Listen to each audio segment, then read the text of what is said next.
Well, good morning. Hello, and how are we all for the second day of Neo 16? Let's say hello to all of you out there in live streaming land. We are RC Racing TV. This is the Neo 16, brought to you by, of course, by NeoBuggy.net, the Saw TR5, Agama, S-Works and Absolute Hobbies, and later on you'll be seeing the electric buggies brought to you by Model Tune. My name's Nick Damon. By my side is I was going to call my sidekick, but he's definitely my equal. There's no sidekick in this. It's Adam Johnson. Morning, Adam.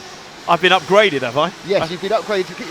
Keep talking. Every time I've been upgraded from mere sidekick, the Robin to your Batman. Yes. The 1960s Batman, I think. Oh, thank you. The only Batman there is. The rest of them are just idiots. But there you are. Christian Bale, you've been told. But anyway, great to be back here for the second day of action. Now, yesterday had enough intrigue in it, but it was practice ultimately. How much can be read into it? Certain amount, but today is when things really have to start counting, because this are the first rounds of qualifying. We're going to have the first 3 rounds today.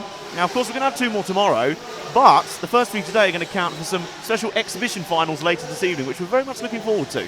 We are, but you leapt off. You leapt off there without us doing which is the team introductions. My apologies. This is what I do. I'm just so excited for the day. You went off with a summary, and what we actually needed to do first was go, hello to Paul. Hi, Paul.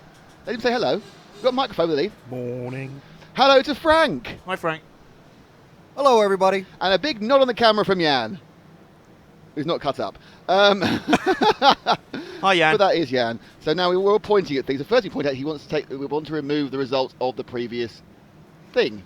There we go.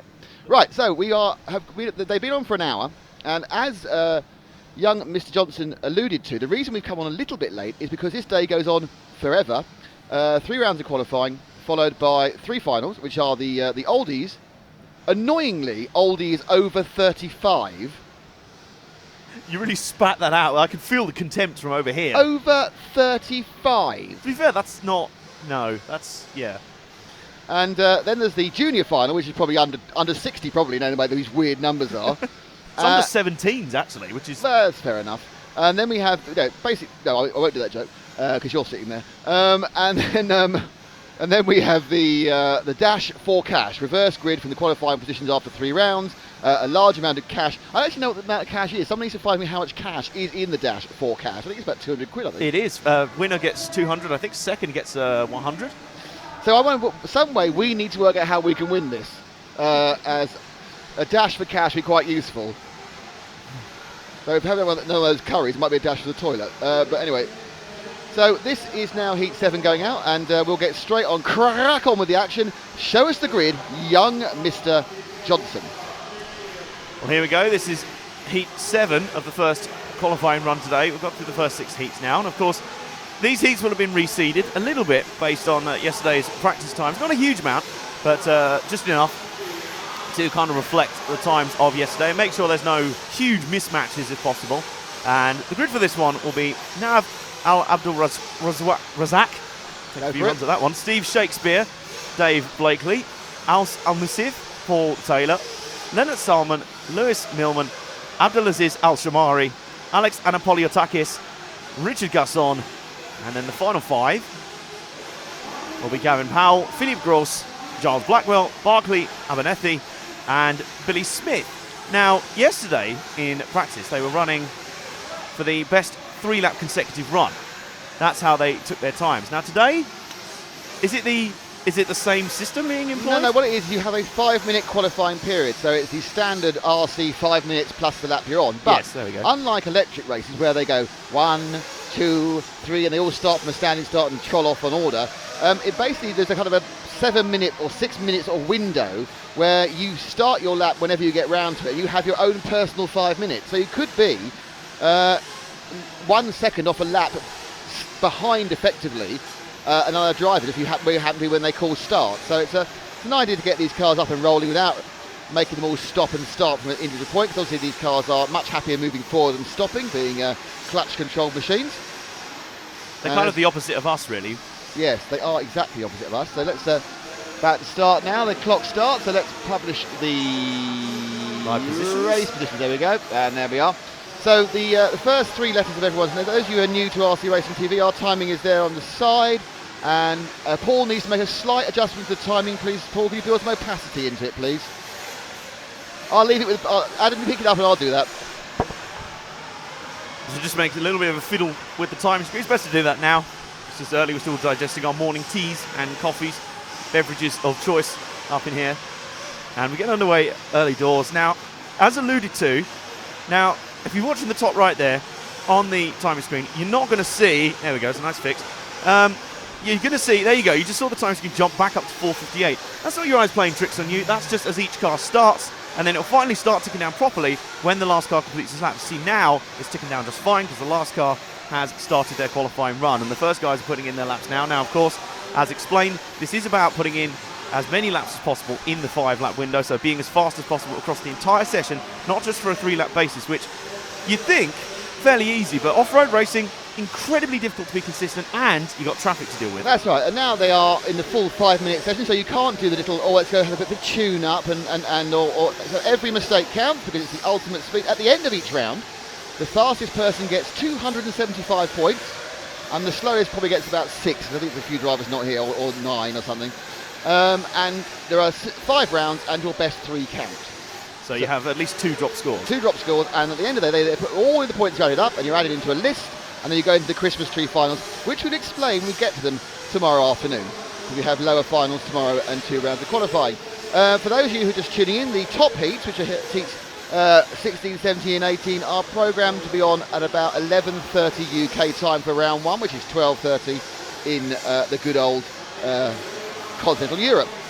Other people who were there yesterday would have seen our fantastically technically inefficient grid walk. Well, last night we fiddled with stuff. We plugged the wires, we turned things off, we let something cool down, which appears to be the key. And Mr. Johnson will at some point, I'm thinking probably at the beginning of round 3, so a long time away now, something like about 5 o'clock, we'll be going round the grid to meet a bunch of people he's never met before.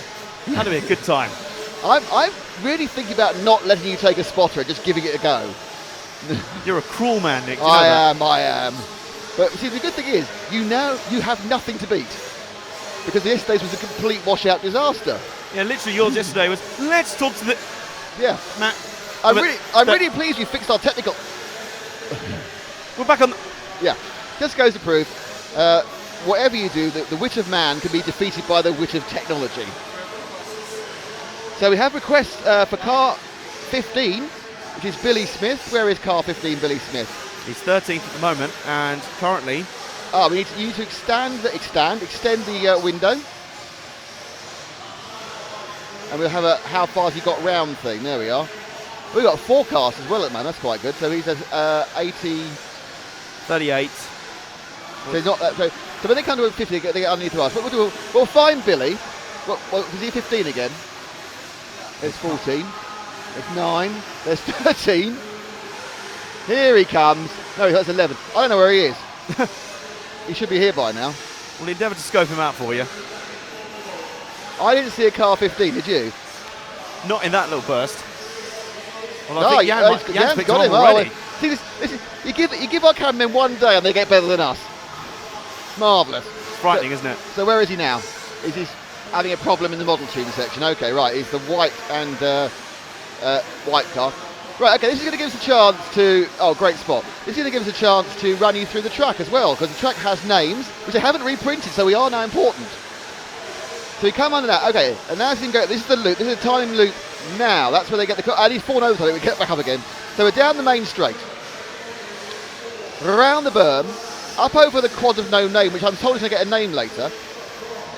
Turning around, this is the DXR doubles. And then it goes right round the Agama corner with the little sock on the end. This is the model tune section, and he's having a bad lap here. And he turns down the pro line drop into the big hole, out before left-hand turn, up the absolute hobby step up. These are the S-Works steps, followed by the saw corner. And that is a lap of the track. Later on, we will see better laps than that. I think he got camera shy. And he just hit a... Oh, no, somebody else. It's another white car hit a car. I thought we were going to get a replay. We have got replays as well, which is exciting. Who else are we going to show? Number 9. Oh, yeah, your finger's missing there. I couldn't see that. And number 9, who is the leader, which is Alex Anapoliatakis. Oh, yeah, my Greek pronunciation expert is Adam Johnson. We're looking for car 9. I wonder. He should be coming soon. He's on 38. So about 45. They quite get near here normally. Car with no numbers. There he is. There He he just is. crashes the Marshall. Just crashes the Marshall. He is blue and green, so his lead may disappear. He's on for a 9 in 5:10. He's a long way ahead, but it's definitely going to drop back this time. We have a predictor on this, which is great. The predictor is very useful. It shows us what they estimate to do across the 5-minute session. So he's down the straight now, and he's over the quad with no name. He's fallen in the hole in the quad with no name, or actually hit somebody else. Over the DXR doubles. With 73 cars around the Agama turn. This is very much middle heat qualifying. Everyone's very similar speed, and everyone is getting each other's way. Pretty much. It's very much rush hour at the moment, reflective of the time of day that we're broadcasting, I guess. Now, interestingly, the traffic is much worse than normal because this is a much shorter lap than we're used to at Neo. Neo laps are normally 36 to 40 seconds for the top guys. This is a 30-second lap, which obviously means that there is more traffic. Much because less space to move in. You have less meters per car, or less time per car. So we are going to get more traffic. You're going to get more people coming off the roster with a big kind of frowny face. More frustration and more muttering of I'd have had TQ easily had it not been for so-and-so guy. So there's your first benchmark, 9 laps in 5:10. I think the top guys could at least a lap faster than that. Yeah, they'll be looking for... We saw plenty of 10-lap runs yesterday in practice, and that was not... Be a fast 10 they'll be going for. Yeah. The fast end 10. Will we see any 11s? I think that'll be... Maybe. Possibly. Possibly. Let's take the results for this one up. So that'll be Alex Anapoliatakis, who has taken out this session with 9 laps in 5 minutes, 11.882. Just ahead of Gavin Powell. Most of the field here getting decent 9-lap runs, at least. Charles Blackwell, Richard Gasson, Billy Smith, Barclay Abernathy and Dave Blakely also managing those. 8 laps for Steve Shakespeare, Als Al-Nusif and Philip Gross. There's 10 of the 15. Lennart Salmon, Paul Taylor, Nawaf Al-Abdulrazak and Abdulaziz Al-Shamari. And Lewis Millman completes the field. Millman only getting 7 laps in, probably will want to pick it up in the next few rounds. You've got a career soon, and that's as an announcer on Al Jazeera TV, because you are having no issue with the names of the United Arab Emirates at all. Nope. Or the Kuwait section, I think. So, bit of technical fiddling there by Paul. Paul's got his serious face on. Ah, okay. So we'll now have a look at who's in the next race. It's all very... I'll have to clear this first. Though. Here we go. So this lineup will be headed off by Radko van der Sluis, ahead of Carlos Fonseca, Michael Shorey, Scott Walker, Eric Molars, Adrian Svensson, Tom Sommer, Billy Talaska, who got some requests to follow yesterday on the stream, Lewis Rushton and Jeffrey Halsema. There's 10 of your 15. And here's your final 5. Lloyd Bostock, Tristan Diekman, Tal Siles, Johnny Roberts and Simon White competes this particular roster as they roll out onto the track. They'll get about 2 minutes of warm-up. The electric buggies get 90 seconds because obviously they're electric. They don't need quite as much time to warm up. So they get a 90 seconds compared to the nitro buggies 2 minutes. So we'll throw the timing screen up there. You'll see it start counting down in a minute. As I say, it'll do that strange thing where it appears to start counting down and then keep resetting. That's not a glitch. That's exactly how it's supposed to work. We have a couple of cars already returned to the pits. Something probably not running right on their early hit out. Now, bearing in mind every lap of qualifying, every round of qualifying is going to be very important, but at the same time, you do at the very most, as those marshals are very brave, I have to say, that you do get ultimately those 2 drop scores that can really rotate things. It's quite interesting seeing how the field fluctuates between every session with when you take certain drop scores into account. Certain people suddenly move up the order, suddenly come down again. It's one to pay attention to, and which one we'll endeavour to pay attention to closely as the sessions go on. This will be Heat 8 of round 1 of qualifying, and they've got approximately 30 seconds to go before they cut loose for their laps. Yes, we have a number of requests. We have a request for car number 1, Radko van der Sluis from the Netherlands. So we'll try and find one first. Now we're happy to take requests, and that is number 1 now going underneath us on the SRX. So we're happy to take requests during qualifying, the first couple of rounds. We probably won't take requests during the top heats, and obviously no requests during finals because we're following the race. There'll be enough stuff to follow anyway. We apologise if we miss anyone you've asked for, but there's kind of a delay on the stream and we get confused as well. But number one round is on your screen. He will start this time round, and he's got himself a lovely bit of, look how much spare space he's got in front of him now. That's a decent margin. Actually, yes, I was looking at car 12's got a decent margin. Brandon needs a bit of brakes on. Okay, so he's now around. Oh, that's good news. That's really good news. Number 12 fell over. Now he has a lovely bit of clear line. He starts his first lap of actual qualifying. Puts a full boot of power, 3.5 cc's of about 3 horsepower from these engines, 21,000 to 28,000 revs per minute over the DXR doubles. Lovely clean run through the Agama turn. Now over the model tune section. Very low, tight, brake hard for the right-hander, coming down the hill, right into the hole, then hopping up before he turned left up the absolute step up, and he's back on there, past James Parry with the wobbly cam. And that lap was pretty good, I think, for Radko, and he in fact did do a 33, didn't he? He did a 32.32, yeah, so that was a reasonably good lap. He's a little bouncy this time, but that's not so bad. He goes up around the top corner. That's a cheeky bit of wall riding down there. That's not normally the fastest line, but he just about gets away with it. Oh, he's not going to get away with that. That's upside down. So let's see if Paul can show us the first replay of the day. Moment of history, ladies and gentlemen. Well, only for a day. And here we go. Oh, bang, bingly bob. Oh, that's what we forgot, the replay graphic. There's always something. Replay. I'll say that in the stead line. There'll be a replay graphic tomorrow, don't worry. I'm sure it's not spoiling your breakfast, not having a replay. Or obviously if you're in other parts of the country, your tea, mid-morning snack, or ridiculous insomnia issues. So we're also asked to show car number 2, which is Carlos Fonseca. Let's see if we find car 2. He is currently... He's just started his lap. 10% round. Okay.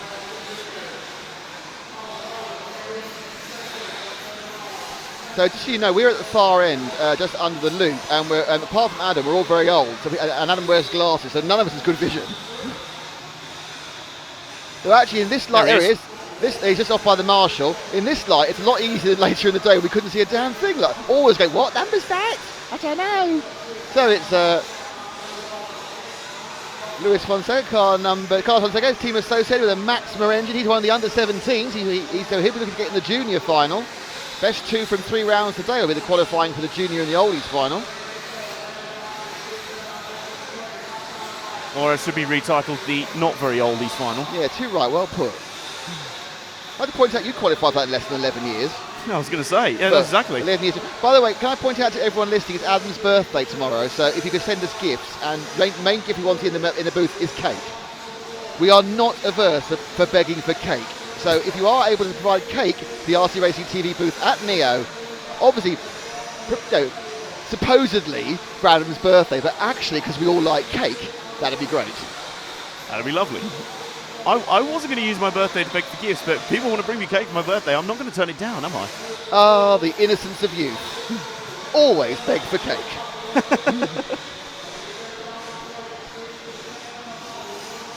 Is that the innocence of youth or desperation of age? I don't know. Just a desire for cake. Personally, and I think this is important to get. I'm a rich fruitcake fan. If you were going to have a cake, would you want it to be a birthday cake? Would you want a sponge inside or a fruitcake inside? Oh, sponge, definitely. We may never work together again. Oh dear. Oh, we have a replay on screen. For Carlos Fonseca. I just looked at the wrong screen then. Oh, now he made that worse actually, because it's all right. Then he decided to drive off the track. Well, he had a grip flip. And now he's fallen off again as we go back with Jan. The famous camera jinx is coming into play rather nice. We've got Billy Talaska. I think we had somebody else. I'm trying to see there's somebody else. Hello for Roadhog29839. Morning, Max Mort.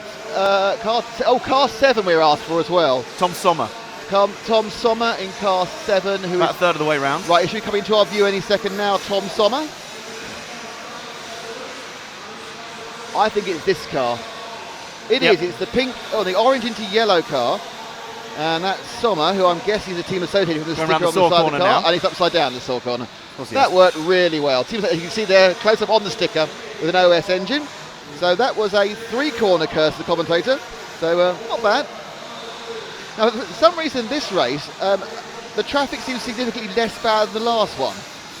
Whether they're more sensible, it's just one of those things, I don't know. But every time you pick people up, they've been making mistakes on their own rather with other cars. I feel it might be early morning, trying to push early for those fast times right off the bat, and people still suggesting morning coffee.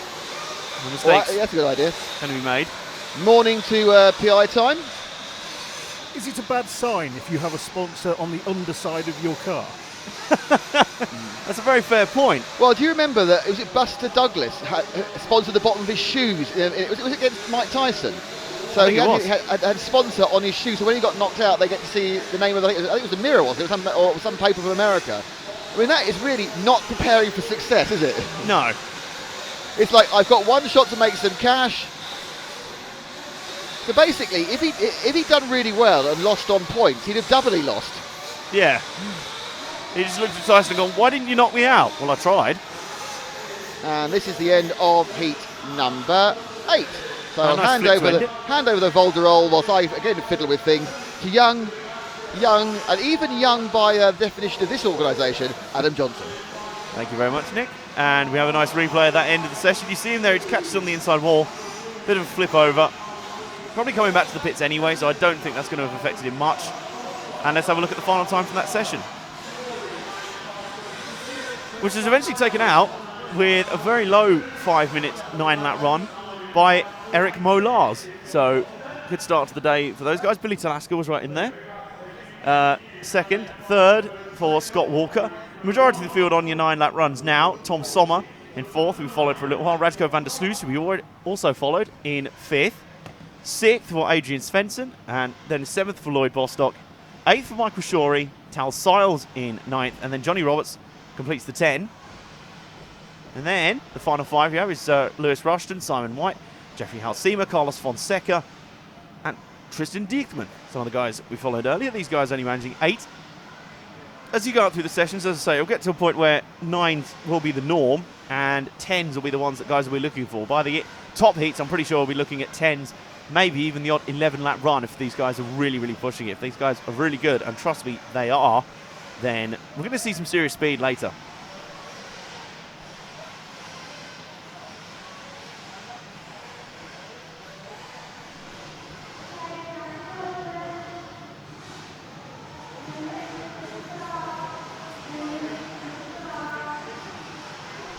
So keep your requests coming in for drivers to appear and or drivers to watch.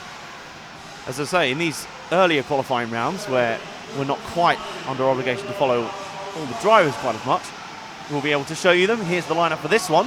This is heat 9 of the first round of qualifying. David Brown will lead off Nuno Casal Ribeiro, Oliver Evans, Ido Amidjide, and then Jack Willits, Ben Billing, Yannick Sivan, Tahana Craddock, David Gibson and Gavin Utley. There's 10 of 15. And here's the final 5. Gary Baird, Frank Lemke, Alex Page, Manya Berghans, and Lee Bunker. Completes your lineup. And these guys have about 70 seconds to go of their warm-up. Which they'll completely get ready, looking for early momentum. And already we are about 9 heats in this morning. I don't know if it's an optical illusion. I don't know if it's because there's less sunshine out. I think the weather's remembered that it is a bank holiday. But I can't see quite as much of a haze of the nitro burning fumes. I'm sure by the end of the session, the air will literally be blue. We'll see that, and then the electric buggies come out and things clear up rather quickly, and the ringing in our ears stops for a blissful few minutes or so. So this session about to commence. This will be the exact halfway point at the first round of qualifying. Plenty to go, plenty to see here on RC Racing TV. Bearing in mind this will be halfway in the nitro buggy qualifying. We'll also have the 4 heats of electric buggy qualifying at the end of every round overall. So that's a total of 22 heats. That's what you get for having a monstrous entry list across the 2 classes. 330 cars across the 2, 270 in the nitro class, 60 in the electric. A lot of guys doubling up, doing double duty over in the electric buggy class as well. Whether someone will be able to do the famed double will be very fascinating to see. And I do wonder whether we'll see that this weekend. Certainly we've seen some pace setters in both categories. David Ronifalk looks to be super strong in the electric buggy class, and Elliot Boots on storming form in the nitro class.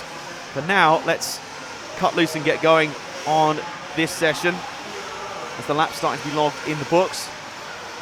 We'll get our first laps underway. They're all still starting right now, as you have a spectacular crash in the middle of the circuit there. That was coming over out of the quad of many names.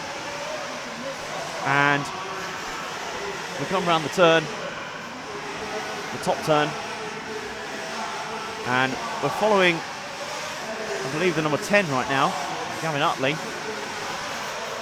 who is now upside down. The camera curse working very strong there. No, I think that's the number 6 actually, Ben Billing. Let's see if we can pick up. Well, some of the early laps are still going on, so it'll give us a lap or two to really get us the pace. But Yannick Seaban has started pretty strongly in the number 7. And if we have any requests on the stream, speak now. Number 8 has been requested on the stream. That'll be Tahana Craddock. He seems to be fairly popular around these parts, so let's see where Tahana Craddock is right now. Quick update to what I said earlier. I was looking at the wrong sheet. And the top drivers will actually be out at about 20 past 10 local time for about 4 top heats. And I was going to say, I know these qualifying rounds are long, but it felt the potential time for the Johnson pit wall is actually 4 o'clock, not 5 o'clock. So these are all UK time. So if you'll set your diaries for about an hour's time, just under an hour's time for the top heats, and several hours time for the Johnson mystery pit walk. The mystery is he doesn't know anybody. I can always ask. I can recognise. I can see the famous faces. Yes, that's the one. But I'll tell you what, one look at Ryan Cavalleri's Instagram, it's mostly him posing next to trophies, so he should be fairly easy to spot. And we have found Tahana Craddock in the mostly pink, purple and white car. I'm guessing that'll be a Kyosho, just because her dad is Mr. Kyosho.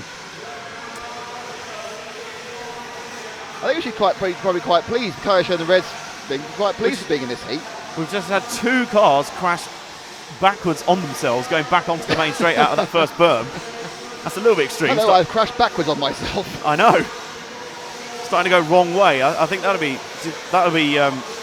frowned upon, I think, in these sessions, to put it lightly. Craddock currently 11th overall.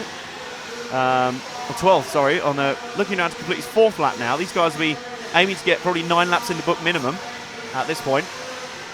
I have a massive request written many times for car number 1. Car number 1, that'll be David Brown. And he is currently coming halfway around the lap. Somewhere. Out of 7, it's your next car round, really. Yes, that'll be him. There he is, silver and blue on the S-Works steps.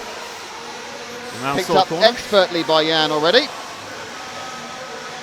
This is David Brown, who is an S-Works driver. Oh, upside down S-Works engine with a Nova Rossi. How did he manage to do that? Let's see that again. How did he manage to do that? I'm assuming it was a little clip on the inside wall here as he comes round. Comes round. Oh, no, he basically grip rolled. Excellent work, David Brown. And may I point out, a replay in 4 corners being picked up. That is top work by the driver knowing he's on telly. Very nice. That is maximising, and he's done it again. He has done it again. He's clipped down. He's got cars piling into him. This is all a bit of a cluster fruitcake. What is going on down there? And sure, if in your case it's a cluster sponge cake. Oh, very good, very good. A cluster birthday cake, I think. Yes. And so all David Brown fans. Oh, that's brilliant stuff. Come on. No, he's not. The good news is we can't show that one because we're showing a previous replay. Right, I have a request. Let's leave the poor man alone for car number 2. Is this RCTV or you've been framed? I have car number 2, which is Casso Britell. Okay, quickly, car number 2. Car number 2, he's currently going to come out underneath any second now. He's on 40. Nuno Casso Ribeiro. Let's find him. Surely we can't jinx him as badly. Where is he? There he is, off the track as soon as we look for him. There he goes. Up over another one that's green into blue. Through the S-Works steps. Corner. Team Associated and Ultimate.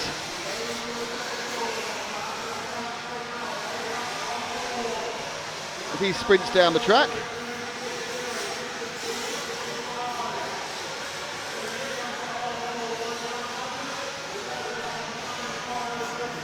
As they move around top turn and come down again. I'm going to hazard a guess that Nuno Casso Ribeiro, his time on TV has already gone better than David Brown's. Much better. well, the fact he's actually kept it quite clean for his time on TV so far. I have a report from Frank McKinney, weatherman. Okay. And I think we should let Frank do his own report for the weatherman. And Over to Frank for the weather. Weather! Yes, it is starting to precipitate outside. Could you now say that? Remember, a lot of people are watching this in their second language. What's happening? There is water falling from the sky outside. In British terms, it's spitting. Right, okay. So it's a light mist. Yeah, I'm about to say, you told me mist first. Now you've got to avoid the word mist for ages. Thank you, Frank McKinney, weatherman extraordinaire. It could be a portent of things to I just come. said thank you, that's it, you're finished. Oh, right, You're over okay. it. At KRC TV, you're Is finished. that it? WXK. Okay. Am I done now? Yeah, off. Is that it? Off. Okay, all right.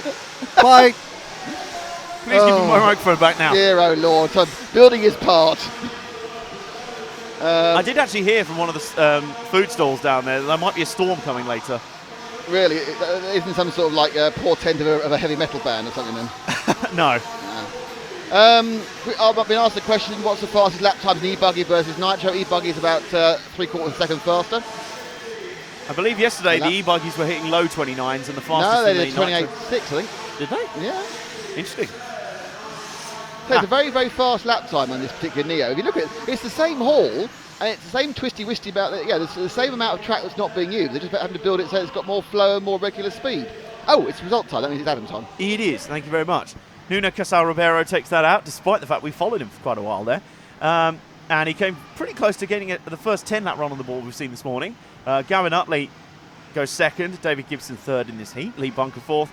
Jack Willits fifth, ahead of Manu Berghans, Yaniv Sivan, Tahana Craddock, Gary Baird and Frank Lemke.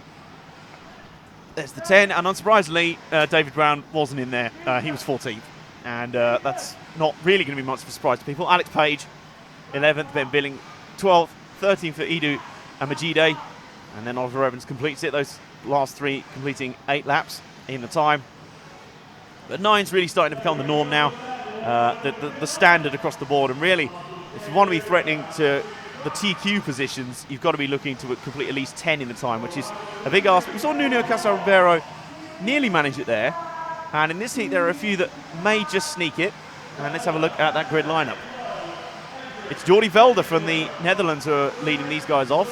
He was pretty good at times yesterday. He showed sporadic bursts of pace yesterday, so it'll be interesting to see how he follows that up. Max Hess second, Richard Lowe third, then Mark Everett fourth, ahead of Carl Tillingsworth fifth, Rune Berger will rule off sixth, Yale Zurfleur seventh, Mark Rommel eighth, ninth for Ben Woods, Dave Stanley is the top 10, and then the final 5, Nick Blackwell, Pedro Jesus, Vera Gallego, and then Mark Boone, Rob Racy and Aaron Gerling. Not entirely sure why not all the nationalities are showing. And these guys already a few seconds into their warm-up. So let's bring that up on screen. The lack of nationalities is just what we've been provided with, but... oh, yeah. That's I don't know. Got number 2. that'd be Max Hess. Although I think all drivers will be wanting them not to be followed now. All right, I got that wrong. Someone's actually corrected me. Off the top of my head has been corrected. Fastest lap in electric was 29.09. Fastest lap in nitro was 29.5. There you I'm go. sure I saw a 28.6. But there we are. That's old age for you. Hello to Hugh McElvary. Hello to JP Sweek. Hello to Mitch Fielding. Hello to Aaron Holt. And thank you to a number of people. Oliver Baker, who have names that aren't actually names, but are kind of like sound like the robots from Star Wars. TZ134, part of the TZ series. So we're currently looking for Max Hess in the number 2. Oh, we have a car on camera here, and we're 10 at the moment. Who is Dave Stanley. Dave Stanley. It's a great British name, Dave Stanley. How you doing? Dave Stanley, butcher. Dave Stanley, scaffolder to the stars.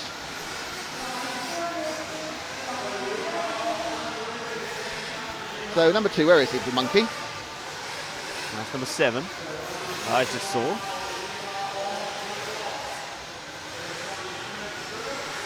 The progress bar isn't showing yet because no, obviously it's it's warm up. Actually. No, it's 40. That's what I said. My eyes are awful. 5. Listen to men read out numbers. 8, 10. This is the story of yesterday. Here we go. Yellow, mostly orange car, going through the S-Works steps right now. Max And then Ramstor Hest corner. from, oh, I might have his nationality, hold on. Max Hest in Heat 10 is from, he says very excitedly, Drum roll. Germany. There we go. And he's currently fastest out the blocks in the first lap, but obviously everyone's still starting their session now. Yale Zurfler with an early high 31-second lap time. So if he can keep that going, that won't be too bad. That should put him on a, that should put him on a fairly decent 10-lap run. Let's see if he can keep that up across the session though. We are at Harper Adams for the Neo 16. It's a temporary circuit, you wouldn't believe it, built in the ploughing hall. This is an agricultural college, and all the farmers have to go and practice their ploughing, and they practice it here, indoors. And there's often cows in here as well, but they've managed to remove the smell. Only for it to be replaced by the smell of RC racing, which many would say is worse. I was going to say, I wonder if the nitro fume smell is pretty much just masking. Do you think the cows will come back in a week and go, what though? Oh, gee, oh no! Everything smells faintly of sort of weird strawberries. Very unusual. Weird strawberries? Is that To your them, feeling? anyway. No, explain to me your nasal thought behind weird strawberries. It's kind of a sickly sweet smell, isn't it?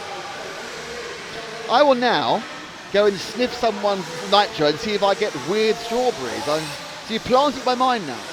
I might get that. Well, you probably will. association. You'll hallucinate them. I think worse than a weird strawberry. We're also being asked for Richard Lowe, whatever number he is. He is leading at the moment. He's number 3. And currently, he's How'd that about a happen? quarter of the way How round. did we lose that? Oh, because we've got Villa Pereiro Jesus spreading out the thing, that's why. don't cover up the whole of the purple thing. Oh, you have to, okay.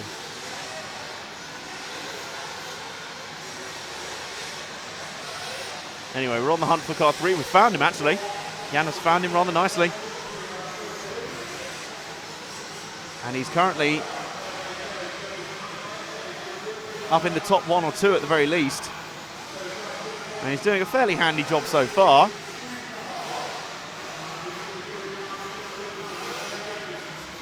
Jordi Velda not quite on the kind of lap speed he'd want so far. Most of these guys in the 33s and 34s, which is good for running your lower final pace. You're going to need more seconds chopped off per lap than that to contend at the top level, but for this heat, Max Hess running your steady 33-second lap times.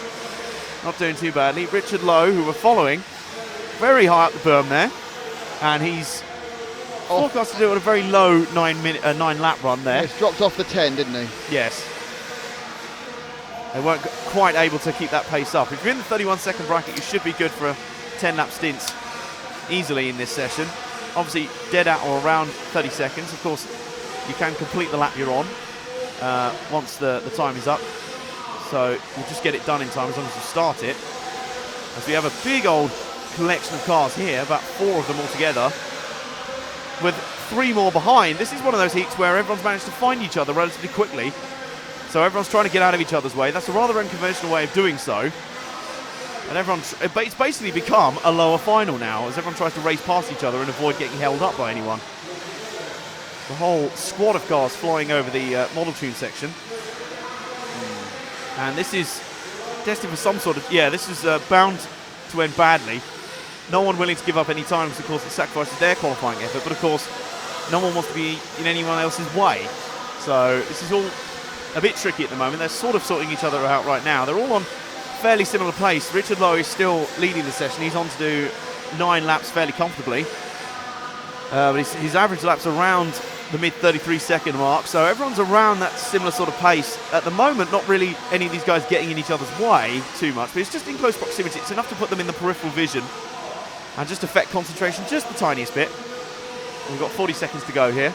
Just had a late request for Jordi Velda. Apparently he has red wheels, which might make it easier.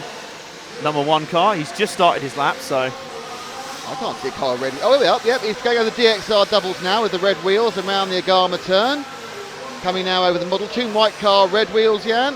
This is Jordi Velda. Now coming down the hill into the drop. And then up into the absolute hobbies there and turning around this work step. Actually, red wheels helps really well, doesn't it? It helps us to pick up Mr. Velder. Yeah, that's very neat. And so far, he's not crashed, so things are going well. Now, if you look at the track, you'll see it's got some wear marks on it. Some of the worst holes were actually patched last night, including the one near the thing saying loop. There's one on the main straight I can see that's been patched as well. So they do some patching overnight, which you can do anyway, because it's round by round qualifying. It is the same for everybody. But it used to be absolute fastest. There used to be huge rows about patching the track. It was single fastest run. It goes a little bit wide there, but the session is about over now. So Jordi Velder showing second overall. Our camera jig certainly didn't affect him that time. I think he finished, that was fine. I think that was pretty much it. Neat and tidy back into the pits. Let's show you the final result from that one, shall we? Of Heat 10 and 22 for the first round of qualifying.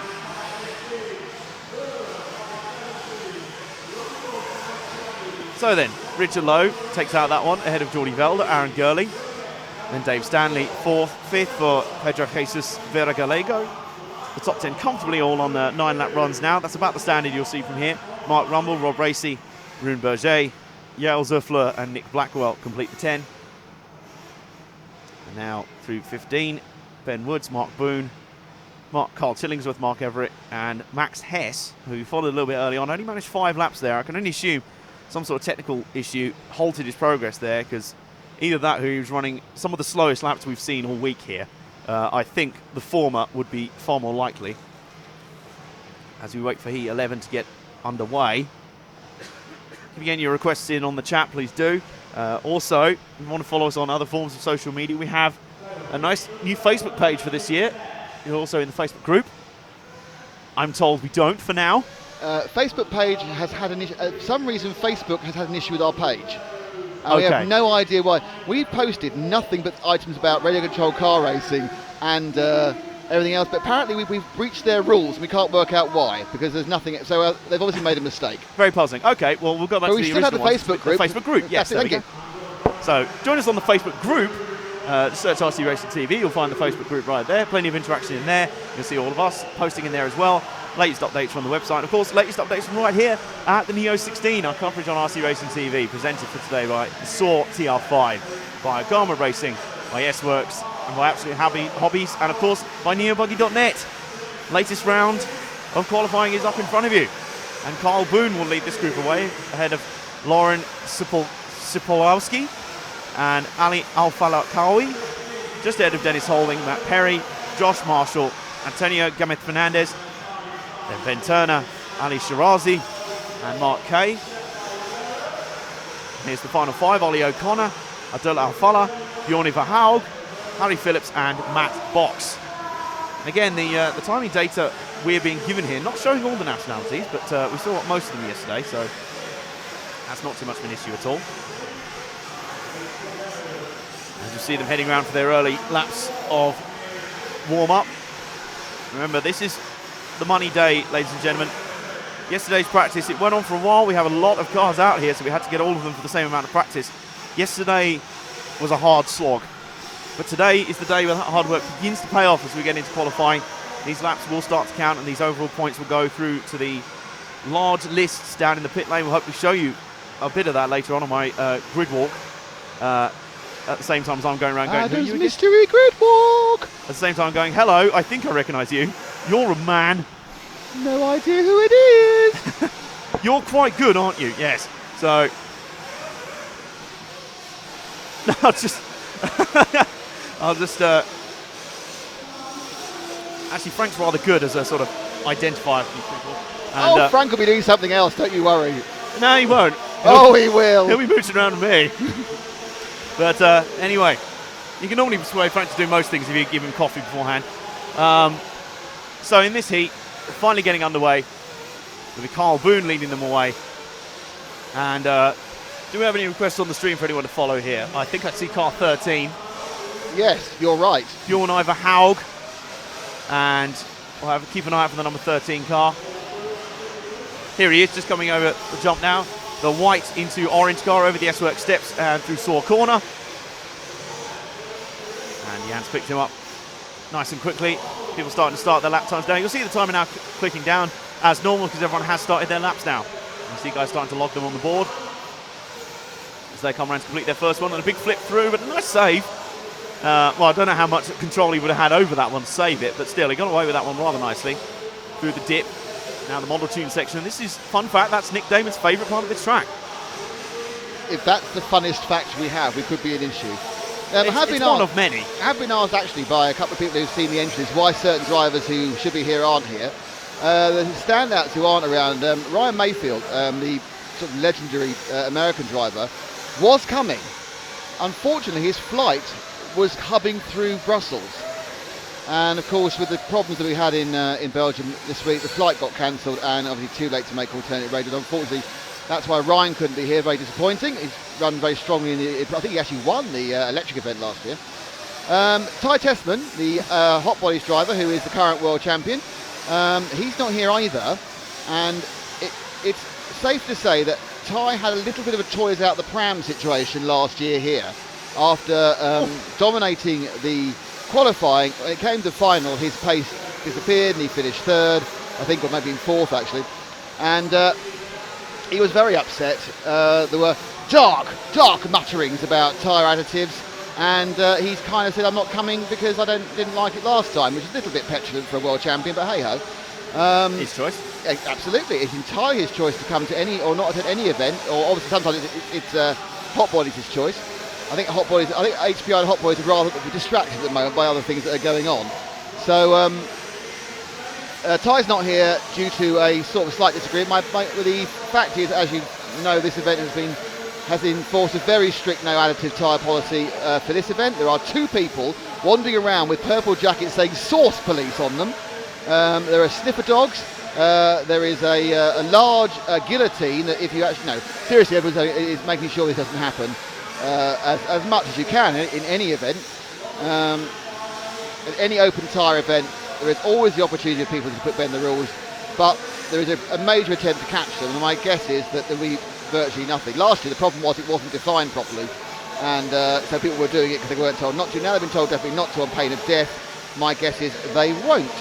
So Mayfield not here due to unfortunate incidents in Brussels, and Ty not here because he was upset.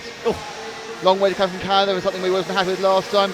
It's a pity because Ty and Gordon are fantastic people and great ambassadors. So, but as they say, it doesn't matter who's not here because there's no asterisks in the record books.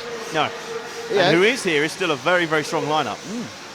You know, you could say, should James Hunter won the 1976 World Championship because Nicky Lauda missed a couple of races because he's injured? Doesn't matter. Part of history. No asterisks. And now Chris Hemsworth has immortalised it even more. Yeah, don't bring that up. So it's all about beating whoever turns up. Yep. Like when football teams field weakened sides, it's their own fault. You know, Wigan have still beaten Liverpool. It doesn't matter. It doesn't matter who they played. Pretty much. Paul wants the microphone. Just thinking about that, you're saying that that history, doesn't matter, but you're still talking about James Hunt from how long ago? I was thinking about a relatable situation. I could have gone into so many more events during the past few years in motorsport that would have bored you with their minutiae. I was choosing one people would have. The people who see the film, they know the story. From 1976. Do you want me to talk about Juan Pablo Montoya losing because Michelin Bridgestone pulled a fast one to narrow the front tyres in 2006? No, you don't, do you? No. I do, actually. How about the banning of the mass dampers? No, you don't want to talk about either, do you? No, because you know what I'm talking about, but they all affected the outcome of the championship. Yes, let's all attack Paul verbally for no reason. And if you could think of any minutiae way in which people lost a motor championship you love, please put it on the stream now, and I will aggressively talk to Paul about them. Oh dear. Sorry, back to you again. Thank you. We're following Bjorn Ivar Haug, who we've actually followed him for most of the session, so we've got 10 seconds to go here. Good thing he's done pretty well in this session. He's currently showing second on the screen.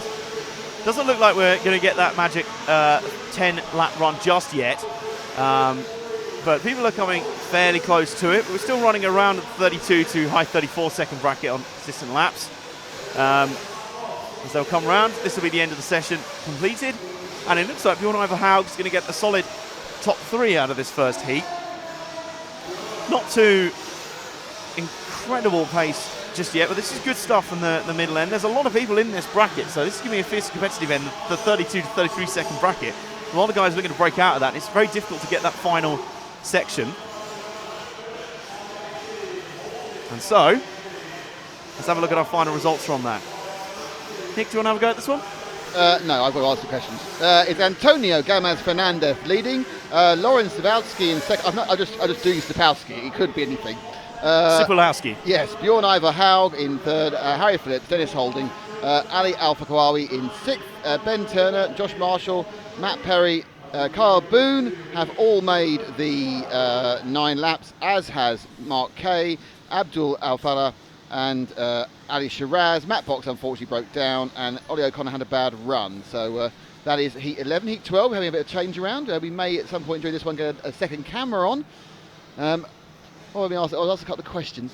Is the dash for cash run in reverse direction? No, dash for cash, which is 7:50 local time, 8:50 in Europe. They just reverse the grid, so the top 15 are reversed. So the 15th fastest qualifier starts off at the front, and with all to lose in the level of the £200. It'll be a 10-minute race as well. That'll be fun. Okay, we're asked for car 5 here, and I'm going to leave it in your capable hands, Mr. Johnson, because I need to go and have a natural break. Okie doke. Right, well, showing on the screen appears to be Heat 6 of Ron 1, so I'm not entirely sure what's gone on there. They're throwing up a result from earlier, so we'll give them a second to sort that one out. There we go. So, Heat 6 was showing briefly on the timing screens. I'm not entirely sure why. We'll give them a minute to update that. But for now, it should be Heat 12 coming up. We have requests for car 5 from that.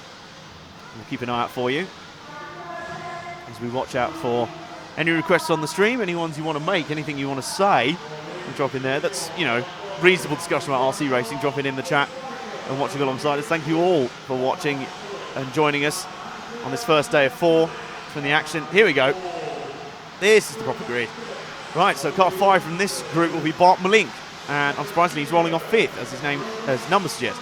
Charles Godwin will lead these guys away ahead of Michael Kronostrom, Gerd Pfeiffer, Lee Richardson, the aforementioned Malink, Matt Angsarid, Ben Panic, Darren Hayden-Ball, Berkan Kilic and Max Johansson.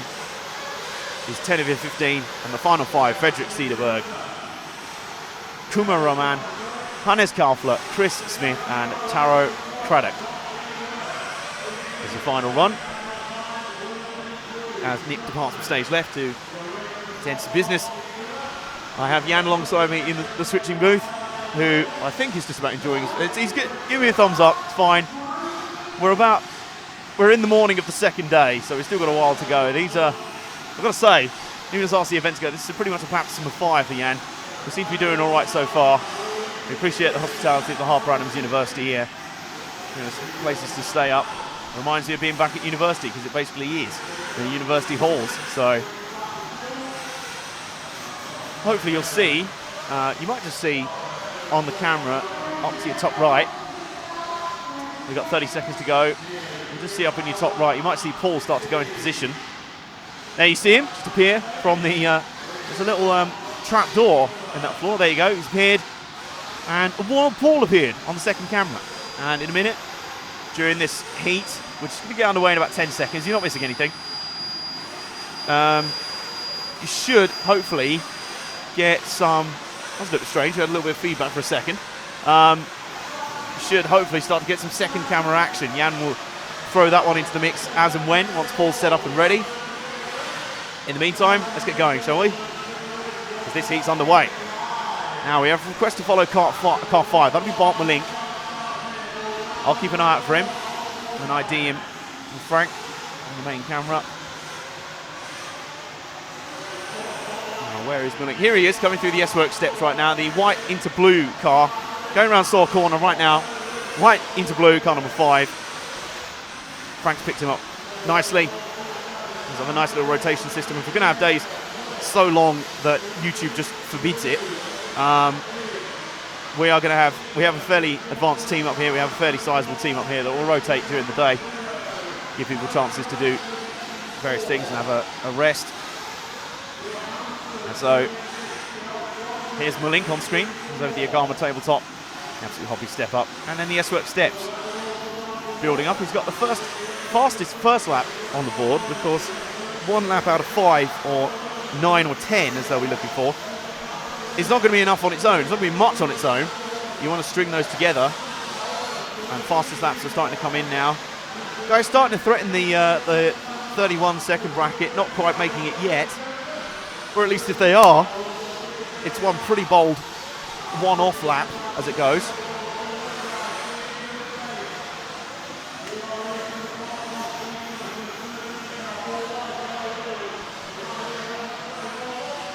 So Malink continues on.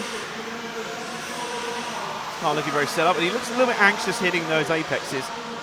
Just trying, the rhythm is there. It's very interesting how we're seeing seemingly guys, and we have a camera 2 set up, but that's a slightly surreal letterboxing going on it. So we'll just give that a moment or two to get set up. Paul is basically in position and ready, but for some reason there appears to be some letterboxing going on it. It looks like a sort of film trailer as it sounds, or the opening to a James Bond film.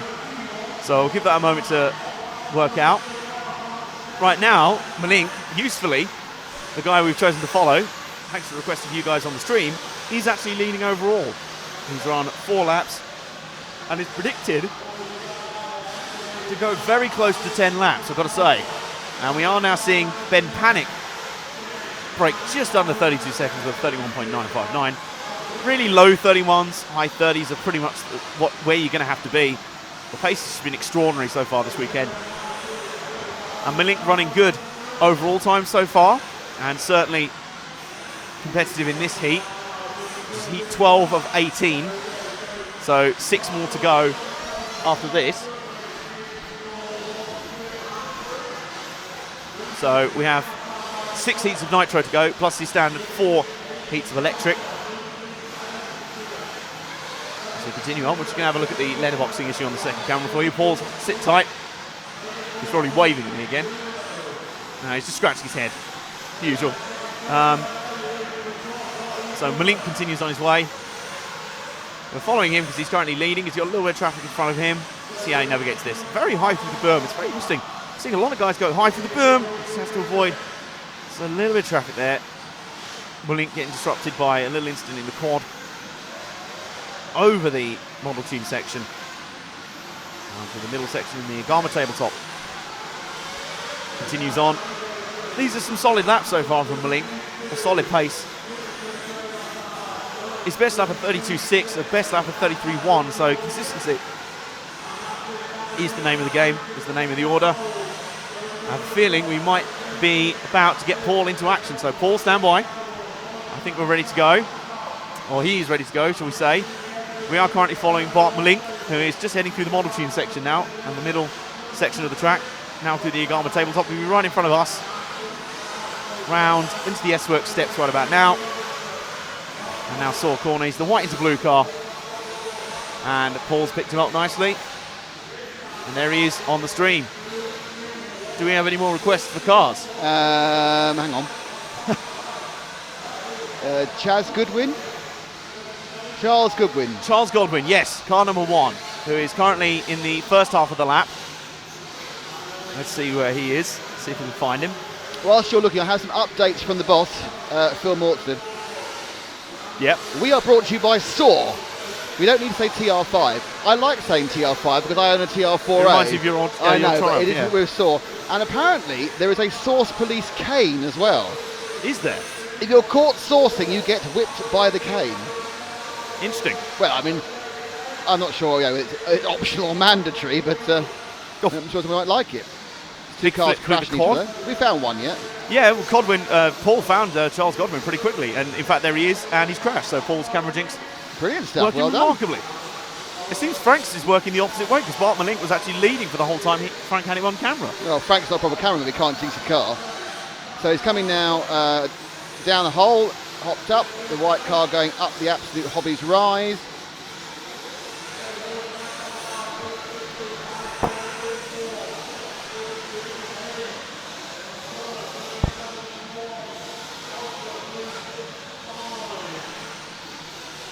Speeding down the main straight. It's very interesting. It appears a lot of guys are going for that high line through the berm, going right up using the banking. I mean, I'm not really sure. I mean, whether they have to brake less or whatever. they need to carry quite a lot of speed to cover the quad of no name. I was promised I was going to get some information about the quad to give it a name, but that hasn't happened yet. So DXR team are going to tell me how big it was. Enough to lose entire marshals in. Yes. It's an unorthodox line for that corner from Godwin. And it is in fact the end of the session, so that's an interesting one. I mean, Ben Panic, the fastest over one lap with 31.389, not able to get it together, but we do have our first 2 10-lap runs of the morning. So it's slowly starting to creep into that 10-lap run now. Let's have a full rundown of the results. Actually, it was only one in the end, by the look of it. Ben Panic didn't quite make the 10-lap run, but Bart Malink did. So 10 laps on the board for the first time this morning. Ben Panic second, Berkan Kilic third, fourth for Hannes Kaufler, Kuma Roman fifth, Max Johansson sixth, Taro Craddock seventh, Darren Haydenball eighth, and then Frederick Cederberg and Lee Richardson complete the 10.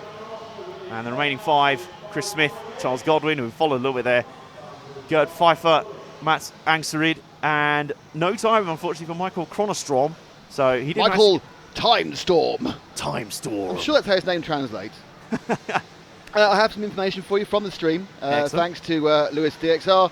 The quad with no name has a name. Does it? It's the 10-metre quad. The 10-metre quad. You know, obviously for those of you in metric, it's the 11-yard quad or the 33-foot quad. Thank you. Inclusiveness from Nick there. Well, you know, not everyone is excited about, you know, what was the word? Yeah, metric measurements, but it's fine. We've got a request for 6 and is it heat 13? Please don't request for heats that aren't. Mr. GG, I love you, but please don't request for people in a heat and a half time. This is next up is heat 13. Oh no, hang on, no. Now Colin McKenzie is in heat 13, not 14. So we have a request for car number 1, Colin McKenzie, and we have a request for Jason Roth, car 6. And both of them are in this heat, so well done. Yep. On the comments. So let's run it down. There is the aforementioned Colin McKenzie. He'll be leading these guys away. David Benito second, Nick Stadler third, Tom Saggers fourth, fifth will be William Skidmore. Jason Rath, one of the South African representatives, will be sixth. Seventh is Alvaro Mardones Cantera. Eighth, Mark Fletcher and Panagiotis Terzis ahead of Andreas Meyer. There's 10 of 15. And we are ripping through these heats now. We're only half an hour away from the top 3 with all the big names. Yanis Perokianakis now. That's a big name. Thank you. Hampersberg. I didn't realise you were halfway through. I thought you finished. I wasn't really looking. I apologise. That's okay. Graham Miller, Connor Cocker and Robin Frischkopf completes the 15. There's your lineup. Nick, do continue. No, I feel bad now. Yes, half an hour to the top heat. Excellent. As you know, we have the second camera on board with young Mr. Paul over there. Multitasking as ever, Paul. Paul, who also has an A-level in battery management. But I think he's going to have to recharge this time because he's got 3 rounds and some finals. He might have to. He doesn't like topping up his batteries because it gets NiCad memory, even though they're lithium. He's going to come in and have a go at me now because they probably are NiCad. Cars advancing through top turn. So who did we request to see? Colin McKenzie and Jason Rath, am I right? They were the first 2. I've now got 3 more, but let's get those off first. That's car number 1. Let's track Colin McKenzie. We've got 15 seconds to go of warm-up. I see car 2. Now where's car 1? Paul and Franco normally ace at spotting the cars well. We'll give them a hand as well. The blind leading the left blind. Leading the left blind because I've got glasses. This is ridiculous. I mean, surely by rights, it can't always be the 13th car. There it is. The green, orange and yellow and whitey kind of car. In fact, every colour. With the Mugen, with the RC Concept engine, the new French manufacturer RC Concept. Did I hear from someone yesterday that he actually helped design the circuit? Kong, yeah, I think he's one of the people, he's part of the crew who built it, yeah. Yeah, so. He was with a shovel and a digger and a compactor. And what I always find quite interesting about racing on the dirt is how the surface will kind of change across the weekend. How will it change over the course of one day? Because obviously yesterday there'll be a little bit sweeping up. There was some repairs to some of the track, but atmospheric conditions will affect it a little bit. Not directly, of course, we're inside from the rain, but it's cooler today. So The cooler will not make much difference as far as the engines are concerned, because warm or cold here is 3 or 4 degrees, and then it's nice and fat. there's not a huge divergence between temperatures. Humidity will affect it, and today is going to be definitely more humid than yesterday. It's sunny, we've got overcast, so that'll affect the tune, but nothing else. The track will absorb some moisture, and at the same time it's losing moisture, because obviously it's evaporating. So being a clay surface, it will dry out during the course of the event. Normally the track gets quite stable, which means as far as grip's concerned, just means to break up, and they have patched it in. It's much more solid and drier and ran in obviously than this time yesterday. So I didn't mean to interrupt you there, Nick. There was a little bit of breakdancing there from Colin McKenzie. Excellent. So I think we've actually got a replay there. Let's see. And we're still following McKenzie, and of course it's got to be Paul following him, because why wouldn't it be? It's just when he recovered, I think. It was just before that, I think. It was just when he had the initial flip. He sort of wobbled on one wheel, flipped over to the other side, and then it was quite a display. Okay. We need to shift now to Jason Rath, car 6. Car 6. He should be beneath us right about now. He's about 70% around the lap on the tracker. There he is. He's just below now in the yellow and red car with the yellow wings and the yellow wheels, going round the Saw corner and coming under timing and scoring any second now. He's on Paul's camera down the main straight with the yellow wheels. And as we talked Hitting about yesterday, the berm now.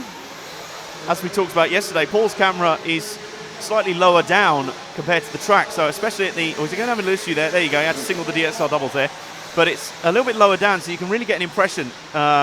Especially over that section there, which is right in front of where Paul's camera is. You really get an impression more of the height of these jumps, especially here. Look at how high these guys will go over these jumps. We heard yesterday that they are actually slightly higher than last year. They have been higher in previous years before, but it got to a point where it was like, guys, we're going to actually end up taking a marshal's head off at this point with how high the cars are running. So they were throttled back, but this year they have some serious height as we watch. Look at that through the 10-meter quad, was it? The 10-meter quad? The quad, which finally has a name, and through the model tune section. Watch this here. Hopefully, you'll get a good run through the model tune section. Look at that, great height through that section. And we were down there on Thursday setting up the cables and the equipment for the camera that Paul's on right now. And they did a little test run to check out the barriers and the layout of the track. And seeing those cars at ground level flying through the air like that, it is a really spectacular sight. These are 1/8 scale nitro buggies, of course, so fairly sizable, and really get some good height up when they are charging along like this. And you can see that aptly demonstrated on Paul's camera. You can also see demonstrated the fact that this track, there is no real section of it that's flat. Look at that, straight through the air. That was virtually into his camera. Pretty much, yeah. Paul's actually ducking at certain points, I think. Now we have more cars to catch. Oh, do we? Hang on, I think the next request was car 9. That'll be the man who is currently third at the moment, Panagiotis Terzis, number 9 car. He's just finished the lap, the just lap, started a new one. so we missed him probably. So car 9. Car 9, if anyone can find car 9, that'd be great. I'll keep an eye out for him.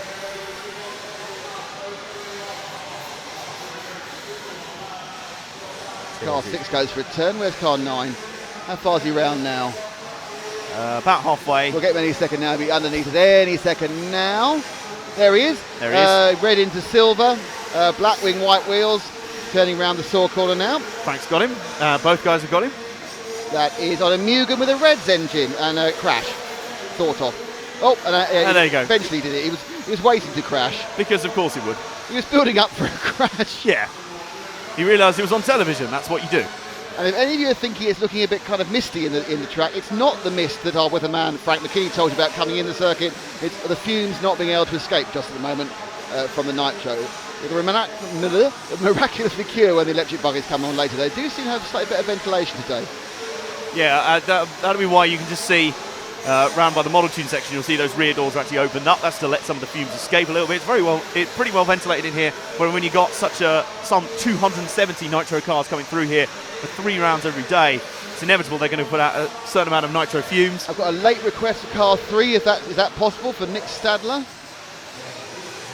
We can have a look for him. No, I think he's finished. Completed this lap. He's finished. No, it looks like we've completed. There's a limited number. Everyone's too keen on that one. There's a limited number of cars we can follow in a race.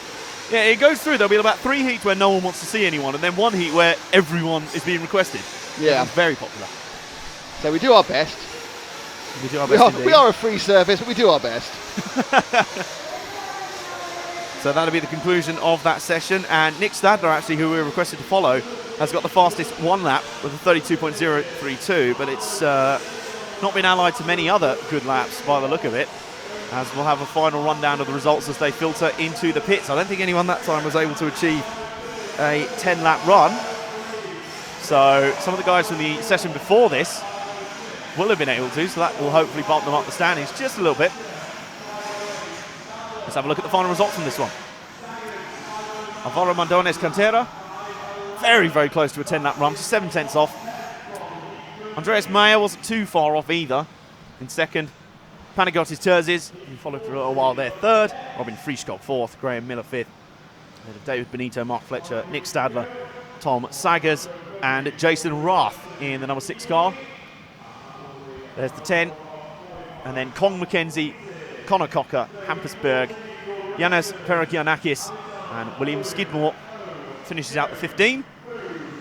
And we'll crack straight on. We're tearing right through. It's credit to the organisers here, credit to the officials here.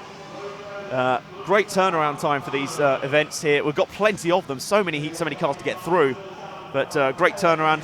The marshals have brooms at their post, so as they switch over, they'll give a track a little bit of a sweep off to make sure there's not too much of a build-up of loose kind of dirt on the surface. They'll kind of sweep it to one side. That's why you don't really want to go particularly wide into some of the corners. You want to stick mostly on the race line. You'll see there on Paul's camera a little bit sweeping up. That's marshal point 4 there. That's one we identified. That's the dip after the 10-metre quad that is particularly dangerous. If a car gets stuck in there and a marshal goes in there, he basically vanishes from view. So as the next lineup is out on track for their warm-up, let's show you their grid. Ophir Vitan for Israel will lead them away ahead of Ashley Owen, the Brit. And then Didier Ho, Lewis Jones, Mitchell Booth, Zacharias Villalba Nielsen, Andrew White, Michael Todd, Bales Davey, we're going with, and then Max Kempchen. There's 10 of 15, and here's the final 5. Philip Lutgert, James Harold, Joao Lopez, Aaron Munster, and Sandro Bamier concludes this lineup for you as they get their warm-up underway. And they crack on. Yeah, you'll see that kind of mist build up on the cameras gradually as the day goes on. At the moment, I think the fact that it's a slightly breezier day outside means there's a bit more of a breeze blowing through well, it is the agricultural shed, if you will, the place, but it's been transformed into this arena for competition. So there is a breeze blowing a bit more through the arena today for the contest, and there's slightly less fumes building up just for now, but we still have 4 more heats of the Nitro buggies to go, and I think pretty much after this one we are moving into the very top end of Nitro qualifying. Top 3 heats. I mean, there's a concentration of fast drivers in the top 2, but of course the third heat is people who might be quick but didn't have a very good day yesterday. Yes. Didn't get those 3 laps together, didn't spin them all. I'm actually currently oh no, I've got some now. It's all come in now. Car 14, Aaron Munster, is he? Yes. Yes, he is. I requested 14, 3 and 7. So that'll be Andrew White in the 7 and Didier Ho in the number 3. Didier Ho, of course, is Mr. Saw. So representing one of our guys here on the title stream. Sponsors, the key sponsors of the event. Key sponsor for the event, indeed. So let's look out for all 3. Whoever one we pick up first, we'll find for you. So it's 3, 14, and 7, wasn't it? 3, 14, and of course we've got 3 to look out for. 3 to go, and they're not coming past. And none of them, because of course they would. That is amazing. You can't script this, folks. There we go, 14. 14. There he is. Yellow into blue. Yellow into blue. Aaron Munster from Germany, and upside down immediately on camera there. Well, that's because Paul was following him. Not started yet. He has started. He's now starts Munster. Puts power. He's got he's trying to avoid the car that was spinning in front of him, and he avoided and spun it. Is that a big wreck in a straight line? You'll probably see that one again. He's taking out. That's a terrible start because he's having Marshall as well. Let's see that one again. Start. Yeah, here we go. He was basically unsighted by the guy who had a fish. This is what the guy at the front had a fish. Oh, I'm going all over. What am I going to do? And in doing it, he went, oh no, and tried to avoid him. Clip the sort of raised dirt up the left side of the track there. That was an overreaction to someone else's accident. Remember, what is the key thing to do in any accident? If you see an accident happening in front of you, what do? Slow down. No, you aim for it. Because if you aim for it, it won't be there when you get there. The car's spinning in front of you, aim for the car. By the time you get there, it's gone. Yes. You try and avoid it, there's 15 chances it'll hit you. And that's the advice. Well, that's the advice of all motor racing drivers. It's counterintuitive, but if you think about it, physically it works. it does work. It just requires almost a reach. Now he's going the wrong way. Oh, he's going in the pits. Okay. Right, we now need to find number. What's our other two choices? It was 3 and. Number 3 is Didier Ho. And 6. 3 and 6, and he's given up. Oh well, never mind. That's the end of the day for him. I thought it was 7 we were looking for. Andrew White. Yeah, you're right. 3 and 7. So Andrew White's just started his lap, and the number 3 Didier Ho is coming around. So I'll have a look out for those guys for you. Yeah, 3 and 7 are our next two. 3s and 7s. And 3 has just come through with into the S-Works yellow steps. into red, yellowy green into red, yellow wheels going over the saw corner now. Yep. Beautifully on camera there. That is. And he's flipped already. The saw of Didier Ho. All the way from Sawland. I think it's Taiwan. I think it's Taiwanese company. I must check that. Over the. He's now falling in the hole as well. So he has also suffered from the curse, the commentator. That feedback is not us. That's the PA outside. We got that a little bit when you popped out just a little bit ago. Me and Yao were looking rather confused, but nonetheless we press on. So Didier Ho continuing. Oh, it's really bad out there. It is a little bit. So now he's trying to he goes around his own corner, the saw corner. No pressure or anything, but if you mess this, yeah. Okay. Okay, that's not really gone very well. So, shall we have a look for the 7 of Andrew White? Yeah, so far we've completely cursed the first two. Well, not quite as good, bad as that guy, who was it a few heats ago. Literally, it wasn't Charles Godwin, was it? Let's find 7.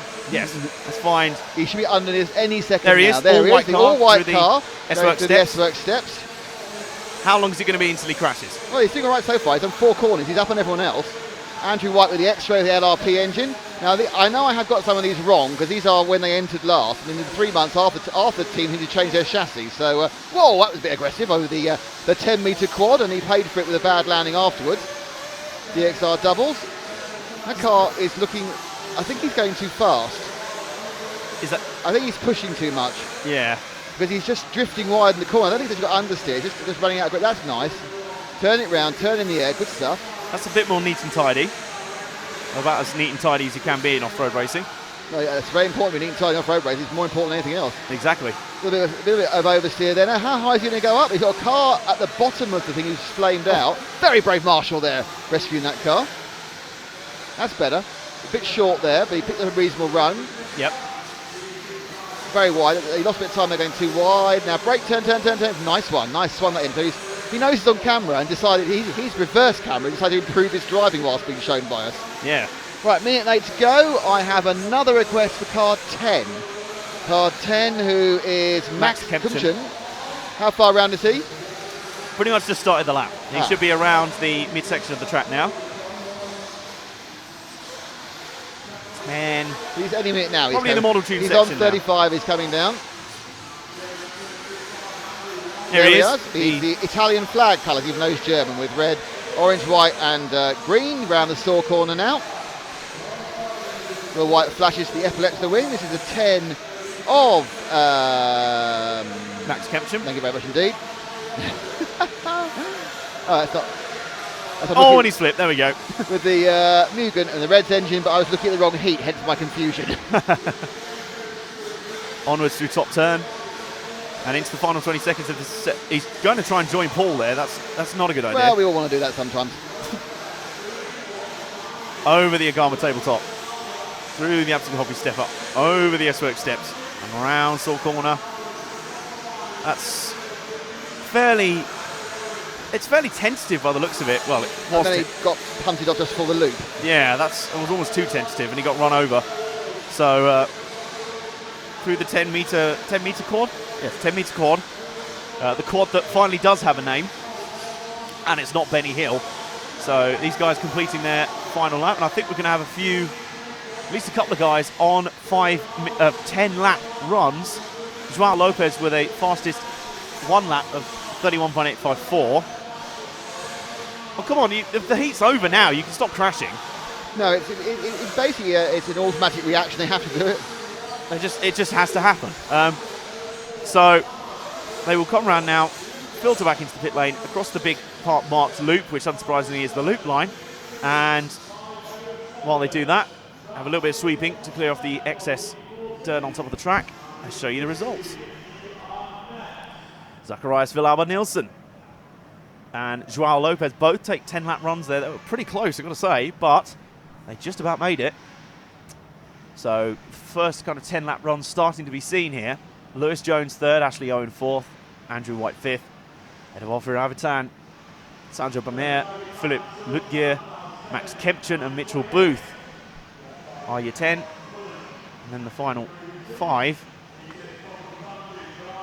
Michael Todd, James Harold, Bales Davey, Didian Ho and Aaron Munster, who only made the 2 laps in the end. So obviously that gaff on the front straight kind of put paid to his effort straight away. Decided to head back to the bunker and preserve his stuff for next time.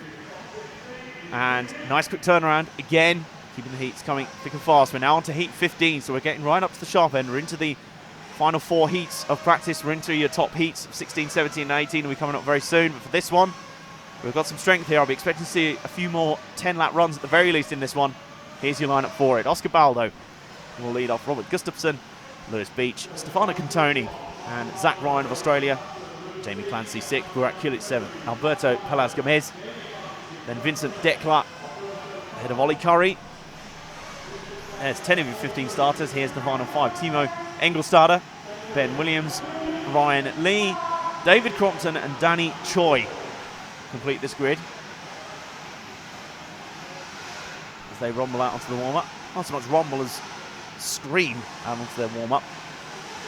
It's quite interesting how the sound, it's kind of staccato the way it comes out here, because they are very rarely on consistent throttle. It's all about short bursts of throttle application to control the car through the corners, even down the main straight where the car's moving all over the place. We saw in the last race, even going in a straight line is fairly difficult on such rough surface with hills and ramps. And you're very rare do you see very consistent applications of throttle around here, as Marshall's already getting in trouble. That dip after the quad of 10 metres will be... I think it needs to be a 10-metre quad. 10-metre quad, yeah, I think so. I think it was just a natural thing, the quad of something. No, we eliminated death and destruction and doom, and it's now just a 10-metre quad. We had Benny Hill for a little while, didn't we? One person suggested Benny Hill, and it was never... You people have accepted it more than anyone else, which is odd considering you're too young for Benny Hill. Well, what can I say? I appreciate good comedy. It's timeless. Okay. But we have requests for 2 and 5 and 14. Robert Gustafson, Zach Ryan and David Crompton. Let's keep an eye out for those guys. There's 14 coming through right now through the S-Work steps. It's the yellow into mostly burgundy kind of car. Round the saw corner, and that is the 14 of David Crompton, who just starting, not yet. So this is a free lap for Compton in the Radio Sistemi with Reds engine. Smooth. Okay, I can read eventually. Up through top turn. No, that's the Agama turn. Agama top turn. And then in the big hole, hopping out, absolute hobby step up. Yes, look, steps. I'm surprised it didn't be painted overnight actually. I think it was just because they weren't faded away entirely. It'd be kind of hard to get them accurate. They'd sort of look weirdly kind of stacked on top of each other. And of course David Crompton's crashed because he's on camera. And he had started his lap as well, though. That was actually a real mistake as such. Through the 10-metre quad though. Very nice landing. That's pretty much the ideal way to do the 10-metre quad. Just go straight over all 3 of the jumps, land smoothly into that dip. Here's the model tune section.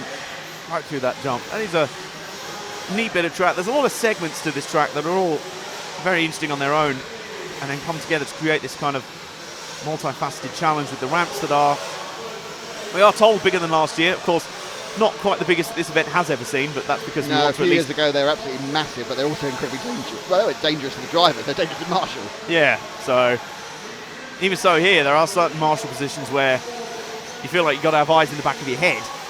Yeah, it's sort of a crash helmet, one of the two. Yeah, there's the model tune section, right in front of Paul's camera there. And we are about 30 seconds into this session now, so We also request to follow 2 and 5. 2 and 5. So let's find Zach Ryan has just started his lap in the number 5. Is number 2 coming towards us now? No, 3. 4. You keep an eye for number 2. I'll have a look for number 5. Here's number 5. So he's multiple coloured yellow and green into black. White wheels going around the Saw corner now. The 5 of Zach Ryan from Australia with a Kyosho and an OS engine. Good mix of chassis here generally, but no real standout chassis manufacturer. Yeah, this is certainly not the sort of class where there's one kind of dominant chassis and engine combo. There's a big variety, and I guess a lot of it must come down to personal preference, sponsor link-up, whoever the teams are. Yeah. It's basically a lot of the guys in this event obviously are sponsored or semi-sponsored, and the club races will probably choose what they see the top guys locally driving. Very similar to Full Scale, I guess. Yeah, factory, independent kind of teams, sort of. Just significantly cheaper. Of course, yes. 1/8 the scale, 1/8 the budget. Do you know how much it costs to do karting at national level? I'm going to hazard a guess and say a lot. A lot. Karting at national level apparently costs about £180,000 a year. Wow. To have little Johnny go around and do British karting. Yeah. Or little Joni, of course. I'm not really sexist about this. Of course. No, but that is substantial. And I'm going to assume that's a lot more than doing a season of events at national level in Nitro Buggy racing. By about 179,000. No, I know. Well, there you go. So we have, in this session, we have 3 so far predicted to go on 10-lap runs. We are also looking out for the number 2 of Robert Gustafsson, aren't we? So let's observe where he is. He will just be coming around to finish his lap now, I think. Zach Ryan, though, is down the Model Tune section on Paul's camera, turns sharp right.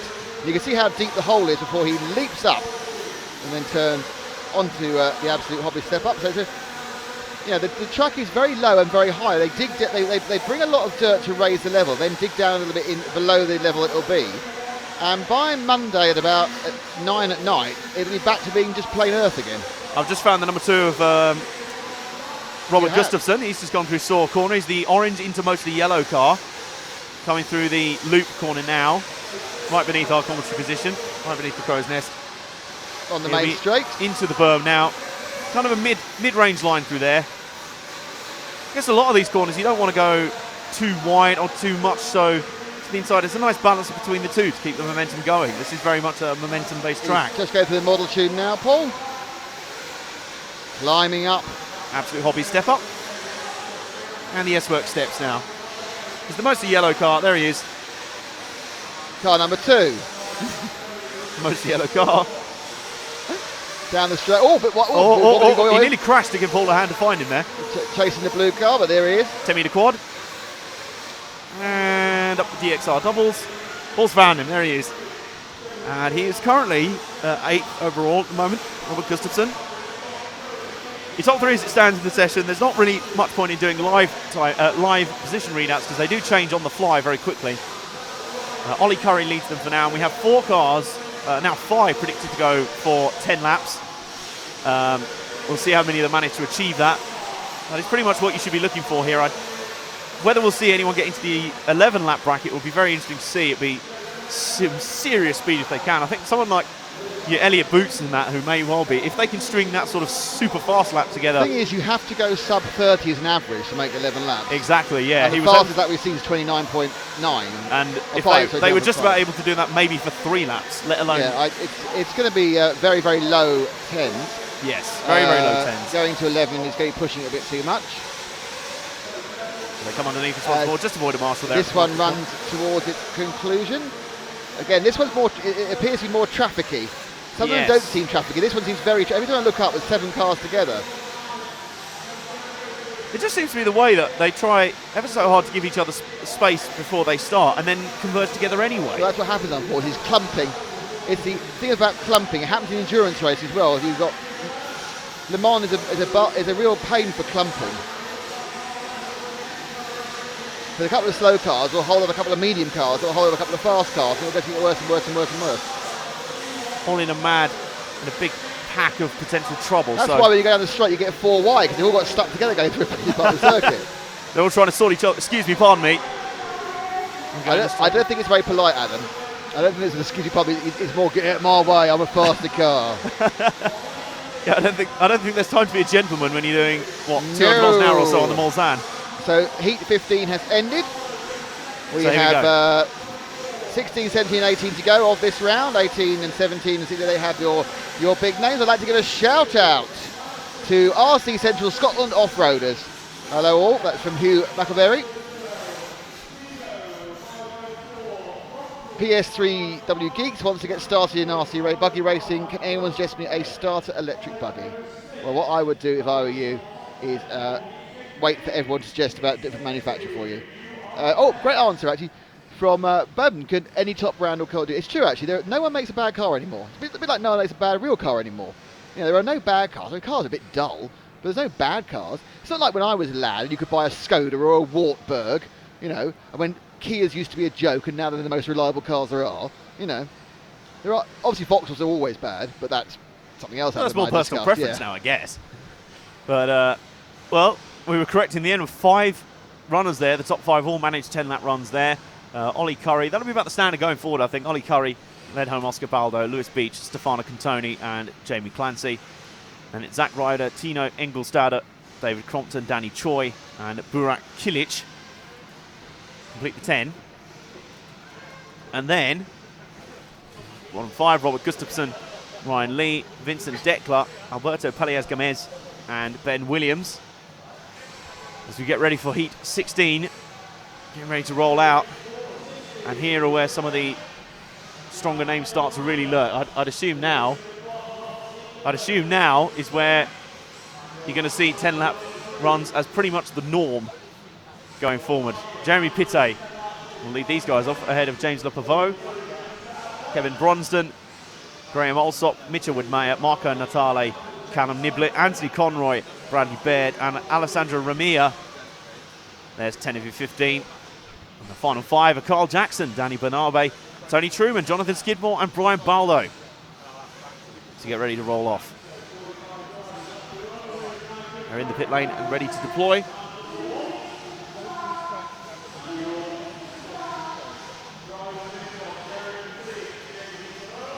So the cars are rolling out on their warm-up now. I think about 2 minutes of warm-up. As I say, the electric buggies get 90 seconds because they are less to warm up. But the nitro buggies get 2 minutes. Through Saw corner. It looks like everyone wants to see everything here because we only have one request, and that's Bradley Baird. Bradley Baird, that'll be car 9. Bradley, who has driven every chassis under the sun in the last 20 minutes. As he was with JQ, then he says he's a Kyosho, he's not, he's with TLR. Currently driving a Kyosho. No, he's not driving anyway. a Kyosho, no, TLR. He's one of those that's changed last minute. And yeah, I'm sure he's got a Reds engine because I don't think he's done anything else without a Reds engine.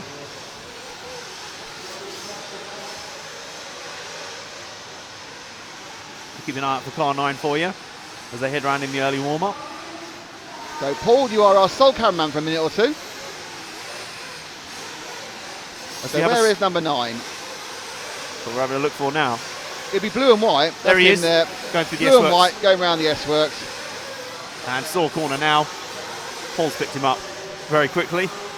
Just a technical update on the other camera. We finished in a couple of minutes. Here comes Baird down the berm. Very high line through the berm. Didn't count. Still got 30 seconds before their 5-minute start. Try an alternate line if you can. I don't think it's going to the get good news is we now have requests for 5 other cars come in. Here we go, as normal. I think the auto camera off to our left and the organisers here starting to go crazy again. That always quite amuses me, actually. I really want to build one of those. He's got a kind of an ordinary... Are you okay? And we're back on. So, yeah, I want to build one of these. He's done what I want to do. He's done it on a gimbal he made himself with 2 car servos, which is a great idea. The only problem is it's not very fine, and then it has a fit occasionally. That's pretty marvellous. So now... Oh, dear. And was that I don't counting? I don't think he'll have started his lap quite yet. He got off that one. So this is Bradley Baird's first counting lap will come in the second. He goes through the step up. The other cars we need to look out for, by the way, are 11, 5 and 1. Carl Jackson, Mitchell Widmeyer and Jeremy Pitte. Follow Baird as he heads out on his first flying lap of the session. So we're currently with Bradley. We'll stay with him for this first lap, then we'll look for an alternate route of 11, 5 or 1. He comes through now the Molotune section nicely inside the red-white car there.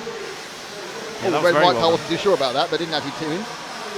Huge climb out of that hole where he climbs again up the absolute hobby step up. Unfortunately, obviously, as with all TV cameras at racing events, you take out most of the elevation change. And you'd be surprised at a lot of circuits how much up and down there is, and it all looks dead flat. Okay, that's enough excitement. So let's see if we can find, was it 2, 1, who was it? 5, 1. And was it 3, maybe? Let's consult We're the so chat again. old, aren't we? We want 5, 11 and 1. 5, 11 and 1. So Jeremy Pitte may be coming down in front of us anytime soon. There we are, car 1 now. He White is into white orange. into orange. Through the S-Works steps. This is Jeremy Petit. With a hot body for the Orion engine. He was when he signed up anyway. That could have From completely changed in that time. Switzerland. Hop Swiss. Any employee of Radio Show Limited, the people behind Radio Le Mans, always need to say Hop Swiss, because Eve is half Swiss. There we are. The more you know. Over the Molotune section. Through the middle. Then over the absolute hobby step up and the S-Works steps. These are, for the most part, these guys are looking pretty neat and tidy, and also for the most part, these guys are also looking on for pretty good 10-lap runs. So this is, you can tell, we're really getting down to the sharp end. What was a distant brass ring to aim for in the earlier heats is now pretty much the standard for these guys. A little bit of a catch out on the DXR doubles, didn't quite double them. Over the Molotune section, big height there, right in front of Paul's camera position. And this is the one that really catches you out, straight in front of our commentary position right there. Frank's camera that you're on right now is basically right next to our commentary position there. So that view there is almost the same view we're getting. Down the main straight, and there's Paul's camera. You'll see the speed they hit down the main straight. That's more the traditional line through that berm, isn't it? Through that sort of midway through. I always say the middle route's best. Pitt currently is running his second fastest for this one, and he's on for a 10.5.21. No, 10.5.30. He's dropping down. Other people clip their laps. So Callum Niblett is second. Brian Baldo is running the top. Who else will we ask for? It's car 5, wasn't it? Car 5, and there was one more. Well, car 5 now is actually going round the S-Works set down to the Saw corner. He is red with flashes of blue, orange with flashes of blue with a black wing. There he goes. Up through the berm. Watch it there. He gets very high through the berm. Now it's interesting though, the higher you seem to go through the berm, you seem to carry more momentum for the 10-metre quad. So I wonder if that's... but then again, it's all about the landing of the quad. Yeah. You actually want to try and land on the down slope of the quad. I'll point this out on the next lap round with Misha. Yeah. It's about the landing, and that is where the skill really comes into this. It's not the taking off, it's not the taking part that counts, it's the landing. So yeah, you need to have a little bit of here we where go. Is he now? So he comes around here, round the middle, and now it's this bit up, and then you've got to try and land there. He slightly overshot there. You actually want to land your wheels on the down slope of the quad. So the car picks up bottom and then drives, hands on the radio effectively, and then drives up the hill again. So if you land too much in the hole, you're going to get no momentum to get back up the hill again before you go around the left-hand corner of the DXR double. So that's the absolute ideal line. You'll see a lot of them try and hit that try and ramp down. It's not necessarily about maximum distance. He's just collided the wall right beneath our commentary box. Gets back going again.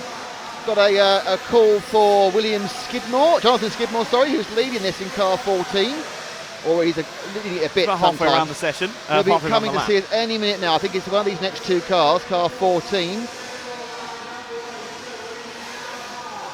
And there he is. He's yellow into, grey black over the, about to turn right in the Saw corner now.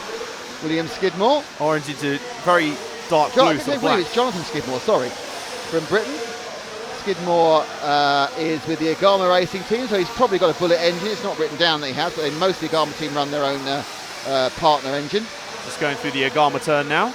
Now he's got an issue with traffic, which includes Bradley Baird in the blue and white car.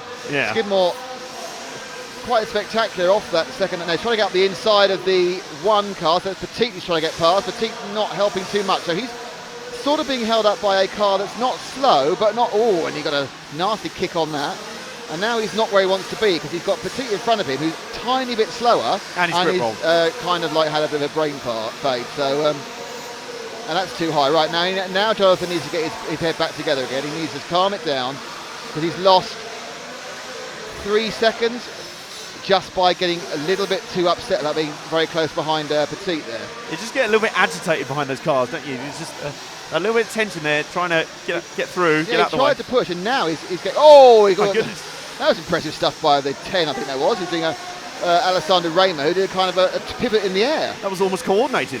That was the kind of sort of thing you see in the Gymnastics World Championships.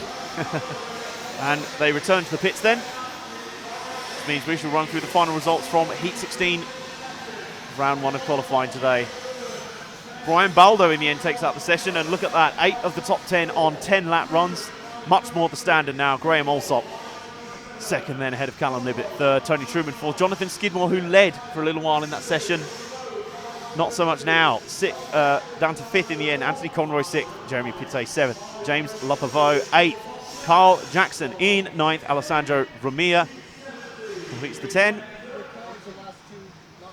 and then Bradley Baird, Mitchell Widmeyer, Marco Natale, Kevin Bronson and Danny Bernabe for Heat 16. Now we're down to the final 2 sessions for the Nitro class here. In round 1. In round 1, yeah. Then we have 4 heats of electric, and then we start all over again.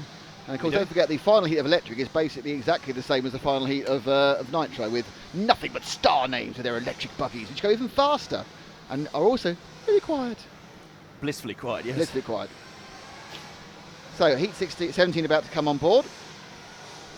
Now, we had to follow JQ in this one before everyone asked, because we didn't follow him yesterday. Before people humps down. And we were getting in terrible trouble for not following JQ.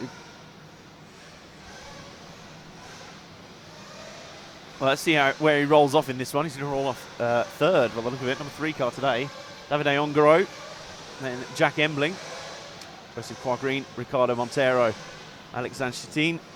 Martin Bayer. Carlos Duraez. Ricardo Berton. Elliot Taylor and Miguel Matias are 10 of your 15. And the final 5 are John Neumann, Joao Figueiredo, Milan Dragilovic, Simon Willits and Mike Lewis for your penultimate heat of Nitro Buggy qualifying for the first round.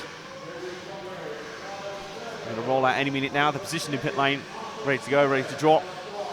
As soon as they head out for their warm-up, they'll try and space out a little bit, although as we've seen so far this weekend, that only works. That can have mixed results, because sometimes it's almost like everyone thinks exactly the same thing. So away they go, they drop out of the pits. We'll deploy the live positions for you. Anyone particularly you want to see? We all know you want to see JQ, of course. It's JQ, there is no one. Someone's asking how many female drivers are. I think there's only one. I think it's only Tiana Kralak. I don't think there are any other girls. Malin Carson's not here this year, so I don't think there are any other girls racing. But I will keep a lookout. Not in a creepy way either. So we have 3, 6 and 11 are our requests for this one. Martin Bayer is 6 and 11 is Jorn Neumann. So the X-Ray development engineer and the Serpent development engineer and Joseph Quagreen, the whole of JQ. He is the manufacturer, the designer, everything. So basically... he is JQ. It's all the company's men are coming in this one. And there's a huge queue of traffic that needs to stretch itself out. So JQ now is just coming over the jump now in the all-green machine with a bit of black flashing going onto the steps. Yellow wheels, green car. Annoying fly which is being shooed away by Adam. And down the straight goes JQ. Not started yet, of course. This is just a wobble. It's gone a bit high there. Gets a huge run and gets that landing. So you can see it better from Paul's camera, the landing. It's trying to land on that downstroke. Oh, and he gets hit by somebody else. Well, I don't think they started their lap yet. They haven't, only now, ages. I think it's at this point, either a fight's going to start or Sensor's going to break out. And that is actually the car number 7 of Carlos Duraez, who JQ's having a row with. And if you've got any sense now, he'll break right off. There's half a minute to go, so he's got one more lap. Will JQ come in for a top of a fuel is the question. No, he's happy with his run time, so he can run 7 minutes at least quite easily. And the only problem was, his lovely big bit of space he got himself got filled by two who came out after a fuel top off. And now he's having a row with another car. The battle for space, just as intense in qualifying, where it's supposed to be all about you, as it is in the race. So at this point, JQ should just ease back. He is easing back a bit, try and give himself a little bit of space from Duarez. And off they jolly well go.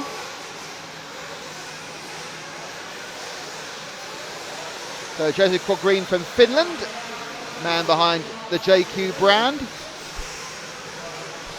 In some ways a marketing maverick, in some ways a loose cannon, and in some ways just basically Finnish.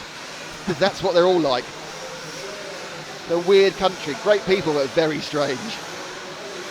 Love their racing over there as well, and a great pedigree of racing down the years as well, particularly on surfaces that aren't tarmac. 2 F1 drivers, 5 million people population, what can I say? There you go. And down the main straight, you know, getting fouled up in a bit more traffic. This is difficult. It's the concentration that really gets broken, because it's right there in your peripheral Did vision. well there, he just came up the inside of Duarez, but he's got 2 more people in front of him. Now, the question is, are they going to help? Actually, JQ looks a lot quicker than a lot of people in this heat at the moment. He needs to get the inside of the 13, which is Milan Draghi. Now, I know this isn't racing, but in qualifying terms, it's really important. Now, he is being held up at this point. Now, how will he deal with that situation? This must be so frustrating, because wherever he tries to Well, find... he's done a lot of racing, so at this point, you don't get frustrated. You need now. If he'd gone low there, I think he could have got inside. But he's now, the problem is you end up matching your speed to the car in front of you. Yeah. Which is great if they're slightly quicker, nicely up the inside there at the Gama. It's not so good if they're slightly faster, if they're slightly slower, because you'll end up thinking, oh, I'm going as fast as I can. What you're actually doing is going at their speed. I'll tell you what, that was a very neat and tidy pass. Got up the inside, I think there's slightly help there, but that's enough JQ love, because we need to go and see car 6 of Martin Bayer, or car 11 of your Neumann. And Neumann both of those guys will have just finished a lap. And 6 is finished well. Okay, well, there's Neumann should be round next, I would think. We'll keep a look out for both cars for you. 6 and Neumann 11. will be soon. I'm just hoping he's put his proper body on this time. Yeah, there's Neumann's car running the correct colours now. Yellow wheels just going on the steps now. Orange into red, that is Neumann's traditional colours. Yesterday it was very irritating because you couldn't see what the hell he was running. Big blue cooling heatsink telling us he's running an LRP engine, that Serpent. He comes down the main straight through the berm. 10 metre quad cleared, nice landing on the downside, beautiful stuff. Multiple European champion at electric off-road Neumann. Now he's got a massive traffic ahead of him. Currently travelling in 5th in this heat. Leading by Miguel Matias, the new hot body signing. Now Neumann is absolutely in trouble here because his time is melting away with traffic. 3 cars he needs to get past. And he's actually not got the drive off the land there. Can he get now? See, I think the option to go low isn't there because you won't get the spring enough for the 10 metre quad. Now he's running round. Now he's in traffic and that's pushing him back, and he is actually now down to 6th. And our final request is Martin Bayer, who will be coming towards us quite soon.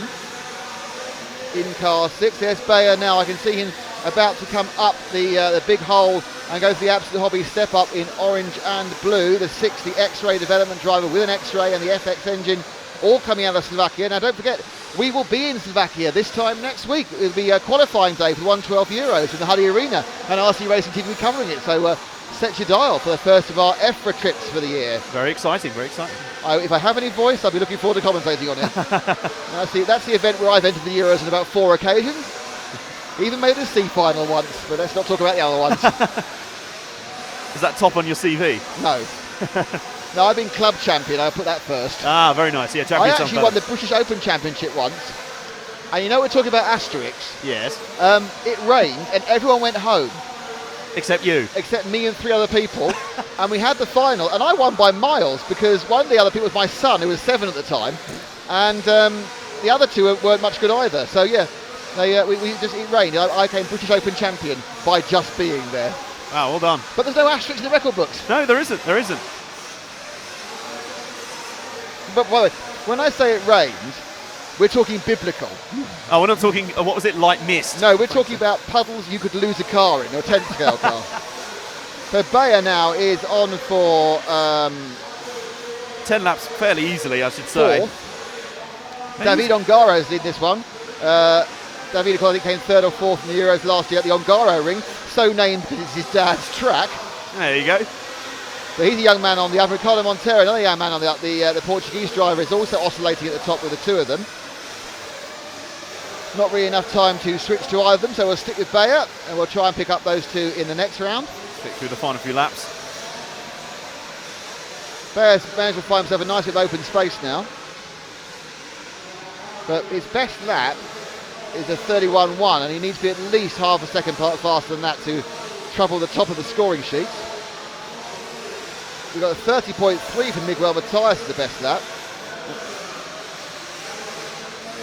It's interesting how you get a lot of one-off fastest laps by the individuals, but very rarely are they the ones actually done by the people leading the session overall. It is all about consistency ultimately, but I think we're going to see pretty much uniform 10-lap runs across this one. It's the minimum you'll need now, and we're getting right down into the sharp end of Nitro Buggy. Apparently one of my earlier spots was completely wrong. The blue cooling head on the Jordan Neumann machine was not an LRP motor, which is interesting because he used to drive for LRP a few years ago. It was a Maxima engine, a Maxima out of Thailand. Interesting. Right. Race over. That'll conclude. And we are now a couple of minutes away from the super top heat. Super top heat. Where I'll tell you now, we're going to choose who we show. Yeah. Hello to Jackson Beale from Australia. How you doing, man? So Davide Ongaro takes out that session, and it was pretty close between him and Miguel Matias, I've got to say. Only half a second between the two of them.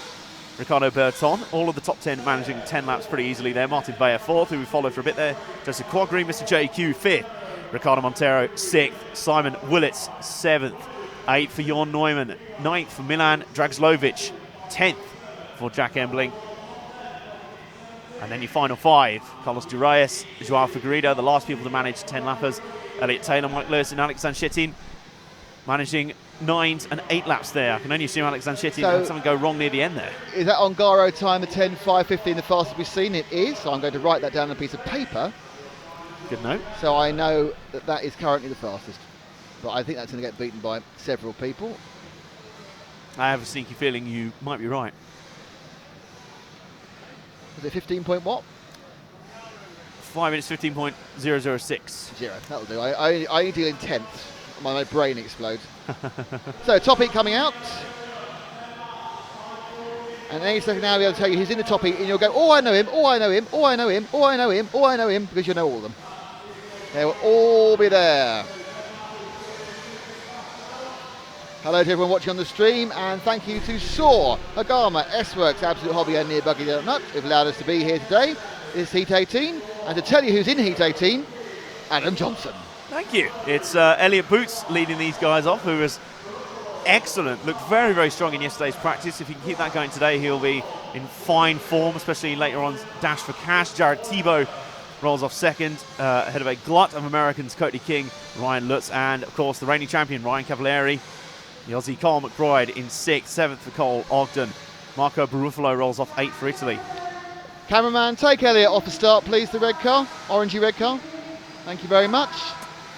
And Robert Bataille, there we go. And we're going to have to be quicker now, so very quickly for the rest of them. Martin Wallanker then 10th, 11th for Neil Cragg, David Ronifalt 12th, 13th for Darren Bloomfield, 14th for Lee Martin, and 15th. And last for this heat will be Renault Savoia. So we are with Elliot Boots. They're not started yet, but let's get a bit of form with the man who is the form man. Behind him is Tebow. Third off is Ryan Lutz, has already picked up a place. So it's not a real place, of course, it's not a race. So Boots now warming himself up round the Agama turn. Doesn't look like there's a huge amount of spacing out from the front guys at all. You can see the advantage of going off first though, because he's actually managed to get himself. Now Tebow is very, very close, and you'd think now with there's still over a minute to go before they actually get going anywhere. Okay, let's now Boots coming into fuel. Let's drop back 2 to Tebow, camera people. That's the white and the blue. This is Jared Tebow now, or Jared Tebow. I must get that right. Up the DXR double. There he is. Coming for the model tune. One back, please, Paul. There we go. So white wheels for Tebow, comes out the big hole, and the feedback starting from the other microphone. As if we didn't have enough to make our ears ring. So they'll be starting probably next lap. So Thibaut puts down a lot of smoke there. He's got going right rich, and unfortunately a car comes right into the gap in front of him. Thibaut negotiates the DXR doubles fairly tidily, but again, traffic's going to start coming into play here. And it's interesting how a few of those guys appear to fuel their cars so light that they do have that brief fuel stop before they get going on the qualifying run. That to me is a kind of a just insurance thing. All these cars can run 7.5 minutes and a tank full, but they kind of get a little bit kind of, oh no, I'm not too sure. And we're now starting, we're up and away. So this will be Thibaut's first lap. Puts the brakes on and now pushes hard as he goes down the straight for the first time it counts here. Up to how high at the berm goes, midway through. This is the next motocross. You know all about berms. Beautiful. Oh no, a bit late there. So he landed flat the car, lost momentum, pushes up over the doubles. Come around the Agama. What needs to avoid that little pointy out sock bit. So far clean. Very Pops neat and tidy nicely. so far. Bit of traffic in front of him. Now, is he going to clear that? That traffic is car number 5, which is Ryan Cavalieri, not really known to being traffic, the current champion of the event. Now, I'm not even sure if Cavalieri has started his time, actually. I think he might be literally a whole lap behind. So first lap in the books for Thibaut, and it's a 30.7. No, Cavalieri had started 31.2, so Cavalieri already down slightly. There's a huge melee of cars up ahead of them. So in the interest of covering other cars, can you guys move forward one car to Cavalieri, please? So Cavalieri, one car forward, car 5. Yellow onto red, going over the steps now. And we're on there with him. So this is the man who won last time, only 5th fastest yesterday in the 3-lap qualifying. Cavalieri, obviously team associated, and also a Maxima engine. Very high up on the berm there. And again, it's a little bit too far out of the 10-metre quad. Waiting for it all to settle down. So it's Ryan Lutz currently after 2 laps who's the fastest. Cavalieri, Thibaut. Now Boots, I assume, hasn't done 2 laps yet. No, so and all these guys are, virtually all of them are clipping under 31 seconds. No 29s yet, Adam. No 29s yet. I guess the consistent low 30s will be what they're aiming for. If they can do that, they'll be on for easy 10-lap brackets. The mystical 11-lapper. Again, Cavalieri is a little bit too far on after the 10-metre quad. It's very difficult. So of course, you're launching from a long way away to land in that dip.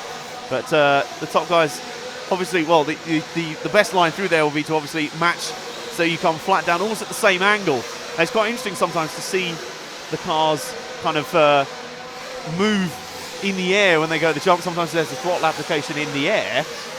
You get a little bit of movement of the car as it comes to land. So Lutz is now comfortably in the lead. It's Ryan Lutz. Now he's just about going, as soon as you can pick him up in mid-track, he's about to go down the model tune section now, running in blue and pink. Ryan Lutz with the Agama engine. He is, of course, car number 4, and he is now up the absolute hobby step up through the S-Work steps, round the Saw corner. Lutz, who's come from the previous qualifying of practice heat yesterday. And as he goes down the straight, let's see how far he goes up the berm, Adam. This will be interesting to watch. He goes fairly medium to high. Does he get it well? They're all kind of going for that middle bit, aren't they, in that dip? They're just going a little bit too far, almost a little bit too much speed. I just wonder if that berm is carrying a bit more speed up it than they did yesterday, because cars generally seem to be riding up it higher, and it means they're going further out of the 10-metre quad.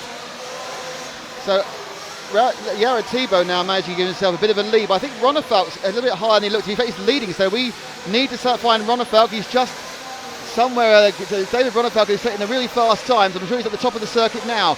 He is car number 12, and he's going just literally about to turn out of the hole. He's in yellow and orange and green, and he now turns onto the S-Work steps at the moment. This is Ronnefalk turning right on the Saw corner.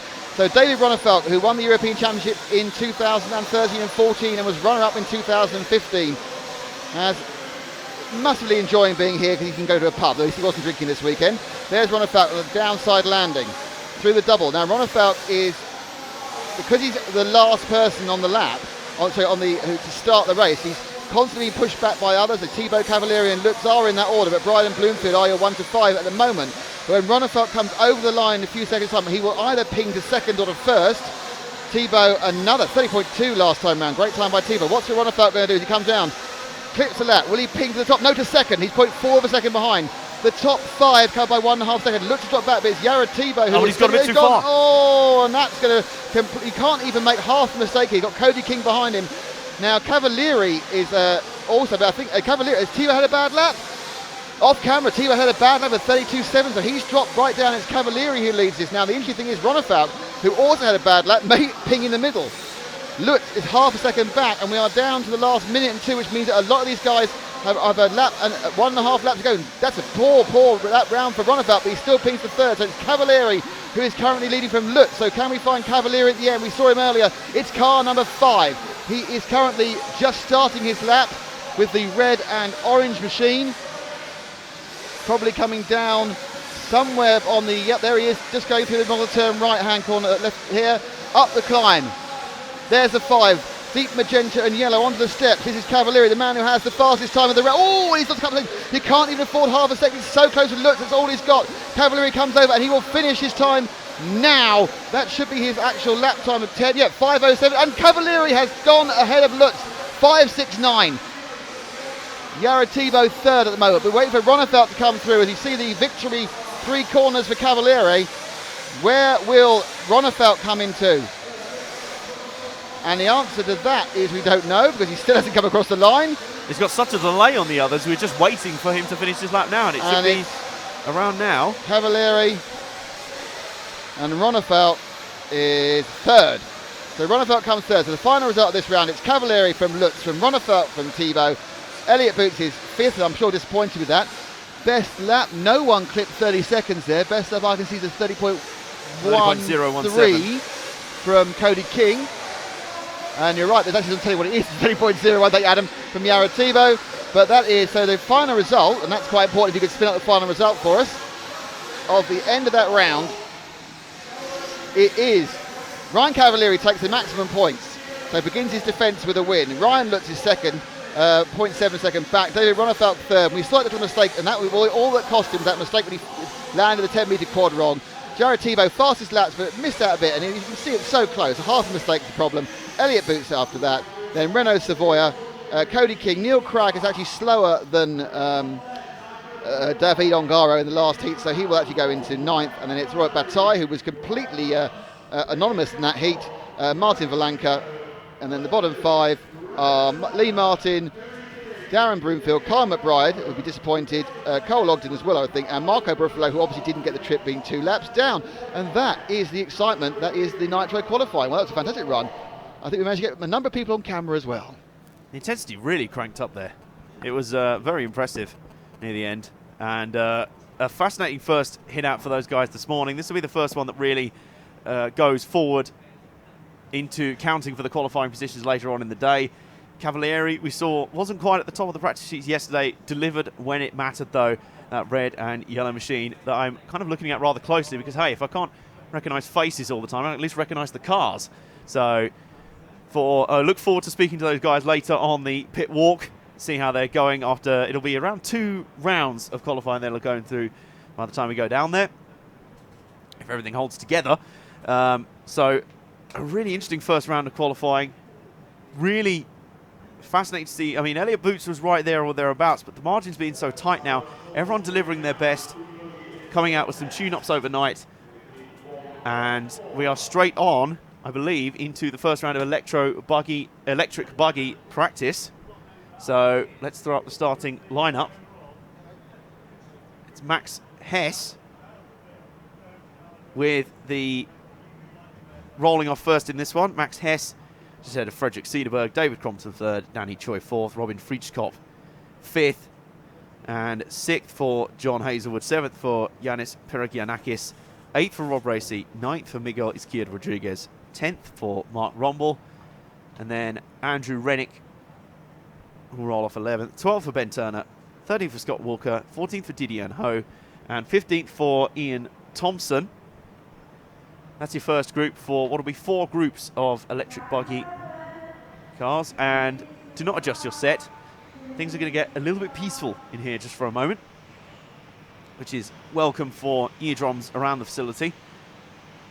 As they head out, they are slightly quicker over a lap than the Nitro buggy, just for the lightness and the slight increase in torque as well, and the instantaneous delivery of the torque from the cars, from the motors. Paul is going to return from his spot. Frank remains on the other camera, and we remain on RC Racing TV. Now our coverage of the electric buggy section of this presented by our partners at modeltune.com, and of course the whole event presented by neobuggy.net, as we continue into electric buggy qualifying. Now these will be 4 groups and 4 ones to really pay attention to. And there's a lot to see here. There's a lot to dissect. What will be very interesting is seeing who kind of differ slightly in terms of pace across both categories, because a lot of guys are doubling up in this electric class, and a lot of guys who are pretty good in the nitro class will also be pretty strong in the electric class, who feel like a double could be on, but it is so competitive at the top end that it'll also be incredibly difficult to do so. So here we go, we've got about 40 seconds to go of the count in. 40 seconds to go in their warm-up. Remember, electric buggies have 90 seconds of warm-up. They don't need quite as much time to warm up as the others. As the nitro buggies, they've got less to warm up, so it's quite simple. They just don't need as much time. They have the motors that'll really crank out a lot of performance and a lot of energy. Already some acrobatics from some of the top guys. Now Max Hess will lead these guys away.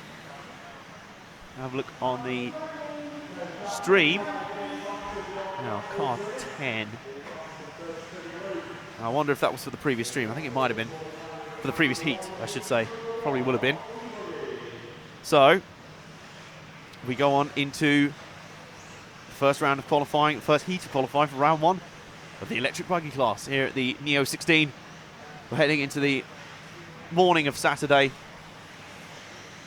2.5 days or so to go, 2 2/3 days to go of this mega event. Had a full day of practice yesterday, full day of qualifying today, as well as, of course, our 3 entertaining exhibition finals later on today. This evening, you'll want to watch out for the SAW Junior Final, the SAW Oldies Final, and the SAW Dash for Cash. That'll be incredible to watch, incredible intensity, and great fun to watch. 3 10-minute races. Those 3 finals are all 10 minutes long, so you'll be looking to watch out for them. And with reverse grids, particularly in the Dash for Cash, there'll be reverse grids, so plenty to race for. It'll be an all-out rush for a Dash for Cash, pretty much. That's the name. Oh my goodness, we just saw 2 cars crashing down the straight there. They're kind of locked wheels. I think Frank caught them on the camera there. Good spot. But this qualifying session now underway. Let's see if we can pick up number 2, Frederick Cederberg, who's around the halfway section of the track. Observe. He's the green into, or the light green into white car, going over the S-Work steps through SAW corner now. Mostly white cars. The first of those 2 you'll see on shot. There's Frederick Cederberg, who are taking the early lead after a couple of laps here in qualifying. So let's follow him for a little bit as Paul's returned from his saunter over on the second camera.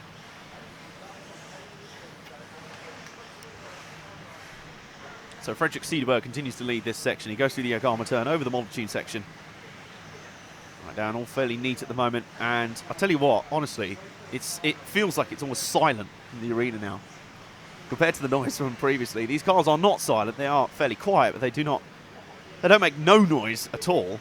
But compared to the nitro cars earlier, and the noise really is exacerbated by the fact we are indoors in a big metal structure, so it echoes around. And that is interesting. I'm seeing a lot more guys go high through the berm like that.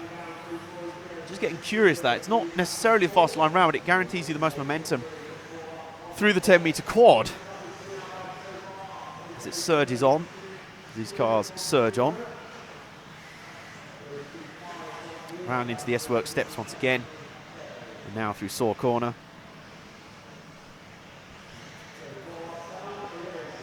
We're back onto the main straight again through the loop.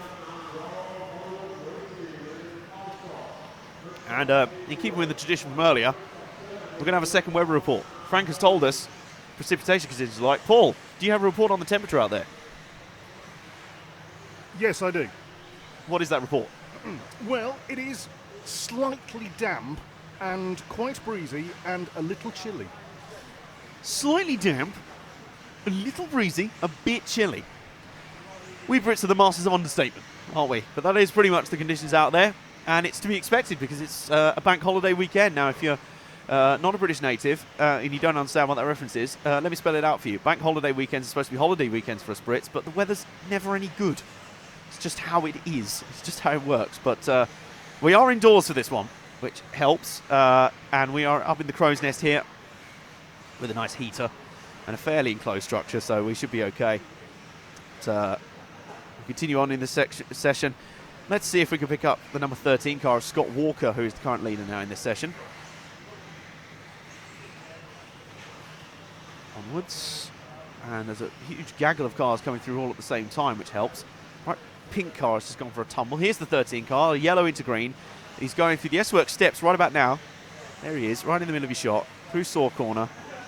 And he's actually not gone through Saw Corner, he's gone a completely different way. But that will hurt Scott Walker's overall time. Because he was going pretty well. Well, he is still leading despite that slight mistake. With a fastest lap so far of 32.5. So this shows the levels we're all at right now. The Agama curve also there. Now down through the model tune section.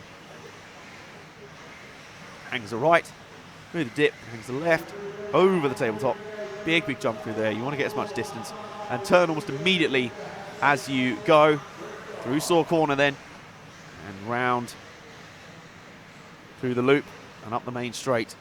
Down the main straight. You have to let off the gas because only in very exceptional circumstances do you get a good run. Ooh. Marshall trying to retrieve some cars right in the dip after the 10-metre quad. Could not quite do it. Or rather, Walker had to be careful there. And Walker right now, I can tell you, is actually forecast to do the only 10-lap run of the session. Of this session, I should say. So if he keeps this pace up, he might be able to squeeze 2 more laps in. He's around to complete at least this one. And is he still leading? Yes, he is. He's still looking pretty comfortable at the moment. So this is a good run from Scott Walker.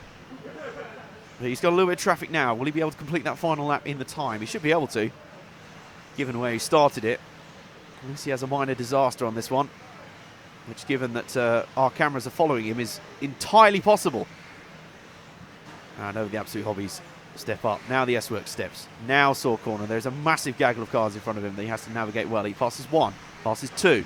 That's very neat and tidy. He should be able to complete, or at least start his 10th lap now. There it is. So he will log 10 laps in this session. I don't know if anyone else will. David Crompton is the one closest. So Scott Walker will manage to get 10 laps in the books. Very nice job there. Very good effort. And he'll come around to complete this 10th lap. It looks like he'll be the only one in the session to do so, which is a very fine effort indeed. So Scott Walker then, as we clear positions off. And then we publish the results. Here is the winner of that session, which was Scott Walker, the one guy to get onto 10 laps to complete it in 5 minutes 32. David Crompton second, Max Hess third, Frederick Cederberg fourth, and then Rob Racy fifth. Sixth for John Hazelwood, seventh for Robin Frichkov, eighth for Yanis Pierogiannakis, ninth for Andrew Reddick, and then Miguel Izquierda Rodriguez completes the 10, followed by Ben Turner, Ian Thompson, Didier Ho, Mark Rumble, and Danny Choi. Most of these guys indeed doubling up.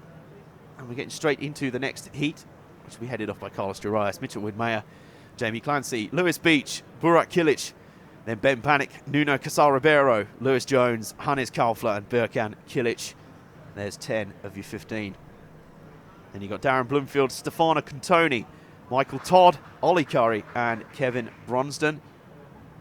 So there's your lineup as we wait for them to deploy onto the starting grid.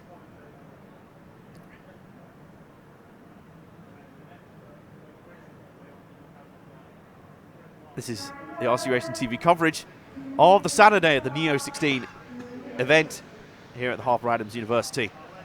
The coverage of the electric bug is brought to you by ModelTune.com. And our coverage of the entire event brought to you by NeoBuggy.net. And the crew in here is currently Adam Johnson, myself, to my left, Paul Bateman, to my right, Jan Ergen. Is it Jan or Jan? Jan. Hard J. Okay. So Jan Ergen, out on the camera at the moment, Frank McKinney, and somewhere, I assume, taking a rest after the intensity of the Nitro Buggy session, is Nick Damon. For now, it is us four in the crow's nest as the cars go out for a bit of a warm-up. Let's show you the live positions, shall we? There they are. On screen, we have some requests in for this one. Lewis Jones in car 8 and Mitra Widmeyer in car 2. Requested, as well as Alan Bloomfield. Darren Bloomfield, I should say. So, those are your guys to complete. There's a few cars actually still getting to the setup area, to the pit zone. So let's start this session, shall we, by following Lewis Jones in car 8. That's a few of the requests that we've had. Now, where's car 8? Lewis Jones, it's the all-blue car now coming through the S-Works steps. Right across the S-Works steps through Saw Corner, all blue. Solid blue car 8. There it is. There's Lewis Jones for you.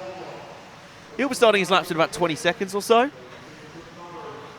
as will the rest of the field. Should be pointing out, won't be him starting in 20 seconds or so. Everyone else will be starting too. Oh, he gets a little bit of a caught there, but it's okay. He hasn't started yet, so he's going around to start this time. But he'll want to be better than that, because his lap's kind of gone a bit down the toilet in the last few corners. But he'll look to rectify that. He'll come round. And it's not got a good start at all. He's hoping to get all the mistakes out of his system on that warm-up lap. Now around the berm, over the 10-metre quad. Up the DXR doubles. Round the Agama turn. Through the multitude section. Over the jump. Down hard right. It's the pit. Turn left. Over the tabletop. And the Absolute Hobby step up. Then the S-Works steps. Then Saw Corner. This is those two little jumps. And a sort of 3 apex corner. Then around. Oh, a little bit of a tag of contact there. A little bit of traffic. Goes side by side of the main straight. And he actually pulls a wheelie down that main straight. But he's running okay so far. His early pace looking pretty good. Is Lewis Jones in car 8. Now, who else are we requested to follow? I think number 2. We're getting a few requests for car 5 as well. Burak Kilic. So let's see. I think first up we'll follow. Although I don't think Mitchell Widmeyer is actually out there. The lap's not showing there. So if he does appear, we'll let you know. But Darren Bloomfield's also getting a lot of requests. So I'll have a look for car 11 for you. He should be in the early part of the lap right now. As we hunt for car 11. I think it's coming through the tabletop right about now. Oh, that's 14. Eventually they will. Eventually you will. A big air time out of the tabletop. Huge, huge air. Extraordinary. Darren Bloomfield, there he is. The white car with blue flashes on it. Just coming through Saw Corner now. He's right in the middle of that gaggle of cars. He's in fact up the inside of the number 8 car that we were just following. There he is. Going down the main straight now. The mostly white car with some blue flashes on it. High up the berm. And just a little bit too far. Although I think he actually got involved in an incident in the... Yes, he did. He got involved in an incident in the dip, and it's all gone a bit horribly wrong there. Big gaggle of cars, and another flip up there. This is absolute chaos going on out there. They've found themselves in this big gaggle of cars, and it's just not working out. And they're trying. They obviously don't want to lose too much time by giving up position to each other, but at the same time, they're getting in each other's way. So they are losing time in that respect. So Jan is shaking his head here. Yes, I completely agree. Marshall's having to retrieve cars all over the place. This is a very interesting session so far. I've got to say, Michael Todd with the early pace ahead of Ben Panic and Lewis Beach. I wonder if we've got any more requests. I think we might do. Well, Mitchell Widmeyer was one of those requests, but he's not out there, so we can't really deliver on that one, which is a real shame. But, oh goodness. Oh, we had a car just stopped at the Absolute Hobbies step up. I just saw it just beneath us. We continue on. Following the number 11 of Darren Bloomfield, who's showing in around the top 5 right now. Of course, it's always a little bit dangerous to keep a sort of live tally of the positions as they count. So it's always a little bit hard to do, especially in qualifying sessions when the positions are changing so quickly. Basically on the fly as they come across the line, they're almost changing. Nuno Casal Ribeiro is up there. I think we also had a request for Birkan Kilic. Let's see if we can find Birkan Kilic in the number 10 car. Number 10 car, here we go, the orange car with the white front end, going over the S-Works steps, now through Saw Corner. In the middle of Saw Corner, right, there's Birkan Kilic on the way. Sorry, no, it was Burak Kilic. There we go, it was Burak Kilic. I thought it was car 5. I thought it was car 5 for a second. No, it was there's 2 Kilics in the race. We found Berkan Kilic. Let's see if we can find Burak Kilic. Now, he's, I think, in the very late part of the lap anyway, so he's got a way to go. We'll follow Berkan Kilic for now. He's showing us 8th. Burak Kilic has pretty much just started a fresh lap. Car number 5. I'll keep an eye out for car 5 for you. Car 5, here it is, the white car, in mostly blue body shell, just going through Saw corner right about now, just entering that corner. Mostly blue car, sort of whitish front end. There's Burak Kilic. There we go, we got the right one this time. So, get this request in if you can. As I say, in the very top end of qualifying, it'll be a bit more difficult. It'll be more difficult to find the cars that you specifically want, unless they're doing well. So, if you want to request, then maybe change that into cheer for your favourite driver. Get them to do better, and the better they do, the more likely they're going to be on camera. That's just how it works here, folks. So, onwards goes Burak Kilic. He's still down just outside the top 10 at the moment, but a lot of these guys comfortably on for 10-lap runs, so they'll be just fine by the looks of it. And Darren Bloomfield has now jumped to the top. Now jumped to the head of the table.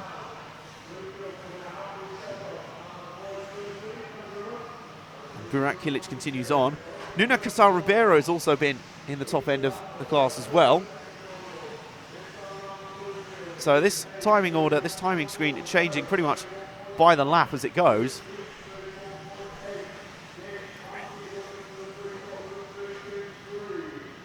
And we're coming into the final few seconds now. Darren Bloomfield has appeared at the top again, so the number 11 car doing it pretty well out there, but I think a lot of these guys will have completed their runs by about now. So that's it all over. That's the end of the heat for you. That's it, all done. And as the cars come back into pit lane, we'll show you their finishing positions. Because, you know, we're nice like that. Darren Bloomfield wins out this session, and you can see there, 8 of the top 10 comfortably in the 10-lap bracket. Nuno Casal Ribeiro second, 3rd for Jamie Clancy, 4th for Lewis Beach, 5th for Berkan Kilic, 6th for Kevin Brunsden, Stefano Cantoni in 7th, Ben Panic 8th, Ollie Curry 9th, and then Lewis Jones in the 10. Behind them, Burak Kilic, Michael Todd, Carlos Durias, Hannes Kalpfler, and Micho Widmeyer did not turn a lap in that session. Hannes Kalpfler only turned 4 himself, so maybe some issues plaguing that car, did not make it out there for as long as he would have hoped. As we complete the quick turnaround again, it is starting to fly by at this point in time, which is a good thing because we've got plenty of heats to get through, plenty of cars to get out on track. So for this one, this will be Heat 3, Alexander Chetin, Martin Bayer, Jorn Neumann, Martin Wolanka, Jonathan Skidmore, Marco Barufalo, Ricardo Berton, Joseph Quagri, Mr. JQ himself, Joao Figueiredo, Zacharias Villalba-Nielsen. And here's the final 5, Tony Truman, Brian Baldo, Milan Draglovic, Zach Ryan and Danny Bernabe. As you line up as they get ready in pit lane, ready to cut loose. They'll have the prerequisite 90 seconds of warm-up, and then they'll be on their way. So you have a little bit of track work just before that, a little bit of sweeping up. Just getting rid of some of the loose dirt that forms on top of the surface. Just sweeping that to one side, making sure there's not too many marbles on the main racing line, the main race surface. Of course, if you do venture out wide where all that dirt's been swept up, then that's kind of your own fault. You really shouldn't be there, because that is not the fastest lap around the track. And we have a request for Jonathan Skidmore. Jonathan Skidmore to follow in this one. So as they come out of the pits, let's see if we can pick up what will likely be the 5th car in line. I think it's that orange and very dark blue car that's just flipped going over the DXR doubles, typically. Because, of course, a car's going to crash as soon as it goes over the DXR doubles, right? As soon as it comes onto our cameras. In fact, he's not on our cameras yet. You're a bit early for that. Although it is during warm-up, so we'll let you off as we have a look for car 5. Jonathan Skidmore. Yes, there it is. The orange car with the very dark blue rear end. He's coming through Saw corner right about now. And then round the corner. Up onto the main straight. There, he's on the main straight right about now, heading into the berm. now right in the middle of it, over the 10-meter quad, and up the DXR doubles. There he is. Found him on the camera. So Jonathan Skidmore getting his early warm-ups done in a pretty good time. As we continue, we're moving to round 3 of electric qualifying. Paul's rudely stolen my chair. That's not too polite. He's giving it back. So not a very good thief if you immediately give back something you've stolen. I don't think that's quite how thievery works, is it? We have the warm-up counting down right now. Coming into 40 seconds to go. And so we have our commentators up here for the tannoy at the very least. Nick is elsewhere in the facility right about now, probably taking what he calls a natural break, which is one I think I need to take fairly soon as well. So, that's the only reason I haven't taken it yet. Paul is definitely motioning, saying I'm not commentating. That's the only reason I haven't taken the natural break yet. So, come through the warm-up then, and get ready for another 5-minute qualifying session. This will be heat 3 of 4 for the electric buggy class.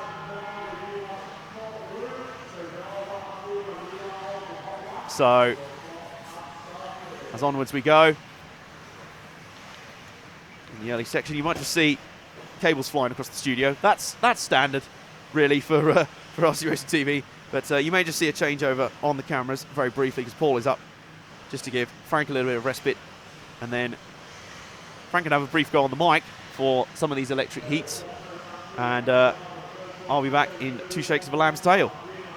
But so far in this session, the first laps being logged on the board. As you see, Martin Bayer starting out with Zacharias Villalba-Nelson, Jon Neumann, Martin Valanka and Alex Zanchetin. But of course, these all shuffle around as and when laps come in, and as and when laps are completed. So Jonathan Skidmore was on the screen. Time check please, or time please. I assume you mean domestic or local time here. It'll be 11:30, pretty much local time. It's 11:27 a.m. local time here in Britain. That should be 12:27 European time. Yes, yeah. Of course, tonight will be where we go into British summertime, and we lose an hour of sleep, which is mildly inconvenient. But the pattern here anyway is very much eat, sleep, neo, repeat. That is something that all competitors subscribe to. That is something all of the drivers subscribe to, and it's something we subscribe to as well, because we're bringing you everything, every bit of racing action out here at the Neo 16 event. Continue to follow Jonathan Skidmore in the early going. He's lost a little bit of pace in the early going.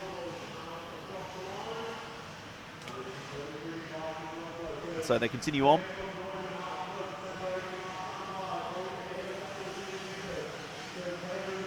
And we're currently being told on the stream it is 9:27 Australian time. Is that AM or PM? I'd assume that must be PM. I think that's got to be... Let us know if that's AM or PM over there. If it's either, thank you very much for locking in. So, thank you very much for joining in. Yeah, it's PM. Locked in on the stream. Thank you very much, everyone, for joining in on the stream. Great to have you here joining in. And we have a flip down beneath us, right down on the camera position. Literally right beneath us. The camera right angled down as far as it can go on that first segment. So Martin Bayer is your early leader, showing anyway. That'll rotate as the cars come round, but see if we can pick up Mr. Bayer, shall we? In the number 2 car. I'll let you know, Paul, when he's in my view. Here is car 2, the orange and blue car, coming through the S-Works steps right about now. And now through Saw Corner. And on he goes, proceeds on. Round onto the main straight. Up the berm, over the 10-meter quad. Round through the DXR doubles. Up through the Agama turn. Up the Monotune section. It's the sort of track where it's a classic kind of off-road track where there is absolutely no room to rest. There is no room to kind of relax. There's so much to concentrate on, so much to get right, that you literally have to nail every jump and every corner with the maximum accuracy. It's not so much about being the fastest, it's about being neat and tidy, not hustling too hard, not getting your laps too overblown, and not really doing too much in terms of just extravagance, because sometimes that can be to your detriment. And as he comes around once again, up through the Absolute Hobbies step up, through the S-Works steps. And this little part of the track, there's not the biggest jumps on it, but it's just a little technical section here that can really unseat you after a lap that's been full of huge jumps. You've just got to restrain yourself not to go too much. And he seems to have cleared most of the traffic that was prevalent there. We've got a minute or so to go of this session. He seems to have cleared most of the traffic that was prevalent there, at least. He goes down over the Agama tabletop, round through the S-Works steps once again, and onwards. Up through the main straight. And Nick has returned just in the, was going to say the nick of time. That is, I was wandering straight into a rather obvious joke there. We are just concluding this session, and you've just returned from a break? You are more than welcome to go for a break. I just returned from a wander around chat concept marketing thing. Excellent. Well, I'll leave you in the capable hands of Mr. Nick Damon to guide you through the remainder of this heat. And is it Frank on the camera, is it? Paul's taking over on the camera. Okay, fine, super. Thanks for having a little bit of a break. Oh, marvellous. We haven't finished one, have we? We've got 13 seconds to go. 13 seconds to go. Sorry. So Jorn Neumann is winning this one. Heat 3 of 4 in e-buggy. And he's won it actually with a 5:10.7, so a good result there for Jorn. And we're coming up to the top heat of e-buggy, and that will be contested by, and we'll just, this one's finishing off now, and Adam kind of left the studio very quickly, so I think he must have been quite desperate to leave. So I need to just get to the end results of this one. Obviously, there's a lot of quicker turnover on these ones. And we have all the usual features, all the usual suspects. This is your chance to see the third round of e-buggy, third heat of e-buggy, round 1. Jorn Neumann with a 5:10.7 is the fastest. Fastest lap was actually Ricardo Berton with a 32.66. Track running a little bit slower than yesterday at the moment. Martin Bayer second, Ricardo Berton third. Alex Antonio fourth, Brian Baldo fifth, Marco Barufalo is sixth. Zacharias Nielsen Villabia, Martin Valanca, Hal Figueredo. You know, you can probably read. I'm pretty certain you can read in this model tuned sponsored e-buggy, so I'll just let you read those ones. And let's clear those. Now, Hugh says, welcome back to me. Thank you very much. Steve McWaters, hello from Northern Ireland. Bad luck for Bear, great one for Jorn. I'm not going to try and catch up from where I am. We have the top heat. Once again, we will probably show who we want to show, because we like that. God, I've just looked up, and I've just suddenly realised I can see the other end of the track again, as the mist and the smoke has cleared from 3 rounds of e-buggy. So who is in this heat? Who's in this heat, I hear you ask? Obviously you haven't asked that, but I'm hoping you will. So we have Dave Rodefeld, Yara Thibault, Ryan Cavalieri, Elliot Boots, Renan Savoy, Martin Robert Bataille, Carl McBride, Cody King, Ryan Lutz, David Ongaro, Jack Embling, Cole Ogden, Miguel Matthias, and Oscar Baldo. But that underway, they have a much shorter run into this, just for 2 minutes rather than I think 2.5, as they are of course electric cars and they can do their thing. So let's see, who should we pick up first? Who haven't we seen much of? Let's pick up Carl McBride in car 8 if we can. I don't know where the hell he is. There he is, white and red, just going through the saw corner now. McBride, very popular with the Australians. I think we should probably get the Australians in now because they'll be probably going to bed before the next round. So a bit of love for our Australian friends. No need to come in for a top up because you can't sort of charge in the pit lane. I like the fact all the mechanics sitting there, they've got nothing to do. There's nothing they can do. They can't tweak anything. They're not going to have to reprogram the speedos. And McBride there. You should try and look at how these cars are different. I think we'll try to do that earlier, how they handle the track differently. They're very, very similar speeds we end up with. 2 completely different ways of managing it, either through a nitro engine or electric. Now, the electric obviously have that instant torque. They can drive much better off up hills and off jumps. There's a car dead in the track there, which is car 9 of Cody King. Now, whether he's got a problem or he's not doing anything. The marshal's not doing anything. He's just sat there. Now he's moving again. So he obviously was doing a little bit of a tweak on the stereo. He was tweaking his stereo. He's on the steering wheel. If he was tweaking his stereo, that'd be really cool. Oh yeah, I'm going to go listen to Kiss FM now. So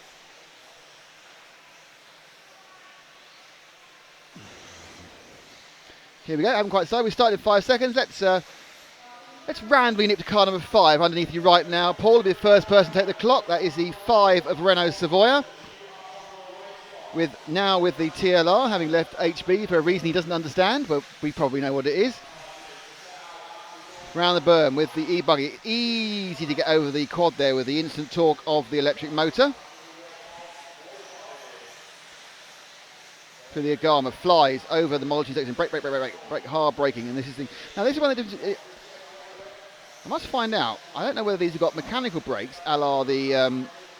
Actually, they wouldn't have. There's no servo. They will have electronic brakes from the Speedos. They won't have mechanical brakes as the Nitros do, because they don't have that second servo to do that. Of course, there is no servo needed for electronic speed controller.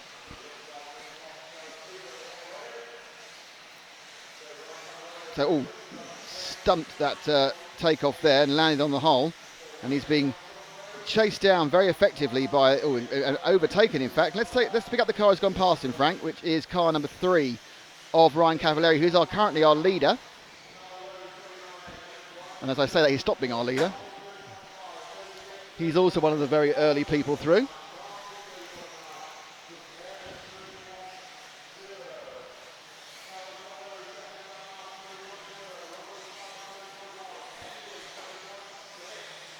Cavalieri comes around the top of the track. It's amazing how clear it is now. Comes right down the big hole. So it's Cavalieri after 2 laps, who is actually ahead of Bataille, and then it's Cody King, and then it's everybody. Thibaut doesn't appear to have taken part in this race, so Thibaut has had a problem. Is Thibaut actually up on the rostrum? I can't see it. Let me see if I can count.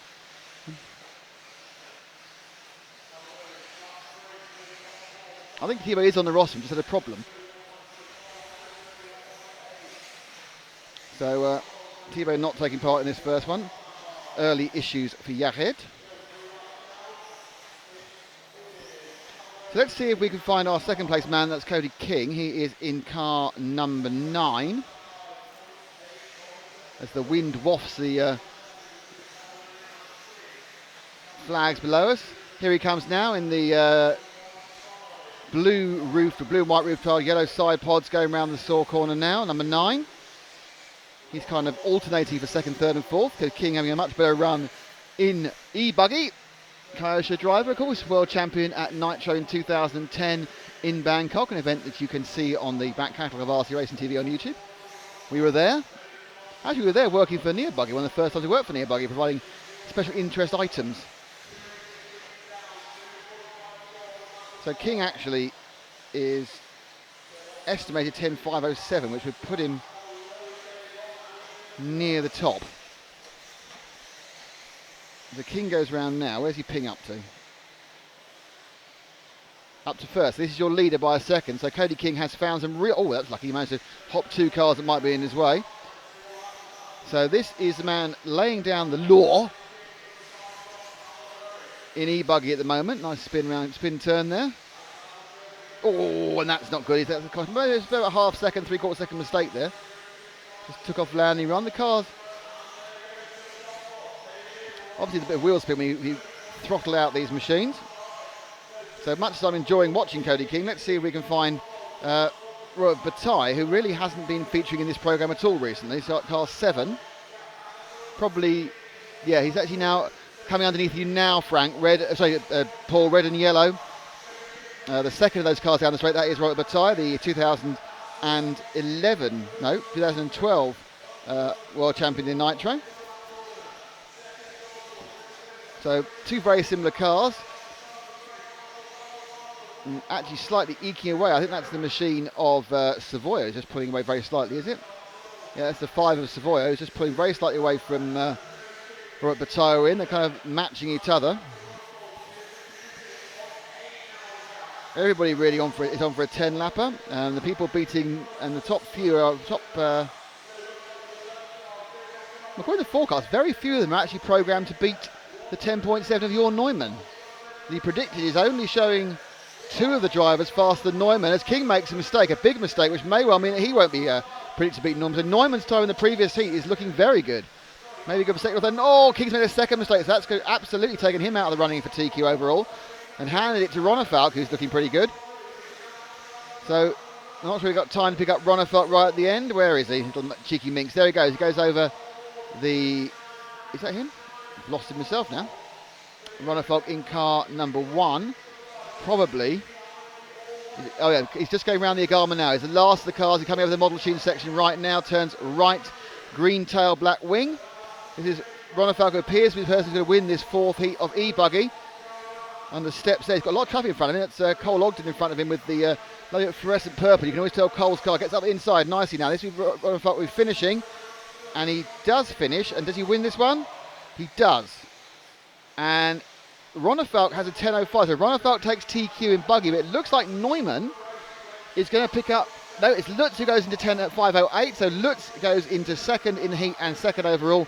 Neumann, however, is picking up 3rd in heat, 3rd in round, though not in this heat. So Neumann has a 3rd, but the winner was Ronnefalk. Lutz was 2nd. King was 3rd in this one and 4th overall. Then Bataille, Ongaro, Renault Savoia, and the rest. So that is the e-buggy round 1 completed, and the big loser in that one was certainly Jared Thibault. Didn't do anything. So you see, hang on. Yeah, King was just behind Lutz, and the interesting thing about that is, of course, is that we saw King make 3 mistakes on 1 lap. Bataille came into 4th in this one, 5th overall. Ongaro 5th, Savoia 6th, Martin 7th, Cavalieri 8th, and that actually concludes the first round of qualifying for everything. There's Embling, and so Cole Ogden with 10.528. Embling quite slow as well. None of these are going to be pushing it up, but Thibault, the surprise there, number 2 seed, not being available. Okay, so that is the end of round 1. Let me see if I can give you some end of round 1 information for everybody. The overall qualification for buggy is Ryan Cavalieri is 1st, Ryan Lutz is 2nd, so it's a big double Ryan there at the top. David Ronnefalk 3rd, this is a nitro buggy. Jared Thibault is in 4th, Elliot Harper? Different side. Elliot Boots is in 5th, Renault Savoia 6th, Cody King 7th, David Ongaro 8th, Miguel Matias 9th, Ricardo Burton 10th, and it's Cragg, Battle at Valanca, Martin Boldo. And in e-buggy, the order is Ronnefalk, Lutz, Neumann, King, Battle in 5th, Bayer, Burton, Ongaro, Savoia, Zantoni in 10th, then Martin, Cavalieri, Baldo, Boots in 14th, wow, and Baruffalo, and that is your order for the 2 different disciplines. And as we say that, so begins round 2, and I am joined in the booth by a special guest for this week. It's James. Hello, James Parry. Hello, Nick Damon. No, that doesn't work. Try again. Try turning me up. Hello, Nick Damon. James, we feel very big and grown up. Why is that? Because we turned everything on without you today and it all worked. Yay. And that is the first. Excellent. That's great news. Those of you who watch RC Racing TV regularly on our live show, you will know that James is a regular performer for us, and is the man who sorts out all our technical problems. Not our emotional problems, just our technical problems. No, just technical problems. I can't help with emotional problems. So what are you doing here if you're not working for us? I'm doing filming and media things for the organiser, for Phil. Woo! See, he's left us behind. He's moved on from the RC world to working directly for the organisers. Cue violin music. Oh, we're not sad. So how's it been going then, Nick? Well, so far it's all gone very well. We had a few technical issues yesterday, but most of them weren't seen. Today it's currently solid, which is always a word you have to use currently. And the event's going well. And at the moment we can see the other end of the track, which we won't be able to see in about 2 heats' time. And what a great track it is. It is very fast track, more traffic. Only a 30-second lap means there's more traffic. The drivers are giving good feedback on the track. I think they're loving it. Well, you would, wouldn't you? Yes. And now the weather's horrible outside. It's all the more reason to be inside in the shed. Yeah. It was nice Now yesterday, it's not today. mizzling. Yeah. Drizzle. Horrible. That was horrible. This microphone I just made. Ugh. So have you joined us to enjoy our space heat, or have you enjoyed us because you have some technical things you need to do for your filmations? I just need to grab some footage off one of your cameras that Frank kindly did for me. He's such a love. But there's a bit of logistics to work out so I can get that footage off, which is why I'm hanging around waiting for Frank to come back. And once again, I get the watch sign from Yam, meaning I've forgotten to put the live timing in. Depends what you want to see. Laps or times. What will that do then? Clicking that. Instead of giving you number of laps and then each driver underneath will be time behind first place, qualifying will give you how many laps in, how much time. That's a much better one. If only I'd known to press that tick before. And there we are. That's why James needs to be here, because we can't trust us on our own, can we? Laps down the that's left and much time down better. the right. you just literally put a little tick in the All right. tick box Yeah, that I created. okay. Yeah, thanks. I did wonder why we had the qualifying. dog sort of thing. I think, I don't know what. Oh, yeah. The view you've been using is great for the final on the last day. Yeah, thank you. Yeah, thanks. Yeah. All right.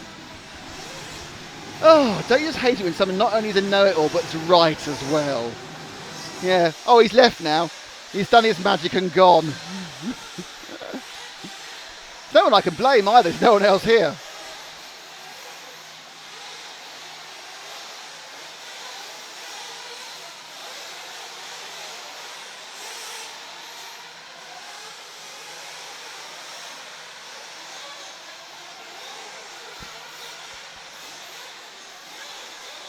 Okay, so we are up and running now in Heat 1.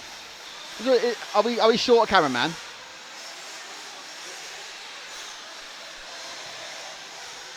So we're going to have an exciting time with just camera 2.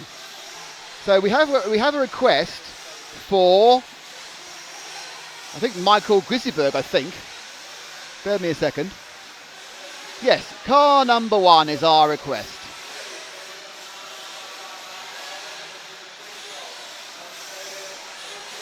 So car number 1 we need is Michael Gisberg. Where is car number 1? Have you found him already, Frank? No. Right, so we need to look for him. He has done 88. He's just about starting a new lap, I think. I've no idea what he looks like. He's leading, though. Oh, look, it's so much clearer now we've changed the way the timing's done. Hurrah for us.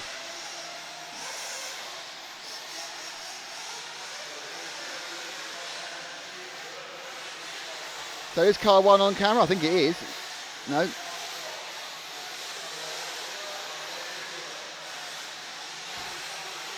There he is. He's the blue car going around the steps now. There we are. Last car of this lot going around the saw corner, yellow wheels, car 1. There we go. As Frank gets used to the other position. He's not been on position 2 before. It's a very hesitant driver by Mr. Grisberg at the moment. Gugisberg, sorry. Running quite short. They worked quite well actually going short there.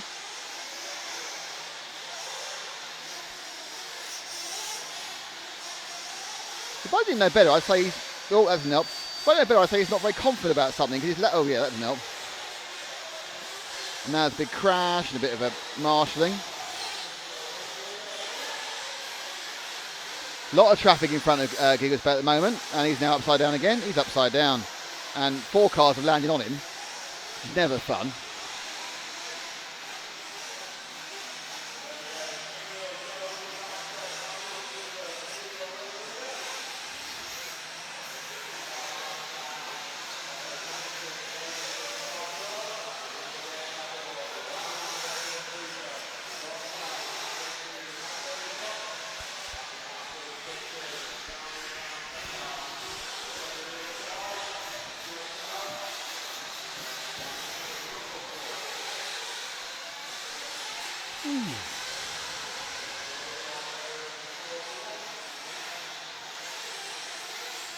So very low key now. We're in the first heat of round 2.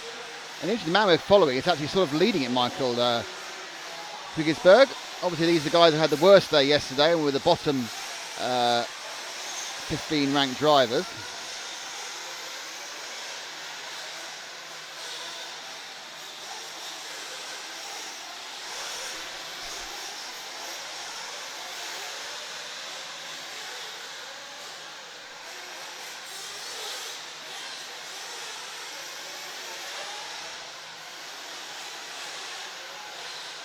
Oh, what excellent hop there by 4.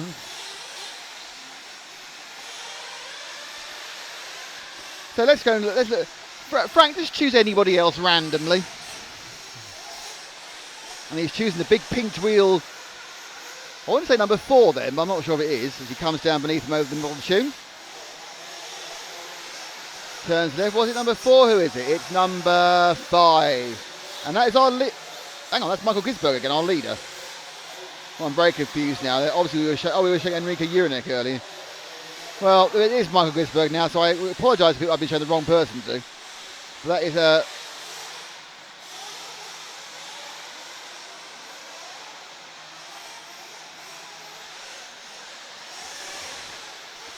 we managed to pick up the person I thought we'd pick up before. This all goes very well. We're kind of very relaxed about Heat 1. You make these terrible mistakes.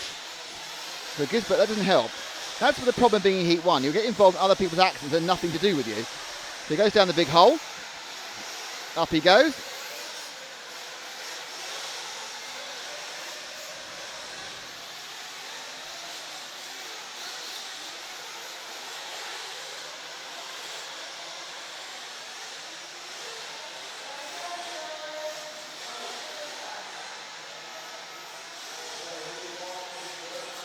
And that is the time expired for Heat 1. 8s and 7s, none of them are going to trouble the top of the timesheets for that one, that's for sure. But there are your results if you are a particularly big fan of Heat 1 drivers. Michael Gisberg, we finally showed, won that. Brendan Van Staden second, Peter Bird third. Shalom Tushbiva was fourth. Daniel Evans was fifth. Andy Prosser was sixth. Chris Agius was 7th, Paul Gilliand was 8th, Tommy Kuzmanov was 9th, Tavor Mansour was in 10th, and the other 5, excitingly, were David Isherwood, Enrico Urinek, Adam Lewis, Stelimus Kokinakis, and Mike Foster, who didn't actually start the race. So now, as night follows day, Heat 2 will follow Heat 1.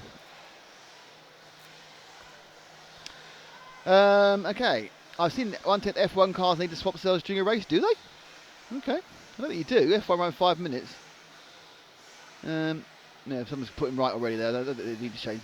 The only place where they need to change cells in a car that looks like F1 is in Formula E, which, as everyone knows, is a complete waste of time. In my opinion, obviously, I have to end that as a copyright thing. In my opinion.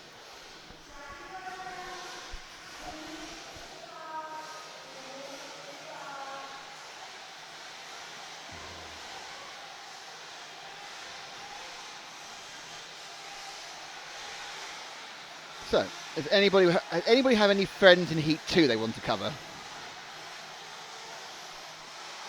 Is that a no? Okay.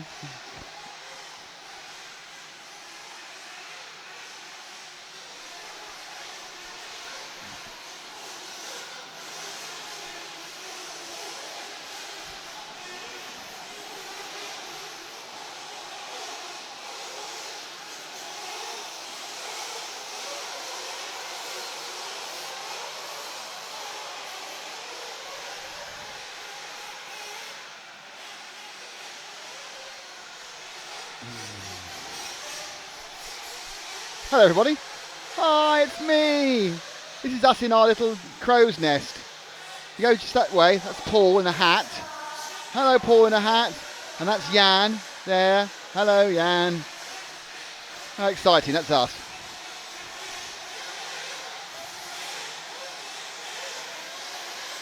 Do you think you could do some interviews with the drivers during these lower rounds? We have a grid walk planned for later. It's going to be going on at about 4 o'clock UK time, and Adam Johnson will be let loose, hopefully in the pit area. We tried yesterday, we had a slight technical issue with the camera. This time we believe we have sorted that issue out, famous last words obviously. and we think we'll be able to do it. We actually have an alternate plan. It doesn't work as well, actually.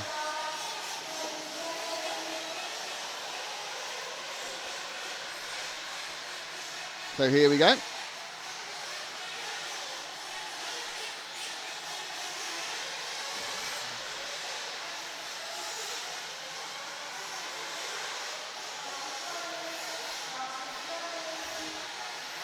And they are underway, and you have inundated with a desire. Oh, look, Ashley Patterson. We actually have a request. So Ashley Patterson, who is car number 2, is our request. Where is he? Little monkey. He's not there. That's 3.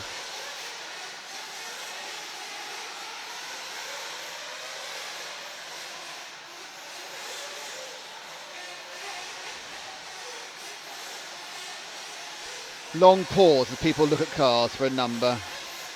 And as always, it's never the next one round.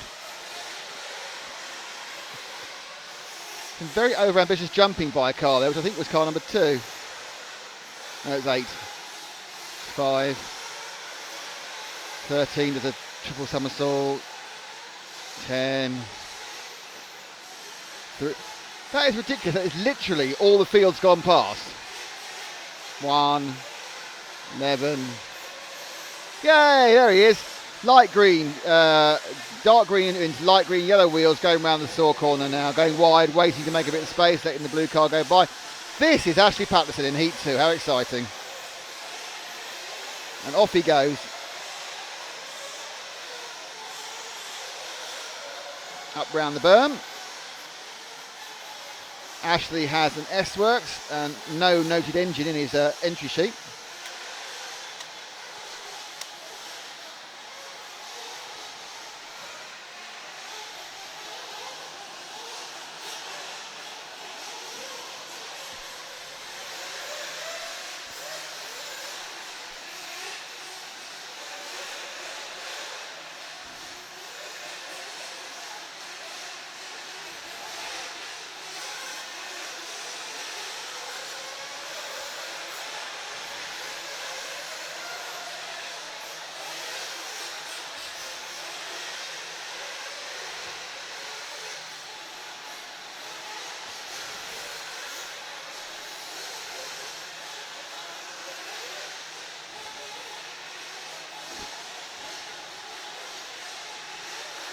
So Patterson now goes down the big hole.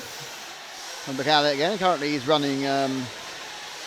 Someone's got the wrong transponder. Or that's an erroneous call on that transponder because everyone's got a lap. That's weird. It could be Ashley Patterson who's got the wrong transponder there. I'm not sure.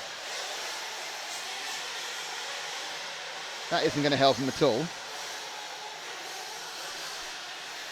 So our leader is the Israeli Gil Harouche in car number 15. We should be around here any second now. May even have missed him, I don't know.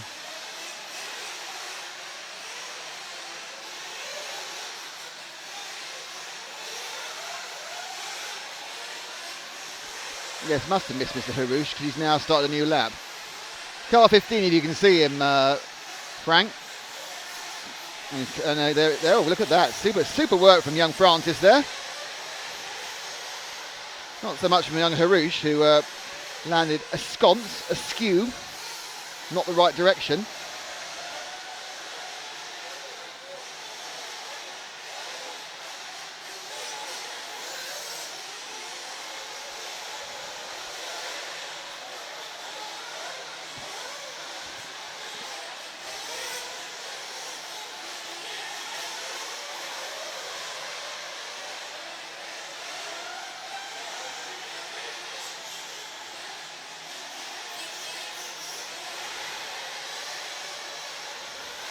Yeah, that's not the way to do it.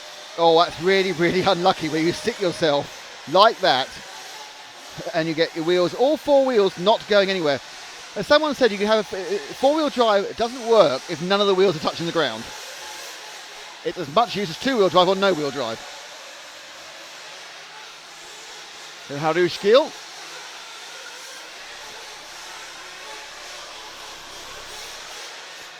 sweeps up and down. Still leading. Mark Morris.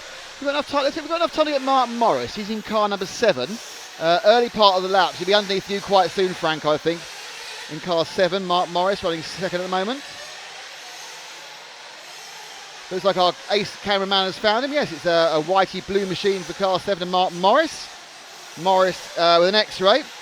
Can't see the engine. It's purple, so it's probably a Nova Rossi, but that could be my bad eyesight. There's a problem for car 6 of Shelma Vida. That's gone. Now, is that Michel? Or is that Shield? Oh no. So with Mark Morris currently running second in this heat 2. He's going to pick up oh, he's finished actually. Don't tell him he's finished, but he's on telly. As you can see, we've changed the way the timing works.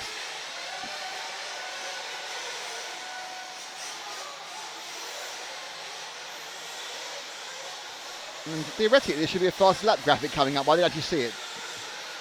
Did you see it, Jan? Not enabled then. I ticked the thing, it's fine. So a few cars still to finish this heat 2.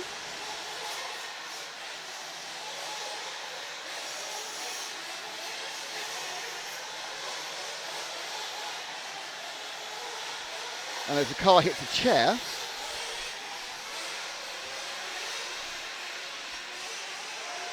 and that's it. And here's the results for those of you who are interested in these results. Gil Harouche won this one. Chris Seeley was second. Darren Holt was third. Mark Morris dropped to fourth. One of my favourite races, 4518920/0, did quite well with a fifth. Jeffrey Villabias says, "Look, you can all read. It's fine. If you can't read, can you? Anyone who can't read can tell me in the chat room by typing it in." Okay, so that's heat 2 of round 2. We are RC Racing TV. We're here at the Neo 16. It's Saturday. We're in the beginning of the second round of 3 qualifiers. Don't forget the 3 big finals this evening as well. Oldies, Juniors, and the crazy Dash for Cash. We're here thanks to Saw, thanks to Agama, thanks to S-Works, thanks to Absolute Hobbies, and of course thanks to Phil and NeoBuggy.net. I'm Nick. We've got Frank on the camera. We've got Jan to the right of me has been pressing buttons and camerising and all sorts of things, and can't we have no cameras? Oh yes we do, just didn't look like we had. There's Frank's left camera too. But he's left it on. Frank, you can't leave it on, mate. It's on battery power. You turn it off and put it on charge. Is that camera 1 or camera 2 that's on?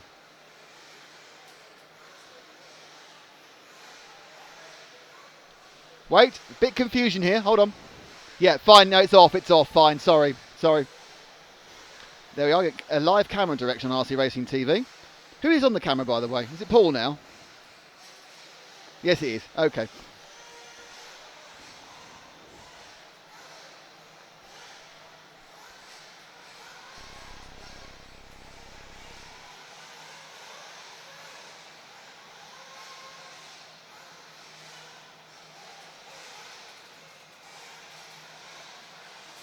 So there's notion that no, the track is not being sugar water or anything. It's just standard. It's just clay, all clay.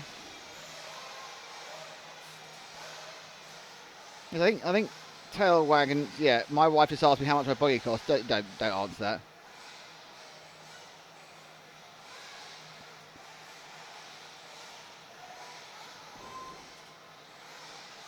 So we are now in heat 3. For those of you who are thinking ahead, might have something to do today, the top heats are back out again at around 2 o'clock UK time, which is 3 o'clock in Europe. And I suggest you stay for a couple of hours, because then we have the 4 buggy heats, including 2 top heats of buggy, so you haven't got to wait long for the top heats again. And then about 20 minutes after that, we're going to have our grid walk with Adam Johnson. Not the Adam Johnson in jail at the moment, the Adam Johnson we have as a commentator. So who's in this? Very quickly run through the grid.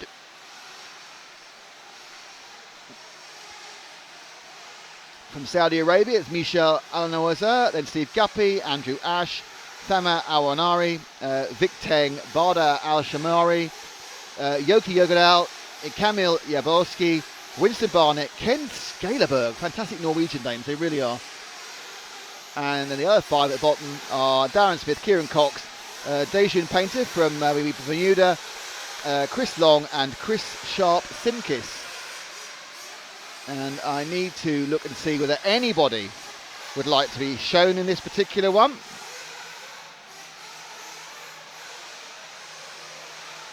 And I have a request for car 5 actually. Matt Slaney, that should be. Is car 5 Matt? No, I think you've got the wrong heat listing now because they've changed since then. So that was a request from Ewan Payne. And Matt Slaney's not in this heat, I don't believe. No, he's not. So we'll wait and see. He was in yesterday. They've changed. They've been reseeded since then.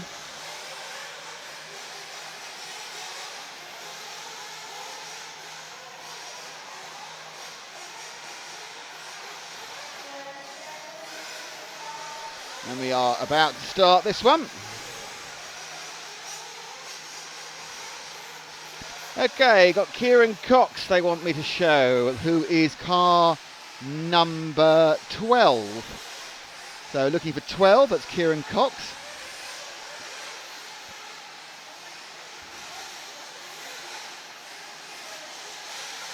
And as always, hundreds of cars come over before we anywhere near car 12. All the other numbers above 10 have gone past, but blinking 12. But our cameraman seems to have found him already, so well done, Paul. So there we are, that is Kieran Cox. With the X-Ray with the Nova Rossi engine. Came around the circle, so you just joining us. So the next set of top heats is out in about 2 hours, just less. So Kieran Cox will take you around a lap. This is DXR doubles. Round the Agama turn.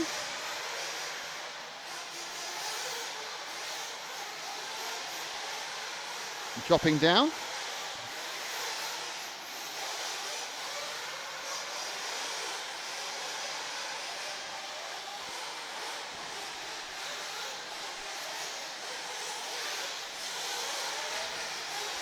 Main straight, and you're going to go down the berm, then he's going across what is now called the 10 metre quad, and he got that wrong. Oh, he got away with it though. Over the double again. And the other car spontaneously combusted in front of him there, the rev machine. So Cox going well. Hello to Jesse B, North Carolina. Hello to all the UK boys. Andrew Ash has a number of fans in this one as well. Andrew Ash's car number 3 and should be coming towards us quite soon actually. So car 3 should be coming underneath any second now according to the tracker, which has got a little bit unreliable recently. There he is, he's the pink and blue car going over the steps right now.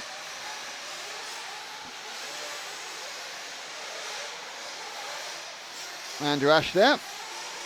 Mr. Ash is running with a Gama with an OS engine. Well, again, these are according to sheets I have. Something with changed chassis, like a naughty boy in between today and signing on and everything else.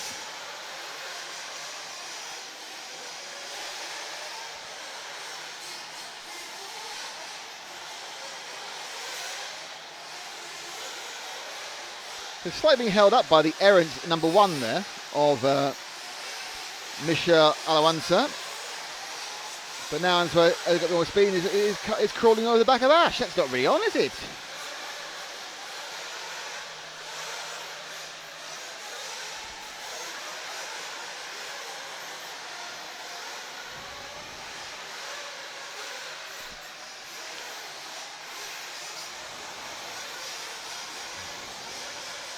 Leading this one is Kamil Jablowski from Poland. I mean, to give you an idea of how international this event is, you've got Brit, a Polish, Taiwanese, Swedish, Saudi, Norwegian and Kuwaiti in this race. Oh, and from Bermuda as well. Can't argue that. So Cox currently running in 4th. Getting eased out there. Andrew Ash, who we're with, is the 3rd place man at the moment.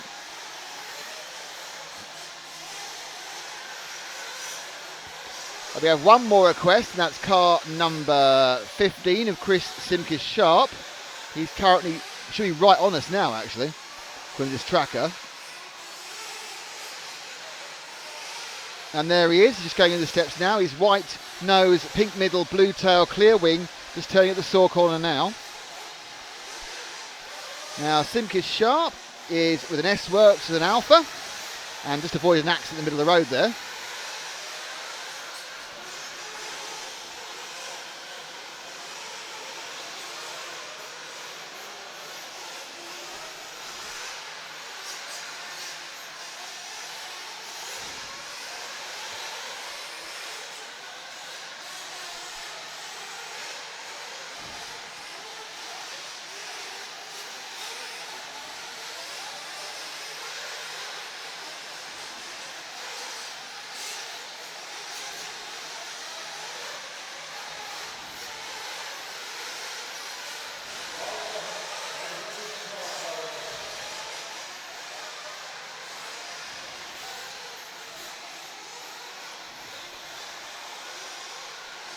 I've just been handed a fork, which always sounds like a good idea. A spork! I have a spork with a minute to go whilst we carry on looking at Chris Simkis Sharp. A curry-based spork. Oh, thank you very much. We are short of anyone who can talk on the microphone, though, that's all. So it looks like Frank's going to eat his food first. Jan, have you got some food coming?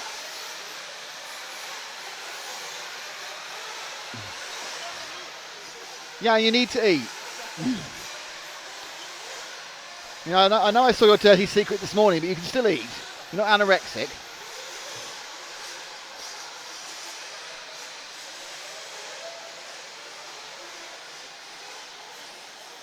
So it is very much Kamel Javoraski who's winning this one.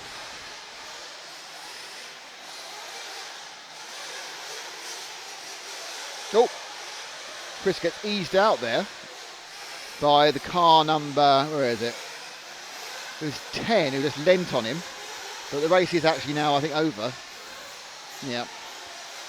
So Ken Scaleberg, a bit of leaning, but it's not going to change much of the results because it's a win in the end for Kieran. Well, Kieran Cox came through right at the end and picked up a win.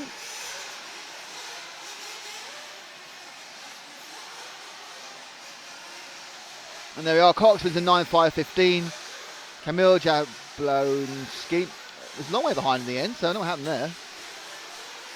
Steve Guppy, Yoki Yogadal, Chris Long, Chris Simkis Sharp. Yeah, once again, same thing as before. They're all up. If your mate's there, you can see how he's doing. And this heat is still coming to a close with our friend with the checkered flag saying, "None shall pass. Do not go down the straight, you monkey. I won't let you." And that is the end of that one. So that was heat 3 in the books. Seem to have heat 4. Hello, Adam. Could you take over from Jan? I've not had a break at all so far today. Say what?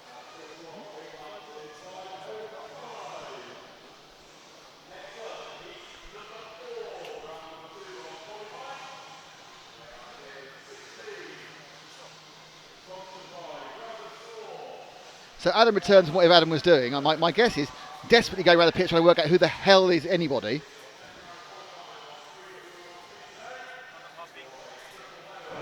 Run that past me again, Nick. I think you were desperately trying to find out who's who in the pits for your walk around at 4 o'clock. Absolutely not.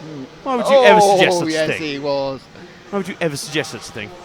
So, yeah, so after yesterday's aborted grid walk due to technical problems, we think we've solved the technical problems, and as was agreed before, Adam was going to do this one, so Adam's doing this one. Okay. Adam is a very experienced broadcaster and a very experienced interviewer, however has not been to this event or a 1/8 event before, so doesn't know anyone, which I can't help think is going to be bloody brilliant. But when he finds the right person, he can ask them the right questions, but it's finding the right person. Well, of course. Anyway, so we are now running into heat 4. There's a good, interesting conversation about what you do with your tools on the thing. Let's fire up the grid so people can see who they want us to cover. You're more than welcome to chip in, by the way. There's not much work to do on the cameras once it starts. Do you know, it's funny, I just noticed that. Robert Cockrell, if I look aggressively at you for a replay, it's all pretty easy. Yeah. So there are your first 10, and here are the other 5 in Heat 4.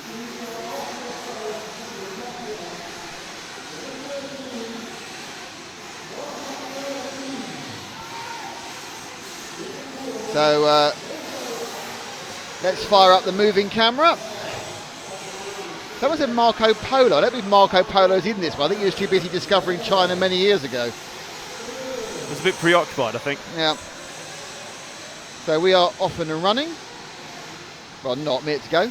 Who's Paul showing at the moment? Good question. No, it's camera 1.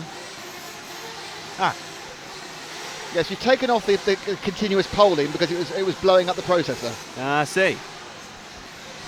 So what happens is it captures the first picture there was, and because it wasn't turned on when I turned it on.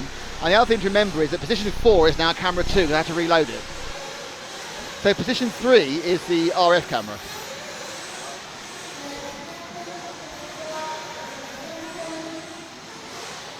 So Marco Polo is how you find the drivers, very good. Okay, so we're just about to get going. No one wants to see, oh, finally, someone wants to see number 12. Number 12, who is Markus Dirks from Germany. So he is our request from the stream. So car 12, we can see it anywhere. Anybody see car 12? Time's running now, so when we pick up car 12, we'll be about to start. That's 11 crashing in front of us. There we go, 12. White roof, pink nose, orange bottom, going around the store corner now. So Markus Dirks, who is from Germany with the hot bodies and an OS engine. Goes up the straight for the first time. Can he avoid traffic? Heat 4. Oh, he went low to high on the berm there. Oh, that was almost danger for and the marshal's got stuck himself right in no man's land, the wrong side of the hole. Not a good place to be. Never be on the wrong side of the hole, everybody. Never. Can get you in terrible trouble, or you can stub things. Anyway, so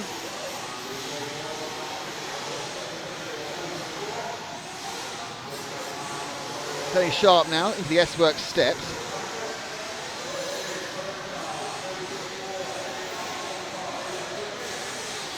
And conveniently a car crashed in front of him there, so he didn't have to overtake him. That's His a power's done. bit extreme in terms of getting out of someone's way, don't you think? Well, we've all done that. And he up the inside of 2 others, but will he get crushed? Up the inside didn't work. He went too far and then at the pipe. And this is the problem. This is the clumpy race, Adam. This is one where they've clumped up a bit. One of those clumpy races. Everyone's bundled together. Everyone's tried so hard to get out of each other's way in the warm-up and then ended up right in each other's way. But it's fascinating how just the odd spin or the flip can suddenly put people right together again in that clump. Looks like we're... the top heat is not on for about an hour and a half of top heats evolution. Looks like we're looking at a request for car number 3, which is Colin Meyer of Holland, or the Netherlands, sorry, and he should be coming towards us quite soon. In a few seconds. He's currently, I think, probably going down the model tune section. So car 3, Colin Meyer from the Netherlands.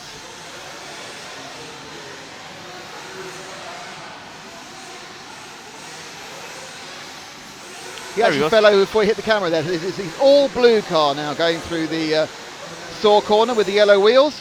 Had a very bad lap. He's off the track earlier as well. And now, reinterpreting ridiculousness.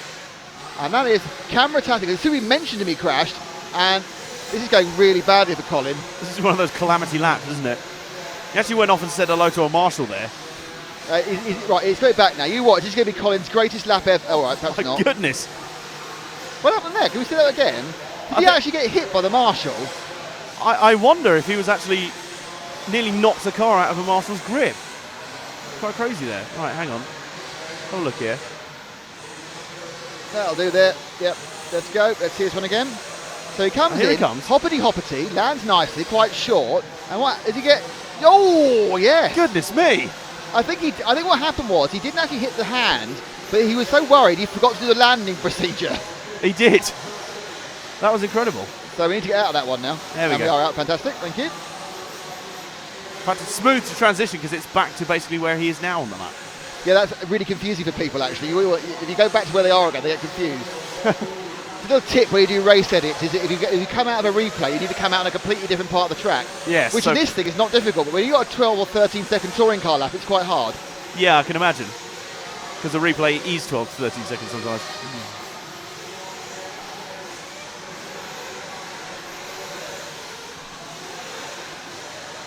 He seems to have recovered his bearings nicely, though. Yep. Well, we all have bad laps. Let's be honest about that. That's Dead car, dead car, dead car, dead car. Oh, and again, dead car caused the problem.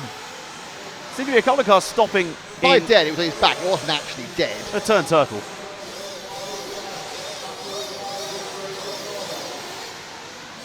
There's someone upside. Did you hear that? There's someone upside down beneath us going ring, ring, ring, ring, ring, ring, ring, revving like a silly person. I can indeed hear that. It sounds a bit like the area just off to the right of where we are on shot. So behind that wall is sort of the back road, and there's so many cars out there at the moment on their little dynos. Warming up tables, yes. Warming up tables, yes. Revving the nuts off them. And it's quite the racket. It's almost louder out there, but at least it's outside, so the noise dissipates. But we've got two cars getting to know each other very well there. That's not gone entirely well. JP Sweet says, is there any way you can add the graphic overlay of the current heat numbers? Not this weekend, no. But if you look at the results and you look at the whenever we bring in the list for the results or the list for the graphic, it has the heat number on it. So at the beginning and end of each heat, it tells you what heat number it is. And let's have a look at a replay of something else that's gone wrong. Oh yeah, that's the dance of the Seven Veil. Oh dear, no. That, you should like that. That was a World Wrestling Federation move. Picked him up and threw him out the ring. It's a suplex. Fantastic, yes. Unbelievable.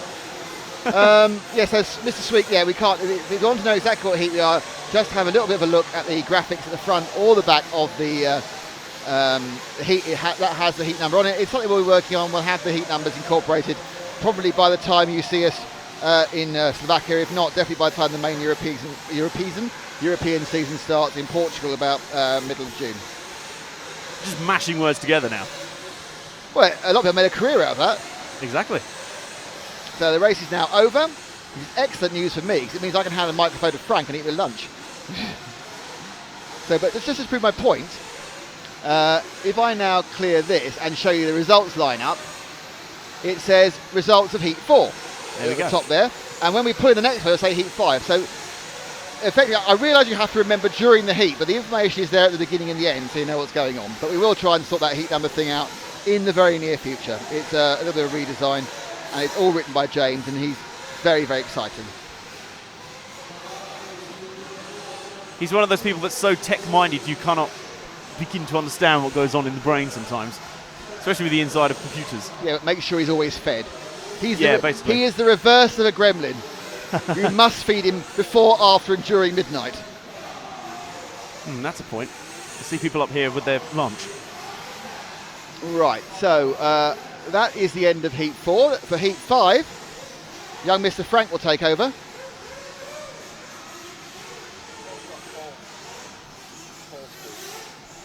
Hello, everybody. Hi, Frank. Just try not to do an Adam and fall through the floor. Through the calamity floorboards. It was rather an edifying spectacle, although. Had someone been filming it, it could have been an It easy would have been great if 250 we'd quid. had a webcam inside. Yeah. Oh, yeah. That would have been fabulous. Viral video. It'd be on 1 million views already. Right, so we've already shown who's coming up, right? I don't think we have. Throw that up on the screen. Grid lineup. There we are. So we've got, there's a name I haven't seen, Or Balulu from Israel, Stefanos Kalamakis, Marcus, no, this is the guys who just ran. So they this is the haven't, previous one, okay. let me clear that one. So they haven't shown up Heat 5 yet. Haven't So changed we're it just yet, waiting that's for fine. those. Come up while everyone is sweeping the track and just actually enjoying a little bit of warmth and not having to wear a mask to get some fresh breathing air. Incredible. It's pretty nice. So Nick's having a little confab with The PA announcers here in Tom the arena. Cockrell. Tom Cockrell, yeah. who is doing the announcing for the folks in the actual hall here. Cheers. And they're off out of the pits. They're not racing yet, obviously, if you've been keeping up with things. It's 2 minutes of warm-up once the drivers actually get out of the pits. And they are, there's some very slight delays that everyone's doing, or that they're doing to clear the air. So here we are with the drivers that are on the track right now. Oh, and we have the lights. We have the car with the lights is out there. We'll show them in a minute, but let's get through the drivers who are in this Heat 5, Round 2. Romeo Grass, Clive Malland, Matt Slaney, John Gorman, Scott Yang, Stefan Lundahl, Mark Westwood, Ian Ford, David Lee, Matt Jessup, and up to position 15 we've got Mashari Al-Saleh, Neil Daunt, Wayne Wilson, Sebastian Mancia, and James Tatlow. So they've got less than a minute, about 40 seconds on the clock, but as we've explained before, the qualifying clock starts with the last driver to cross to start their qualifier. 5 minutes, as many laps in the shortest amount of time that you can do. So it's getting, the intensity is building up, as Adam was saying before. Yesterday was practice, fastest 3 consecutive laps. Everyone was sorted by their fastest 3 consecutive laps into a range of qualifying heats, and this is heat number 5.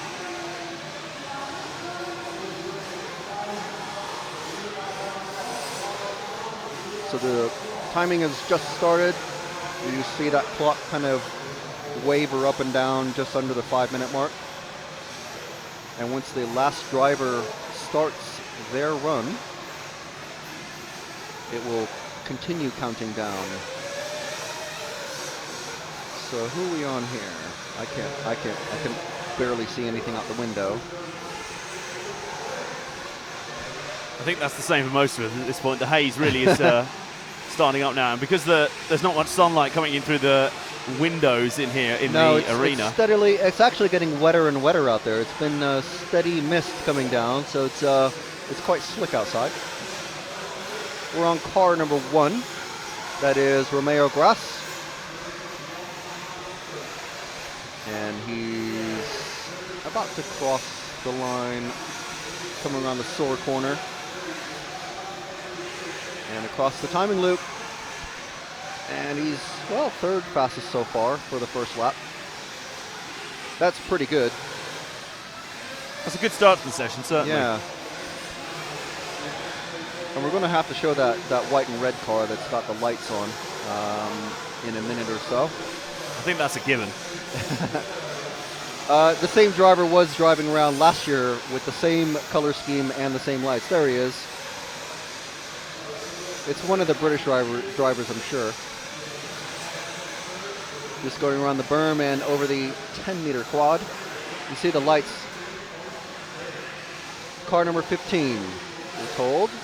That's James Tatlow. Yeah, I do remember the name. Yeah, he's got a line of red LEDs going down. You can see it. You saw it there on the shot there. I think it's down the flanks, wasn't it? Yeah. There it is. Like neon. And when he's in the air, you can just see it.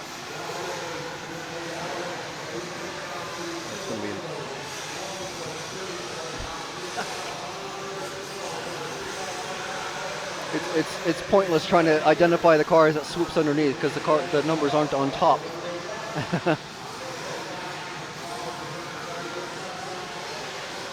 So here he comes over the Model Tune section, down the Pro Line step. Yeah, and it is car number 15, James Tatlow. I thought I recognized the name from last year. So definitely unique. You can tell he's English because he's got the, what is it, St. David's Cross? Not St. David, St. Andrews? Not St. Andrews. St. George Cross. That's one of the saints. So he's presently in 4th position. We're following. Oh, okay, now we've got a request to follow car number 2. That's Clive Malland. Let's see where he's at. He's almost finishing his lap. Car number 2. He might be that car in the berm at the moment.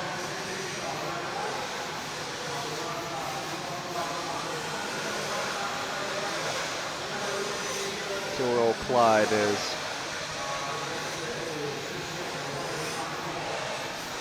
I'm hoping it's this. I'm holding out hope that it's this blue. Yes, it is. So it's the yellow and blue car just coming down the Soares steps, or the S-Works steps. You're not holding out for a hero.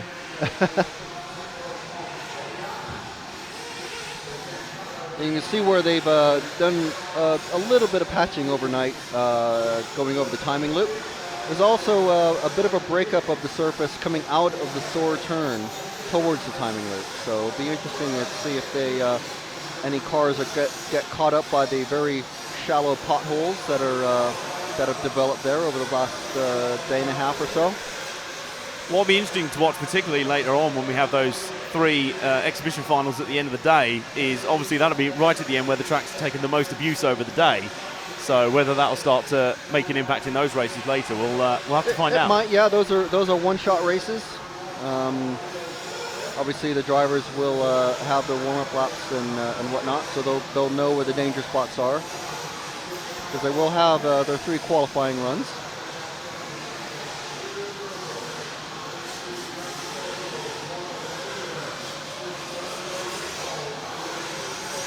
As we're watching Clive come down the S-Works steps once again and into the Soar sequence of kind of a 2 or 3 apexes there.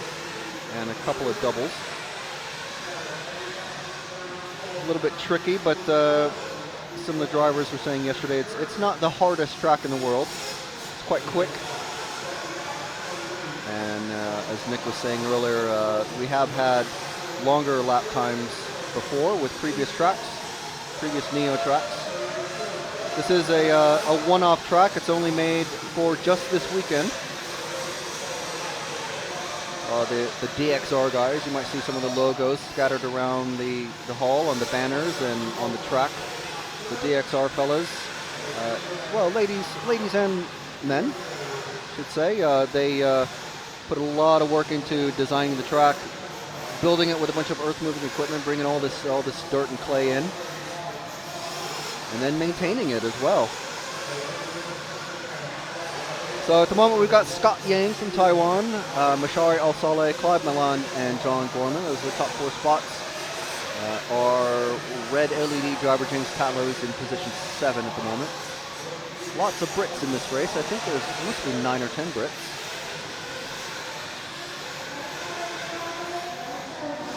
So that is everyone's laps are done. Some of the guys getting an extra lap out there. And you can see one of the DXR guys right there in frame holding the checker flag, letting everybody know to go into the pits. Because if someone does try and get an extra lap, they'll probably be penalized. It's quite bad form, actually.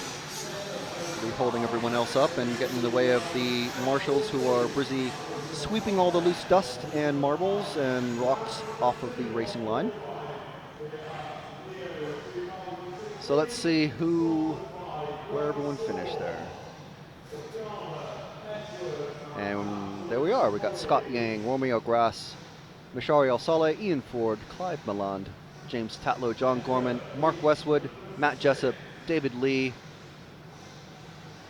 and Neil Daunt, Sebastian Mancia, Wayne Wilson, Stefan Lungdahl, and Matt Slaney. Didn't actually turn a lap. So next up is going to be heat number 6. We've got, I think, 8 more heats before the top 2 heats come out. So let's see if I can find the timetable.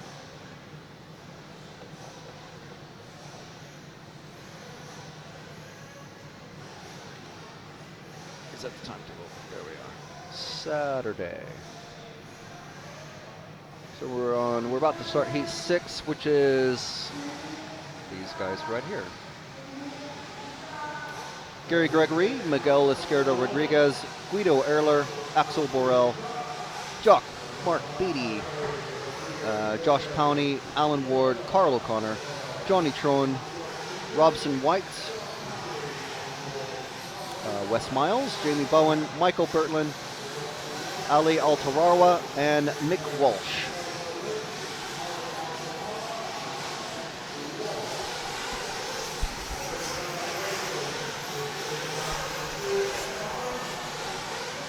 Right, hello everyone. Thank you indeed, Frank, for that. Brilliant stuff. There's a kind of a lunchtime rotation going on at the moment. We're all rotating around for lunch, and Adam's looking at me going, I haven't got any lunch. I kind of missed out in the roulette of this. Because you wandered off doing your research. Honestly. Well, you know, professionals. Yeah, That's what professionals do. You can go and get some. Once Paul's finished his lunch, he'll go there and you can go and get some. Perfect. Sounds good. Or if anyone fancies bringing a box of chips, I'm not fussed. Oh, it's all demands. Bloody prima donna. Or that cake a day early. Oh, no, I didn't do that. Let me just do this. That made you pause for a second, didn't it? Heat 6, for everyone who wants to know what heat it is. These are the first 10 drivers, and these are the next 5. Yes, they are. But we are about to get going on this one. And what level of requests do we have for this heat? We have Carl O'Connor in car 8. Is it? Yep. So car 8 for Carl O'Connor. There he is, underneath. Is that 8? He's 8, isn't it? Yeah. Is that 9? Oh, God, I can't bloody read. Is that 8 or 9?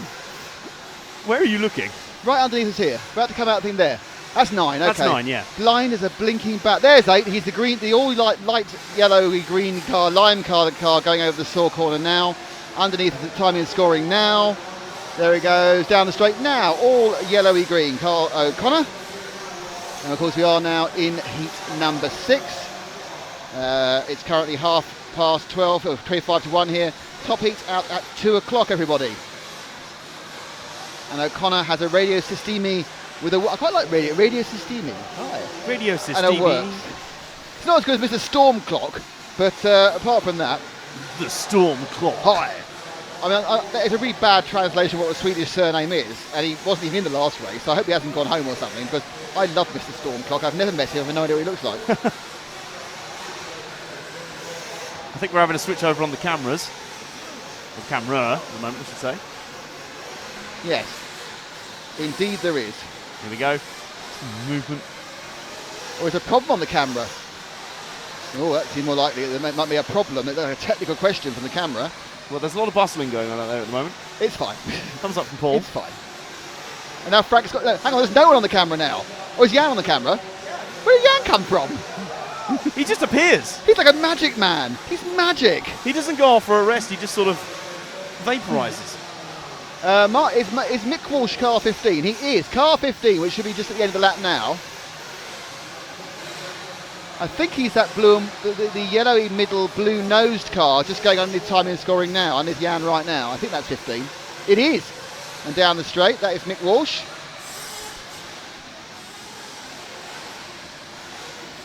Kind of, oh, no, yes, maybe a bit. No, yes. There he goes. There's another slightly clumpy. Yeah, this is a bit of a problem. It's very hard to get your bearings as a cameraman when the car doesn't stay on the track at any point. Now that does make things a little bit even when he difficult. got going again, he was lightly attacked by someone else.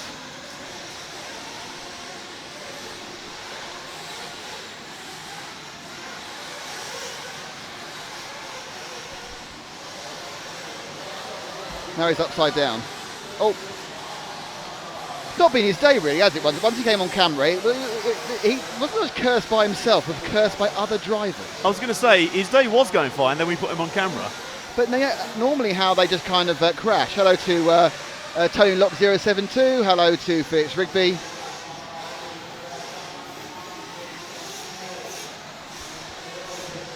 Now Frank found he hasn't got a chair. It is like a game of musical chairs up here. Right, Frank, could you relieve Adam so Adam can get some lunch? Very kind.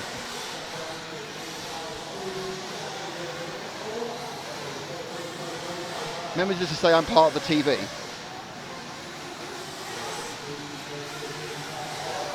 Marvellous.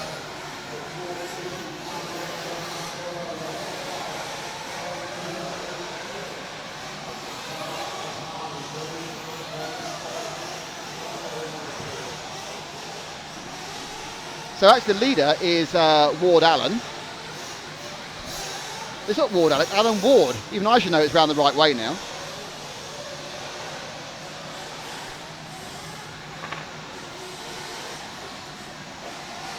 Anyone else wanting on this one at all? Someone saying go Rihanna, I didn't know she was here. She's driving under an umbrella, Ella with an umbrella. Let's choose someone else. Yeah, and just choose anybody else you've not been on before. Brilliant, I love this. There we go. Oh, he's gone for this one. Okay, here we are with the orangey red machine of car number 9. That's Johnny Trone for Norway.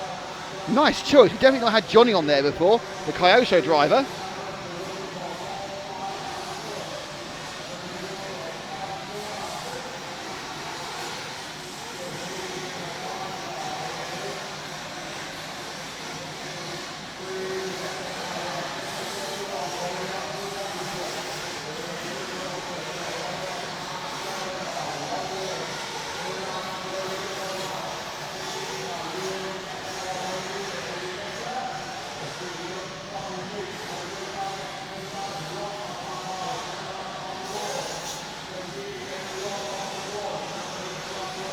So comes around to start another lap. Johnny Trone is currently not troubling the top of the scorecard. He's in 5th on this one, estimated at 9:05 and 5:26.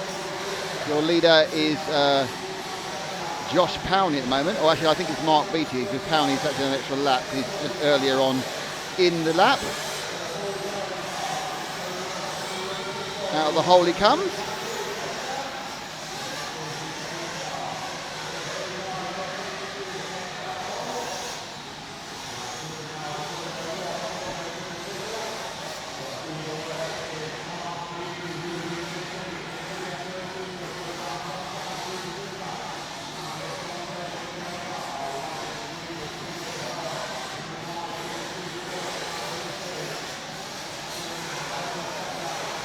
So as Frank looks at the timetable, are we on time at the moment?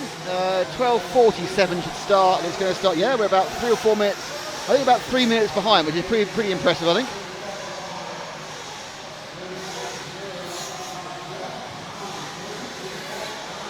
Top heat's coming on about 2:10 local time, which is obviously 3:10 in Europe, and at the moment it is 10 past. You're 4 hours behind on the East Coast, but we're going an hour forward tomorrow, so it's 5 hours.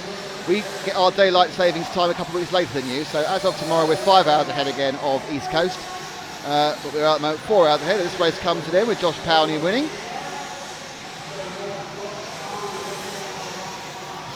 Afternoon to Eric Krug11 from rainy Glasgow. Thank you very much for the kind words. Hello from Texas, Daniel Walters. Young Mr. McKinney is a native Texan. Is that not true? You're San Antonio, aren't you? Yeah, well, not native. I wasn't born there, but adopted Texan, yeah. An adopted Texan. So And you then- like bighorn steaks and right-wing politics. Yeah. and then adopted Southern California, which is kind of the complete opposite. Hey, man. And then adopted Brit. So, which is You've had a the lot of opposite adoptions. again. You've had more adoptions than a really troubled child. I'm a very confused person. You that. That's nothing to do with the adoptions. Any penalties given out, says Chris Woods? Not that I know of, is the answer to that question. Let's clear this and show you the results, which will tell you which heat that was. And you can see at the top there, that is heat number 6, which means, and you know, not wishing to be showing off, what will follow will be heat number 7. There we all go, top 15. And the engines are revving in the background for... There's one lone irritating fly in this area. It's really strange.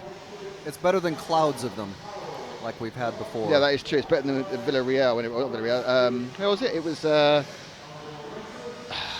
yeah, Valladolid. Valladolid was exceptionally bad. And then we had another one, the Plains of Spain, which was just, it was just so many flies, people gave up trying to swap them away.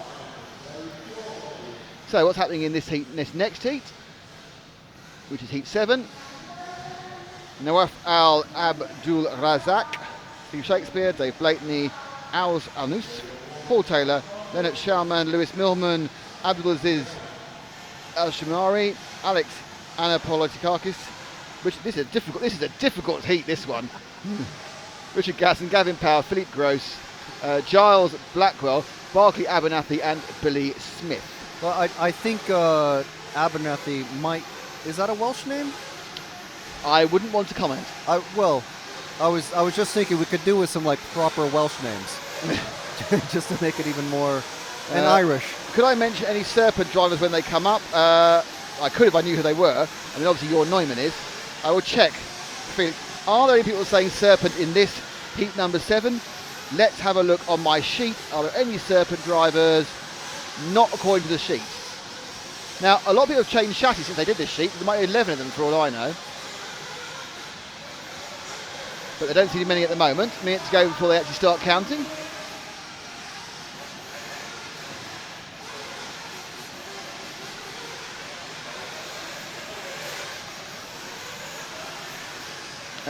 Is Richard Gasson car 10?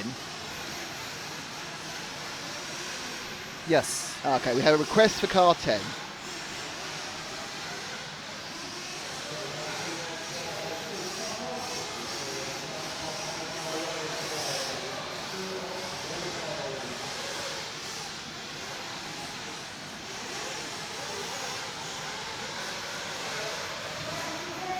Very interesting line there from that one car. There's a lot of those in these heats.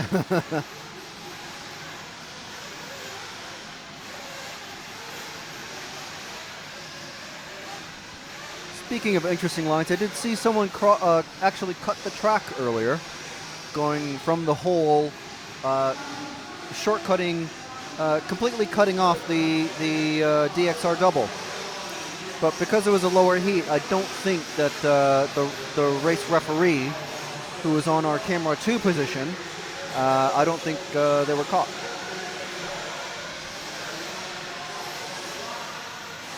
Got the map. Right, okay, so 7. Who did I say I was told? Richard Gasson, wasn't it? Car 10. Yes.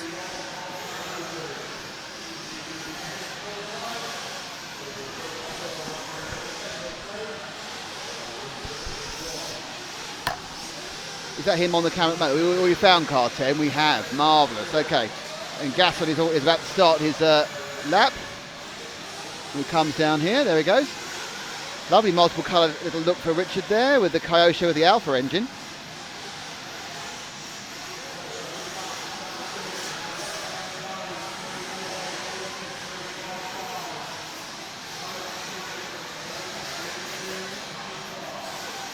Comes in, turns down to the model tune section.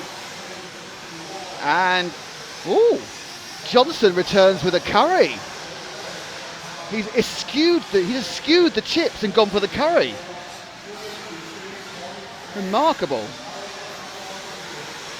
Paul, everything all right? You're walking around like you know, oh dear.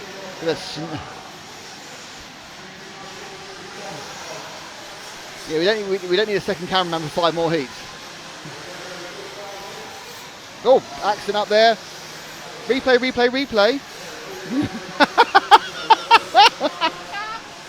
He almost did an Adam. Oh, brilliant. There was a changeover of position. There are now 2 I said replay. Paul Comedy overreacted and then overreacted so much he virtually fell through the wall, which is soft. So he could have taken out Jan on the camera as well. We'll forget that replay now. It's a long time ago. So does anybody else want to be covered in this particular period?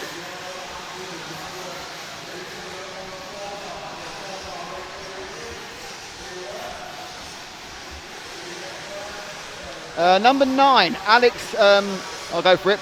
Alex Anapolotakis is also wanted here. Where's car 9? He's the leader and he's just started his lap. So we're looking for car 9. I don't know why, I think he's blue, but that could be just a kind of a muscle memory from many years ago. Number 9, where is he? There we are, he's got blue end, that was close. Green front, blue end, going over the S-Works steps now through the Saw corner. Hello to Sifa Silvos from France.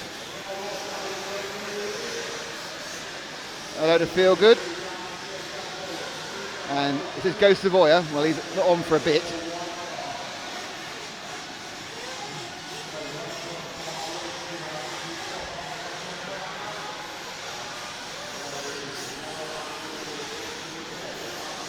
He comes now through the Absolute Hobbies step up.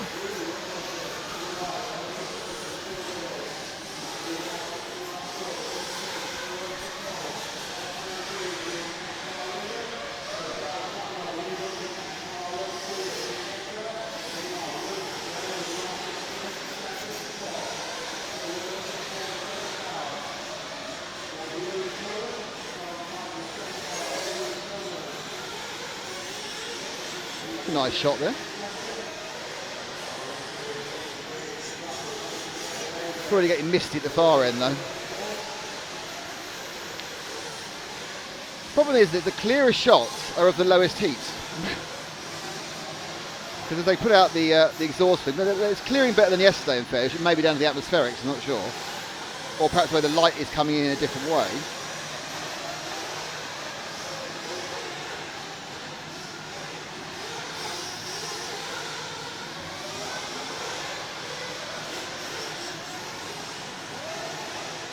Oh, bit of a crash there, got pushed out. Did Anna Polypiakis, or Alex as I like to call him. Gas in the second, Lewis Millman's third. How long have we got to go? A minute. If we find Lewis Millman, who's in car number 7, he should be coming in a second. Car 7 for Lewis Millman. He'll be coming towards any moment now.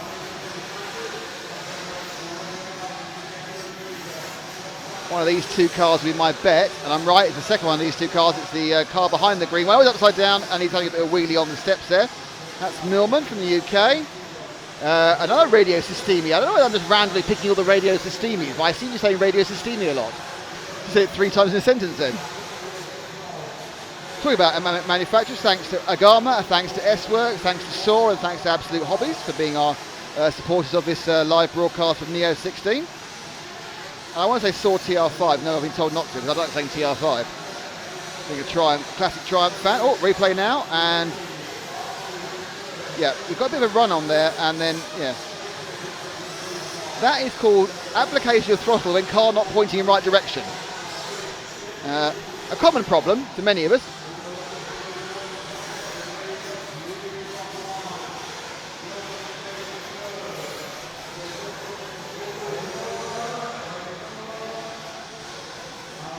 So that is the end of that heat, which was of course heat 7. And there is the result. Thank you, Paul. There goes the man with the flag. That man with the flag will miraculously transform himself into a ninja for Monday. Hopefully, a fire-breathing ninja. It'll be. Don't worry about that. It'll definitely be a fire-breathing ninja. Is there any other form of ninja really? If you're going to have a ninja, it needs to breathe fire. So the bottom. Let's. Have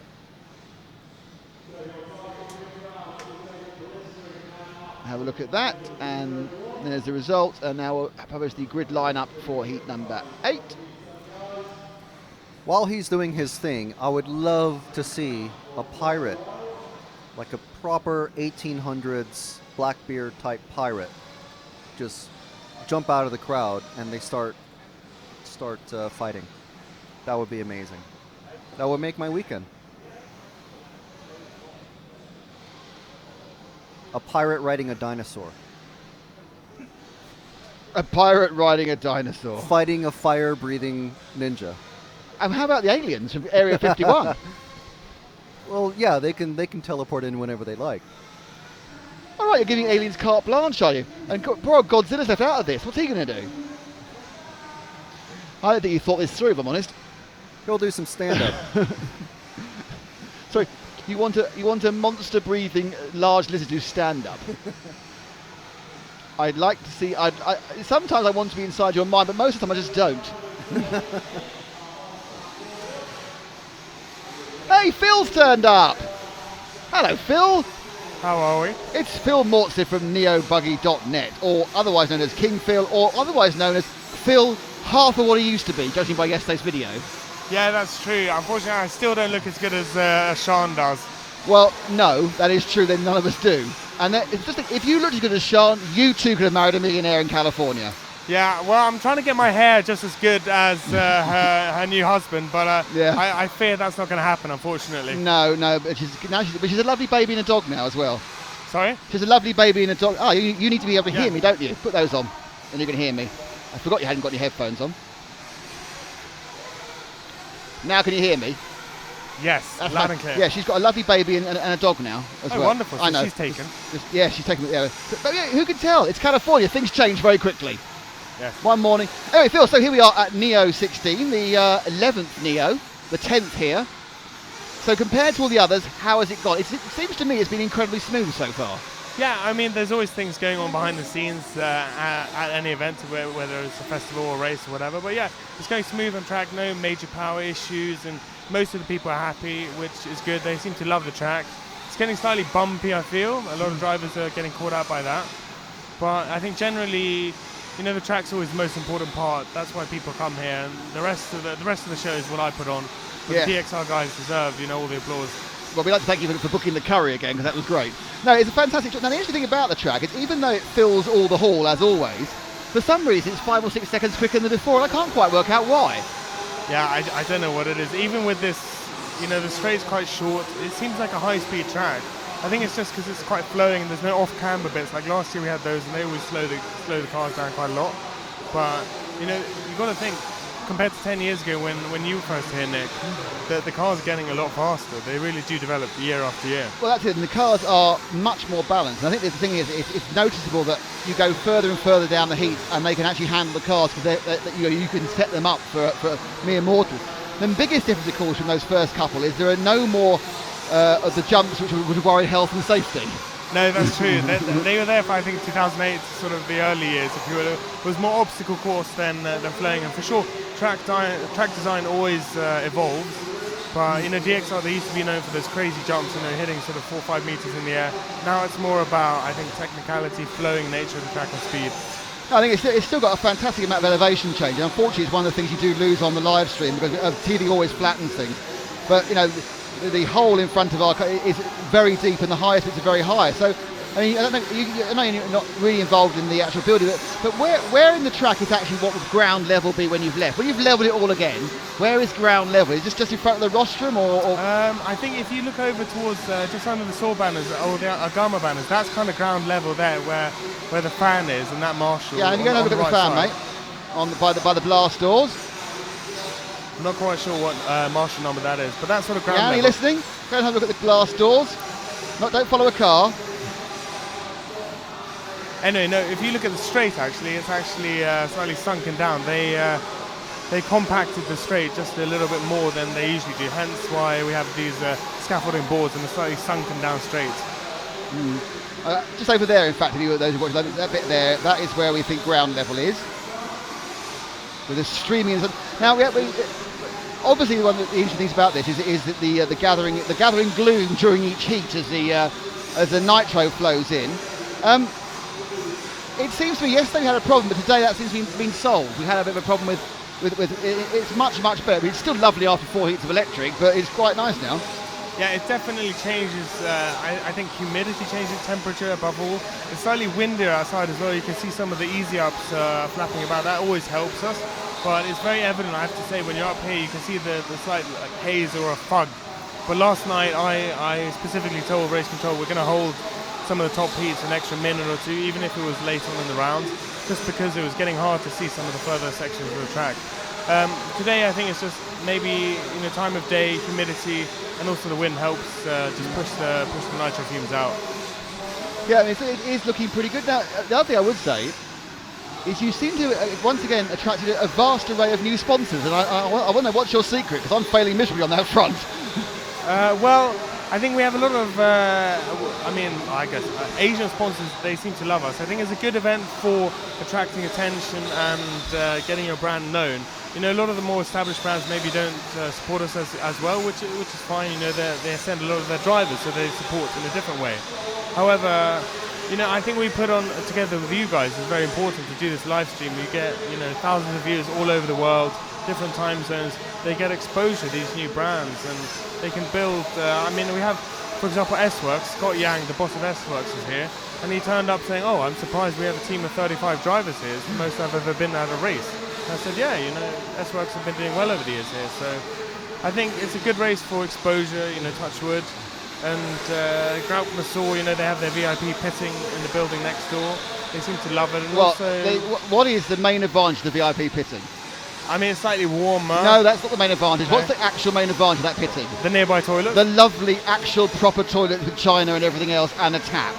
I mean, that is the main reason why I keep annoying Matt and James in the media room. It's not because I want to talk to them, it's because I want to have a go on the nice toilets. This is true, yes. It's amazing. As soon as you get outside, we become so English. It's where can I find a cup of tea and where are the nice toilets? Yeah. I know you're half Swedish, but you have plenty of English sort of things about you. I No, think. definitely. I know that there's been quite a lot of traffic there. I think over the course of the weekend, there's going to be a slight muddy groove on the way into those men's, not so much the ladies. The toilet's grooved up. And then actually, I spoke to a cleaner the other day, and she said, "Yes, we're prepared for you this year, Philip. We have lots and lots of toilet roll." And I said, "Obviously, hopefully not for me myself." Is that down to the curry again? Well, you know, I'd curry 2 nights in a row now. I don't think I can do that for lunch. Anyway, so, I mean, you've been doing this for a long time. Do you still get the same sense of pride when it's up and running really, really well like this? Yeah, definitely. I mean, I think yesterday morning when you see the tracks perfectly manicured with all the... I mean, our stencils have somewhat disappeared, but when you see the tracks manicured and people come and arrive and they're like, yeah, this is pretty amazing what you guys do. And I can't, you know, applaud GXI enough for the work they put in. They've moved a lot of soil over the couple, 5 days to build this whole thing. So, no, there's immense pride, and I think I'll be the most... I think hopefully, touch wood, pleased man come Monday night if everything runs well. The majority of people are happy, and also, you know, all the other 269 racers who don't win have a good time here. Yeah, and of course it's probably best to ask you now rather than on Monday. Obviously, Neo 17's on already. You know, it's that never-ending thing. Will it carry on? Will it carry on? And after a long rest, you're normally fine, aren't you? Yeah, I tend to fall out of love with the race a few times over the course of the event, and then fall back in love as memories fade, and you know you look back and think, oh, I do quite enjoy spending my Easters in a shed in outside Telford at an agricultural college. Well, yeah, that's it. You're doing us all a favour because you're keeping us away from our families, you know. And basically, anyone knows that extended families on the whole are really painful. So you know, I haven't got to see my aunt. Luckily, they won't be listening. And it's great. I can spend the time in a shed. It's great. That's winning, watching toy cars going around and people Scale sweeping. Motorsport. Yeah. That's the way we sell it. Scale Motorsport. I like that. I'm going to use that. You can. It's not copyrighted yet. I might get it. So, tips for the top. It's tough to say. Speaking to some of the drivers who've been watching the top guys, they've been crashing a little bit more than I'd expect. I mean, okay, it's early days, it's Q1 going to Q2 now, but Cav looked good. Thibaut, I think, has slight issues. I think it's super tight. So a couple of the guys like Barufalo has been impressive. He had an issue in round one. Ronafalk's obviously quick. It's going to be a track where minor bobbles are going to make a difference because the bumps are coming for sure, and it's going to start breaking up. Yeah, and actually, I was pointing at Frank. Did you actually mention who you thought was going to win there, or did you just skirt around the subject as always? About what? Who is your absolute tip for victory? Go on, nail your master collar. Nail your flag. Wait, nail something. I'll probably say controversial, maybe Elliot Boots. Oh, Elliot Boots, European champion. It's not that controversial. Though his pace disappeared this morning from yesterday. Yeah, that's true. Well, now, e-buggy. I'm going to go. I'm telling you now, I think your Neumann is... That's a claim. Interesting. Not even the top heat for some reason. Well, I mean, it probably clearly wasn't fast enough. But until today. Ronafalk's looked to have that nailed down, surprisingly. I think Thibaut will come stronger in e-buggy. I think if we're obviously missing Mayfield and Rivkin, who can make the trip here. I do think Rivkin, you know, he's come on strong in the recent years. He would have been pretty fast down this layout. It would have suited him. But e-buggy, yeah. I think Ronafalk, Thibaut, those two guys. So, of course, the most important thing, of course, is happening later today, which is the Dash 4 Cash, or otherwise known as Crazy ARG. Firstly, do you think JQ can qualify? And secondly, do you think he can stay in front long enough to win any money? Well, yeah, I do remember that Dash for Cash. I think it was 2012 or something, where he led and then flamed out the last lap. I think it's a tough bet. I don't think old Mr. Quagrain has quite enough speed in that limited edition buggy, or what we call an LV edition, the Louis Vuitton edition. It'll be interesting. I do like the format personally, that we stick, qualifier number 15 on pole, because that makes their legs shake slightly, and it gives it a different element from top guys racing from the back. I think it's going to be a good show. We have obviously oldies and juniors as well. It's good to showcase. Yeah, actually, I need to stop you there. I have a problem. Have you heard my problem? I have overheard the age limit. How on earth can 35 be old? Well, to be honest, I probably set that limit a few years ago, and I'm slowly approaching the big 3-0 myself. Exactly. So. When Phil was doing it first with like 19, going, I can't imagine being as old as 35. I mean, it's going to be a forever moving target, that, isn't it? I think it's 40 plus in EFRA, and I can't help feeling that seems significantly more likely. Some of these professional drivers are over 35 now. Do you think we should move it just before tonight? Let's change the rule halfway through the event. People love that. Yeah, I'd like to put forward for Neo 17, obviously, if it takes place, that the oldie final moves to 40. Yeah. Just so I don't feel so far past it. I'll think about it. I had a conversation with Darren Bloomfield about the last chance saloon that we have after the semis, which unfortunately the system works out. Obviously, you have 6 and 6 from both semis going up, and then those guys who didn't make it get another chance. That's the spirit of the idea. However, 2 drivers from both semis don't make it into the last chance. So it would be a better idea to have 2 last chance saloons. Oh right, double last chance. That might be something for 17 if we do 17, that is. Yes, if there is, yeah. We'll spend the whole time in a saloon, which sounds fun. Yeah. But so that was my major gripe. So just sitting there going, I didn't even qualify for the oldest fun when I first came here in December 2006, which is 9.5 years ago. So it's not looking good for me. Back in the truggy days. That was my entire career in IC engines. Oddly, it's the one episode of the show we've lost. Never be seen again. Anyway, Phil, thank you very, very much for giving us your time. It's fantastic. You didn't bring the steak and the claret, I noticed. I brought a tablet, but it wasn't for you, unfortunately. I can't follow that. It's enormous. Thank you so much. Keep up the wonderful work. And please pop up and see us tomorrow as well. I shall. Thanks, Phil. Cheers, man. So that was Phil Mortshead from New Buckingham, the organiser extraordinaire, impresario behind the entire event, and conveniently took us through Heat 8. Did someone win Heat 8? I don't know. Someone win Heat 9? Where'd Adam go in all that? Disappeared.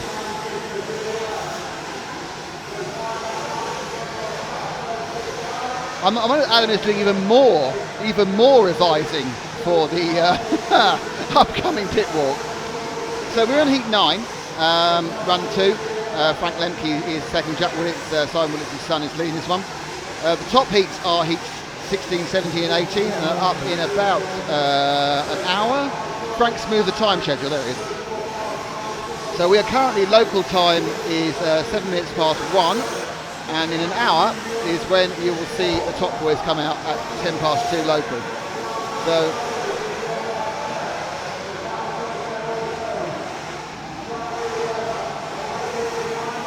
Kevin Poulton, hello to you. 51 here, that's me too, we're both 51.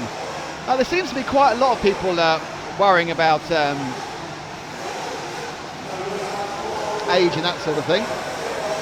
Question, why is the straight in front of the roster instead of the opposite side of the track? That's what tends to happen within 1/8 track. Certainly the European final, the last couple of always had it that way. It tends to be really about getting the pit in and pit out elements of it. Got a request for car 14, everybody. Car 14, who is Magna Hansberg. He's coming up in front of us soon. 14, that's him now on the steps. Green into orange, thank you very much. I'll carry on talking through here.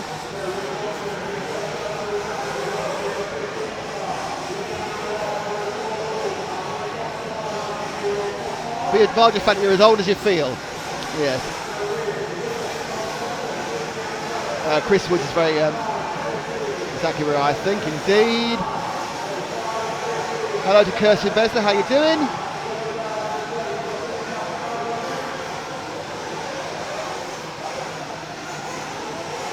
Kevin's exactly a day younger than me, older than me, sorry. Yeah, I do think that actually going large scale off road could be the secret of being a little bit older.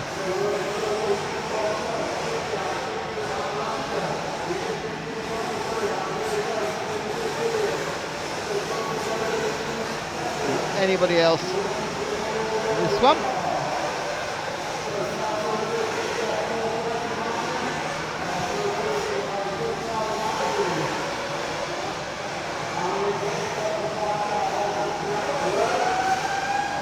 Oh, the screamer's underneath me.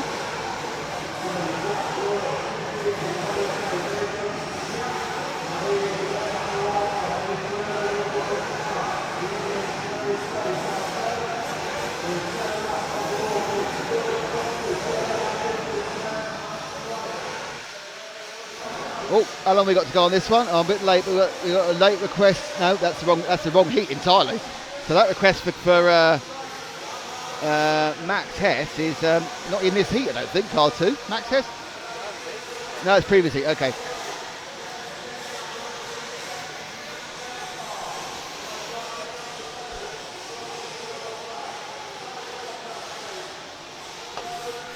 So all the smoke at the other end of that track now is really playing havoc with the camera at that point. And the car falls off. Still going round, so it is Jack Willett's going to take this one.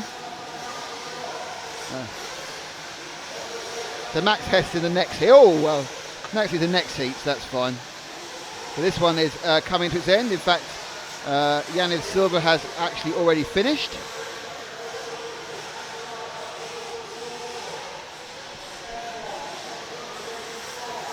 And Jack Willett's dropped down to 4th. A really bad last lap of 44 seconds. Lee Bunker comes in to take the overall lead on this one. 9:05.03.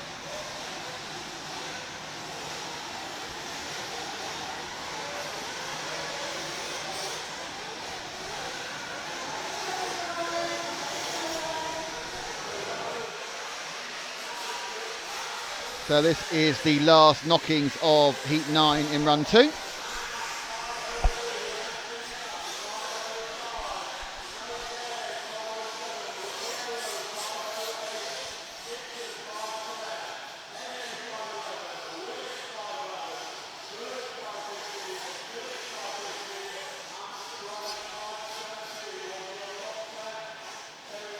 So Lee Bunker winning that from Yaniv Silvan, Gary Baird, Nuno Ribeiro Casal, David Gibson, Edu Amajibi, Jack Willett, Hans Magny Berg, Ben Billing, Tiana Craddock, and many other drivers also took part in this event. Twisted Blade videos, wish I could go to Neo. Yeah, it is a great blast, it's good fun.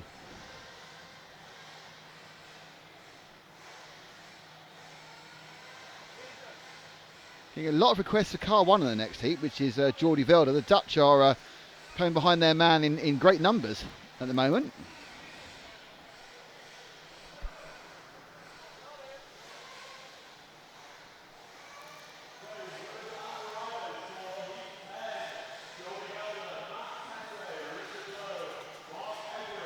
So Velder, Max Hess, who was also asked for a while ago, Richard Lowe, Mark Everett, Carl Chillingsworth, Rune Beget, Jules Zerfoul, Mark Rumble, Ben Woods, Dave Stanley, Nick Blackwell, Jesus Pedro Vera Gallego, I think that's how it goes. Mark Boone, Rob Raisey and Alan Gerling are your runners for this particular event.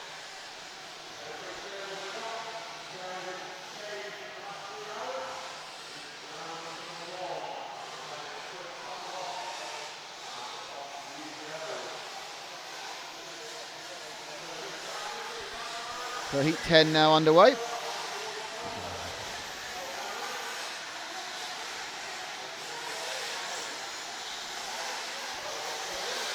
Next things next, we need... right, let's see if we can find car number 1, who's our maximum requested Jordi Velder. As Monsieur Janson returns. Where's car 1? I do not know.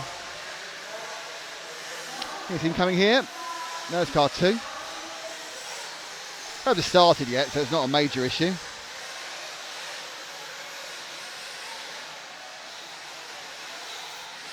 It's remarkable though how you never get the car you want any time at all. Been sitting here looking for Jordi Velder now for about an hour and a half. There he is. Okay, it's the white car with stickers and the red wheels beneath me now. There goes Velder, the Dutchman. TLR with an Ultimate, that's Team Losi Racing and an Ultimate engine.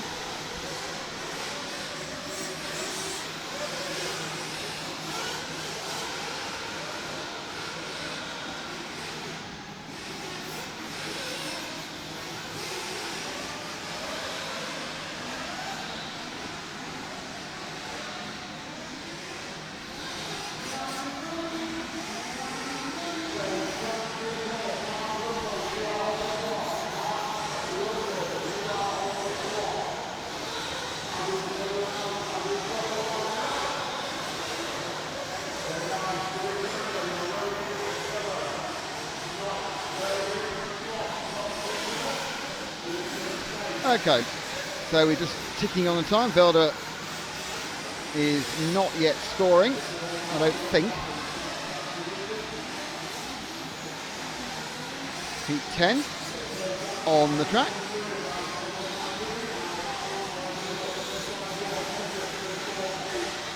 And Velder now over the S-Works steps, coming around the store corner, held up by the yellow car in front of him. He goes conveniently. Oh, that was happening from a long way back. Let's see that one again.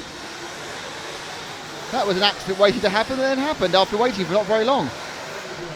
Had a bit of a wait and then decided it waited long enough and happened. So bad news. Let's see it again for Velder here. Oh, it needed a bit earlier than that, Frank, to catch the yellow car going wide, but that's a result of it there. He basically got scooped in by the yellow car's own mistake. So bad news for Velder.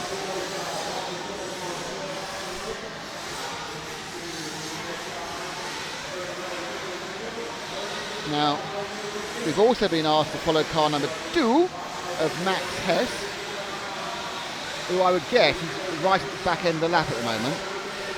Just finished his lap, Hess, so he's almost certainly now going over the DXR doubles. One of those 2 cars over the DXR doubles, I would say, is Hess.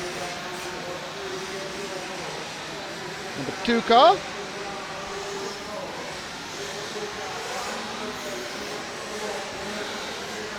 There he is below us now. Orange and yellow nose, white wing, white wheels. Max Hess with the SAW. Hooray for our sponsors, SAW and an OS engine.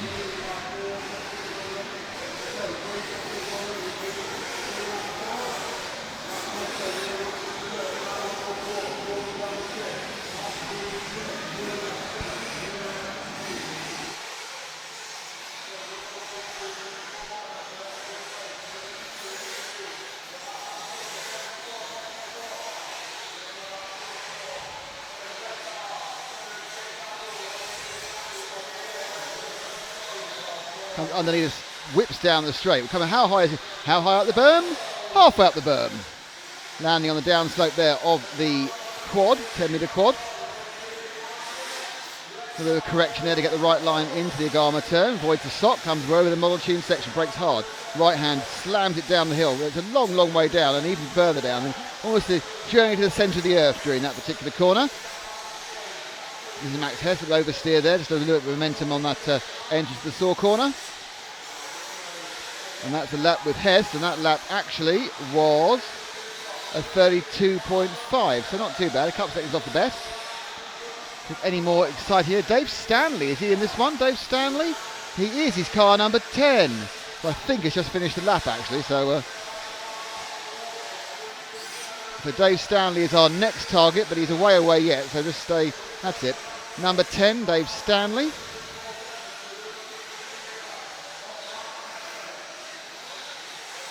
He hops up, is him here? Yep, in here, the orange to yellow car going around the S-Works steps now into the SAW corner.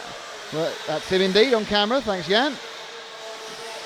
Stanley again, a bit of a fishtail there. Oh, and he gets landed on by the white machine.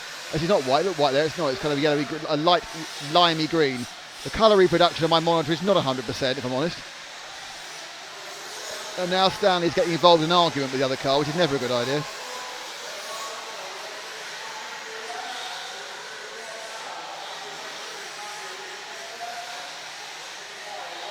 Great dropping off him as he comes back up the hill again, up the absolute hobby step up.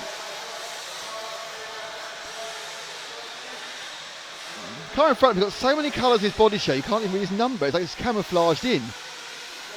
Twice I've not been able to see who the heck it is. Down to the last minute of this one.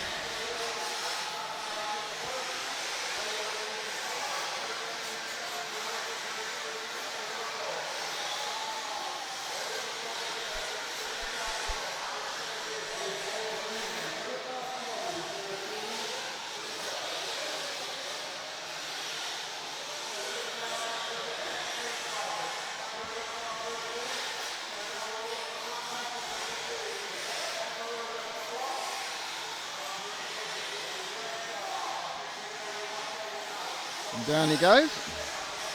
Oh, multiple spinach there.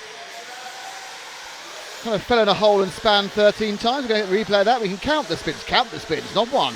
Like a Dora the Explorer. How many spins bag? 1 spin, 2 spins, 3 spins. How many spins? I built this up and Frank's now trying to get the clip correct. Give it plenty of lead-in. I like a bit of lead-in. That's it. There's a bit of lead-in. There we go. Okay, go, go, go. Half speed, half speed. He's done it. In, down, 1, 2, 3, 4.5 dead.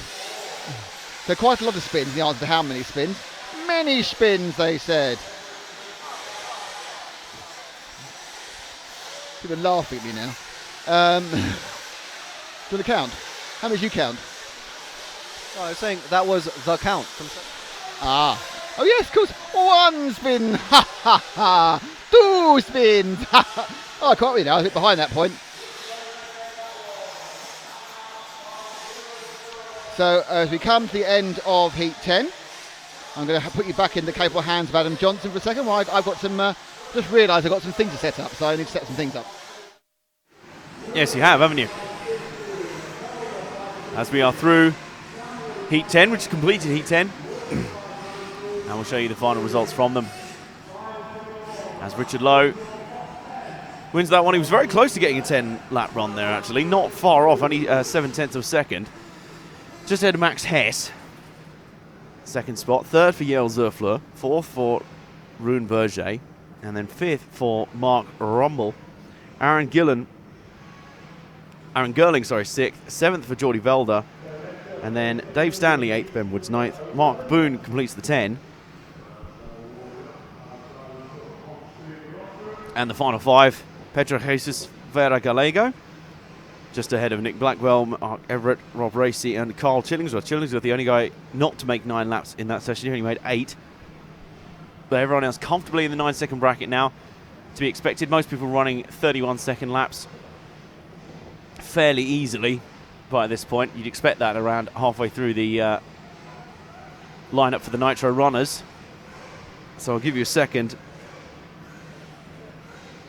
to put up the next lineup of cars for the next heat. We are live on RC Racing TV from the Neo 16.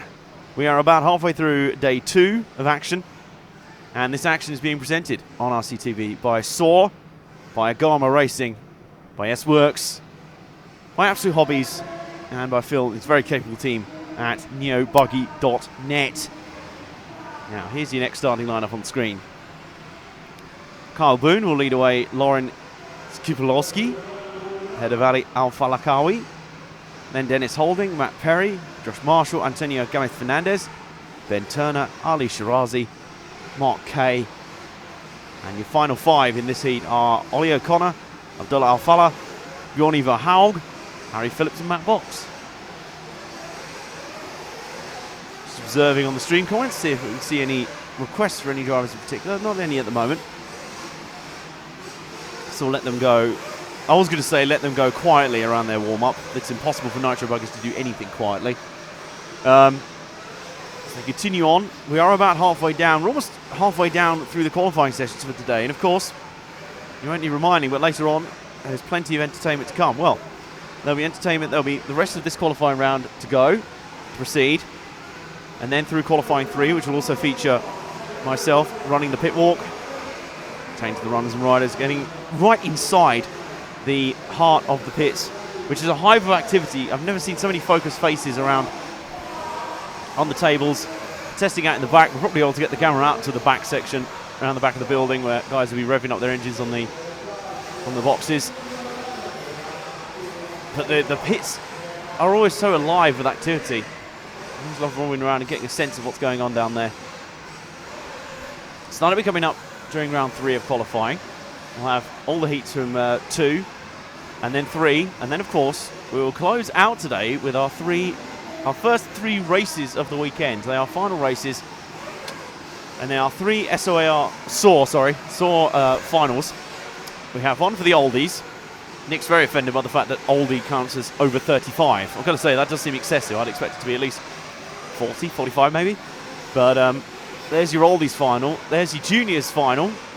The SOR Juniors final for competitors 17 or under.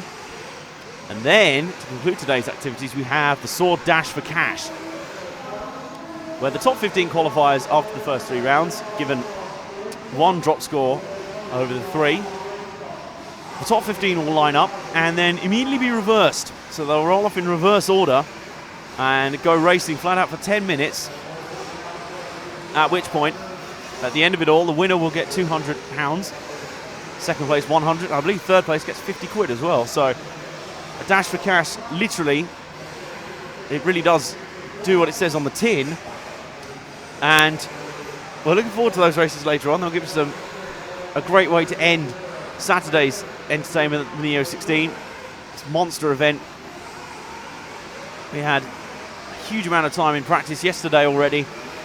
And today's qualifying with a mammoth amount of cars going through. And then by tomorrow, we'll be around this time now, we'll be running through round 5 of qualifying, your final round.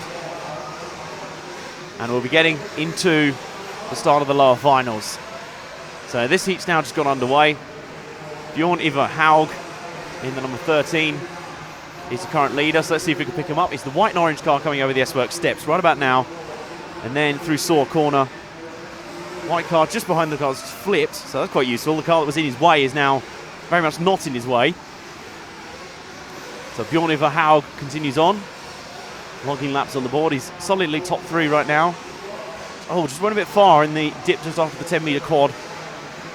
Lost his bearings a little bit. He continues on his way now. So many areas too. So many potential pratfalls around this track. So many minute elements to get right. Well, that element he really didn't get right, but neither that one either. But the fascinating thing about off-road racing for me, for RC racing, is just the level of precision needed, and the fact is you're probably never going to get a perfect lap around this arena, but it's about getting the consistency and getting solid laps through and through. So it's often better. You've often seen this in the qualifying session, especially in practice yesterday when they only had to do 3 consecutive laps to get their time on the board. In this, every lap in this qualifying session counts. It's fascinating to see how the fastest lap, the guy with the fastest lap in the session, isn't often the top qualifier in the session, because they're just not able to string that fast lap together time and time again. I mean, when we get to the very, very top seeds, then when they're doing those sort of laps with their eyes shut, then of course it's to be expected. Oh dear, he just caught that one a little bit short there. Recovers it rather nicely, I have to say. Straight out of it again. We're still riding with Bjorn Ivar Haug as we continue on. Up and over the tabletop. Round the absolute holy step up. Oh, the S-Works steps. And round SOR corner, which in itself is a multitude of challenges, which gets caught out with the final jump coming out of that corner. And as we get to about halfway in the session, at the moment, your current pace setter is Antonio Gamez Fernandez. And Bjorn Ivar Haug certainly not setting the pace now with moments like that. But Antonio Gamez Fernandez is your current leader in the number 7. I'm going to keep an eye out for him now. Jan, stay with the car you're currently on. I'm going to keep an eye out for the number 7. Wherever he may roam. Could be a little while. Knowing us, it probably will be a little while before we see him. So number 3 that just tipped over right in front of us. So Antonio Gomez Fernandez is your current leader on pace. I'll keep an eye out for him, see if we can pick up the flying Spaniard. He's going great guns at the moment. He's just coming through the S-Works steps right about now. He's the blue and red car with the yellow wheels, and the green wheels. And he has picked him up expertly. He's dealing with a little bit of traffic right now. Let's see if that affects his laps as the time ticks down to 0. We've got 90 seconds to go, just under 90 seconds to go. Antonio Gomez Fernandez, the car he was alongside has now crashed, giving him track position at the very least. He just struggles over the top of the Agama turn. Over the Multitude section, right up the inside, slips up the inside of another car. And then they get into contact. They're flying through the air wheel to wheel. Pro tip, that's never normally a good idea if you want to land on all 4 wheels after that. But Antonio Gomez Fernandez continues and crashed into a static car there. There's all sorts of bedlam down here. There are cars literally all over the track right now. And Fernandez was caught up in the middle of them. Absolutely anarchy again. Gomez Fernandez trying to go on the outside. That's flying up towards the marshals. It is absolute anarchy out there. This is the clumping that Nick was talking about earlier, personified. And I'd be very surprised. Yeah, I'm looking at the timing screens now. Antonio Gomez Fernandez definitely not still at the top of the sheets right now. He has been replaced by the number 6 of Josh Marshall. We'll follow him through to the end, see if he can recover this. Bjorn Verhaug's back up to 2nd. And still, traffic becoming a bedlam for him. Becoming a burden.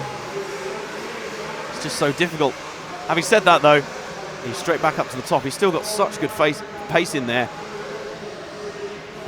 Even that one bad lap, I think he's been able to get away with. Nobody looks on to complete a 10-lap run in this one, so it'll all be solid 9-lappers. And as everyone comes around the loop once more to complete their laps, we'll see where they finally shake out. So go around. They should have finished, or so they're displaying on the timing screen they should have done. Gomez Fernandez has a flip in the dip, I think, or someone's potentially flamed out down there. The number 15 of Matt Box. There goes Gomez Fernandez, continues on his way. These are all starting their 9th lap now, so they will complete that lap and then come back around. Oof. Now a little bit more contact to end the session. Now the thing is, folks, this is qualifying we're watching here. As you're well aware, you can see in the top left, it is qualifying. And there's already this much contact and this much action and this many incidents in qualifying. We've not got to the main races yet. Which is why I think we're all a bit excited about the finals coming up later. It'll be a real mix of drivers in there. And the Dash for Cash is going to be something quite unlike you've ever seen before, really, in RC racing, or anything else you will see in terms of RC racing.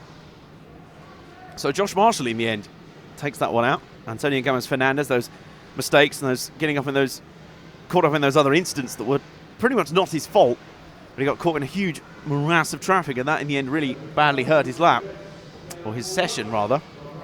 So Josh Marshall takes this one, Kyle Boone takes 2nd, Bjorn Verhaug 3rd, Antonio Gomez Fernandez 4th, 5th for Matt Perry, Lauren Sipolowski 6th, 7th for Ali Al-Falakawi, Matt Box 8th, Ben Turner 9th, Dennis Holding completes the 10, and here are your remaining 5, Harry Phillips, Ollie O'Connor, Ali Shirazi, Abdullah Al-Fallah and Mark Kay, all bar 2 drivers there managing solid 9-lap runs. That's about the standard that you're going to see in this level around this area in the field, in the lineup. And we head out once again. This will be Heat 12 coming up on screen for you. Heat 12 of 18 for the Nitro classes. So it's a huge, big old gust of wind comes in through the banners here, and actually blew the banners up right in front of our window here briefly. And the wind really picking up outside. Shouldn't be having too much of an effect indoors just yet. But here is your lineup for Heat 12 of 18. Charles Godwin will roll off ahead of Michael Chronostrom. Gerd Pfeiffer third, Lee Richardson fourth, Bart Malink fifth, sixth for Matt Angsterid, seventh for Ben Panic, Darren Hayden Ball eighth, Björkan Kilic ninth, and Max Johansson. Completely top 10, Frederick Cederberg, Kuman Roman, Hannes Kalfler, Chris Smith, and Tara Craddock. Will be your lineup for this one. Let's bring the live positions into play. Now, if we're on entirely on schedule, which I believe we roughly are, if anything, we are slightly, just a smidge behind, so it's around 5 minutes or so, but certainly we're doing very well at the moment. The predicted time for the top heats in this one will be around the 2 o'clock mark.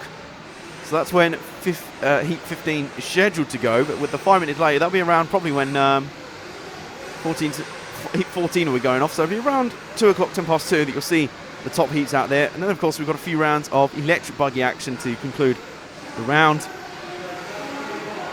Their coverage on RC Racing TV presented by Model Tune, and the coverage out here right now that you're seeing of the Nitro buggies presented by Saw, Agama Racing, S-Works, Absolute Hobbies, and neobuggy.net.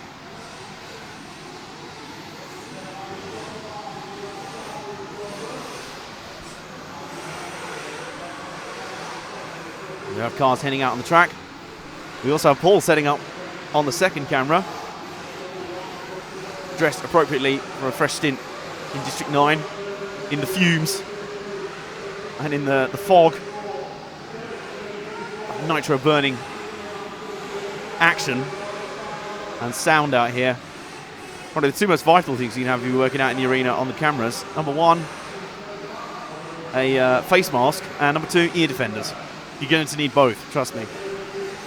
We have ear defenders up here, and we're up in the crow's nest, which is at least a little bit mildly soundproof, at the very least, probably not much. As the cars go around, their session has begun. So, laps now being logged on the board. I'm flying through the final corners. Björkan Kilic is your early leader, ahead of Bart Malink, Frederick Cederberg, Charles Godwin, and Michael Kronestrom, whose name we all enjoy rather all up here. Let's see if we can find Björkan Kilic early on. I think he's in the white and orange number 9 car, just coming right underneath Jan's camera position now, and onto the main straight. At the far end, over the 10-meter quad. That was a good landing. Very good landing, has to be said. Over the Model Tune section. They're going to try and avoid this traffic that he's coming up behind. It's funny sometimes how much effort is put into avoiding traffic before the start of the run, and then almost immediately after it's begun, you get right into traffic. So I think it's almost getting to the point where you just have to go for it and hope what happens. He just about survived the 10-meter quad just then. It was a close run thing. He dips down, he's got some traffic just in front of him. He's comfortably at the top of the timesheets right now. The fastest lap of 32.1 from Kilic. And he's also, he'll take advantage of that all day long. Oh goodness, no, will he? Thought for a second, cars were starting to clear in front of him. Oh my goodness me. A big wheel-to-wheel flip there down the main straight from Björkan Kilic, and that was always going to be a possibility. I think one tried to move one way and Kilic tried to anticipate and just went the other way. It just didn't work out in the end. We'll have a replay of that in a minute for you. Spectacular moment. Here we go. Coming into the final corner. Now watch this. No bit of a fish line, and he just runs up behind him. Clips left front to right rear on that white car. Both of them survive much better than it could have gone. It probably should have done. We've seen some incidents going down that main straight, and they are pretty spectacular, it has to be said. There's cars all over the place here at the 10-meter quad. Another clump of cars. This is a messy heat, I have to say. There are cars all over the shop right now. Björkan Kilic, he's still at the top of the timesheets though. I'd be very surprised if Bart Malink doesn't at least challenge coming through. Now, where's... see if I can find Bart Malink. We'll continue to follow Berkan Kilic, who continues to be your leader in this heat and do very, very well. Have I spoken too soon? He just survived that. He just survived that. It's fairly close. But he's all right. It's okay. It's okay. Bart Malink then. Where is the number 5 car, who's currently second? He is just coming over the S-Works steps right now. He's the white into blue car. Through Saw Corner. Right underneath Jan's camera position. There he is. There's Bart Malink, Dutch driver who is second in this heat right now. And every so often you can hear really loud shrieks of the nitro engines. That's normally when they're right beneath us and are flipped over, so they're revving, I guess, out of frustration and to try and alert a marshal. It's like, excuse me, I'm upside down, you might want to try and recover me now. So, although Frank has just made the point that just like us, they probably can't hear anything either down there. So the marshals are about as deaf as us at this point, so it is just a natural reaction. But if you occasionally hear that sort of screaming down there, or if it comes over on the mics, then that's exactly what's happening. There's a car turned turtle beneath us, right beneath our commentary position up here in the crow's nest at the far end, as you watch Bart Malink come round. We're into the final 30 seconds now. Now, by right beneath us, I mean right here. That's basically where our commentary position is. Our camera is right there as well. All fairly tight in. And Bart Malink continues on his way. Just doesn't seem to have much of an answer for the pace of Berkan Kilic right now. He's about 0.7 of a second off on the overall time. So Malink continues around. Berkan Kilic with the fastest one lap, 31.778. Bart Malink will come home in second place then.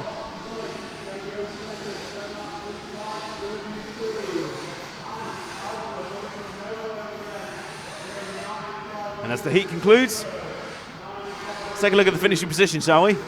Yes, let's do that. Berkan Kilic takes that heat down. So we had 2 guys there on 10 lap runs, Berkan Kilic and Bart Malink. As I say, that's about where you want to be at the top end. The top guys will all be comfortably in the 10 lap range across 5 laps. Hannes Kaufler, 3rd. 4th for Fredrik Cederberg. 5th for Mats Angserid. Ben Panic. Michael Kronostrom. Gerd Pfeiffer, Max Johansson and Taro Kradek complete the 10. And then the remainder of that field, Roman Kumar, Chris Smith, Darren Hayden-Ball, Charles Godwin and Lee Richardson. We clear this lot off and straight away we're into the next heat. Running to a pretty fierce schedule, pretty tight schedule. But it's very well done though. Here's your lineup for heat 13 as we click through round 2 of qualifying at pretty strong pace. Kong McKenzie will lead this one away, one of the designers of this track out here. David Benito rolls off second, Nick Stadler 3rd, Tom Saggers 4th, William Skidmore is in 5th, and 6th is one of the South African contingent, Jason Rath. Alvaro Mardones Cantera now in 7th, 8th is Mark Fletcher, Panagiotis Terzis and Andreas Meyer complete the top 10. And the remaining 5, as Jan comes back through the curtain to join me, Yanis Perigianakis, Hampus Berg, Graham Miller, Connor Cocker and Robin Fritschkopf. There is your lineup. This one as the warm-up starts to count down.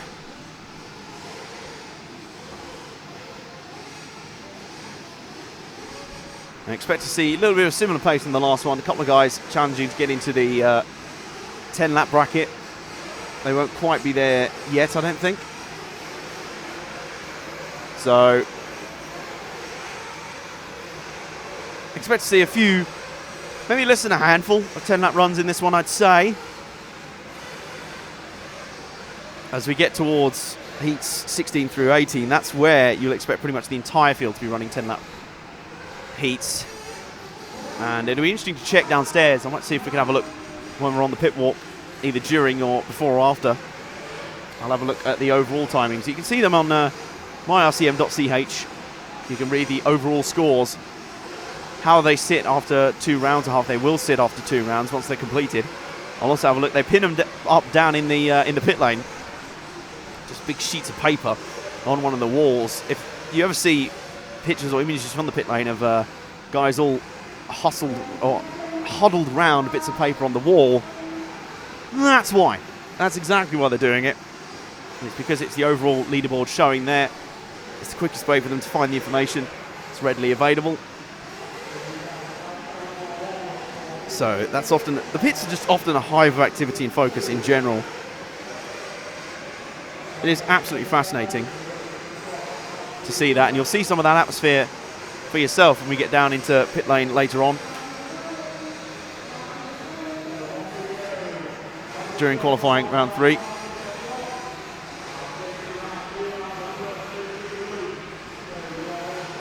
There we go, well reminded, thank you. Timing back on the screen.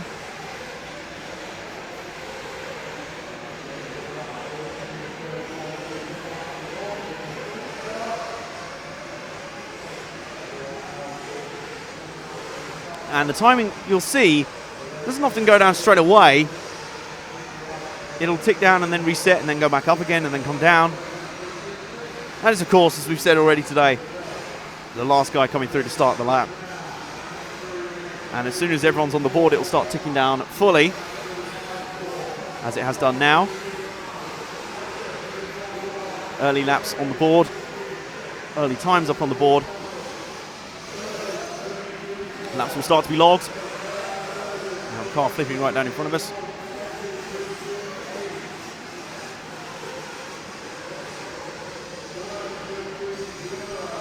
So Andreas Meyer, Panagiotis Terzis, Con McKenzie, Hampersberg and Yanis Karagianakis are your fastest straight out of the box. It's hard often to keep a track on the live positions. They change almost on the fly as each driver is scored. So you start to get a rough idea of who's fastest and who's not. Certainly after the first couple of laps, I'd say. Certainly the first couple of laps, if not deeper into the session than that.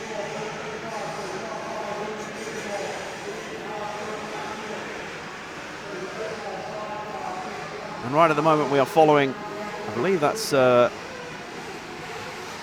3, I think, of Nick Stadler. No, that's car 5, my apologies, car 5 of William Skidmore.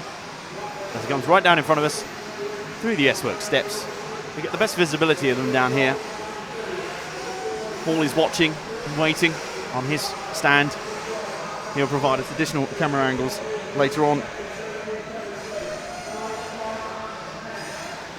during the show, during the standings.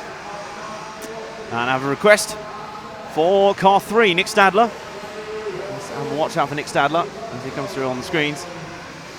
We're all doing the peer over the top of our computers routine. 3, here he is. The white and blue sort of, he's coming through the saw corner now. White and blue into maroon, right down in front of us. And he's grip rolled within, I'd say, 5 seconds of getting on camera. That's about the standard for today. That's about as long as anyone's gone on camera without flipping, and he's done it again. No, he hasn't. He survived that one. But still, basically, if you want your qualifying lap to be ruined, get someone to request your name on RC Racing TV and we'll put them on camera. And it just goes straight to hell in a handcart, really.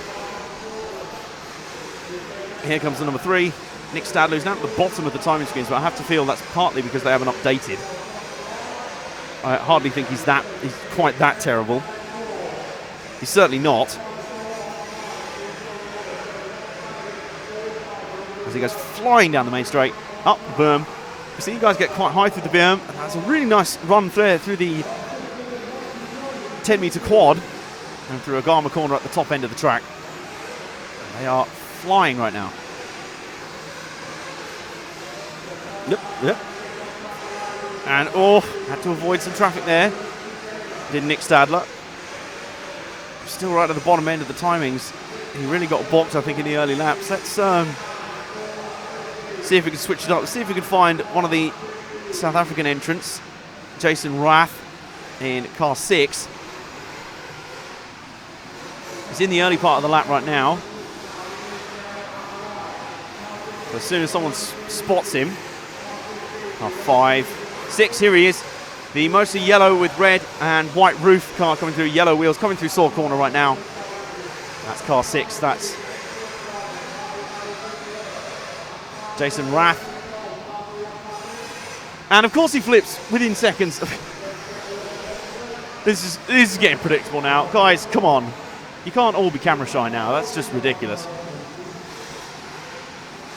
But Jason Rath still scored a second, despite that little surge at the final corner. I'm sure he'll drop down a few positions because of it. I'm absolutely certain of that fact.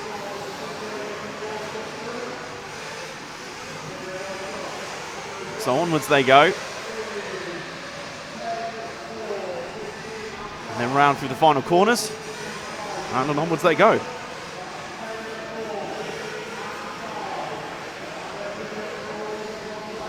Into the final 20 seconds of the session then.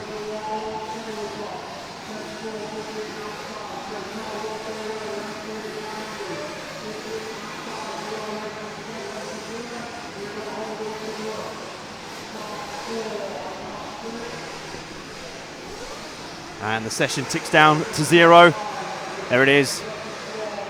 Well, Andreas Meyer at the top end. I was indeed correct. Jason Rath did lose a few positions there. At the conclusion of that session, as the car goes flipping down the front straight, tumbling every direction possible.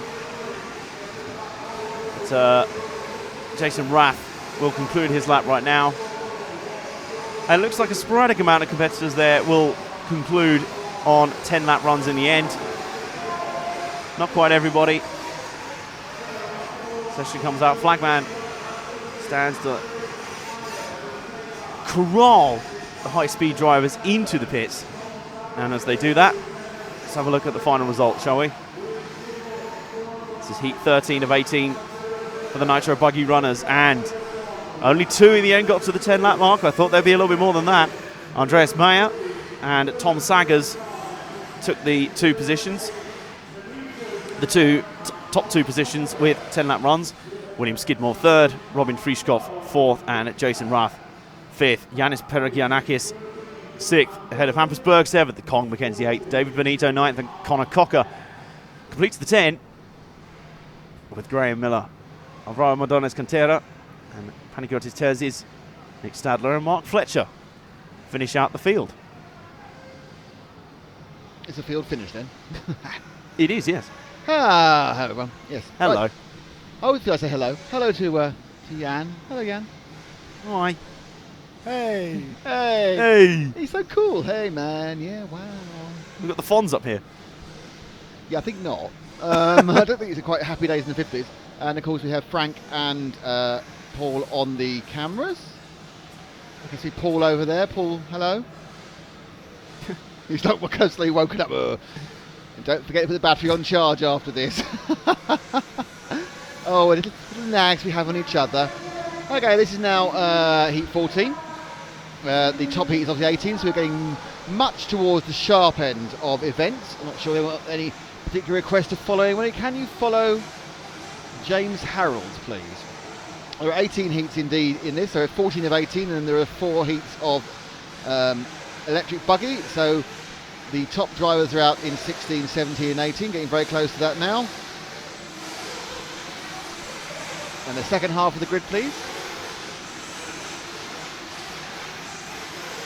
So there are some names for you. Anyway, so let's get rid of that now. Did we watch the last 3 or 4 rounds? Adam, have they been getting noticeably quicker and more in control? I have, in general, things consistency starting to increase just a little bit. Although some of them, it's almost had the opposite effect. It's like everyone's getting faster at around the same time. And when you get that clumping effect that you talked about coming together, then it really has started to get a little bit messy at times out there. So I wonder if tactics will have to come into play a little bit more as they come around through the qualifying sessions. I slightly doubt it, but stranger things have happened. The only real control you have in this is the amount of space you give yourself at the start. Yeah, that's pretty much it. Everything after that is just down to luck and where you meet people. So Yep, we are looking for... Oh, loads of people now. The first person was James Harold, then Ashley Owen. So James Harold in the number 12 and Ashley Owen in number 2. Yeah, I think. Is that number 12 coming off the pits there, or the blue and white car being followed by Paul? That could be number 12, I don't know. He goes now through the Agama, and we haven't started yet, got 21 seconds. He will start when he gets to the end this time, I would think. He's quite close one way or the other. That is 12, excellent spot there. Oh, he just drove right off the end there, understeered completely off. Now, at this point, he's probably going to be the first person. He's got 9 seconds. Is he going to... No, he's waiting to get the beep. 2, 1, and he will be the first person to pass the loop. So he starts his timing as early as possible. James Harold.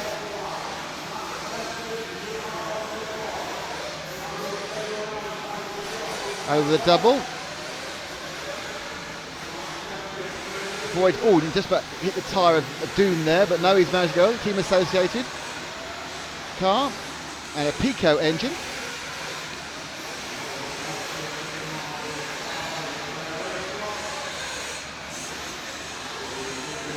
That was a very solid lap, didn't it? That was just kind of solid. That defines solidness. Well, considering that he was on both of our cameras at the same time, that's quite incredible. 32.3. Fairly solid indeed. A tenth of a second slower than Michael Todd, who's gone past him. And our next request is, I think Ashley Owen was on next one, wasn't it? Who is car number 2, where it hasn't yet completed the lap and just has. Now he has. So he's right at the start of the whole thing.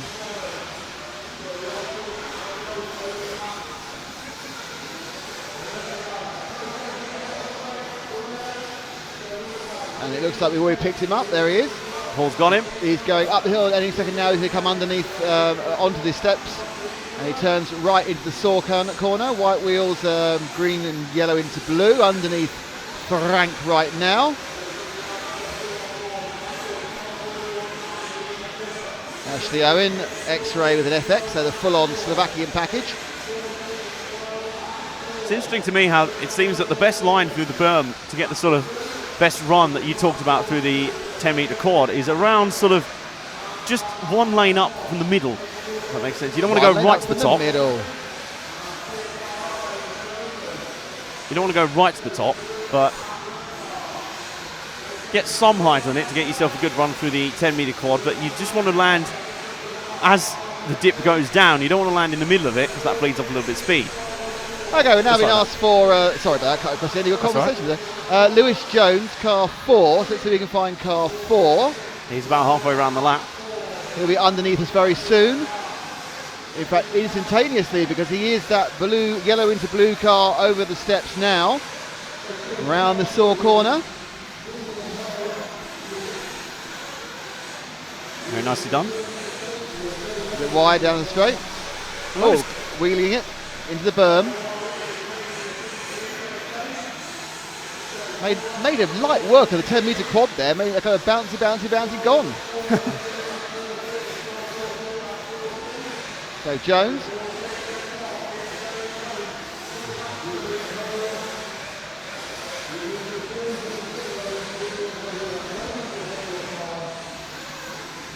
That looks nicely balanced, that car, actually. I think there's some calm heads on this heat for some reason. There is.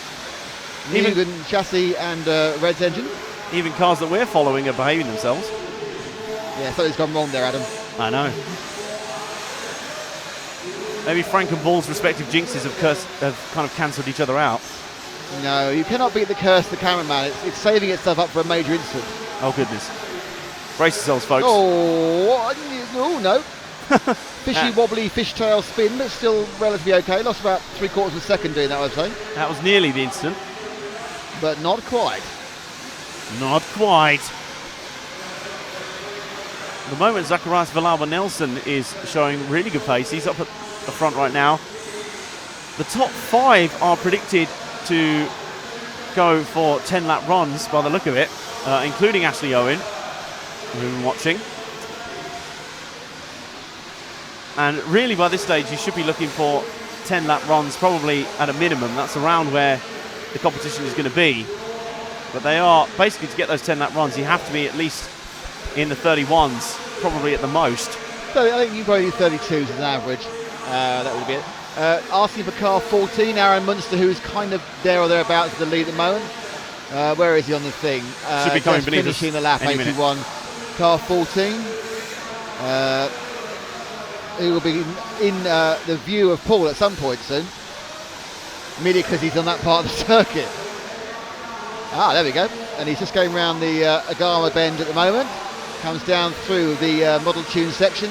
Sharp right brake and turn. Lovely sweep around that one. And down the big old hole. There he is with Frank on the S-Works. He's about 4 seconds off the absolute lead of this heat. But still on the cusp of a 10. Bit of brake and tentativity into the berm there.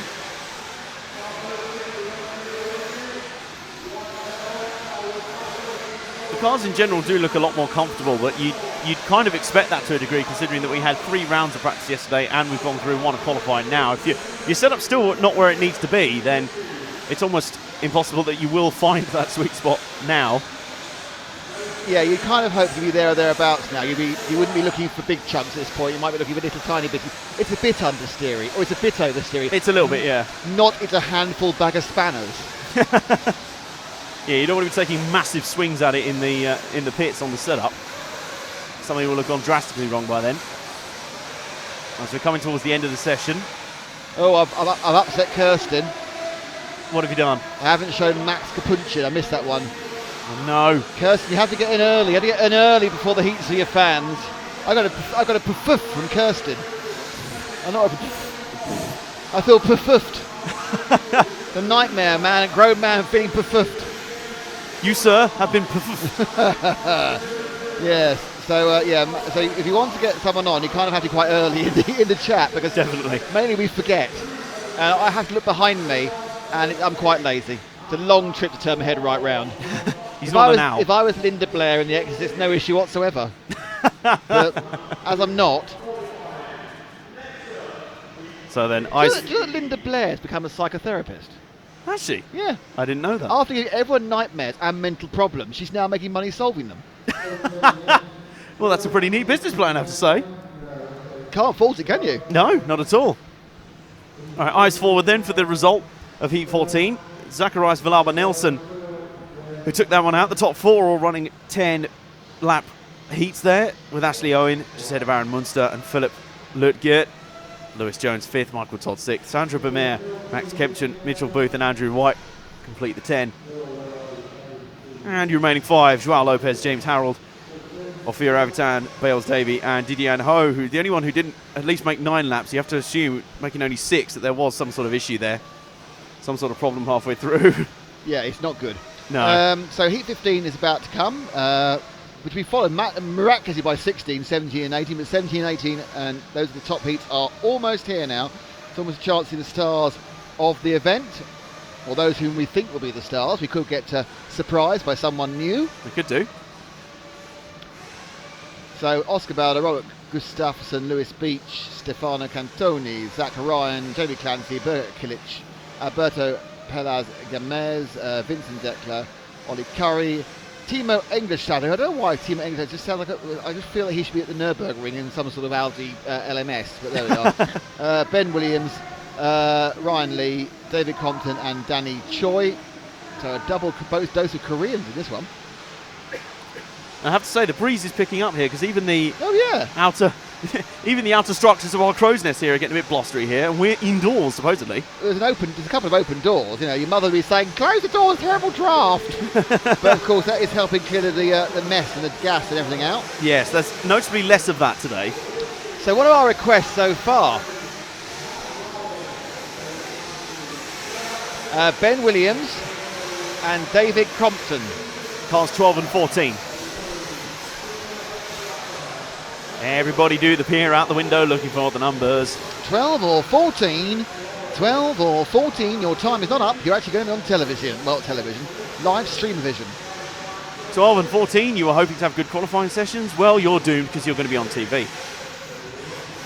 Here's the question. Actually, is this TV? Well, it's RC Racing TV. Well, no, because obviously a lot of it's on computer, but then people can put it on their TVs. And does it become TV when it's shown on the TV, or TV when it's TV broadcast? I don't know.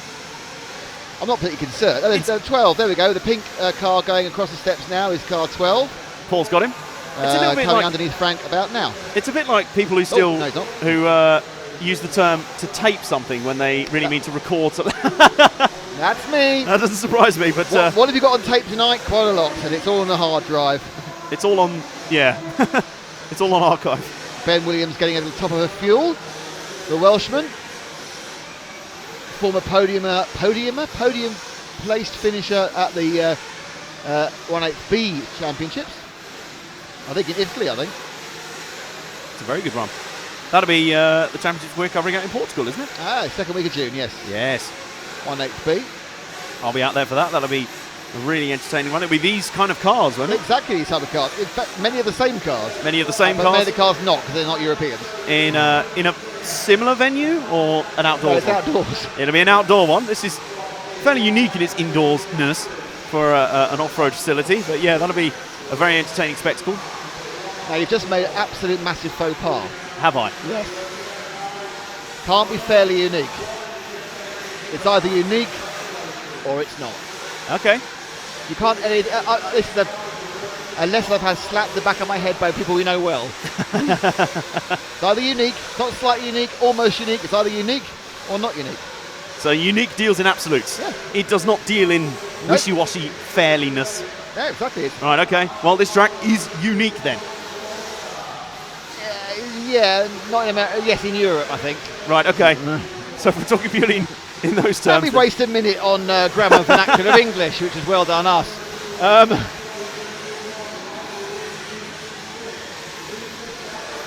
We're looking at cars 12 and 14. We're on 12. We're on 12 right now. We're looking They're on Ben Williams. He starts his run, and he's coming together with the multicoloured car beneath him, which is car number I think it's 11. I think that is causing him trouble, which was the machine of Timo Engstadter taking a week off from the VLN. Not really, but you know, could be. It's funny. I picture him driving a Bentley. Really? Yeah. Oh, you sent him well up the chain. I'm seeing him as some sort of Z4 that's been cobbled together by some friends in München. Second-hand Z4. Yeah. No, I can picture that. Or an Audi, not a new Audi AMS, the previous version. Yeah. Customer team. But on continues the number 12 of Ben Williams. So just completed his third lap. How high will he jump up? He jumps to second. Good run so far. So we've been asked to also show car 14 of David Crompton. We've shown him before, actually. He is at the end of the lap. He's the yellow and red and white car with the white wheels coming through the saw corner. There we go. He'll be right underneath us right about now. He's the last of this big gaggle of cars. Who's yellow? So he's the third one now. He's the third one they now, all yes. changed order, I They think. changed in the blink of an eye. Who knows who he is? As soon as they went out of our view, they completely rearranged the order. I believe it's deliberate. I believe they're having a conversation, but God, they can't see us. Let's all hide. Shh. Try and make the cameras pick him up by mistake. Yeah, then he'll crash. Good Yes. point. Excellent sort of conceptual idea, that, I think. Yep. So Crompton continues on. He's now through saw corner. This is where he picked him up about a lap ago, roughly. Currently running 9th. He'll ping up towards the top now because he's one of the earliest of the runners. Yeah, that's why it's kind of fruitless to kind of give you sometimes the running or rolling positions during a heat. It is quite difficult. Yeah, you can generally get a good idea of who's generally up there, but often it changes based on who's logging laps first. Now, nailed to the top of this has been Oscar Baldo in car number 1, so we should give him some love. Baldo's been very close to us now in car 1, or perhaps just gone out of our view.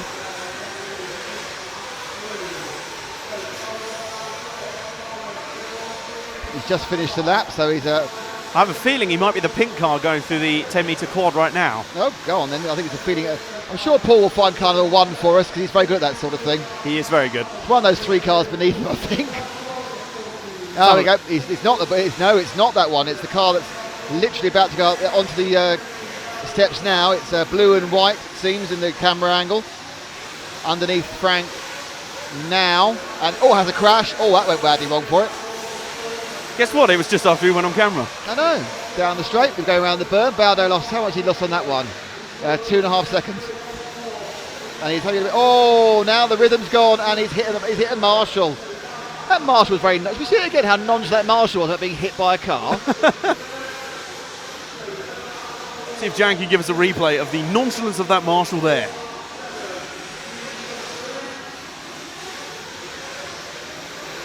I mean, he was chill. He was just chilling. I ain't bothered. I'm illing and I'm chilling. That was just not fast. Oh, I think we've run. Hang on, if you.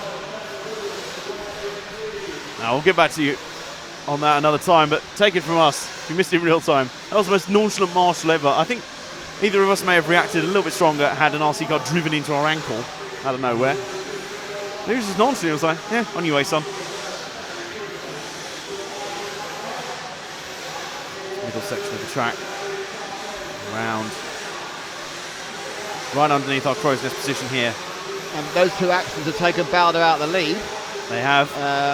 Though he's kind of oscillating. I think the actual leader may well be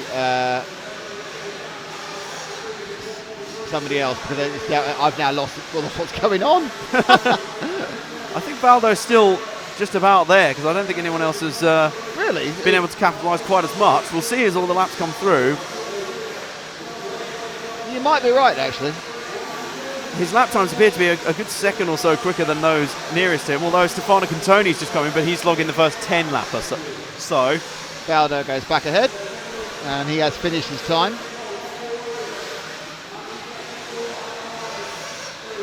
The clock ticks down, everyone completing their final laps right now. Looks like we're going to have a solid 5 or 6 people completing 10 laps in the end.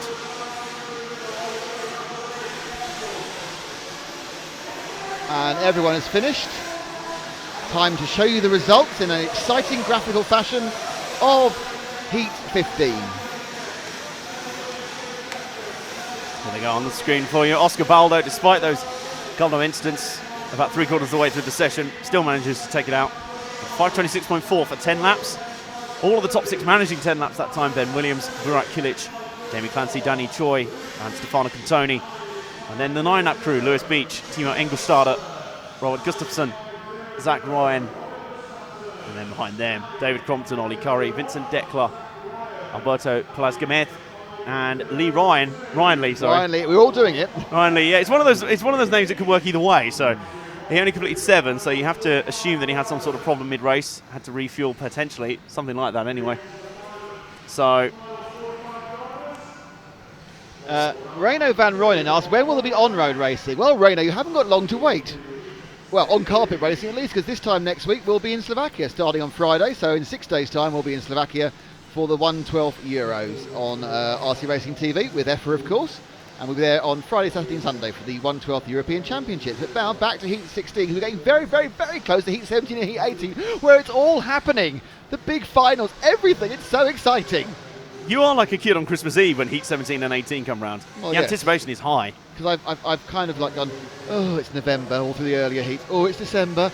Oh, school's broken up, it's Heat 16. Speaking of Heat 16, show that lineup on screen for you right now. Jeremy Pitte will lead this group away ahead of James Lepavot. Kevin Bronston third.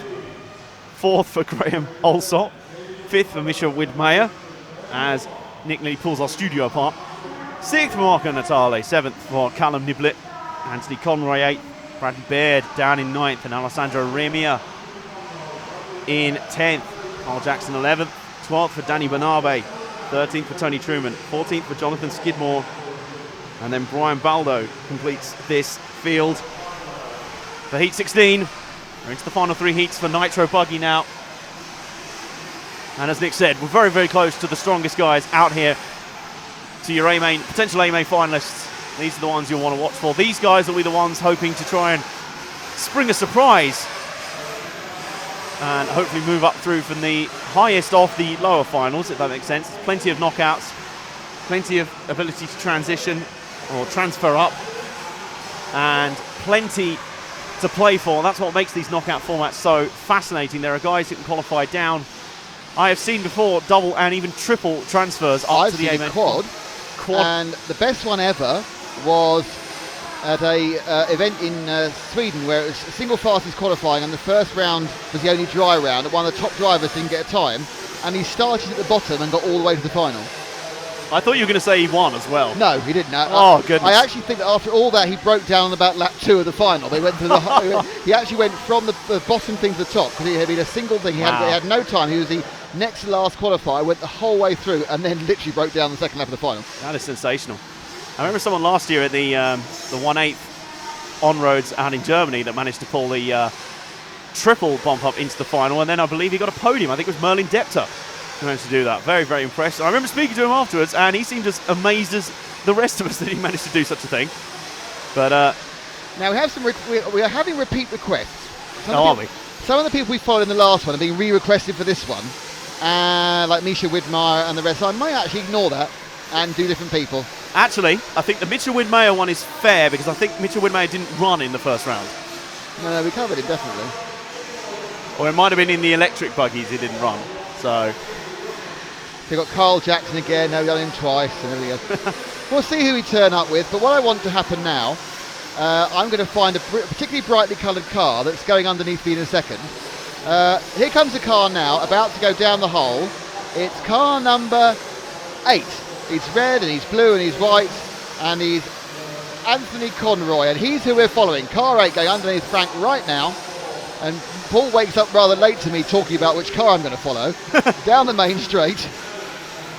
he's like a sort of sleeping bear. You have to poke him a few times before he gets going. I don't think he is really. It's a bit unfair. I said there's anything wrong with bears.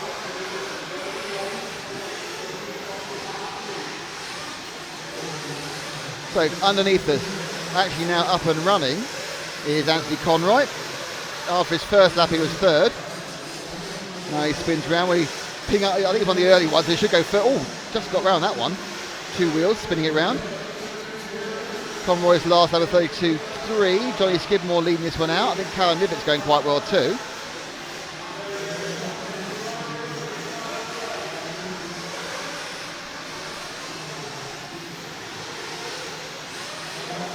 Yep, our leader is car 7, who's our leader, Callum Niblett, the young Brit. I think he's 17 or 18. Car 7 should be entering our field of view any second now. Indeed he is. He's the white into red car going on the steps and into the saw corner now. He must be at least 17 because he is qualified for the juniors final later. So with the Agama now, he used to be a Mugen rider. He's one of Lee Martin's protégés for a long time, and now he's forging his own way away from the Mugen setup and in with the Agama. Very exciting. And he goes round the Agama corner. And Agama saw S-Works and Absolute Hobbies, who of course are our sponsor for this event. Of course they are. They're helping us present this coverage along with neobuggy.net. And we are RC Racing TV. At the Neo 16.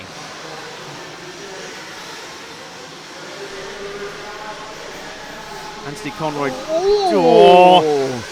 That was a save, or luck, one of the two. Suddenly right from behind him, because he didn't get any run into that, because that's not good. Oh, he got out. Oh, good, where was that? Look at that. That was quite a nice rescue. He did lose a bit of time, and yeah. his rhythm's gone to pot, if I'm honest.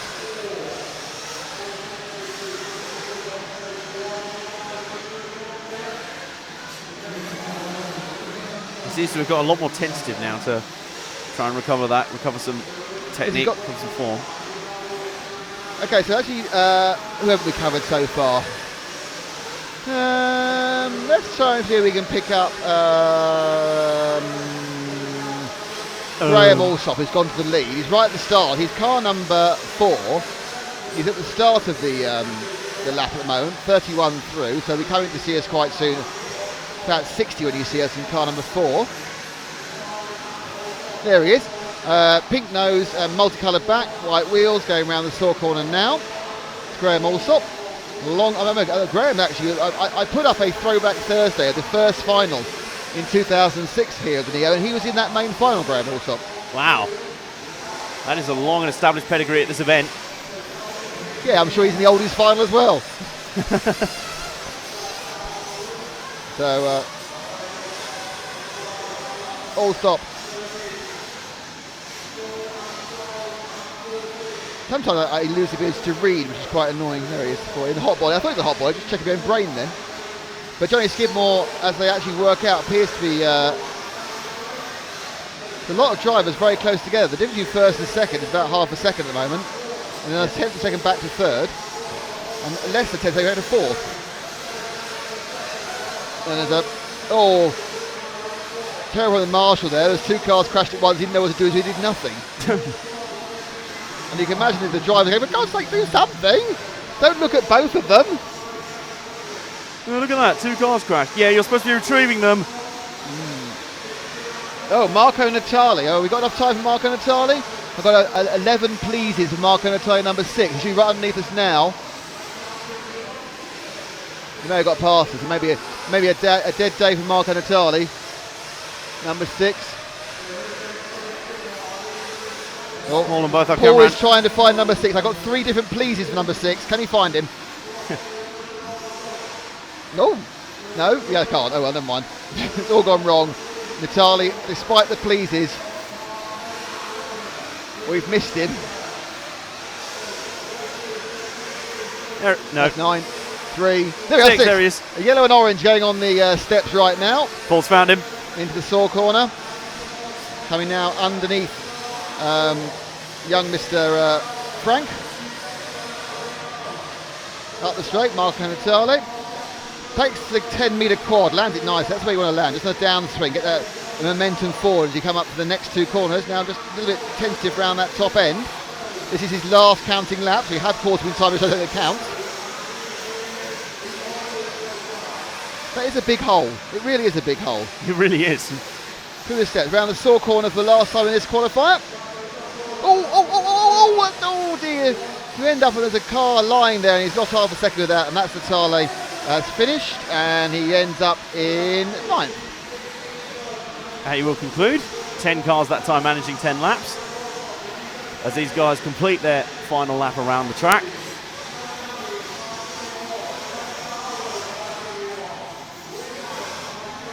And as they filter back into pit lane, let's show you the result of what Nick Damon calls Christmas Eve, Heat 16. No, this is school breaking up. Ah, this is school breakup day. Okay.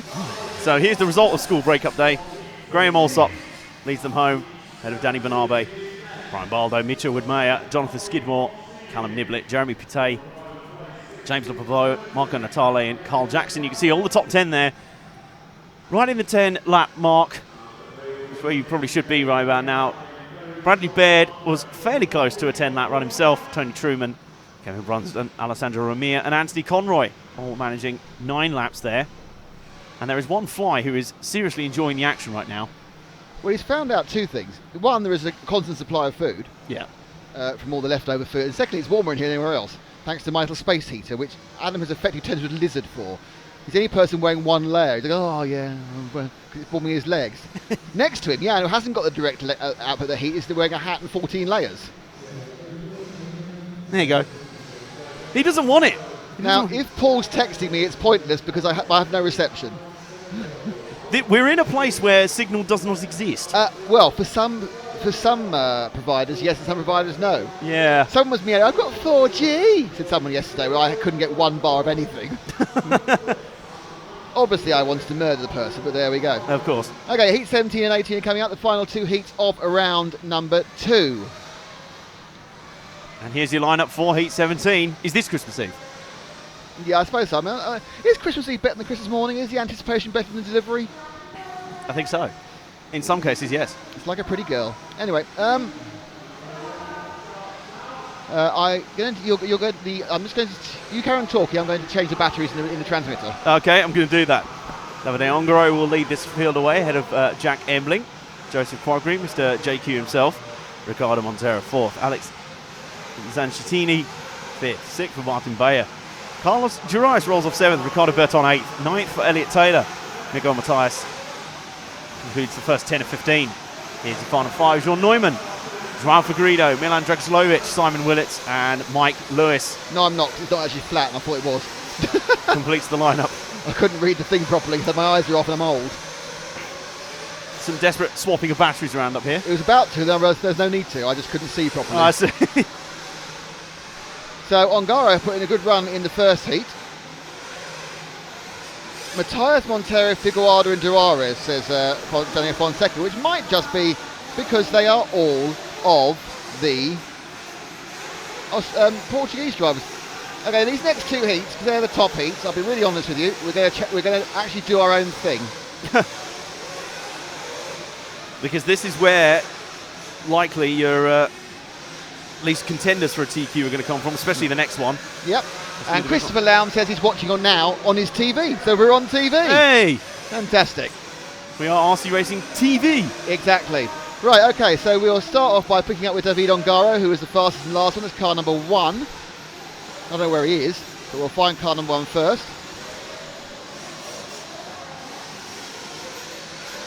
We'll keep our eyes peeled. Like Shaw Taylor. That's a reference you won't get. From Police 5 in the 1970s. Keep them peeled.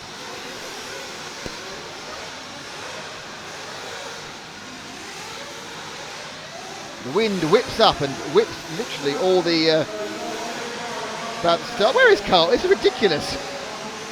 Here's the cheeky monkey, orange into white, going over the steps now. Funny thing is, Paul had already found him. He's well, that goes without saying. Someone who woke him up like a little bear. So up to the berm goes Ongaro, starting a 10-lap run. He's obviously looking to get himself straight in the semi-finals, which I think is the top 12. It might be the top 40. I must ask Phil that. I'm going to worry about that yet because it's the first 3 rounds. It's just getting some numbers and getting yourself in the top 15. Really, you want to be about 15th for the money at this one after 2 rounds. Because that'll get you in and around at least the high end of the lower finals in contention for TQ and in the dash for cash positions. So first lap for Ongaro is 30.8. That's a good time. Sub 31. Ongaro taking some beautiful air there. And actually, unfortunately though, he actually lost momentum. He came in and said too much air, stopped, and actually lost 4 momentum. That actually, whilst looking spectacular, not the fastest way to go. Just, yep, he just got a little bit of help from the 12 of Joao Figueiredo. Yeah, Figueiredo, yep. Figueiredo was a big, I remember the Figueiredo being a big bumper upper at the event last year. It might be in the Euros. Ongaro on his merry way. Second lap, another 31.7. We lost a bit by traffic. Running second is Quad Green. We've shown Quad Green before. Let's see if we can find Ricardo Berton. He started that lap recently. He's car number 8, the young Italian.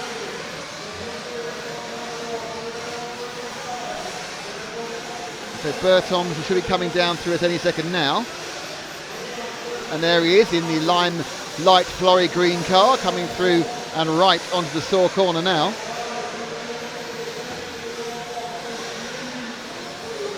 Down the main straight, JQ putting in a good run as well. He's just ahead of this green car. He hasn't coming together, but it is now. Berton is moving to second place now after that last lap. And there's all sorts of trouble ahead. He got a lot of traffic ahead of him. Let's see how he deals with this. And the traffic includes JQ, it includes car number 3 of JQ in the car behind him. What will he be able to get past? The 14 machines there as well, the 2 green cars. So up the inside goes Berton, takes it low, turns tight. I think it was Bayer letting him through. So he's now got 14 of Simon Willits, who's off in the green car, and the green car of JQ. JQ first, got the inside of the car. Oh, beautiful overtaking move there on JQ. I think JQ realised it backed out of it. Now he has to pick up Willits, and Berton now making some real solid forward progress. I know this is qualifying and not a race, but getting through traffic is really important. Now often you'll be let through, sometimes you won't. Willits has not, he doesn't need to because the person was slow off that final corner, coming to the berm.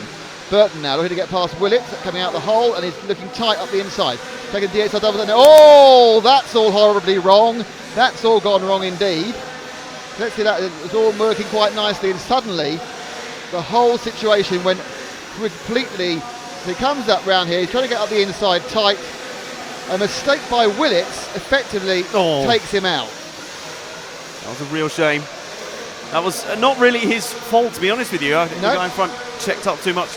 Swerved the wrong way, reacted to the jump. 14 landed wrongly, put the power on, then just speared into him. But that's what happens. It's not deliberate. No one's trying to do that. It doesn't do Willits any good. So he picked up a new leader, I think not just because of where he is on the track, and that's Martin Bayer, but we've seen Martin as well before. So let's see if we can find Jack Embling in car number 2. Jack's just about started the lap, I think, so it's Embling in car 2 for Britain, and himself obviously, the Kyosho with the reds. I'll probably get corrected saying, oh, he's not driving that anymore. Yeah. How quickly things change in the RC world. Embling may have gone past us actually. Is that Embling below? In the 2? Yeah, that's down the straight. It's the only car on the straight is the car 2. Paul's got him. Nice pickup. Blue into white for blue into white. Blue colours, red into white there with the black wing. So Embling turning through. His best lap is a 31.5, which is not fast enough. And as we come down to the last few seconds, it's Bayer from Ongara from Zanchetin and Montero. Miguel Matias is a very fast individual lap, but not a good run. And that's something we've seen a little bit across the entire few days so far. Often oh my goodness, where did that car come from? Who knows? Car Who suddenly knows? out of shot seemed to tumble from the sky. I'm sure it just took Two cars have flamed in an accident, the 8 and the 10. And that is Burton, who's going well, and the 10 and Matthias, both of them have returned to the pits and are going to have effectively a dead heat on this one. Not dead heat, they won't be together, but the heat will be gone because they're two on their throwaways. They both stopped. I think they had an accident in some ways. They managed to stop both each other's engines. So 8 and 10 will fall down. Burton and we stick with Embling as he's finished. I think Embling's finished actually. This is his warm down race. Who knows? Not entirely sure anyone does right now. And Embling returns, or will return to the pit lane after he's completed this lap. Pounds on. And it's really like a little series of segments. You slow, jump, there we go, up here, round, and then and we're all down, finished. So let's put the finishing scores up. We're all finished. I think we should do that. And now we're getting ready for Christmas morning. Hey, Davide Ongaro. So at the moment, Fanta is down my chimney, eating a mince pie and some brandy. And the carrot that you left out for Rudolph. Well, yeah, I'm not sure about greens, if I'm honest. As they all come into the pits now, having finished that. So David Ongaro with a 10.5.10, which is exactly what he got. He got at least 5 seconds. He was a 15 last time. This time he's done a 10.1, so a good performance by him, and a 13.3 for Zanchetin.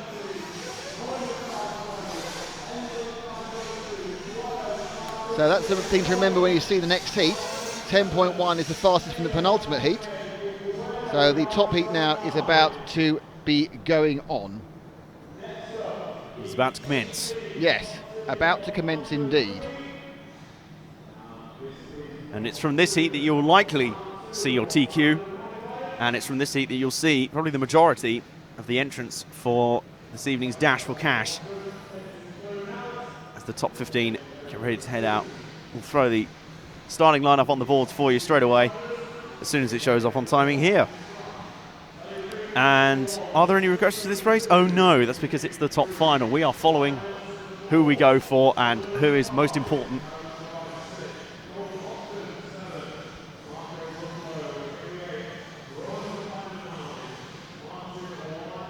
And here is your lineup of entries for Heat 18. Elliott Boots will roll off just ahead of Jared Tebow, Cody King, Ryan Lutz, Ryan Cavalieri, Carl McBride, Cole Ogden, Marco Barufalo, Robert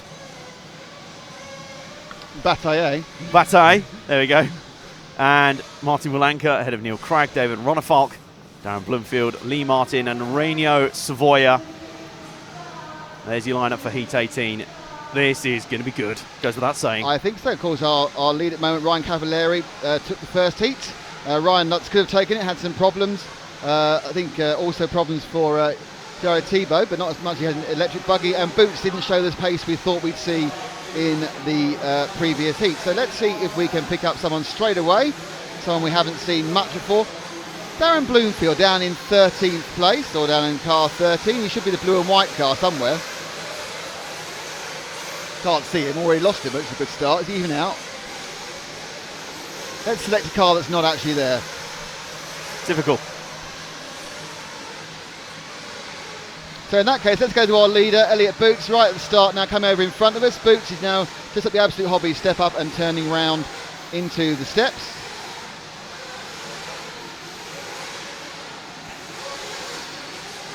Now, Boots was in searing form yesterday in the practice sessions, but seemed to be beat out just a little bit in the early part of qualifying. Whether he didn't get the laps down that he thought he could, or whether the others just made those gains overnight, remains to be seen. We'll be looking to fight back here in qualifying 2. Have a brief look at Boots up on the screens. He is waiting. You think this Craddock, waiting to release him. I was going to say Craddock next to him. this has got to be a definite tactical ploy to wait, give himself space to be released. It looks like it's got a nice lot of space there. They have done, they put him into space and off they go. So Boots now will just about hit the front of the timing.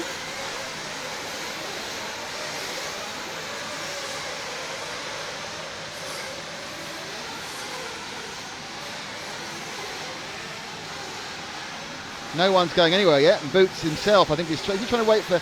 No, he's not going to make it. Unless he waits a bit more, he's actually not going to make it. He's going to actually do an extra lap, which is fine, I suppose, he wanted that. Oh, but he has flipped out, so... But he's not crossed it. Now he's starting. So now he actually starts. So that didn't cost him anything, but that is now his run. So Boots now, who was the fastest car yesterday in qualifying, needs to put some hammer down after his 5th place in round number 1. Comes around the Agama, spins back over the Model Tune, lumps up for a swift right-hand turn, drops down the Pro Line hole and in the big deep hole, rising up on the Absolute Hobby step up and then through the S-Work steps, turning right into the Saw corner, and then he'll come over a little cheeky little jump and then a double before he goes over the timing and scoring, and his first lap will be, we all ask, a 30.8, but you're faster than 30.3 is Lion Roots, and suddenly we see Cragg showing a bit of speed, and Cavalieri, and everyone's showing to me. Cavalieri goes sub 30 with a 29.7. Straight into the sub-30s, and I feel like if you want to go for TQ, then those you've got to be going for pretty much at least the low 30s, maybe the high Cavalieri 29s. is flying in the car. He absolutely is. And if we drop back one car to Cole Ogden, we've not seen before. So drop back from Boots one car to Cole Ogden. The young man recently changed his chassis manufacturer. Oh, flips it round. It's a real aggressive move around the top of the berm there. Cavalieri's backs up with a 30.1. Here's Ogden going over the corners, dropping in the hole. Oh, lovely little. Well, Ogden currently being a little bit outpaced by most people. So can we drop back one car from Ogden, because that's Cavalieri, a current leader. So Cavalieri now in the 5. He's got some real close attention. Now, Bloomfield is running, but I still haven't seen his car. Oh, there it is. He had a problem getting going initially. The Cavalieri to the top. Forecast 10.501. Lutz is in second, Boots in third. You can see the running totals here, and they of course are, we've changed the timing here, or sensible for qualifying. The Cavalieri swoops down the main straight. 10 metre quad, lands it beauty from the downside, turn, circumspect before powering back up the DXR double. It's got a lead of a second in this heat so far. Now he drops again. Thibaut down in 7th from this one.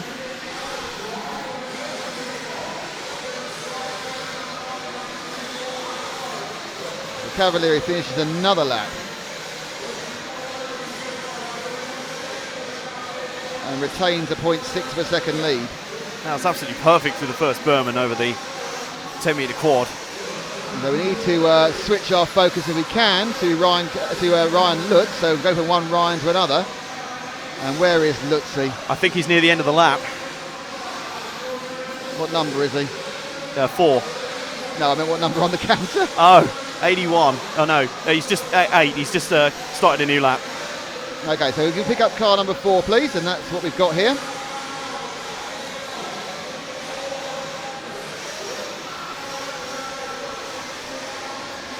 Let's see if we can give him a hand here.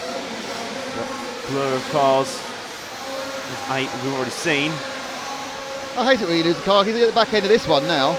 Yeah, I think so. he's changed his body shell. All right, we're not going to find it at the moment. It's a bit of a disaster. So let's go and pick up car number 9, going up the saw corner now. Number 9 going round the. Oh, well, Paul's got 4. There we are. We finally found him, have we? Yay. Yep. There is the orange and blue car. Ryan Lutz. We need car 4. Need car 4. And there he is. That's Lutz going round now. Paul's got him. He's heading up through the Agama turn.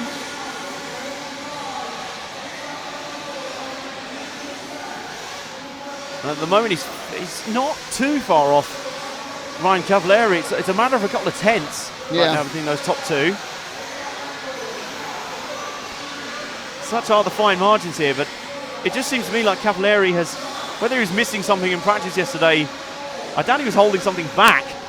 Whether he was, he may well have been holding, whether he was holding something back or just needed a little bit more on setup is debatable, but certainly Ryan Lutz is there on pace. He's very close. This is a battle that's going to go right down to the wire in this qualifying session, and they are so close together, both on 9 laps. Elliot Boots is up there now as well. Coming into the final 30 seconds, we've got Lutz starting lap 10. Boots now starting as well. Cavalieri we expect to be up there as well.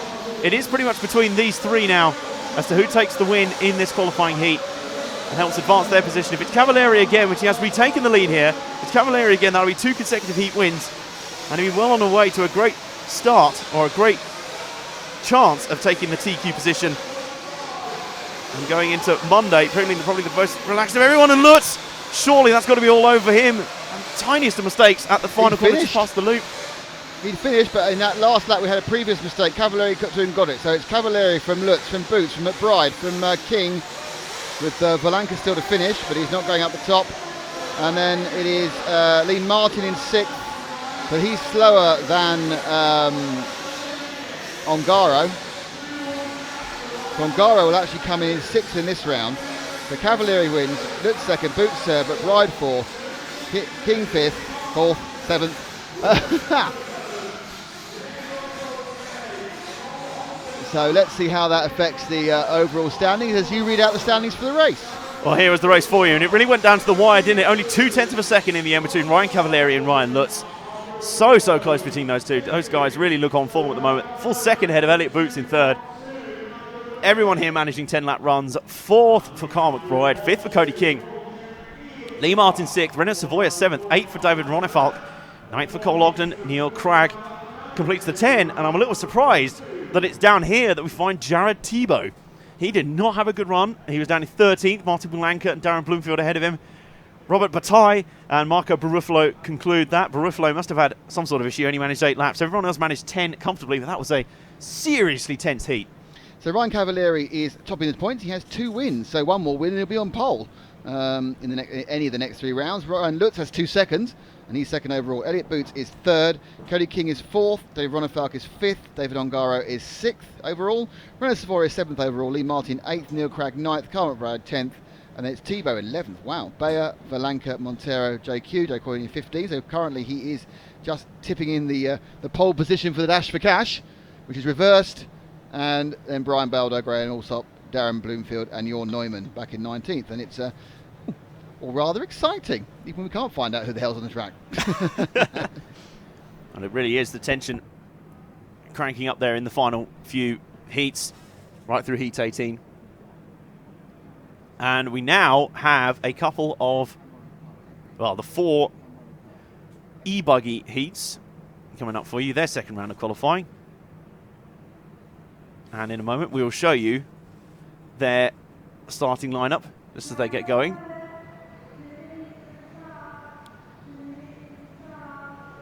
And our ears take a blissful relax there.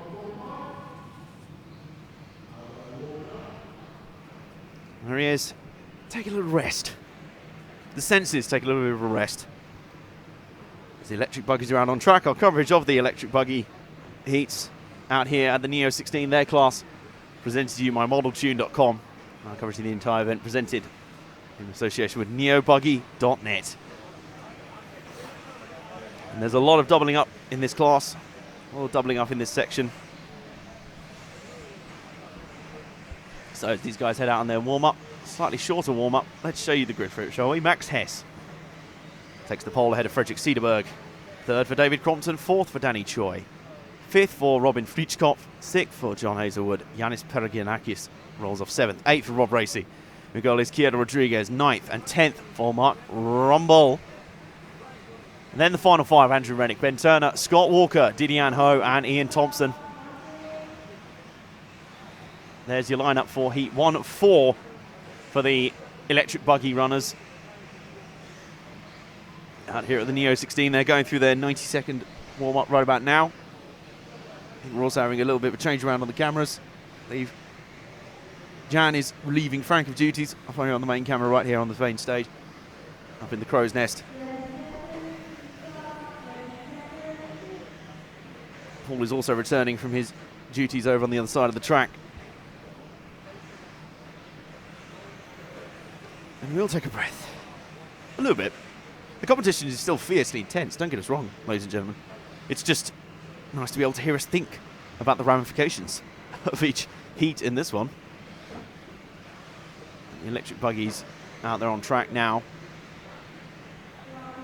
We'll see how these guys affect the standings. Now, remember, by probably around this time tomorrow will be their final round of EL buggy qualifying. And then after that, we will start getting into some lower finals for the Nitros and for the electric buggy runners.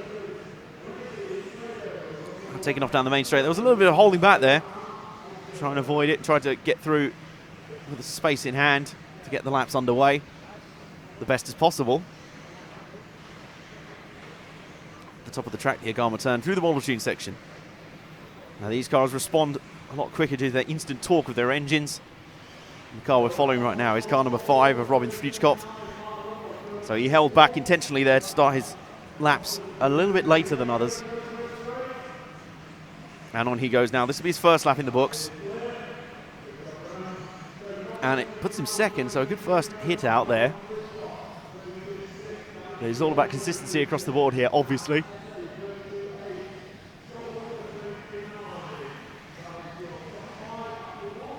And it's David Crompton and Scott Walker who are setting the early pace in the class as the laps count on and continue. Now, Scott Walker was pretty fast in this electric buggy class earlier. This was his heat pretty much locked up despite some mistakes. Oh, a little bit of a bobble down the main straight there from Robin Fritschkopf. That was a little bit too close for comfort, too close to a mistake down the main straight. He just took a little bit of a bobble. As all the cars completing laps now, and the gaps are so close that positions are changing very, very quickly. Danny Choi, at the moment, the Korean runner, is up to second for the briefest moment, and the tension is very real. Oh, and again he bobbles as he comes over that jump on the main straight. That's very interesting. He's wheeling a little bit as he comes out. It seems the rear tire is landing a lot quicker than the front. Just accelerating out. That's very interesting. This appears to be disrupting his lap speed too much, but it won't exactly be helping. It doesn't mean he can get on the throttle as hard as he would like. It certainly means he has to try and keep that thing under control. See if his car does it this lap. Coming round. Through saw corner once again. Oh, and it just caught him out there. He ran a little bit wide, and I think car was bobbling there.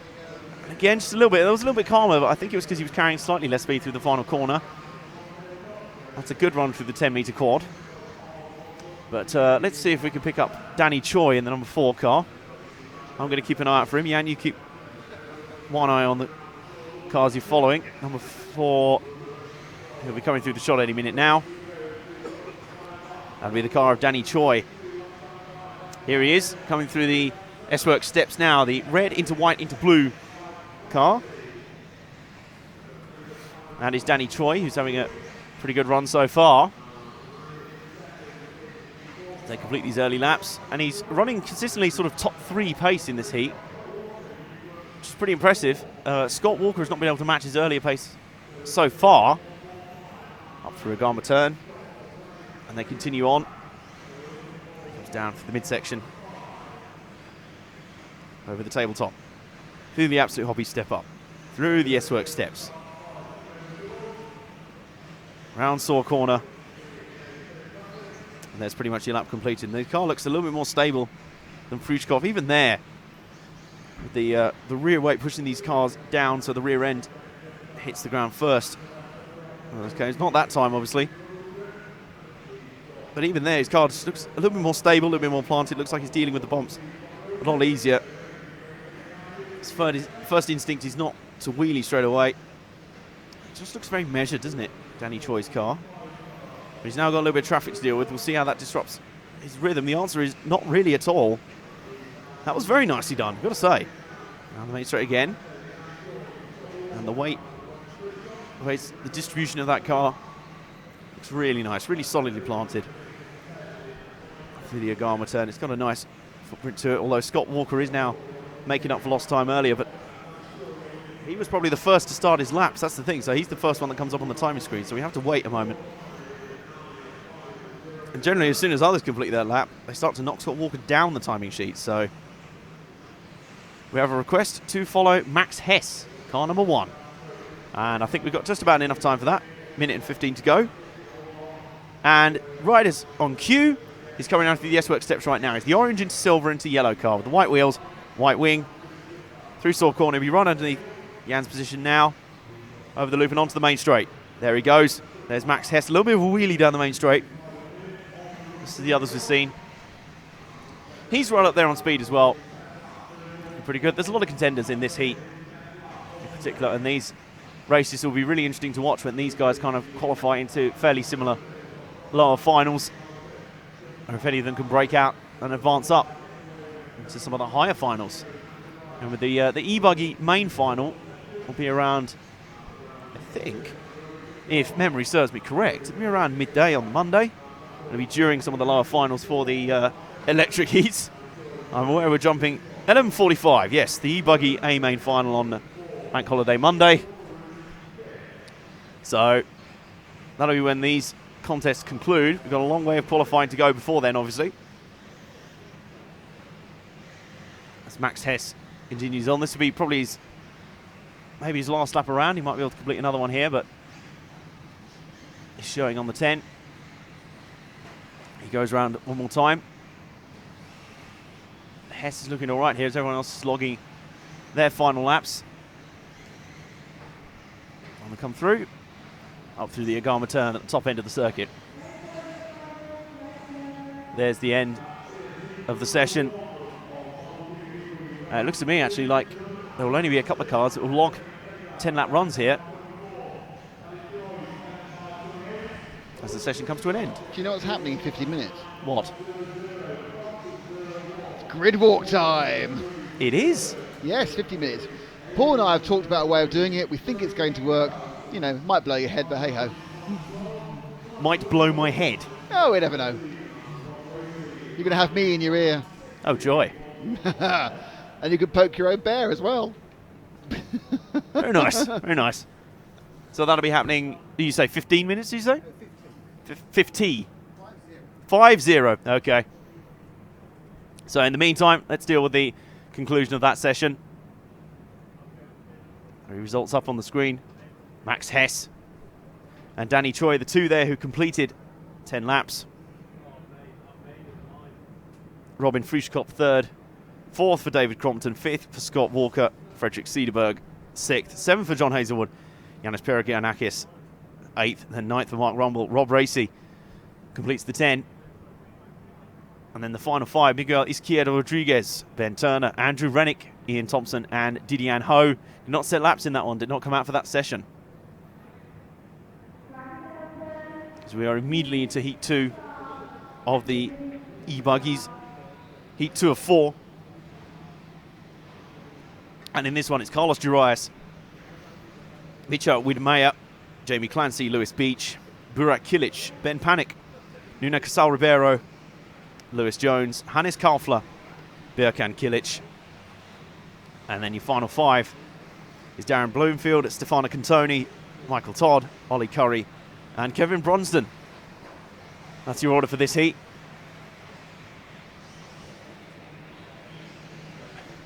As the e-buggy heats continue on, we'll have their lower finals tomorrow afternoon into the evening, alongside some of the lower finals for the Nitro buggies as well. They'll kind of alternate around there. They set some really quick lap times. The debate has been ongoing throughout the weekend as to which one is faster. It's come to the conclusion that the electric buggies have the slight edge, but not by much, not by a huge amount. So the battle is on, and the warm-up is underway.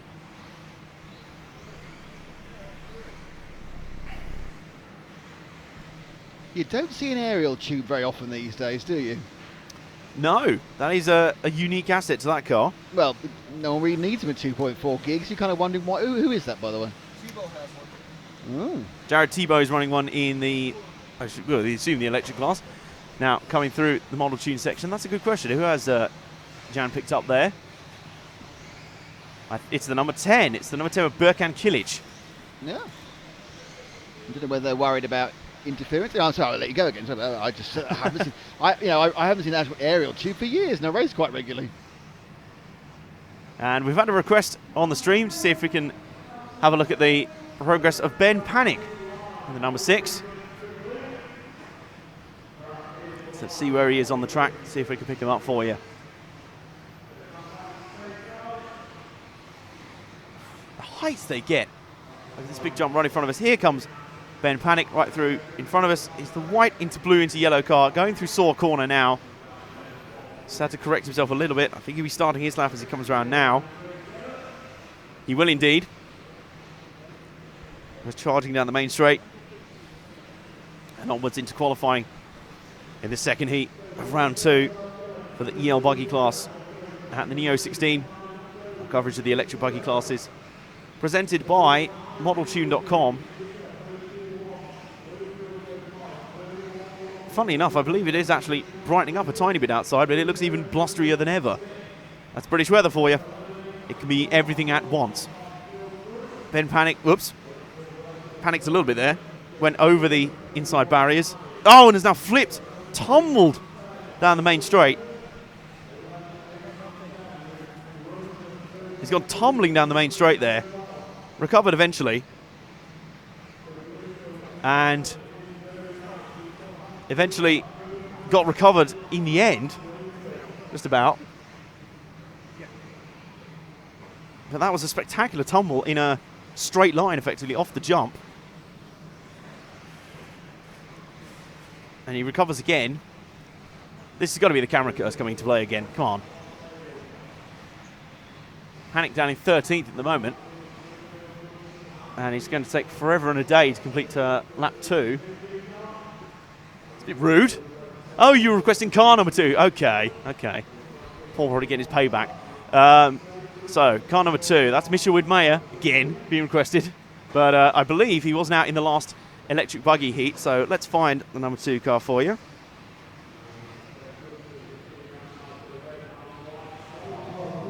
He'll be in the second half of the lap right about now. And in fact, there he is. The blue and mostly orange car with the black rear wing going through Saw Corner now. There he is, well picked up. There's Michel Widmeyer for you. As the laps tick on, he's solidly kind of running top 5 pace in this heat. Looks like Darren Bloomfield, who's really in a world of his own in terms of pace right now. He's up 2.3 or 2.4 seconds over Stefano Cantoni, nearest to him.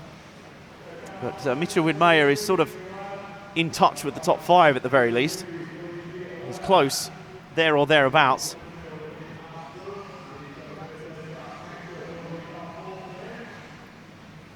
Straighten up, the car looks pretty nice. There's a car that's turned off to the right in front of him. Gets out of his way, luckily it doesn't disrupt him. Oh, it moved there just a little bit, would have caught some of the speed off there, and he's being caught by another car just behind. Is he actually going to get in that car's way? I don't think so just yet. Michel Widmeyer He's actually put a bit of space between him. It's actually Ben Panic, who we were following before, who was just behind him. But we're putting a bit of space between them now. And Woodmayer continues on. As a further scrap continues for the top of the timesheets. Very high up through the berm there. And it did not quite pay dividends. He still caught the lip of the dip just after the 10-metre quad. Down, up through the monotune section. You know, it's just straight and get it level and stopped for the right turn. I think a lot of these jumps come straight into corners. You see they ran a little bit wide there. It's a lot to do, a lot of jumps which are very easy to kind of overshoot, and then it puts you off rhythm for the next corner. And then sometimes the next jump after that. Down the main straight they go. Woodmayer still with that fairly wide line through the first corner. It's a lot better through the 10-metre gradient at that time. That's a lot more how you should be looking to take that corner. Right now, the guys will be up to around the 7th lap of their run. And it looks like Lewis Beach and Burak Kilic, Kevin Brunsden all up there as well. See in the final 90 seconds we can pick up Burak Kilic, or Kevin Brunsden I should say, pick up Kevin Brunsden in car 15. It's about halfway around the lap I'd say. There he is, the orange and white car just going over the S-Work steps right now and through Saw Corner. Brunsden is one of those sort of last cars to have set the lap, so as the timing screen up there, oh my goodness, and he's flipped already, but that was fairly minor in terms of quick, I'm on camera, I'd best crash moments. Didn't seem to lose a huge amount of time off it either, but it will have had an effect. Brunsden navigating the top end of the circuit, coming back down towards us. And big jump right in front of us. And then over the S-Work steps. And a couple of guys not really running that many laps in this session at all. Carlos Durias, Jamie Clancy, Darren Bloomfield and Stefano Cantoni only managed 5 each. So either they're fairly pleased with how they're going, or they had some sort of issues. They were the two fastest at one point. Oh, Brunsden just got that one slightly wrong. Hit just left side of the barrier there. Got caught in that no man's land in the midfield. There's a little replay for you. Here we go. Just got it, his angle just to the left there. Had he been slightly more to the right, he'd bounce probably back into the track. In the end, salvaged it okay. Didn't lose a huge chunk of time for it, but it will be significant. Down the main straight they go then. Through the berm, and he's going to have at least one more lap here. The lap he's on. The clock ticks down to 0, but of course everyone's got to complete those last laps that they're on. And most of this field will be on for 10-lap heats. Not the entire group, but I'd say just over half. Down Saw Corner they come. We're waiting for the final. There we go.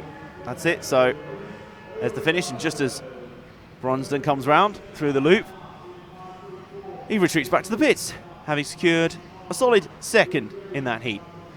Let's have a look at the full results for you. Birkan Kilic takes that one out in the end.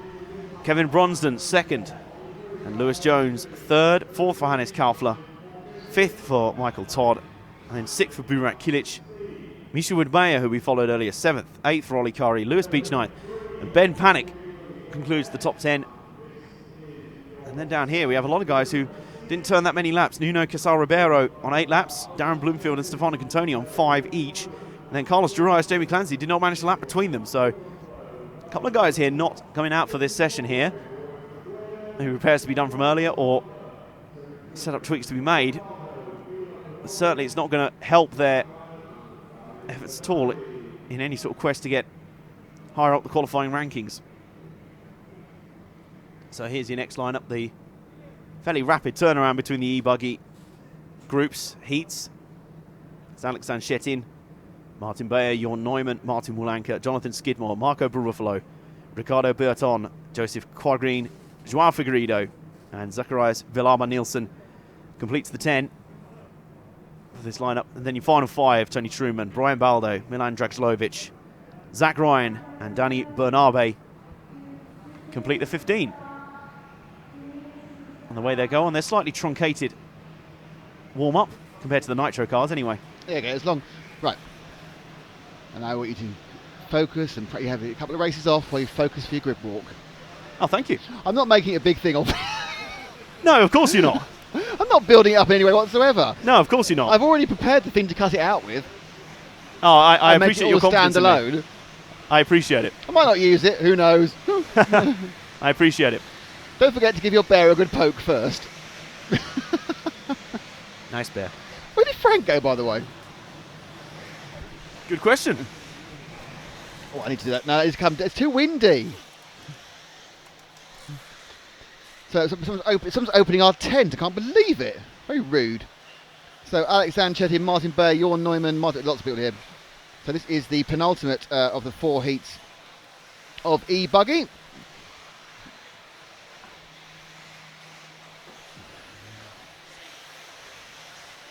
Some relatively fast people here. Hello, Frank. Oh, that's where he went.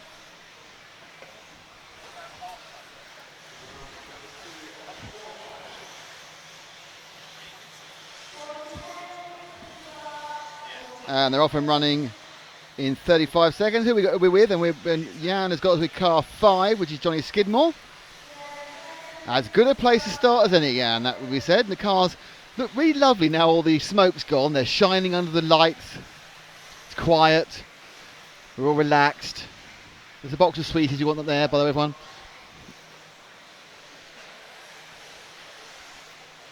Oh, I've got something to give you. Can you speak for 2 seconds? Hello. That's 1 second. It's 2 seconds. It's 3. Thanks.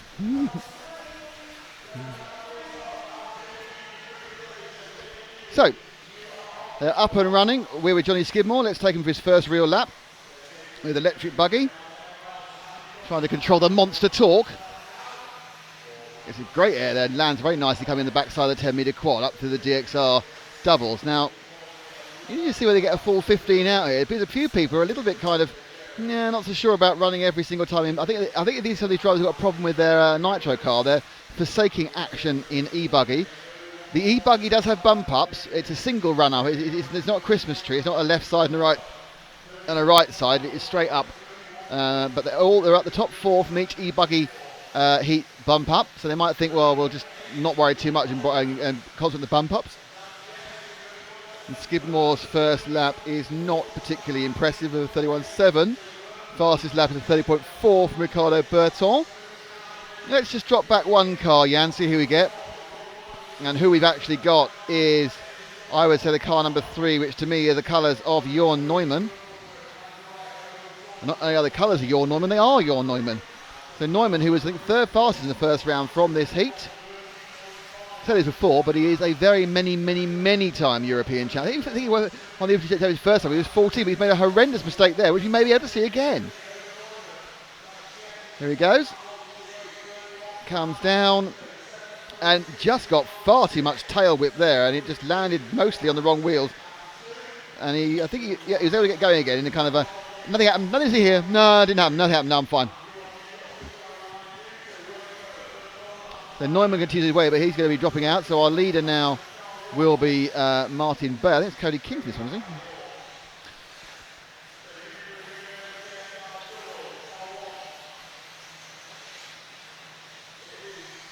Up round the top, but Neumann's got past a few of them there as he goes down into the Model Tune section. The Serpent driver, of course. Well, of course, he's now recently a Serpent driver, having run with Durango for a very long amount of time. And won many European titles at Durango, actually. So let's let Jorn go and pick up. Well, I don't know. Let's pick up car number 11, who's going on to the steps right now. That's the 11 machine of Tony Truman. Tony, who we're doing some of the commentary for the arena here on finals day. A bit wide there. Currently running down a long way down, actually. It looks like he's a lap off. I think he's about a lap off everyone else. Like he started later, like very much later. Oh no, that's not what we want to do.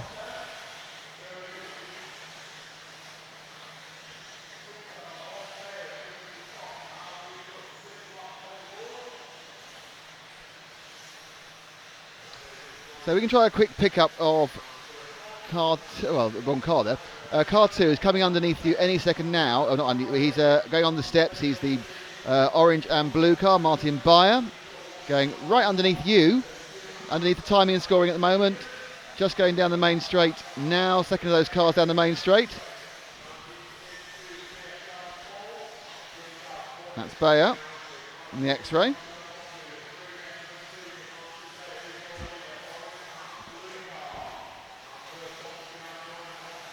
A bit of traffic ahead of him, he's let him go. That was nice driving there from the 14 of Zach Ryan. Bayer continues to lead. Best lap time is a 30.3. Best lap time overall is a 30.1 by Neumann, who's still in third. Polanco, the X-ray driver, as is Bayer on the camera, is in second. So Bayer, a bit slappy when it lands, that one.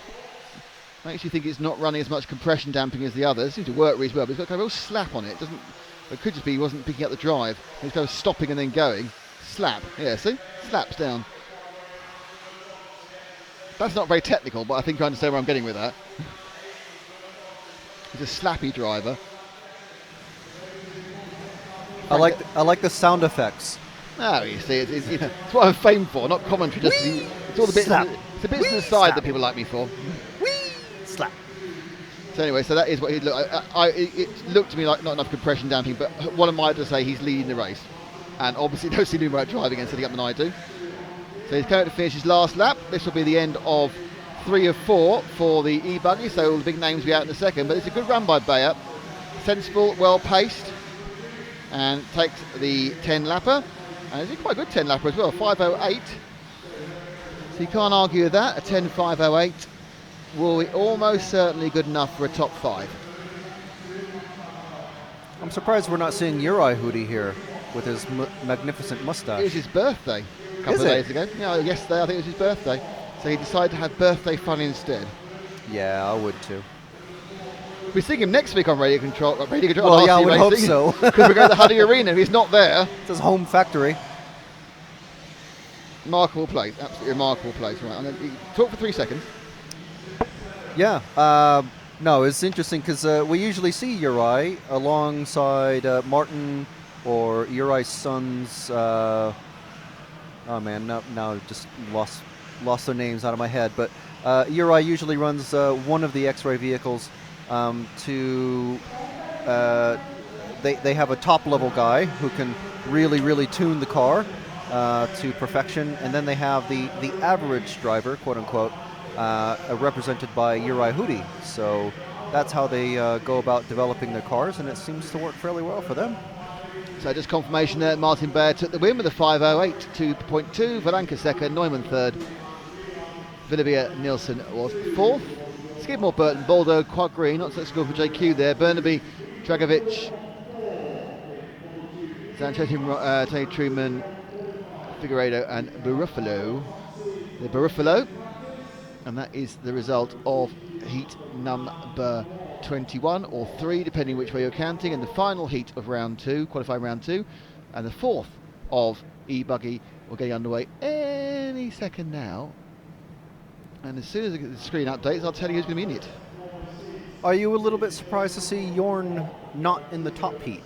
Well, I assume obviously he didn't do some he must have had some issues yesterday, not getting a particularly fast set of 3 laps together. Yeah. But he'll be in the A final. So you were saying to Adam, I think yesterday or earlier today, that he's kind of the electric specialist.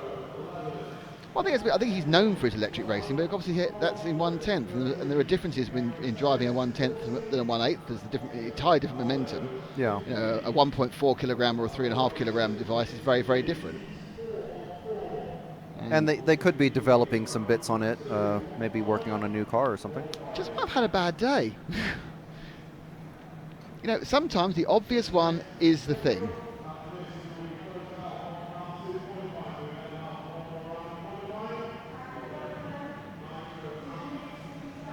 Thank you to Opal0711. That's a nice thing to say. We haven't got the second camera at the moment, so we can't give you a wave. Well, the next time the second camera's up, which is a few hours' time, we will give you a wave. And you can see there is the run so far. Runoff out looking very, very strong in this class today.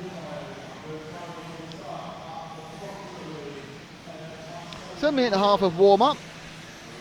Particularly unuseful. Jan, just pick a car and go with it, and we'll tell you who it is when you get them. And he's going with this particular car here, which is car number, I think it's 4. Oh, wheel's fallen off 15. 15 had one, but the wheel fell off. That's not a good start for Oscar Baldo. If he's got a nut in his box, he'll be able to sort it out. But that's just ultimate finger trouble. That is when a wheel falls off. So with 14, which is Miguel Matias, I think, and a pure white machine. Matias recently changed for... Oh, no, that's a roll. So that is Matias. Again, doesn't matter, he's not started yet. That was a free roll. A bit like you get on those gambling sites. Have 100 free rolls. Looks like Baldo was able to borrow, or one of his mechanics was able to borrow a wheel nut. Yeah, so it's quite he's embarrassing. back out on the track. It's quite embarrassing. At least it happened when it didn't matter, but it's quite embarrassing when you're, a top racer and your wheel falls off. I mean, it's fair enough my wheel falls off because I'm rubbish, but actually, that's one of the things I've not had happen to me. Certainly not I can remember the last few years. I've had everything else break down through bad maintenance, or bad repairs, or just being bad. But I've never had a wheel fall off. Did I ever recount to you the story where I had the actual tires come off the wheels at the first corner? Brilliant. And the tires rolled to a stop at Masami's feet. And did he approve of your compound? No, I just completely forgotten to glue them on. So those that know, Frank was a big name in the SoCal racing scene back in 1835 when they were playing with the hoops and sticks. So we're off and running now. Matthias is your man. As he comes streaking now down a swift right turn, drops down a big hole. Leaps up now. Tight into the S-Works steps and then into the saw, which is the right-hander. Oh, nasty kick up there, controls it. The little double underneath here before he goes across the loop there and down the main straight. Matthias gaining quite quickly on the orange car ahead of him. First lap for Matthias, was that counted? No, he just started, he hadn't even counted that time. But the car ahead of him, it was not as fast as him. I'm getting an outside chance that might be Savoia in 5, and it is. So he's got Renault Savoia just ahead of him in the orange and yellow car. And just ahead of them, I think, is Cavalieri. I could be wrong, I have been before. So now Savoia's putting a little bit between, and it's a kind of a train of cars, all going similar speeds. Thibaut, who didn't run the last one at all, is not only out there, but he's fastest. Let's see if we can find Thibaut. He should be coming to the end of his lap. He is. He's car 2 going underneath you right now. Jan, he's going underneath you right now on the main straight. He's the car with the mainly blue. Second car down the straight now, behind the car with the red roof. That's it, the second car there. And that is Thibaut, who... Lee Martin just leapt to the top of this one. Of course, Lee Martin, another electric specialist. He's about a 63-time European champion at 1/10 as well. But Thibaut has the fastest lap on the 29.4, and the last lap wasn't quite as quick.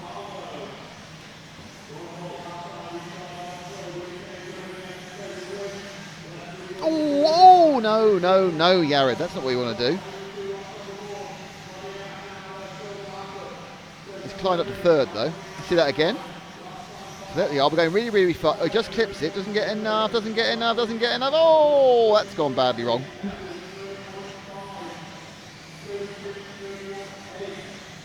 Paul's getting very good at these replays now.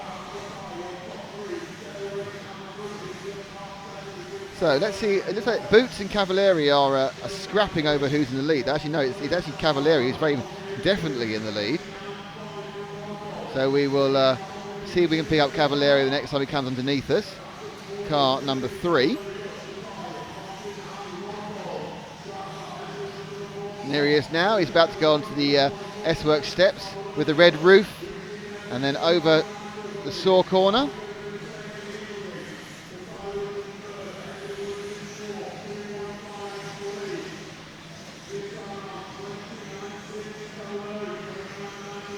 And you need to drop back one more car, Jan. Back one car. There we go. That's Cavalieri.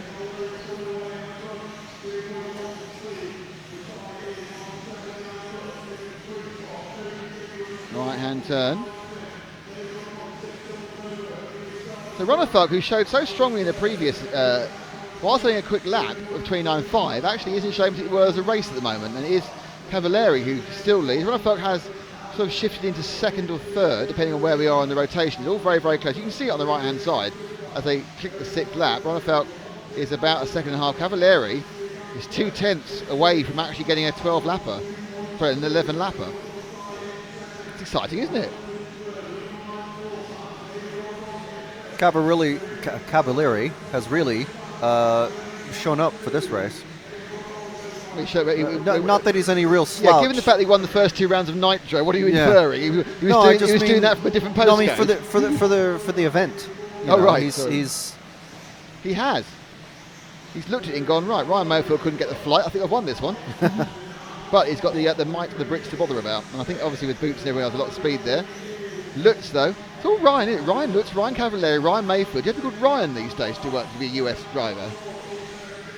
Oh, well, do you think they were all born about the time that Ryan O'Neill was a major film star? I don't know. I just remember when Mayfield and Cavalieri were both unassociated, and it was just Team Ryan. Not Team O'Ryan. Huh? Team O'Ryan. Well, that'd be the Irish version. Yeah, to be sure, Team O'Ryan there. So Cav going very, very well. Lutz is doing river. Drop back one car, and that's Boots, who is desperately trying to get some sort of time. He's down 8th at the moment. I don't know what he's done wrong. So Boots not enjoying the e-buggy at all at the moment. In fact, in fairness, after yesterday's stellar performances in qualifying, he's not particularly enjoyed the Nitro buggy either, so he's just not managed to find the same blistering speed he had at the end of yesterday. The speed's there, he's just got to find it. Ronefalk now is on a 29.4. So the track is 3 or 4 tenths slower today than it was towards the back end of yesterday. Boots goes down the straight. Still slightly wondering where Adams has gone.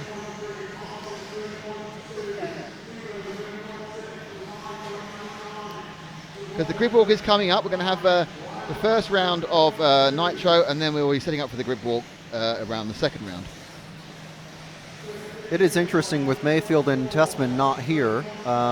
Who else is going to step up to really give Cavalieri a good battle? Oh, I think there'll be plenty to do that. Yeah, but it's kind of like there's these 2 free spots in the top 4 or 5 usual suspects. 2 of them are gone. Well, Cav has come in the past and not done very well, but he's literally turned up and been quite remarkably good.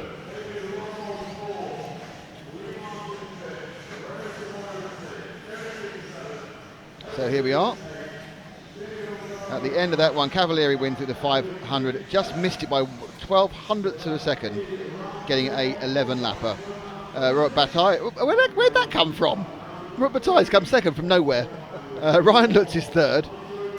Fourth is David Ronefalk, fifth Lee Martin, all very, very close.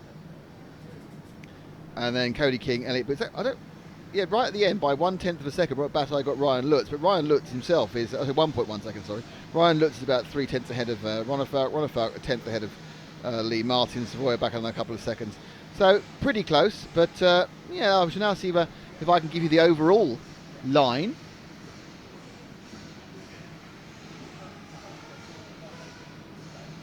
So let's see if we can get the Model Tune e-buggy overall qualifying result after 2 rounds. We can, and it's David Ronefalk who's on top. Ryan Lutz is second. Robert Bataille is third overall. Cody King fourth overall. Ryan Cavalieri is fifth overall. Martin Bayer sixth. René Savoy seventh. Lee Martin eighth. Jorn Neumann ninth. David Ongaro 10th. And Elliot Boots is 11th. Ricardo Berton is 12th. Miguel Matias is 13th. And that's the overall results there. So that's Cavalieri had a bad first run, good second run, so he's now moved up to 5th, but he can drop that first run later in the day. As we hear the first round of heat.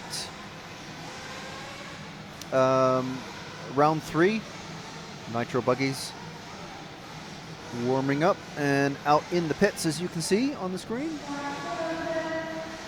So with round 3 we'll run through, and at the end of round 3 we have very, very, very, very short break, about 10 minutes before to get this the right way round. It's the Oldies final first, then the Juniors final, and finally the Dash for Cash programmed at 10 to 8. 10 to 8 for the Dash for Cash. That's And UK time, 10 to 9. Peak time viewing for all you in Europe.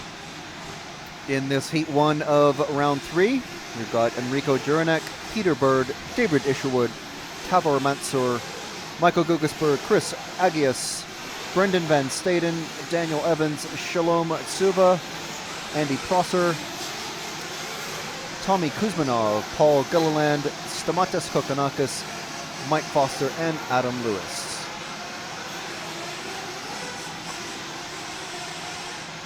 We are RC. It's qualifying round 3, so let's say who we are. We are RC Racing TV. I'm Nick. Frank's on the mic at the moment. Our best friend Bear, young Paul is next to him. Adam's wandering around panicking somewhere, and Jan is on the camera. We are here thanks to neobuggy.net, and of course our sponsors, the sponsor of the event. It's Saw, Agama, S-Works, and Absolute Hobbies. He's back. He's prepared. So in a few minutes' time, we'll show this heat, and then we'll do a bit of setting up for the grid walk.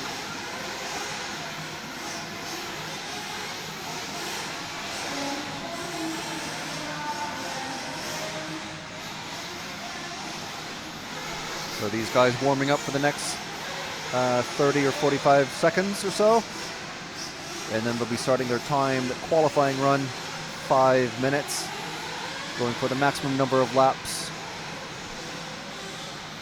The start of qualifying round 3 here at the Neo 16. In variably sunny, cloudy, wet Telford, Shropshire. Indeed. East of England? Or in the east, aren't we? No, it's west. It's not the West Country. It's but very, we're in very the close west. to Wales, which is always a worry. As a replay Yeah. comes into something, it's called crashing Whoa, on your own. Oh, marvellous. That was, but go on, wheels, yes! Oh, and not just wheels, but pointing exactly the right direction. Good work, sir. The fantastic thing about these buggies is that you see a crash like that, and a few years ago you'd end up with a couple of broken parts, and that thing would have to retire. And now they're doing crashes like that and just carrying on. And we're now looking for number 13, which is our request for Stamis Kokonakis. There he is. He's just going underneath us now in the green and red buggy with the white wing and white wheels. Thank you there, Jan. Oh. And the courtesy commentator took about 14 yards, 13 metres. I'm not sure about that one. There goes Stanis. All the way from, I'm assuming Greece, between Malta. He's Greek. There is a Maltese person. Are they really called Maltesers, people from Malta? Maltese? Maltese, yeah, but if you go, I've been out with some Maltesers, or Maltese, I don't know. Anyway. Yeah, it sounds like you want more syllables in there. Yeah. Anyway, we have a Brit, a German, a Maltese driver. Maltesers. I just did that. Is your brain on like a 30-second delay? Are you listening to me on the stream? I could just barely A hear Bulgarian. you. Why can you barely hear me? Huh? Just turn it up then. Yeah, but then it's really loud. It goes from like what it is now to super loud.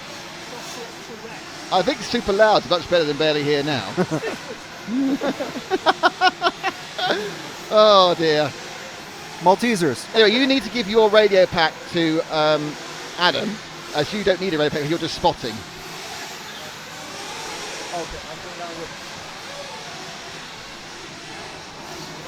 So it's all very exciting this. We prepare for this whole thing. In fairness, we haven't tested the camera yet. The whole thing is going to hell in a handcart before that.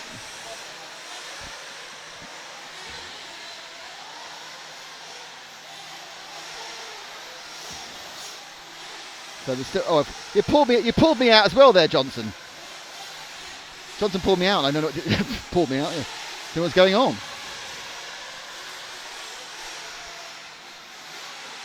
You got in ears, Adam?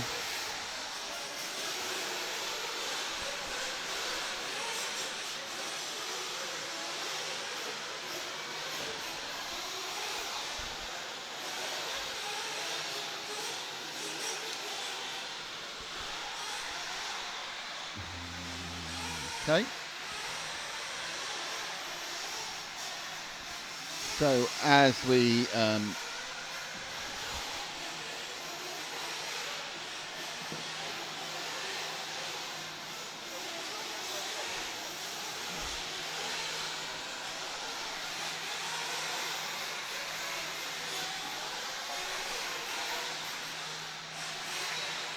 Steve Smith, what time was the first day finals? The finals, the Oldies final starts at 9:10 UK time.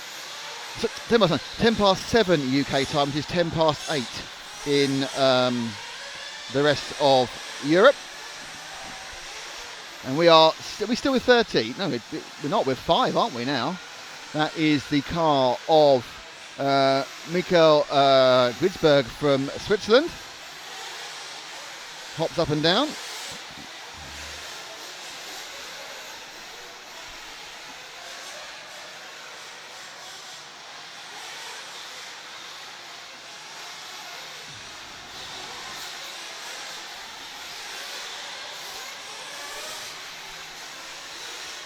So it's all going quite cleanly for Gridsberg. Here's our leader with car 5.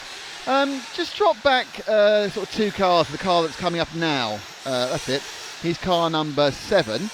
That is Brendan Van Staden from South Africa. Long trip for Brendan to the Neo 16. Oh, lucky there, didn't get a spin off. And Brendan looks one of the more balanced of the drivers in Heat 1. Oh, nasty bump there as he turned sharp left, trying to get lined up for the DXR double. Oh, that was lucky. He got past 2 cars. It decided to kind of break down in front. Oh, playing close and fast and loose with that tyre of death.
They're still coming along.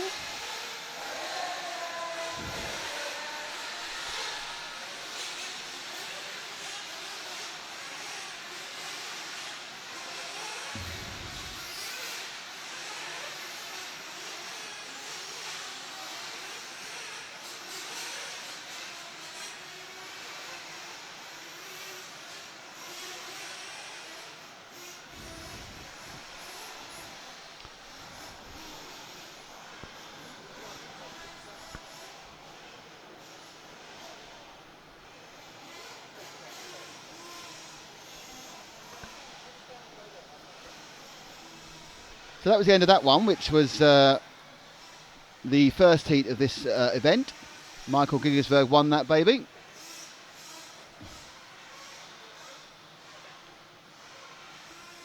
Not any great speed to be talked about, 9:34. All right, it didn't work. Clear, it's weird. There we go. Always try things a second time, it often works then.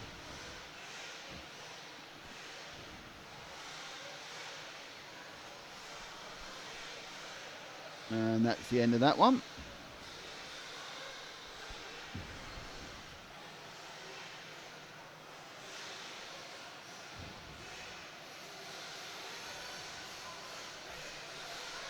So we are just in the process of theoretically setting up for the grid walk. We're going to make sure these various technical things are working, which did kind of fail miserably earlier. So let's find out.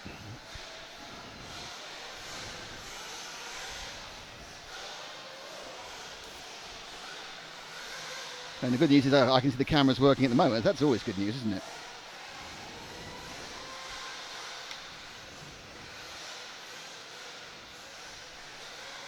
Stop now. Was working for a bit.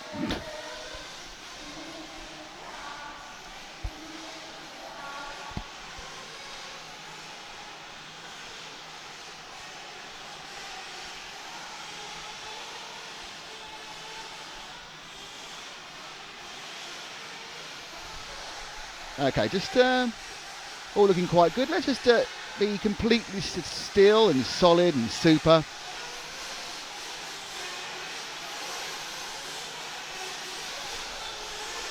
Okay, so we're going to be moving on to this in a second.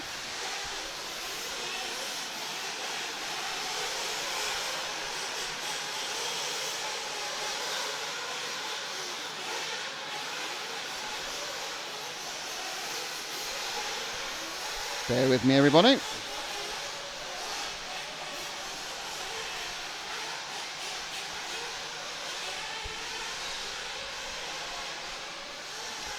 Okay.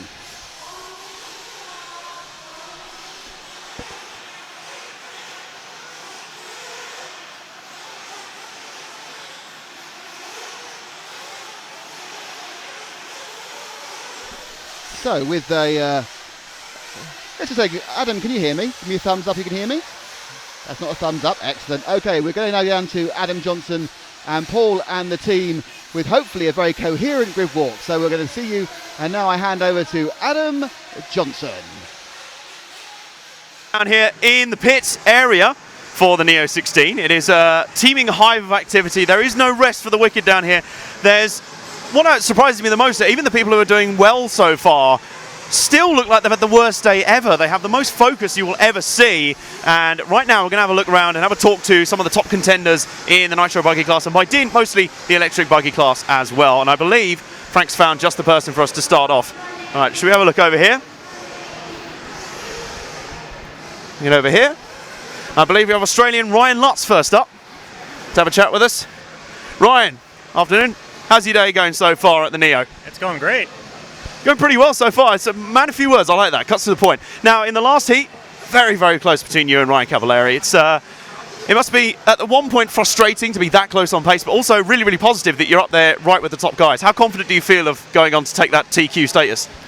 I'm not really shooting for that per se. You know, I'm out there putting in clean laps every time. In that last race, you know, when I was behind by half a second, I wasn't pushing any harder to make up that half a second. I would just run in my clean lines and I'd end up where I end up.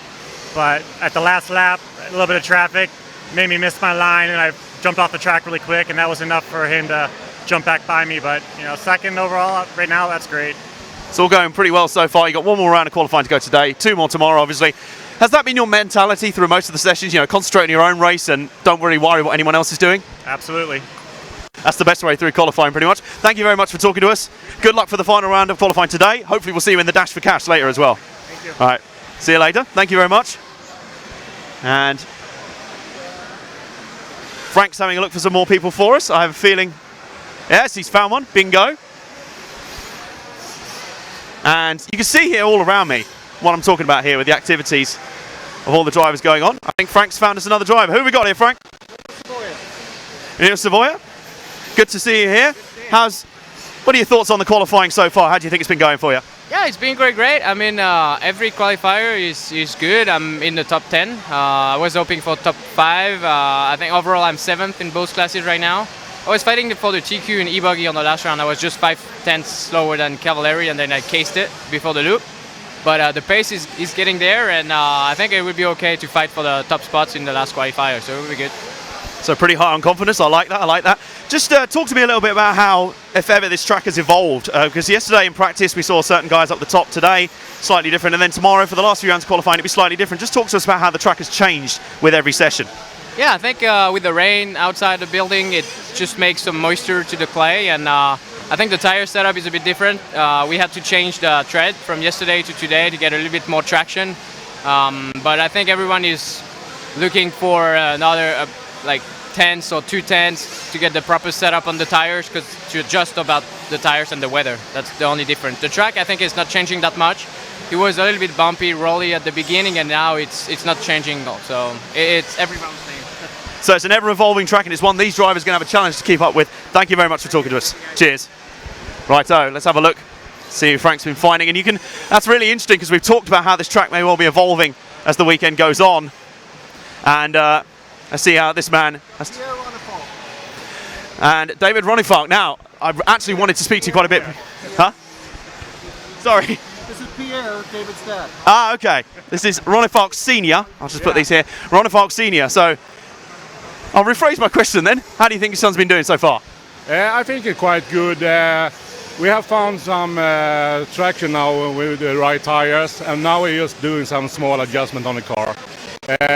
For the second round, he made a change in the, I think it was the rear two-in, but it was not good, so he changed back. But it's good. It was one of those times where if a setup changing doesn't work, you put it back. That's the advantage of having 5 rounds of qualifying, I guess. You can, if things don't work, you can take it back. You've got those 2 drop scores. Yeah, exactly. I think it's perfect because you had plenty of time to do the changes and all tests you want to. So it's just to, first of all, to be sure that you are in semi-final, and after that you can run to do the as good a run as you can to make a good start positions.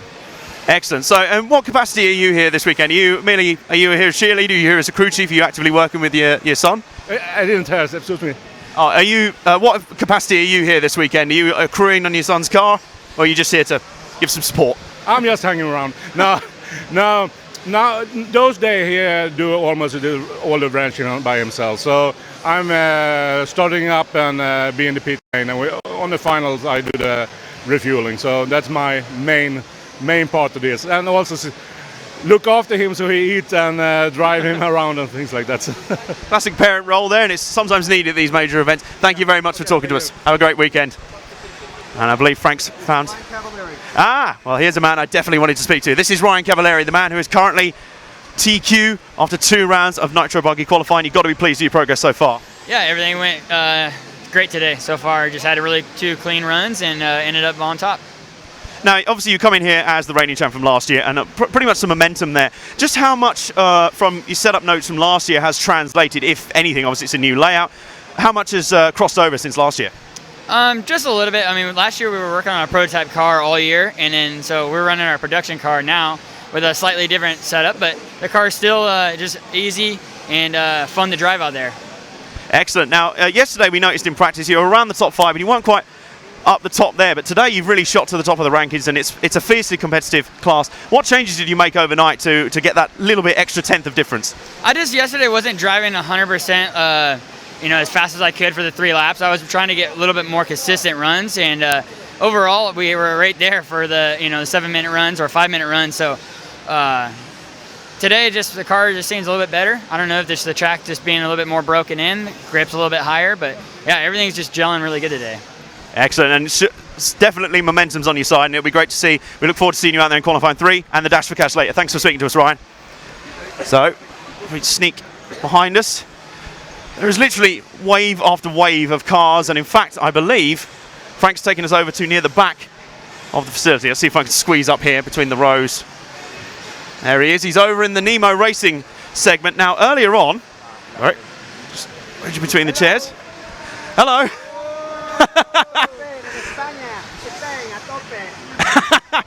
The Spanish contingent down here. Great to see the enthusiasm and the energy down here in the pits. Now, funny story earlier, I had a look around the Nemo Racing tent that Frank is currently at, and their door was actually stuck shut on that trailer you can see over there. So it appears they've fixed it for now.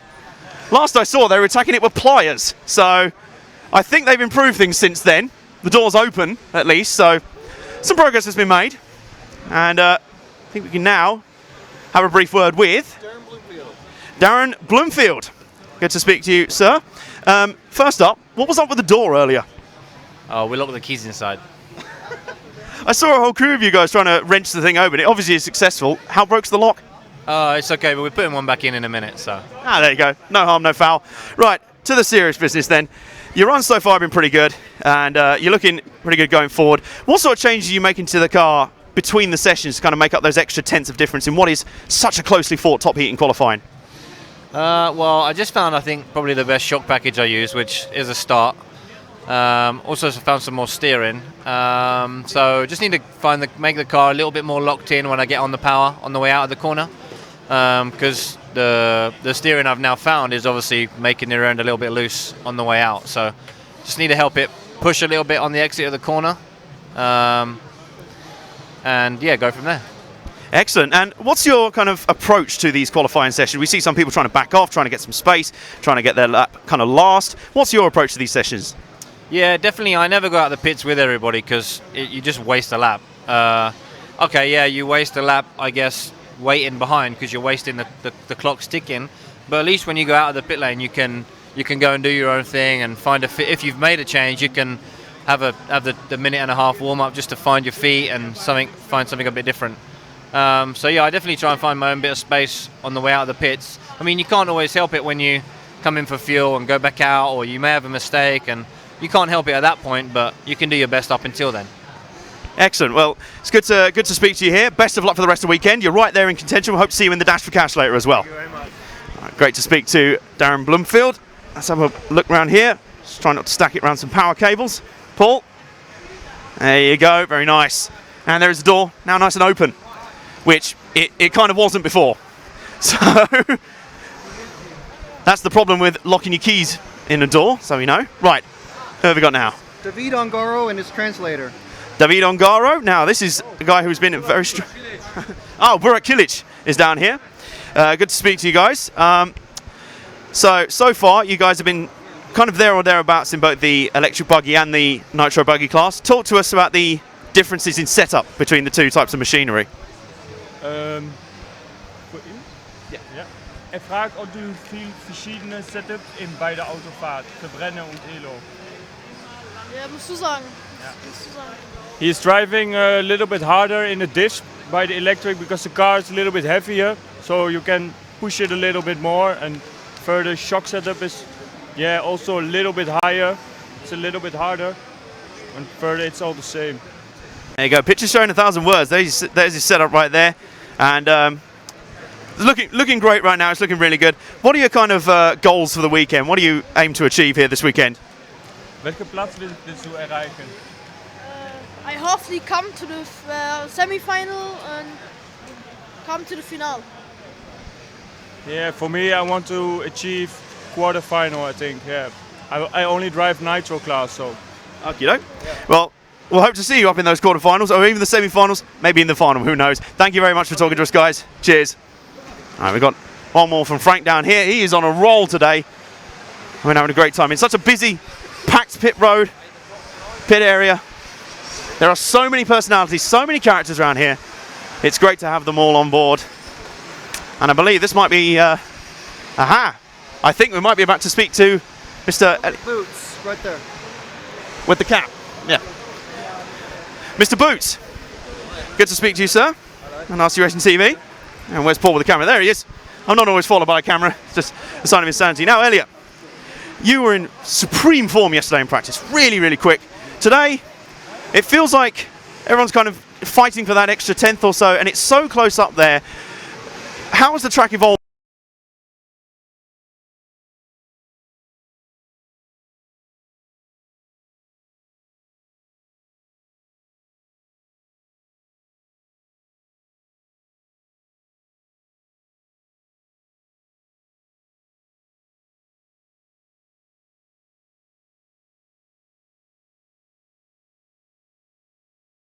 If it continues like this, it'll be good for us.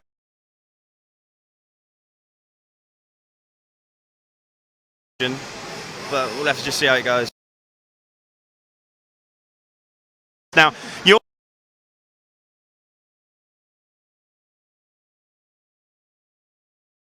it's all going well. You end up with camera issues. So that's better than yesterday. We got a reasonable wait before the camera decided not to play anymore. So thank you indeed to Adam. Great stuff from Adam, great stuff from Paul, and terrific stuff also from Frank doing the wrangling. Very important job wrangling, especially for a Texan.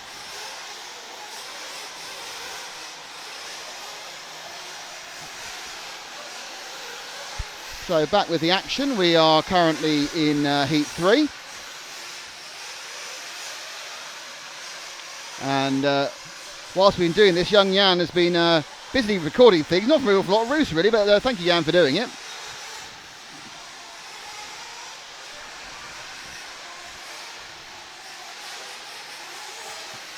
And he's currently with, I think, car number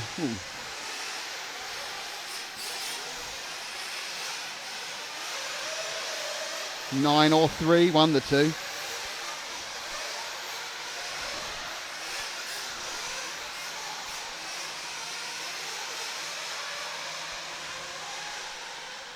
So lead this one, it's Kieran Cox in 12, Kamil Jablonski is second, Steve Guppy is third, Tamer Alwanani is fourth, Andrew Ash, Kristen Kisharp, Winston Barnett, Yoki Yogodel, and the rest. So with 3. Okay, do you want to wait at the normal place? Wait at the normal place. Jan, if you can wait, and we'll pick up this all yellow car beneath you, car 11 at the steps. Well, it's yellow on one side, blue on the other. That's cheeky. As he comes over the hop, that is the car of Darren Smith, who's got a kind of a zip concept, much as he used to see from the old BAR cars a long time ago. Oh, irritating. The camera's working now. We're climbing up the scaffolding. But yeah, it's having a bit of a dead patch over that far corner where Elliot Boots was.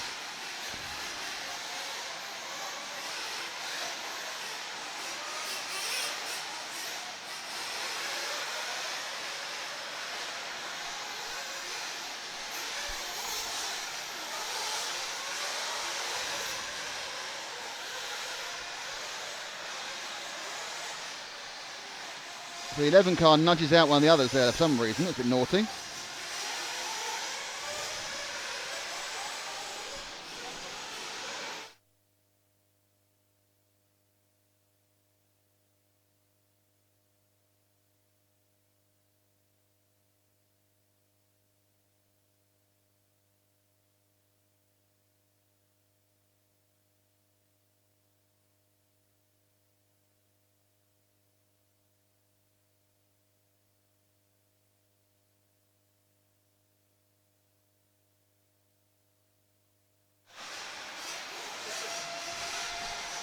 So,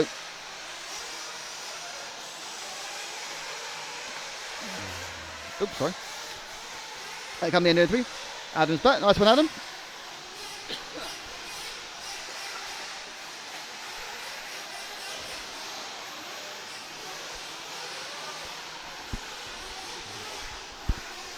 Why am I permanently wrapped up in wires? Anyway, so we've had a lot of number 11. There's a half a minute to go here in 3. They get to the back end of what they're doing. For those you want to know, we will be seeing the top drivers back out again at around 20 to 6, sorry. So in an hour and a half's time. You'll see the top heats, and then of course we have finals starting at 10 past 7.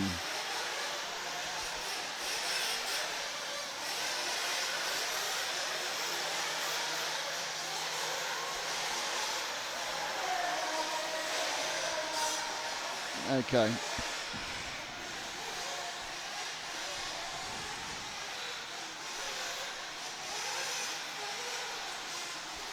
Maybe only wires, but I don't think you can have more wires than we have in this particular broadcast studio. It's amazing the sheer propensity of things to fall over. Obviously, a big friendly bear is one of the things you can fall over. And Adam's back. Hello. Did you enjoy that? I did. I'm sorry, a bit curtailed there. You went into the dark corner, the corner of dark reception. Blame Elliot Boots for that. He was hiding in that corner. Well, you know, shocking. Next time we'll get Frank to wrangle him properly out into the open air. Yeah, good call. An open air wrangling. It's a real shame too, because I had JQ lined up next, so you know all the JQ fans are going to be screaming, "Why didn't we see JQ?" There's another day. We can get JQ when he's really irritated, not qualified well. That's a great interview. Always one of the classics, that one. Make sure and send Adam for that. Yeah. So, any second now we'll get the line-up for Heat 4 of Run 3 of 1/8 Nitroness.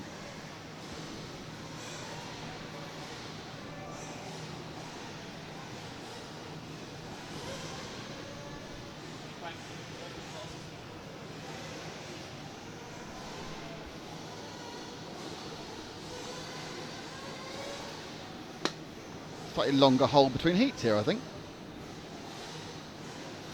They've gone a little bit longer. Here's the grid. Robert Cockcroft, Martin Olausson, Colin Meyer, Edgar Trentaras, Jason Patey, Ivan Espinez, Michael Hesley, Ricky Clark, Stefanos Kalamakis, Adrian Eaton, Aaron Ford, Marcus Dirks, or Baloo, Stuart Smith and Jamie Cutter. All waiting to have their third run and final run of the day. Simply the Fastest has asked me a question. Explain Dash for Cash, he says. It's quite simple. The top 15 qualifiers at the end of the day, taking the best 2 out of 3 scores, will line up in reverse order. So the 15th qualifier will be on pole, and the pole man will be in 15th. They will run round for 10 minutes, up to them they stop or not, and at the end of it, one of them will win 200 English pounds. That is about $300 and about €1 million. And they will win. The second place man will win 100 English pounds, and the third person will win how much, Adam?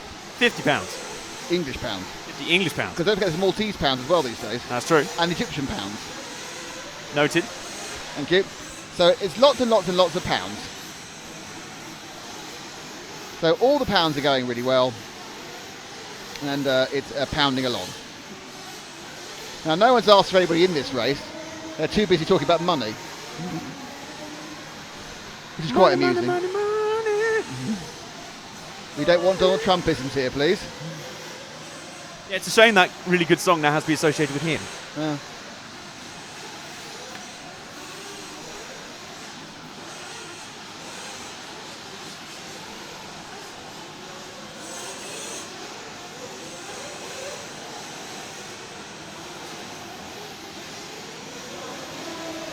So, is anybody going... Oh, you give it a tip there, a hint. Paul has corrected us and said technically it's pound sterling. So it's Pedant's Corner now, is it? So we've got a bear in Pedant's Corner. So you won't forget that bear comment for a couple of days. No, I'm well aware. You do know what a bear is, don't you? I'm well aware. No, you're aware of what a slang bear is, aren't you? Do you know what a bear is when it's not a big animal? I've heard other usages for it, yes. So you know what I'm talking about when you accuse Paul of being a bear? A little bit, yes. Okay, fine. That's right. I just well, I had to explain it or not. And any of you on the stream who don't know what a bear is, please don't look it up.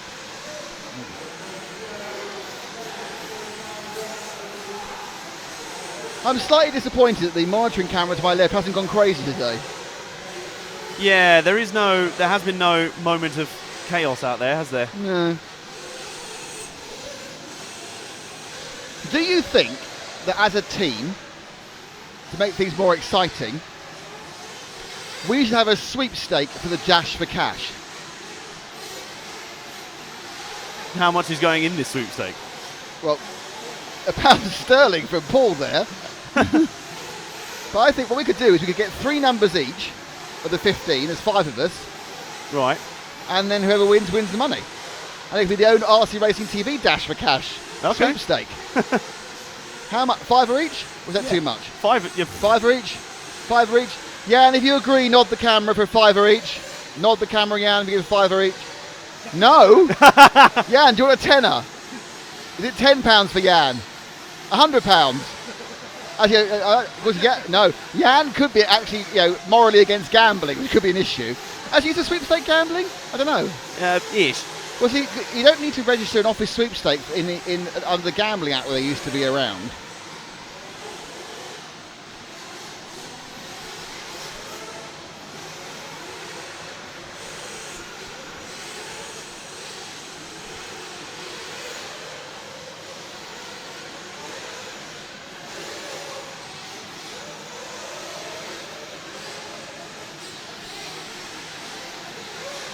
Obviously, the lure of winning £20 is much greater for us than it is for Jan.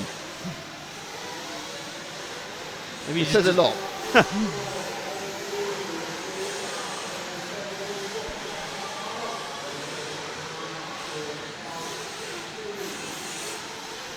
Number 15 on the camera, which is the Jamie Cutter's car. Spare us the Cutter. Nope, that's Echo and the Bunnyman reference. There we go. That's probably very obscure. Probably before you were born, Adam. I don't think even Paul got that one. Echo and the Bunnyman, heard of them before? Nah. Oh dear, doesn't know always. He knows all his wrestling styles from the 90s, but not independent music from the 80s. I know some. It's got darker, hasn't it? It has, well observed. It's, if anything, got a bit cloudier over there, cloudier outside, with the persistent wind and now pretty strong winds that are now prevailing. And it is, we hear raining outside, which is, it's been raining most of the day, to be fair. I think Frank gave us that first report around 10 a.m, didn't he? Frank was being our weather girl, yes. Oh, that's not gone well. I'm not sure it's not gone well for, but it's not gone well for Orange Wheelman. Sorry, Pink Wheelman. Oh, let's see him again having a bad day. Oh, mystery crash. Just clip the rear end on the dip down. It's 12 degrees centigrade. It's getting cooler and cooler and cooler and about to get even wetter. Thanks for that, Frank. Frank with his phone of doom. Is he one of those people saying he's getting 4G? Probably, yeah. Oh, I missed who that car was after all that. Well, it's probably Aaron Ford. Just on the number of countage. And now we're with the yellow and white car.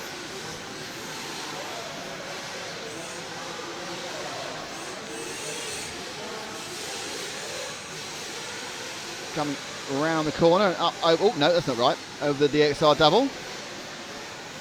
Nasty screwy landing there. Well, coming to the point now where I can actually read the number. Number 10. 14, sorry, number 14. That'll be Stuart Smith. Yeah, you do the easy bit, which is reading it off the timing screen. I'll do the hard bit of actually getting off a car.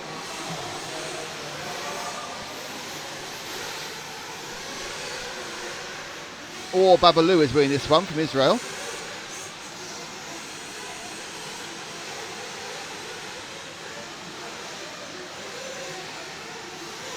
Dell were down in about heat 4 because about half the field are predicted for 9-lap runs here. Most of the rest are on 8s. Robbie Cockcroft's predicted to do none because he's not out there.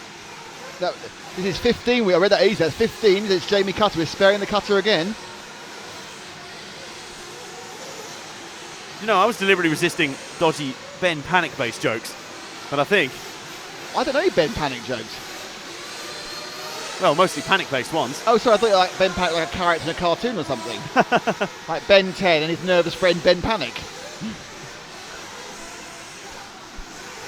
I'd be surprised if he is having nervous issues out here when he's racing.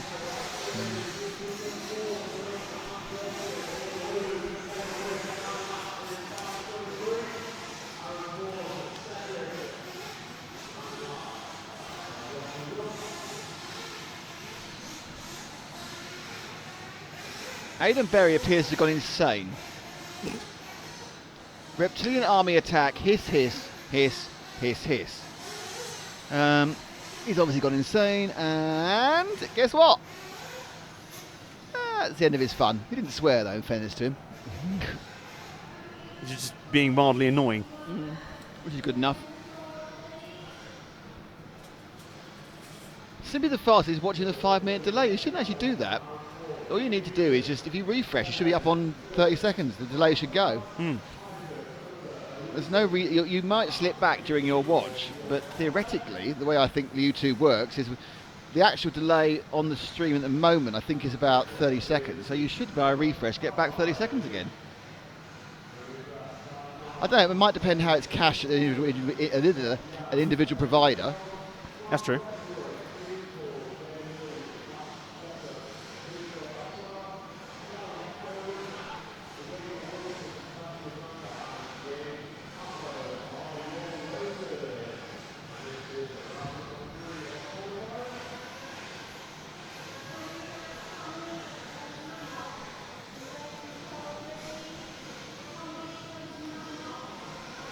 So Heat 5's coming up now, and we have a Swiss 3 Brits, Taiwanese, Sweden, 4 Brits.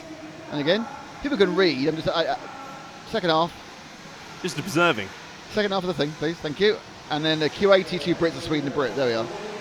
I've decided that people watching this can read. Have you? It's a pretty good bet, I'd say. I have graphic fatigue at the moment. I can't be bothered to read out the names. But I can bother to read out the names Saw, Agama, S-Works, and Absolute Hobbies, especially Saw, because they are the sponsors of the stream. Yes, they are. What about the name NeoBuggy.net? Right, Matt Slaney's actually in this one, and we need to follow Matt Slaney, and Matt Slaney is car number 3. He is. Let's see if we can see Matt Slaney. What I like is I've asked for a few laps. It wasn't just like a lap. It's the guy with the lights in this one, James Tatlow. But let's find Matt Slaney. Has he had an accident in the pit lane? Because many people have.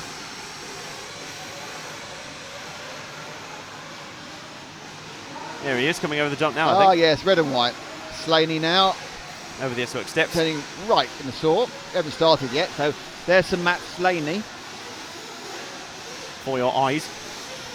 Somebody is commenting in Greek, which there is no chance of me understanding. It's in the Greek letterage as well. I mean, I can read the Greek names when they come up on the graphic, but I can't... No, this was in Greek.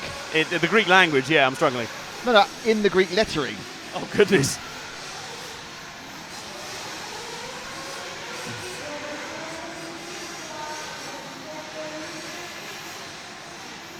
Can you follow Dave before he breaks down? Dave who? Oh, Dave Lee. Okay, well, we'll get to him later. Well, normally when we start to follow people, they do crash. So, oh dear, he's jumped into one of the marshals. There's a lot of this. I don't know why. I'm not quite sure why that bit, which looks, and there must be a reason, but it looks quite simple. Why they all keep making mistakes on it? It's a mystery to me, as Toya would say. Oh. That's not the way to take the DXR doubles. Has he started? I don't think so. Is that a free crash?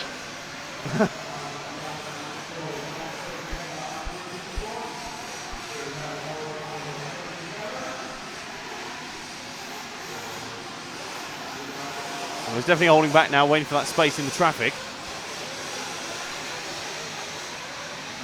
Trouble is, you've got to let so many people through and then let them go in enough time, so you don't immediately catch back up to them. Maybe what he's about to do.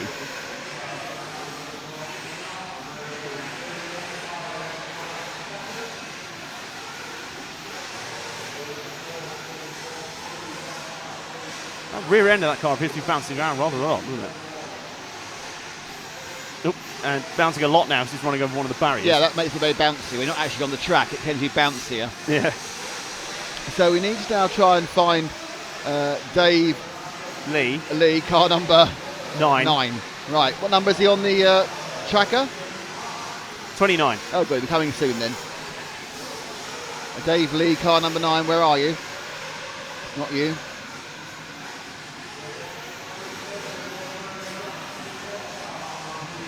There he is. He's orange with grey flashings going right in the saw corner now. That's him, yellow wheels.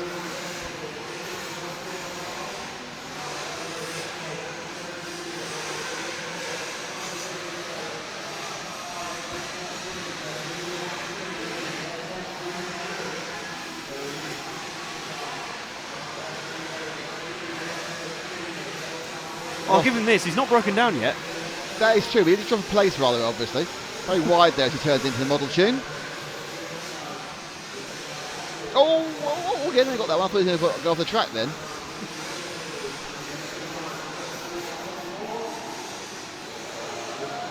Those irritating kick-ups that kind of take you where you don't want to go.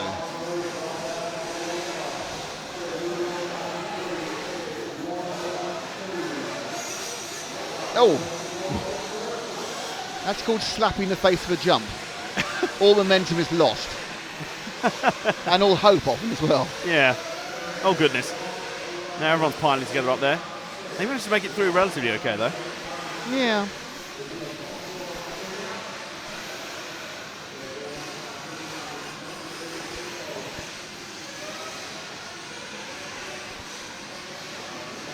Really struggled there with that second double. Surprisingly amount. It's what you said just a lap ago. They're all a nuisance, aren't they? They're not some of the smallest jumps on the track, and yet they can Really throw your entire lap off. Whereas that's one of the biggest jumps.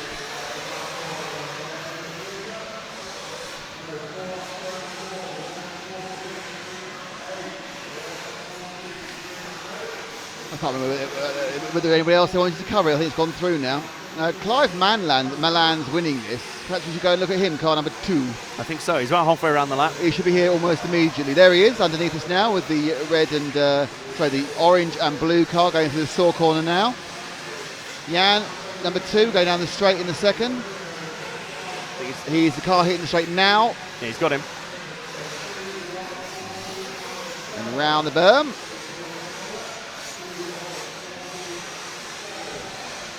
Oh. Some scratchy laps being turned down here right now, I've got to say. Well, it's heat 5, who knows? It might be pushing. I've always found that when your talent runs out and you start pushing, there can be issues. And I'm talking with personal experience here. You're a nice comfort that it's not fast. I'll push and go a bit faster. Oh, laugh. I am now in various pieces around the side of the track. Oh, up the inside. No. Oh, that really hasn't gone brilliantly. well. That was aggressive. That was again another, and he's dead in the middle of the. He pushed someone off and then fell in the big hole. Not a great win. No. For Clive Malland, who was leading till we ill-advisedly covered him. And I believe that Paul is going. Frank is going to relive Clive's great moments at half speed. There he comes. So he goes off and he just clips that. Off you go. Bye. Oh, and then he just goes. Got no speed anymore and fell into it. I think the replay matched his lack of speed through there. Just died away. So he's dropped off the lead off that lap. Yeah, unsurprisingly.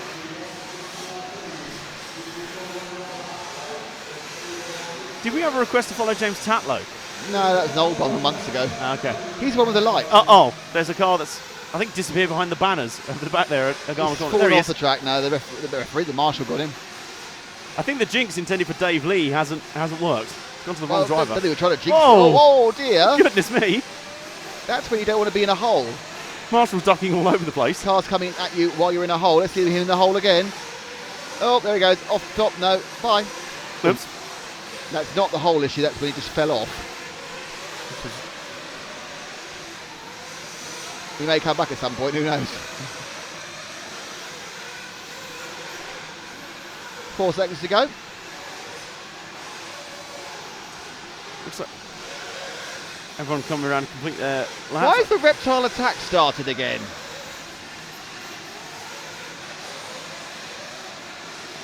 Oh, was this some sort of... have I just banned someone as a Serpent fan? Was that what it was all about? Whoops. Could be. Please don't do the hissing thing. I might ban you by accident. Yeah, I was going to say. Aiden, stop it. You want to add clarity to your chants.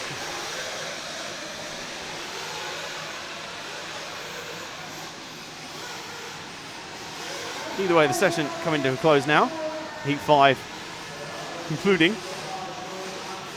Judging by your calendar earlier, are we around May at this point? Oh. Or the really muggy bits of August, where you just kind of want summer to be over? This is just kind of this is the really dull bits of, like, you know, when terms got ended in early July. It's like,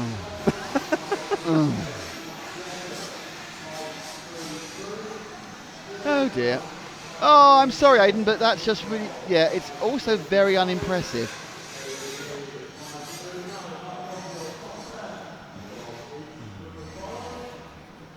That could be a new, there's all these shows about, like, I don't know, cleaner wars. With people, like, cleaning up the underground, or, like, people go around bin lorries. Yeah, but go round bin lorries? No, well, they have the bin lorries and everything. You should do a new one just called Spam Wars. Yeah, I think we aren't too bad now. I think Aidan Berry, I quite like the fact that he's actually deciding he actually wants to reform a new user group and then rejoin again. So, well, here's your results from the last round. At least anyway. he's not swearing. In fact, he's just going hiss. No, that's true. It's just mildly annoying. It's not a stream of expletives. It's just an imitation of a snake. I was going to say, if people got banned from forums for being mildly annoying, I think that would be all of us, wouldn't it? Well, yes, but this is called a chat in a race thread. True. So there's your result from that previous round. Most of them getting into the nines now. Cal Wang's that is this race the biggest of the year, or is it a league or something? How does it work? No, this is one of a number of independent, very large races, most of them in the States. There is one bigger race this year, which is the World Championships, taking place in Las Vegas in early October. But of the other races, this is as big as anything else, because it brings a lot more the Americans and the Europeans together. Obviously, they tend to work in one or other's countries, and so this is this is probably the equal or one of the biggest events of the year outside that. So in short, yes, this is a trophy a lot of the drivers would love to win. Of course they would, yeah. Anyone wants to win one of the major events. Oh yeah. It's often known as the Indoor Worlds. Yeah. Excuse you. We're into Heat 6, notable for the fact that Mark Jock Beattie from Scotland is back. Mark Jock Beattie. The man so Scottish he couldn't have his country trimmed down to 3 letters. He had to have the whole. Go. No SCO for him. Someone's already entered that specific. Ouch! I just kicked myself. Flip. Anyway, sports injuries. Car 10, apparently. I just say that now. Robson White. Yeah. And I'll just go and cry in a second.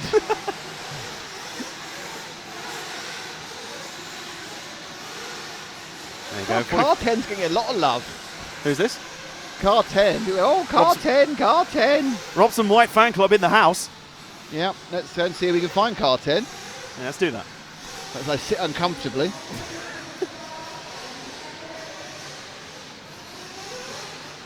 That's why I stand up most of the time. There's Car 10. Ah, yes. Orange and white. There we are. Car 10. He's not started yet. He's got another. No, even this time won't start. We'll just go around this and no, he might do. Wait. No. Yes. Maybe. Possibly. No. No, he still went too early. So that is Robson White. He is car number 10 in heat number. What heat are we on? 6. With the radio system again. Every time I look, it's a radio system. All of them in the house.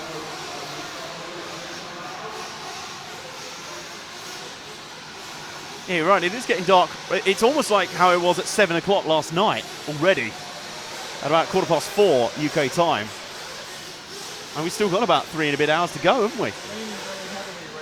Yeah. It is raining very heavily. I did hear from one of the food vendors outside there might be a storm coming in. Yucking it down outside, so that's going to up the humidity in the track and might change the grip coefficient. Goodness me. Luckily, we're dry. We're double dry because even the roof leaks, we've got a second roof. Yes, we have.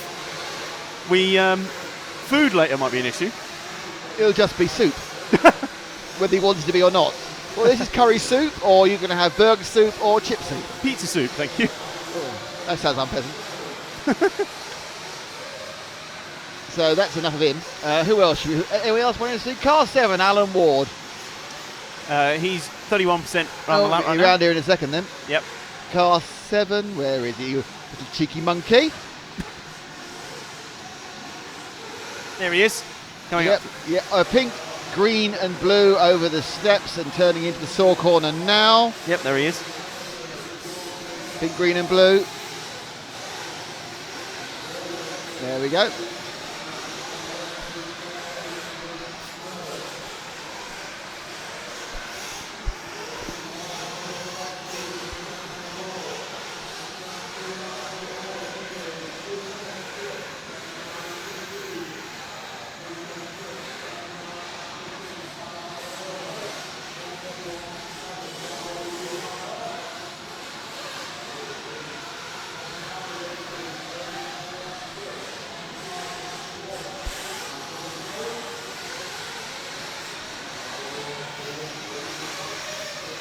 People starting to get their third lap on the board now. Let's see where Robson White, not Robson White, we're following Alan Ward now. Alan Ward is up to the top after 3 laps right about now. Yes, goodness me, there is actually very hard rain falling outside. It's biblical there. It's very sad looking vendors, aren't they? They're out there going, oh no, everything's getting wet. Well, as and I say, the rain is splashing. Jan, can you get a rain shot through that door? To the back door? No, try the main. Oh, yeah, that's good. Oh, brilliant shot. Yeah, look at that. Fantastic stuff. That's how hard it's raining. Man driving red car pointlessly. Yep. There's Spice and Rice. No longer they claim to be the best carriage in East Devon, though. Last year they said we are the best carriage in East Devon. And despite being that specific, they're no longer making that claim. And that's the other side, right? Look at that double rain. Now, that's normally the area at the back where you'll see everyone. Hope it clears the toilet.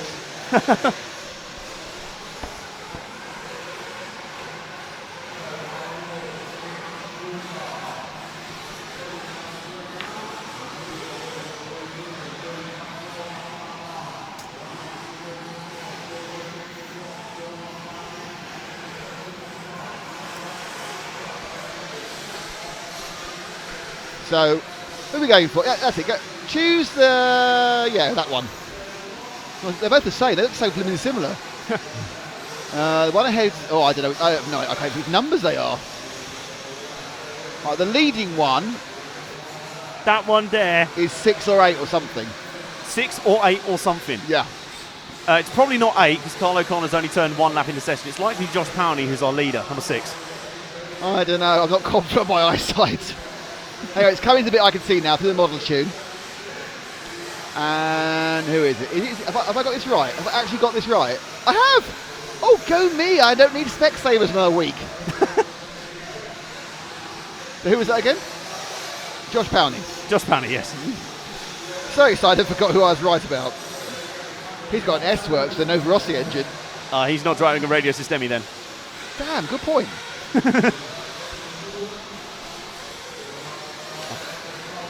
Two of them right there, and I think the car he's actually with is the guy who's fairly close to him on the timing screen as well, Johnny Truan. I think there's been some angling of the Keating here.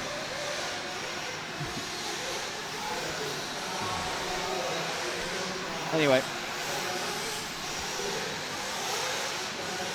So with the time here coming up to 20 past 4, it's just good to remind you of what's going on the rest of the day.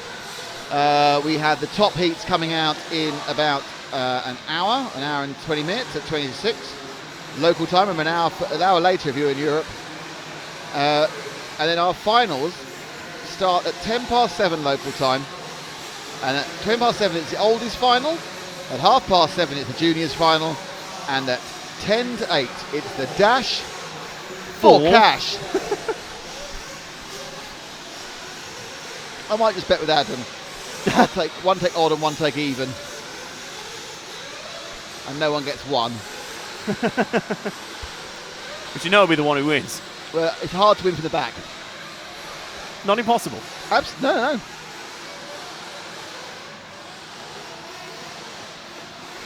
We've come to the end of this session now, by the look of it. People completing their last lap. Funny how the time ticks down to 0, and then it's obviously waiting for the last guys to complete the time. It's at 0 for a very long time. Yeah, it's a little bit like the start where you see it tick down and then reset and then not. It's a very intelligent way of doing timing, actually. That's not a very intelligent way of doing the first corner. That's 3, but he's finished, I'm sure. That was a brief shot of car 3, Guido Erda, not covering himself in glory. No. Covering his I car in actually dirt. wanted to go out for a natural break, but I don't want to have a shower, so I'm not going. Well, he's back now, isn't it? Yeah, I'd give it a while. Perhaps it's the eye of the storm now. We'll get the other edge. I heard that, as I say, I got my cup of tea at about 8:15 this morning, and the guys there were talking about a storm coming through, so this is obviously it. And their main priority was protect the food. Well, I haven't got a problem with that, have you? No. They had bacon up there. No, not bacon. Right, that needs... Paulie's looking puzzled at something. Yeah, Il Plouet, we know. It's raining, yes, we got that. Here's the result from that session anyway. Josh Powney takes that one out. Guido Erlo, who we saw did some acrobatics down the front straight at the start there. Second, third for Johnny Truan. Shout out to Central Scotland Off-Road RC. Thanks to you again. Cheers. Any other races important this one for Vegas? Not really, but there is of course the European Championships, which is the second week of July in southern Spain near Alicante, and that'll be live on RC Racing TV. That'll have all the best of Europe. Obviously no one from America or the Far East because it's the European Championship. Oh, we have a replay to show as well. Excellent. Late pile up. Thank you very much, Frank. Here we go. Going down the main straight, just bounces. Oh, is the next one coming into shot? Now, yes, there you go. It's turned a little bit too far to the right, caught the inside guardrail, if you will. And he's desperately trying to salvage it as if to say, no, I meant to, oh, no, meant to, oh. If you go to the RC Racing Facebook group page, don't go to the like page because there's an issue with that, God knows what. Paul has put up a video of how rainy it is. So if you go, and how glad we are that Neo, this event is indoors. It's a super rainy shot. This would be off now if we were outside. Look at that. That's great stuff there. Rain shot extraordinaire, Paul. This is a man who's obviously got some sort of service here. Actually, I believe that sounds like... yeah, there is Hello, that. I'm Mr. 4G. Ooh, it's Paul. He's the bear with 4G. Paul 4G Bateman. 4G RCTV.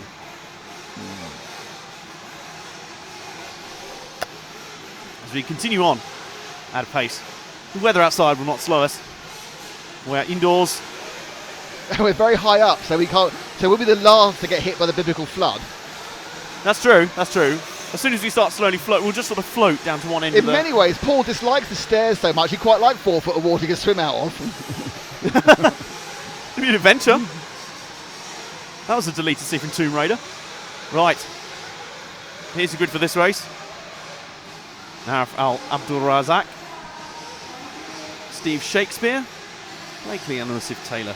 To be or not to be, will this be Steve Shakespeare? That was going so well. Steve Shakespeare's best race. Well played. Is this an RC car I see before me? Its wheels pointed towards the edge. That really is pushing it slightly, if I'm honest. Also we have in ninth, Alex Anapoliotakis. Oh, look at me, I can say his name. Oh, I can do Greek. So, you know. Barclay Abernathy, now he's the guy who's often requested. Barclay Abernathy sounds like a 1930s singer. And now, with the sounds of the big band and coming from the Lions Tea Garden in the corner of Hatton Garden, it's Barclay Abernathy and the Swinging Steves. Do you think he supported Glenn Miller on tour one time? Hello, Barclay. Hello, Glenn. How are you? Oh, you've got lost in the plane. Oh, I'm sorry about that. I'm not quite sure why Glenn Miller in America has now got the same accent as Barclay Abernathy. No wonder Frank was so offended. Frank's not really American, though, or British. Frank's the ultimate mid-Atlantic person. He's everything. He's an everyman. Frank is every man, and every man is Frank, which is a worrying thought in many ways. It is definitely that time of the afternoon, isn't it? Yeah, we're trying to entertain ourselves because the races aren't. Not so, no. Basically, we're treating these races like a very slow-moving advent calendar. Yeah, we're not anywhere near it. We're in the summer holidays, and not the good part. No. You know that week where it's raining, your friends away, and you've got to stay in. And this is when I was young, when there was no internet. Wow, that's a scary thought. No internet and 3 channels, 2 of which didn't broadcast during the day. Oh my goodness. And obviously I had a whip of cloth cap, and I was going up the hill with a bicycle, selling my Hogarth's bread, because suddenly I was in the north as well. By the way, that was about 11 British cultural references, which most people on the stream won't get. That was impressive. Thank you. Let's go. Let's have parochial time here. It's 4:30. It's time for tea. Let's go parochial. Yes, it is definitely that part. Yes, thank you. This is the sort of stream of conscience I'm not allowed to do on Radio Le Mans. This is why they don't let me loose in charge of things there.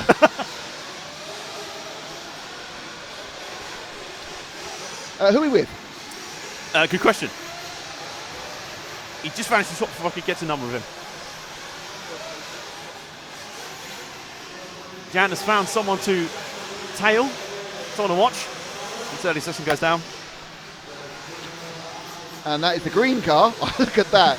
That is years of RC experience there. It's the green car. Number 8. Yeah. No, your job's to tell me who that is. Oh, Abdulaziz Al-Shamari. That's his name. Oh, our Q80 driver, one of the many Q80 drivers here. I'm sure we haven't covered him before, so excellent work by Jan there. Getting us a new car. Super green. Down the straight. Oh, the berm, medium high. You know what's happened? What's happened? It's so windy outside, it's blowing the smell from the fields in. Oh, yes, that could be Paul, of course, but no, I think you're right. That is, when we first got it for setup, it stank. Yeah, but then it's sort farm, and then it just smells of nitro, but now the farm's fighting back. It's the smell of slurry.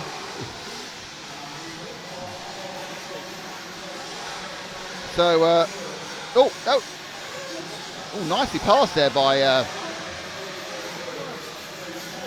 Al Samari, Abdulaziz. The Kuwaiti is currently sort of running third or fourth. Oh, car 9, someone said. Car 9 we've been asked for. Alex Anapoliotakis. That's just for you, wasn't it? You've asked someone to ask for that. Yes. Should be here any second now. I think it's the one who's actually fallen over in the dip.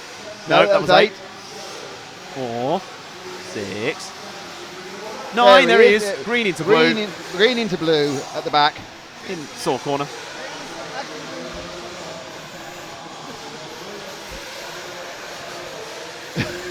Green into blue. Oh, he's showing off in the air then. See what Abdulaziz Al Faisal. Any dogs listening will have perked up at that moment. Okay, let's.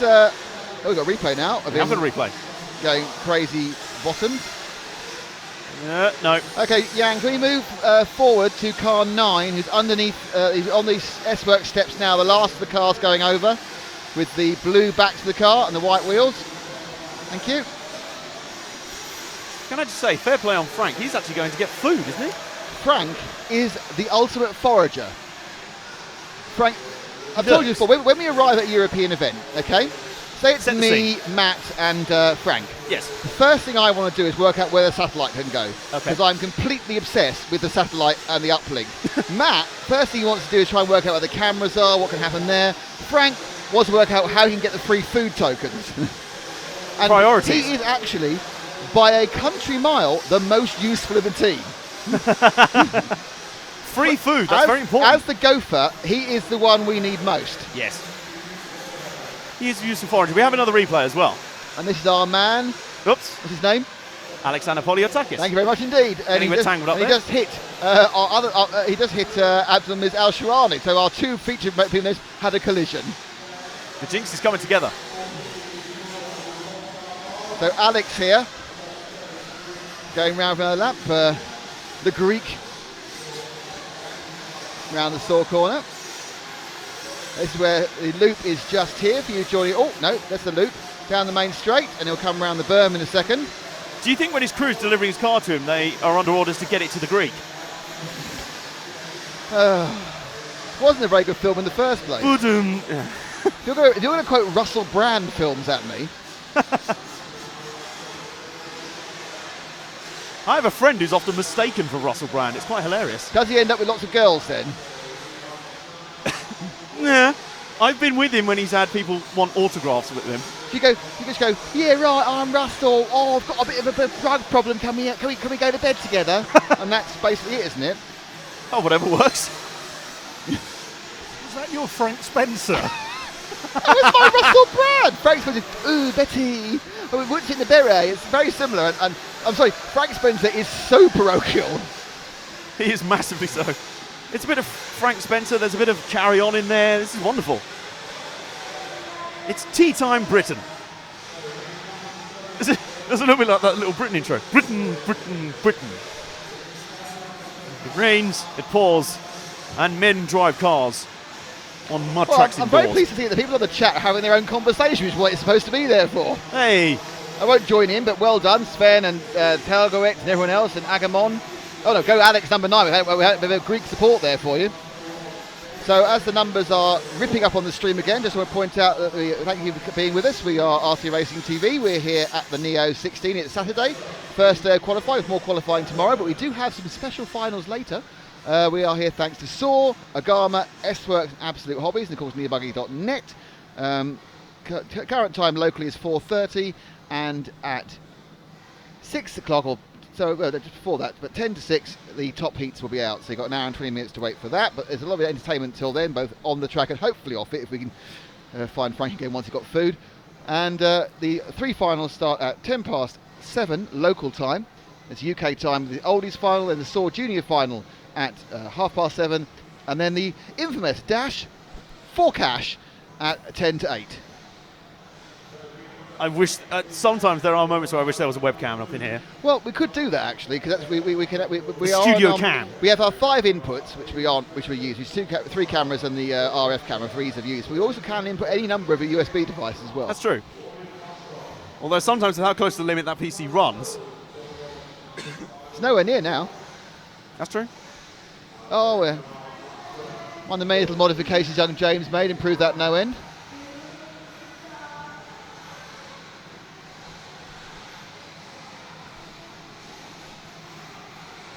It's good to see those guys hanging around as well, seeing James and Matt around the place. They're not really hanging around. It's a metaphorical term. Okay. They're working on the daily videos. They are, yes. They're doing a very good job with them. And James is there as our emergency technical help. Yes, because he's the one who kind of knows how much. Yeah, this he works. actually ticked a button there when he came up and actually got the timing to work properly. He's that guy. He's like, James. I didn't even ask. He just came. I went to. Oh, I'm really excited. Why is that? We did the whole thing this morning without you. Went. You should have pressed that. I went. Oh yeah. It's a bit like when your parents and you don't understand computers, and they ask the teenage sibling that they have. I've been in this position. I still am in that. Not position. teenage sibling. Teenage offspring. Offspring. Yeah, that's what I meant. Oh, you're getting a lot of traction on your weather shot, by the way, Paul. It's going viral. My word, and at least it's indoors. At least we're indoors. Frankie's not. He's out foraging like the sort of I think it's snack-based now. hyena that he So is. I'm going to need to go out in a second. I'm pacing around for two reasons at the moment. I'm not just excited about life. There was a moment like that earlier where I wasn't excited then. You were off somewhere. I think Frank was off foraging for food probably. I was here on the mic like I can't just leave the stream quietly, but I need to go.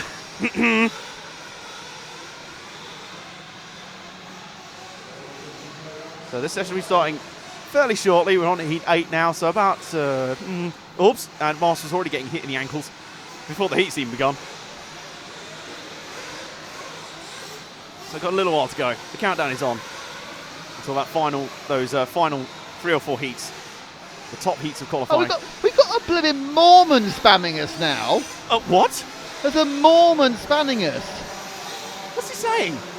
Salvation can be found by accepting our Lord Jesus Christ. Diddly-dee. If you haven't read the Book of Mormon, I really hope he's trolling and trying to get us to go to the musical, The Book of Mormon. Well, I had a choice for a couple of weeks' time. I decided to go see Les Miserables again. I dreamed a dream in time gone by. One day more. Actually, I'll be careful. I might get copyright issues. I might get this kicked off YouTube with my pitch perfect rendition of songs. Content ID strikes. Yes, absolutely. Well, that's pretty good though. We've now actually been trolled by God squatters, by God botherers. Love that. It's like that quiet morning where you have a lane and then you hear a knock at the door and you go, "Is that them?" Yeah, it's normally interesting though. The Book of Mormon is a very good show. It is, and the Mormons actually like it. It's not really taking the mickey out of the Mormons that much. Apparently the Mormon Church is quite happy with the Book of Mormon. Brilliant. I suppose they're like all publicity is good publicity. I guess so. Good to see they have a sense of humour. It's not what they're famed for, in fairness. True. I'm going. I'm sorry. I'm leaving it with you. Okay, that's absolutely fine. He's going to brave it. Anyone outside? Well, you're not going to be outside at the moment, are you? Anyone sort of lurking near the door wondering how wet it is? Get ready. You're going to see the world's fastest Nick Damon. He's got the wet tyres on. He's getting ready. And we've got the stream. And we have requests. We have requests for number 11, Lloyd Bostock. Let's see if we can find him. He's about halfway around the lap. Number 11. There he is. Right, he's. I realise that's not very helpful to our cameraman. He's going over the S-Works steps through Saw Corner. He's in the white into green car. White into green car coming right beneath you right now, Jan. And he's going to be going onto the main straight now. There he is. You got him. Some Lloyd Bostock love on the stream. Now, how's he doing at the moment? He's not too bad. He's ish. That's a very technical way of describing his pace at the moment. Eric Molars is the current leader, but Lloyd Bostock is the one we're following by popular demand. Frank has returned from foraging for food. He brings Stacks back with him. This is a great day. Oh, thank you. Frank, you are a man of the people, a forager of the people. In times of great dread, in times of strife and plagued by rain, he is the one brave enough to search for the food when no one else will. I mean, Nick wasn't even brave enough to go out there for a natural break. Oh, and water as well. Beautiful. absolutely fantastic. And he's scavenged for all of us up here. It's just great, great stuff. Oh dear, it's suddenly very difficult to commentate when you've got the smell of fresh curry right in front of you. It's suddenly a bit tricky. I think Jan's a bit distracted as well by the temptation of food. We'll have to see how we sort this one out. I think, is Frank going on the camera for a little bit? I think he is, to give Jan a chance to have some food. Jan's just come in here and kind of looked at us like, food, where's the food? Where is it? It's here somewhere. Ooh, he's gone for the burger and chips, classic option. He's gone for the burger and chips, classic option, with a little bit of mayo. Cheeky. Paul, what have you gone for? He's not eating. What is this? I'm still stuffed from the curry at dinner time. True, true. This will be my second curry of the day. I'm going to be very, very cleaned out by tomorrow. As this heat ticks on. We've got 2 minutes to go or so. It's Eric Molars, Radko van der Sloot and Tristan Dieterman setting the pace right now. Oh. And curry wafts in front of me. Oh, we have a little bit of collision there over the DXR doubles. I said little bit of a collision. The British art of understatement. Basically, it was a wheel-to-wheel clash over there. Over the S-Work steps they go. Round the saw right-hander. The saw corner. And yeah, that's not the track. Well, I think he stayed on, actually.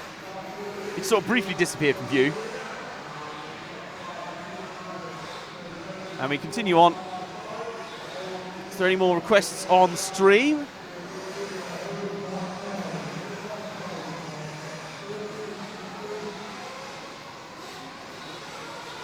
We do have a request for Heat 9, which is the one coming up after. Oh. I appear to be getting cramp from from sitting down. That's a sign you're not fit, isn't it? Right, down the main straight they go again. I think we're still following Frank might be still following Lloyd Bostock. Going through the top Agama corner. And Nick is back from the fastest ever natural break ever. It was moving like a speeding train. Is that better? I feel better now. Much better. Things looking much. And it's good to see Jan eating. Yes. We were wondering you were some sort of cyborg. I need to ask this question now, Jan. Are you criminally? Are you actually kind of religiously against gambling, or would you just want to risk £5 in a race you're nothing about? I'm just too poor. But you could win 20 quid. We'll let you choose your 3 numbers. As a fair. Right, Nick. Frank, the moment that Frank brought the steaming boxes of food back in through the door was a wondrous moment. Off you go. Thank you very much. It's munchy old Adam. Is it a curry again? Is your second curry of the day? I'm glad I'm not in the same wing as you. So that is the end of Heat 8. What have you gone for? Burger? Oh, you're quite safe. Burger and chips. Leave David Brown alone. I wasn't touching him.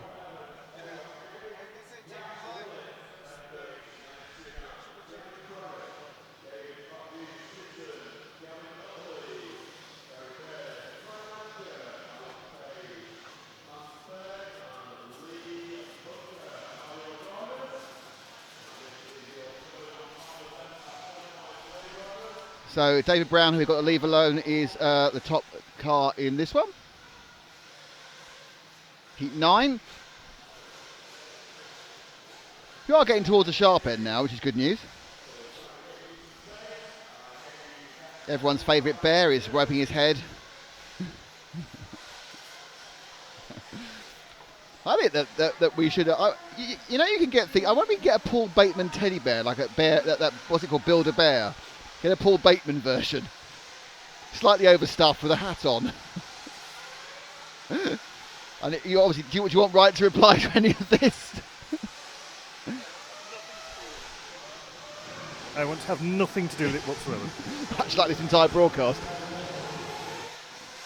Oh dear. So that's lots of time we've had that on while we've been talking about other things. I've lost the mouse now. That's a disaster.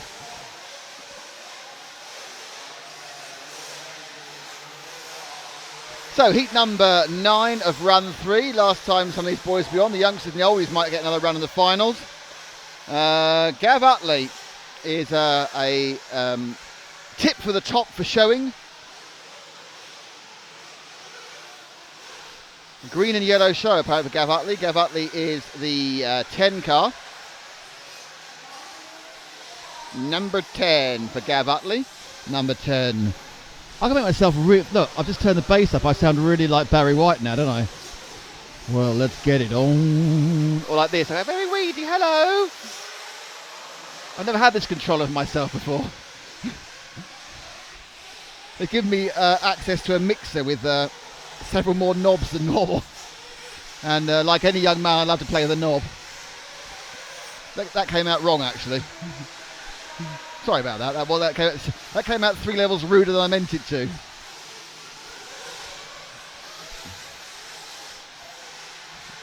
Have we seen number 10 at any point so far?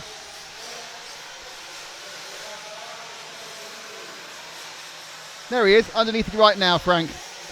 Frank, number 10, yellow and green, struggling at the second half of the saw, underneath you right now. There we go. Down the straight, Gav Utley, and they've started. I think you just missed that starting. Just doing another 3 lap. I thought he'd fall in that hole then.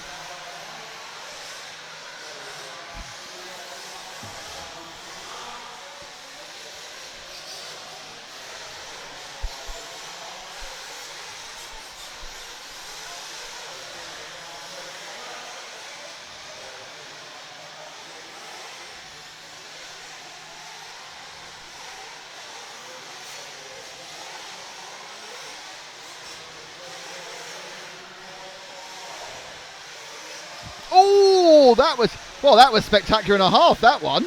Mr. Utley showing off for the cameras. We're going to see that one again in slow motion because I was impressed. He comes round the berm and he actually pirouettes in mid-air like a ballerina. Whoa, turn round in the air, slam down and then pacing the right way. That is a falling off of unbelievably skillful proportions. Can we say that again? That was so good. I want to see that one again. It was so good. I want to see it again.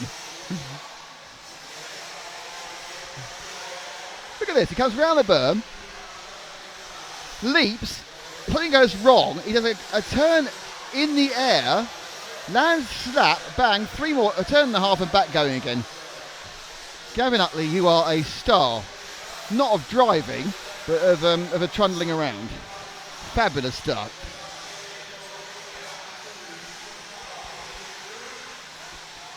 So you got a request for car 15 of Lee Bunker. He should be coming near us quite soon, actually. Oh, it's getting really hard to see the cars now. There he is. He's just underneath us now. White and orange. White wheels, black wing.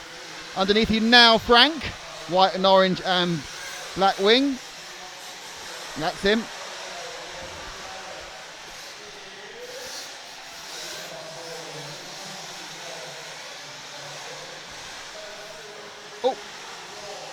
I don't believe that Lee will be able to do anything like us. Falling off's not very impressive. That's not a double pirouette in the air, slam down and landing on your wheels again, is it? That's just falling over boringly.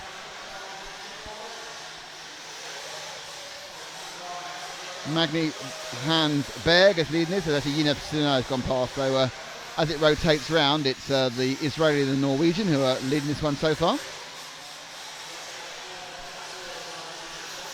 Let's see if we can pick up car number 7, which is our Israeli leader. He should be coming into view any second now. There he is, actually right now, red and white onto the S-Works steps. And turning round the saw corner. Hoppity hop. Oh, nice corner there. Laying a trail of smoke. I'm not sure whether you can see the smoke more when it's humid or that's just an optical illusion. I think you might be able to.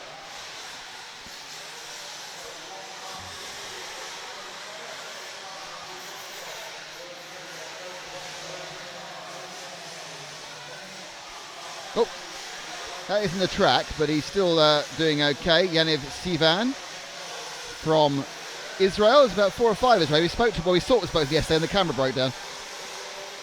Kyosho in a red engine. Kyosho chassis. Getting a little bit wide there.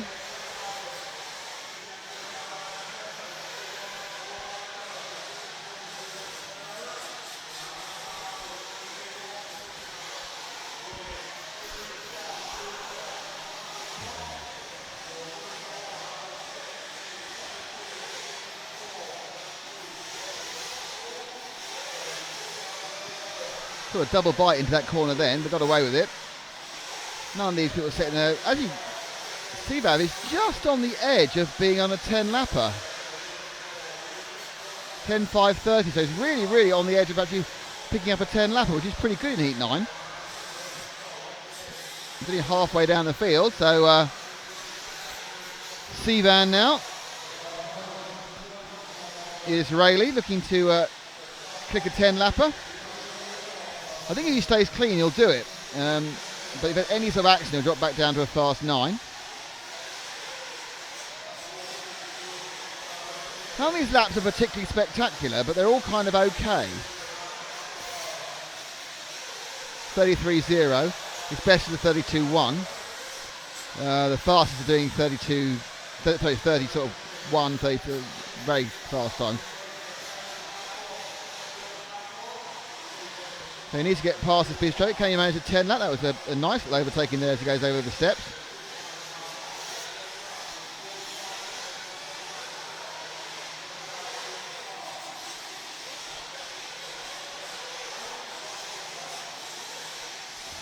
Over the 10 metre quad, fell in a big hole. Still just on for that 10 lapper. No 11 laps in either class, which just missed by a tenth of a second by Cavalieri and E-Buggy earlier.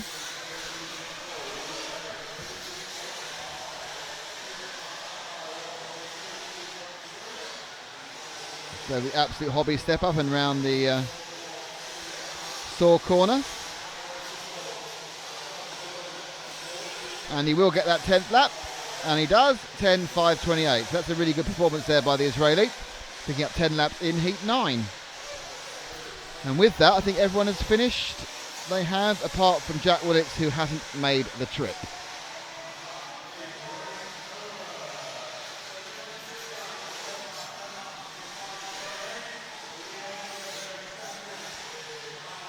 There we go. Sivan Bunker, Castel Ribeiro, Baird, Edu Amijidi, Berg, Brown, Gibson, Tiana Kruk, Frank Lemke, Oliver Evans, Gavin Utley, who is the king of the spinny bounce thing, Ben Billing, Alex Page, and for Jack Willits, who didn't get the trip. So, as sure as night follows day, Heat 10 will follow Heat 9.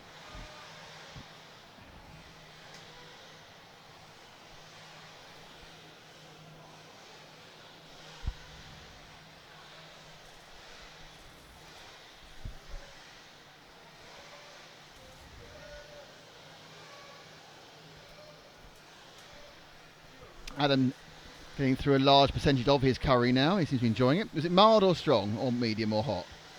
Mild. He's a mild man. Ah, now we have somebody talking to us in Arabic. He could be saying anything. So we have an Arabic comment. I can't read it. I can't read Arabic, obviously.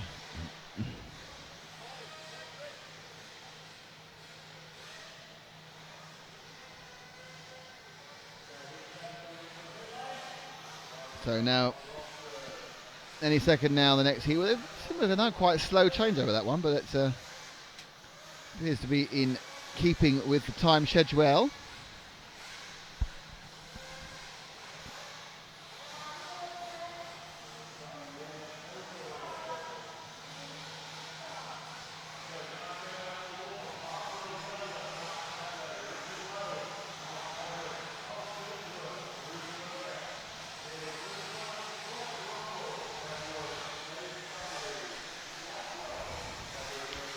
So we have Jordi Velder, Max Hess, Richard Lowe, Mark Everett, Carl Chillingsworth, Rune Berget, Jels Flew, Mark Rumble, Ben Woods, Dave Stanley, Nick Blackwell, Pedro Vela Gallego, Mark Boone, Rob Brazy and Aaron Gerling as your 15 runners in what is Heat 10.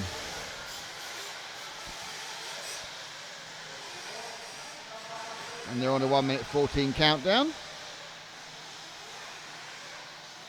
And as it stands, have I any requests? Is the puddle dried up by the back door yet? I think it may well have done. It's been swept out, basically. It's been swept under the carpet and out. I'm going to be really unpopular now. I'm going to nick one of Frank's chips. That's a good chip. Now live munching. One of the many things to enjoy on an all-day broadcast is conversation about toilet breaks and live munching. And obviously Paul being called a bear, which is my highlight so far. Especially linked to the words poke the bear.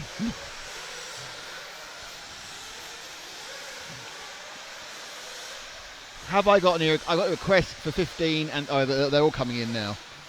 The main request is car 3 at the moment. This is Alex Lowe. I think Alex has I'll just check I'm right. There's Richard Lowe. Alex Lowe's the right motorcycle racer. Richard Lowe in car 3.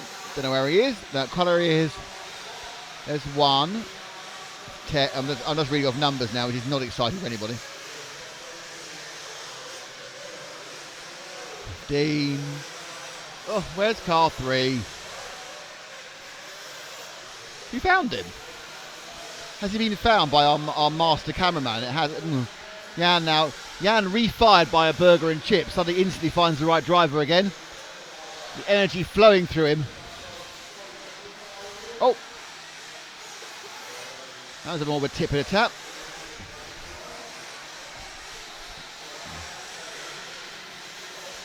He comes down, lands, coming through the Absolute Hobby step up, and yeah, the orange car basically took his air away, as such, as they would say in circuit racing, or actually hit him, as we would say.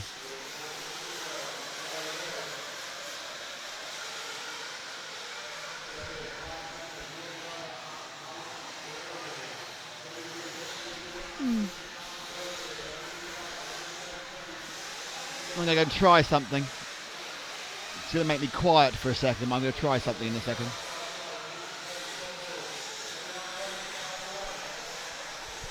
It's not exciting. I'm just wondering whether we could throw more opacity into the timing screen. Can you do that or shall I do it? Do it in a minute. Oh, I'll do it now. Lean over you.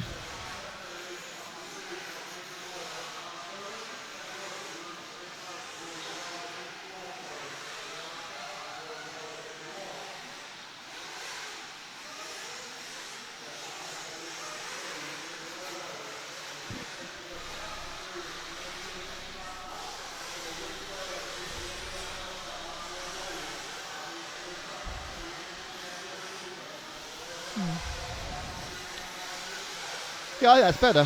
What do you think? So you're seeing if you, yeah, we just thrown a bit of opacity, it's like slightly more translucent for the timing screen. I think that's a slight improvement actually.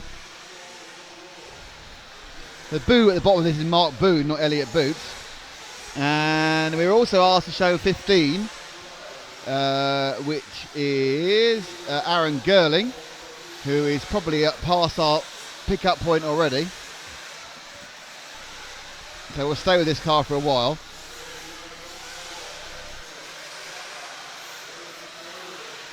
The all-white machine. Right, where is 15 at the moment? On camera, thank you very much. Oh, that was a nasty landing. Crawled out of it again though.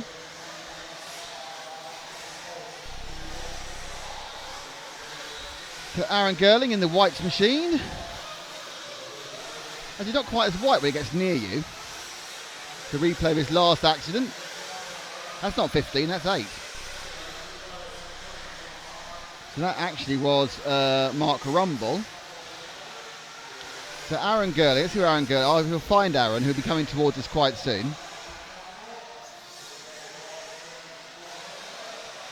In car 15.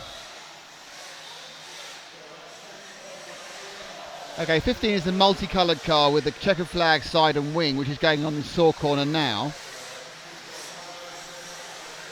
I'm not sure it's that one. Now you need to go forward 2 cars. Thanks, Jan. This is Girling. Be pinging up the DXR double.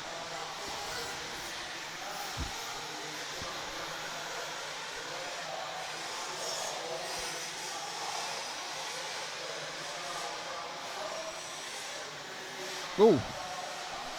He did not want that to happen.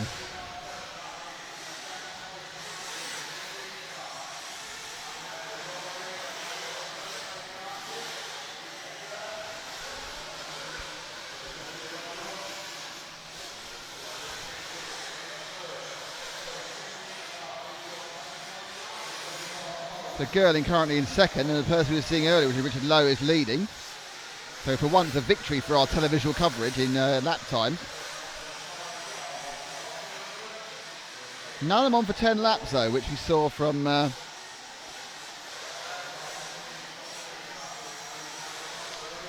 Israeli friend a second ago, Yaniv Sivan. If you go back a page, look at that one. So he will be comfortably faster than everyone in this heat, so be pleased about that.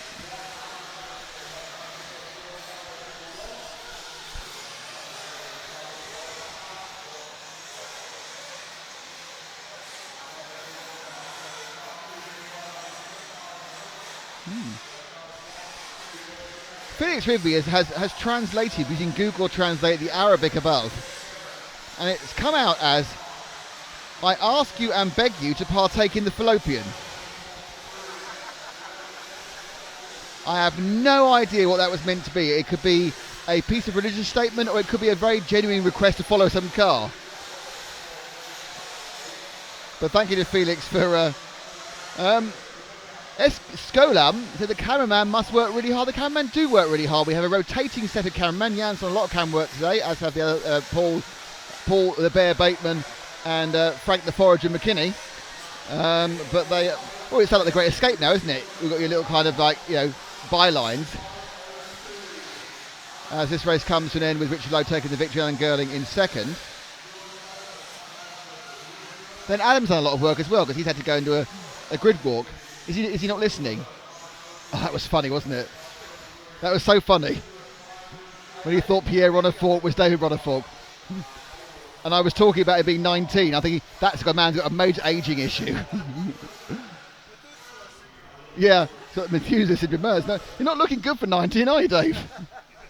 Brilliant stuff. I'd like to point out that I have made so many, when I did my first ever F1 event, I accidentally, at the end of the race, interviewed the Williams chef rather than a Ferrari team member because they'd swapped shirts.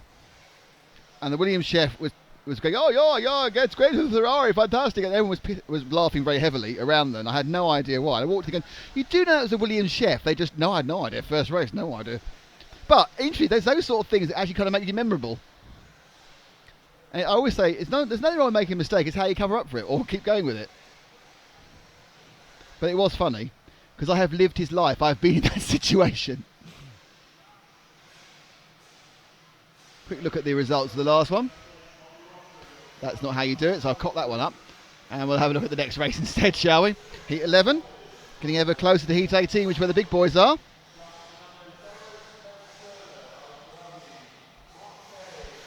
All right, we've got another translation now from Babelfish. Cyclone Photography says, Periodicals World Championships, please, I beg you to join my channel. So he appears looking for subscribers, even though he hasn't put his channel name down. What can you say? Carl Boone, Lauren Sisbowski, Ali Al-Fakawawi, Dennis Holding, Matt Perry, Josh Marshall, Antonio Galez Fernandez, Ben Turner, Ali Shiraz, Mark Kay, Ollie O'Connor, Abdullah Al-Fala, Bjorn Iverhaug, Harry Phillips and Matt Box are your runners in this Heat 11 of Run 3.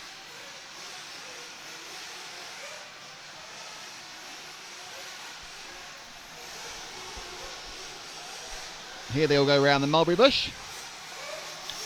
Someone wants to see Mark. I need to see Mark Kay actually. Have you seen Mark Kay around? I need to talk to him. Where's he pitting?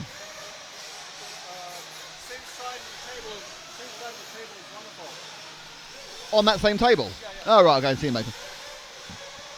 Anyway, so Mark Kay we want to cover. He is car number 10. Little cheeky number 10. Where is he? Jeez, my eyes are so poor. Once these light goes slightly.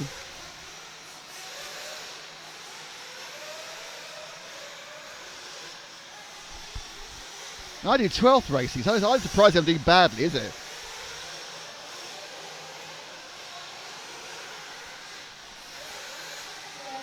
There we are, Mark Kane now going through the S-Works steps now and into the saw corner in the mainly blue machine with a little flash of pinky red. And this will be a free lap, won't start just yet.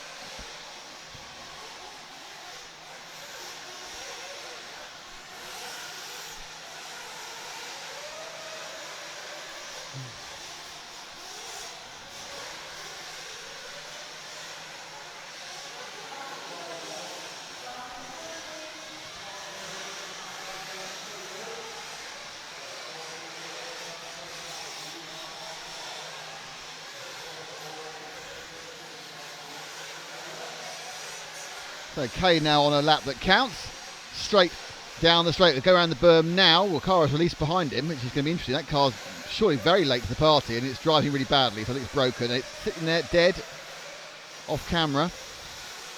Kay round the Agama, comes down, just to avoid the tyre of doom at the last moment. Very wide turning into the Model Tech. Hops down again into the big hole.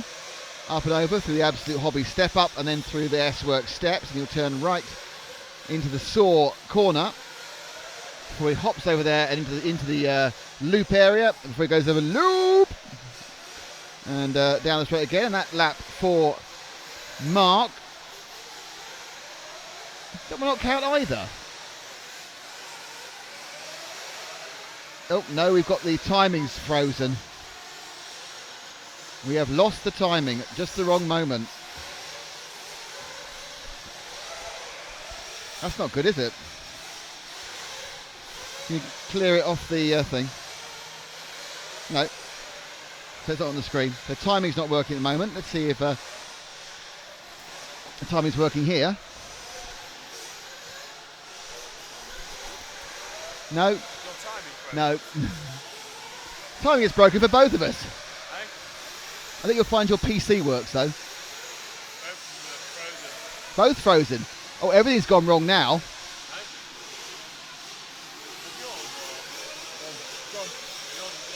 So we've all got no timing.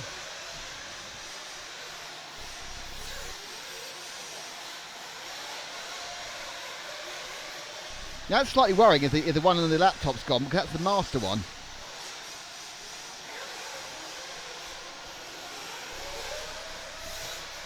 So at the moment, these cars are going round, or upside down.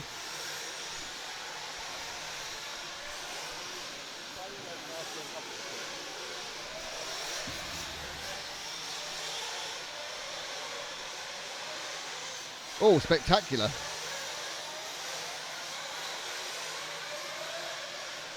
And off it goes again. We need to follow somebody else really, even though we don't know what we're doing, or who's doing anything to anybody.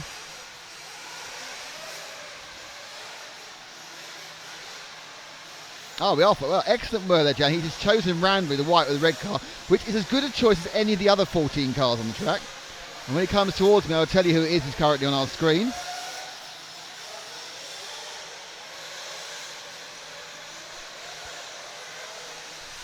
It is car number 13, which is Bjorn Iverhaug from Norway.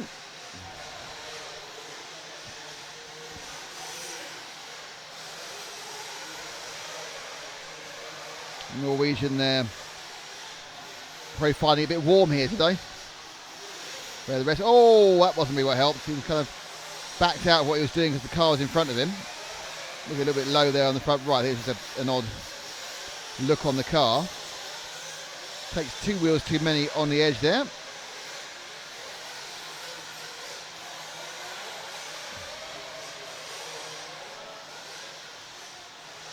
So we don't currently have timing, so we'll bring it back to you as soon as we get it. In fact, no one has timing as far as I know. Oh dear.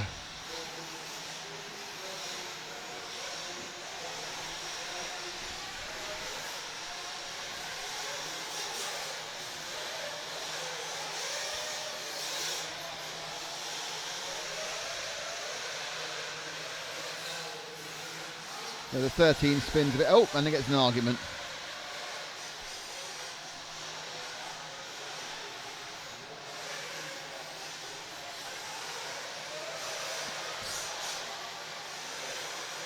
And Jan waits for another victim. And it's the white and purple machine. Oh, that's high up the berm there. Through the 10-metre quad. Big wavy hand from the marshal there, trying not to get hit by our car that's being followed. He comes through the flying area. Quite short shoot actually on the Model Tech system.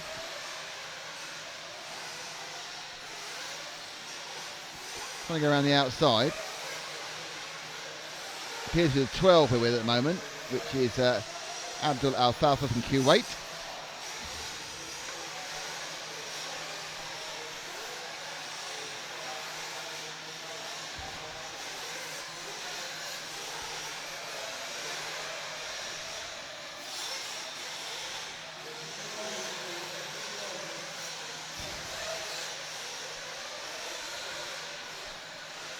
So there's some time to go of this. I've no idea how much. Obviously, the other thing, we have no idea how long this race is to go. It's heat 11. Next will be heat 12, which we'll be guessing about as well.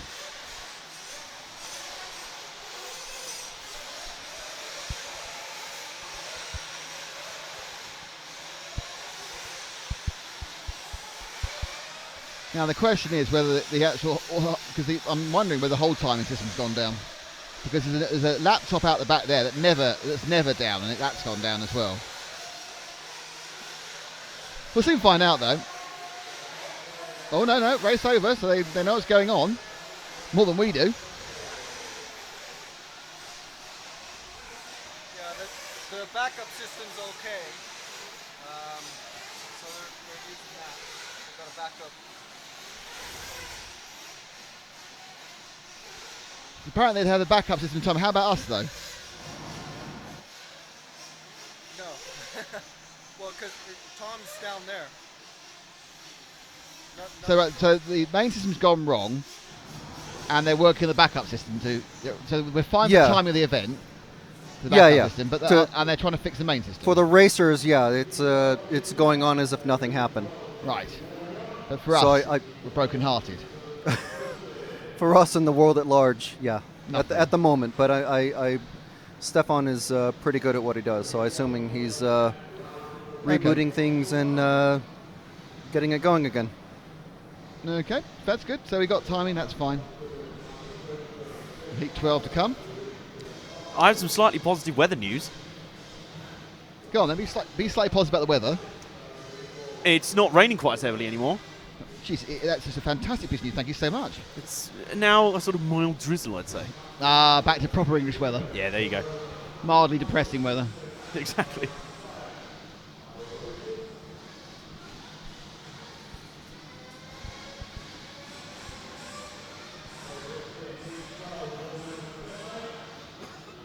So is heat 12 coming up now? Just checking on the... Yep, we have heat 12. And the UK 911s with great logos on the truck. Well, they were great to begin with, but they got worn off.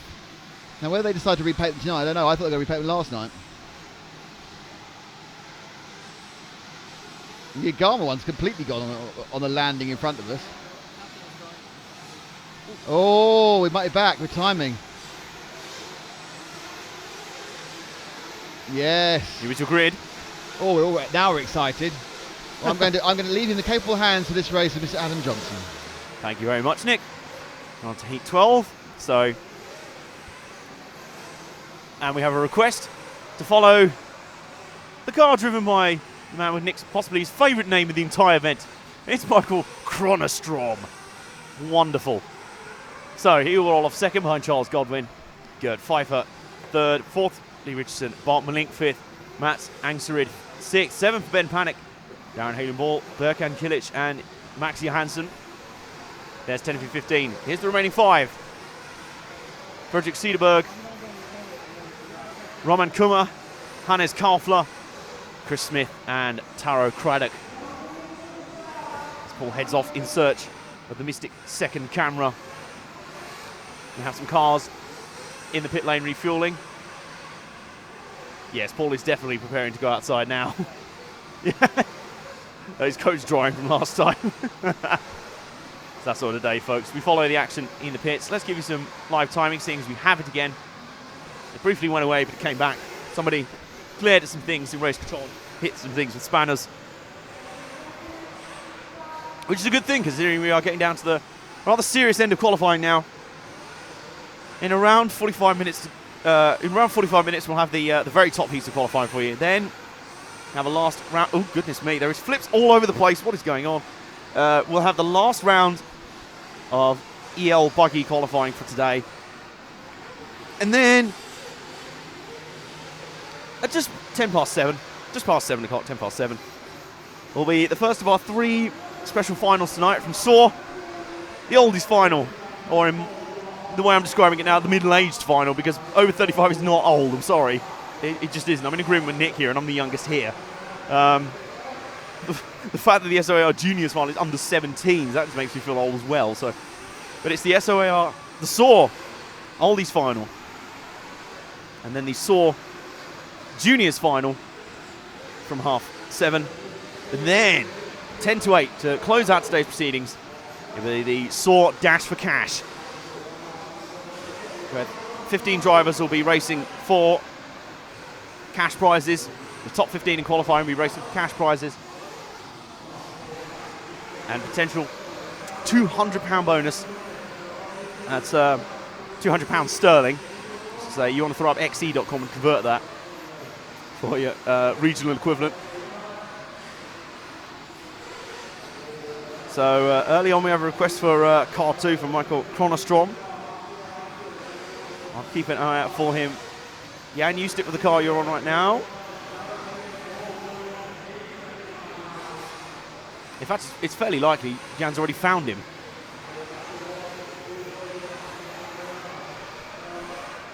Oh, you can smell that country air, can't you? It's really been blown through here. Here we go. Michael Chronostrom, the purple, pink and yellow car coming through SAW corner now. Right at the bottom of your picture. Should be right under your camera position any second now. Jan, there he is. Picks up Michael Chronostrom for you. He's counting his laps. He's on his second lap right now. Darren Hayden-Ball's already on his third of the session.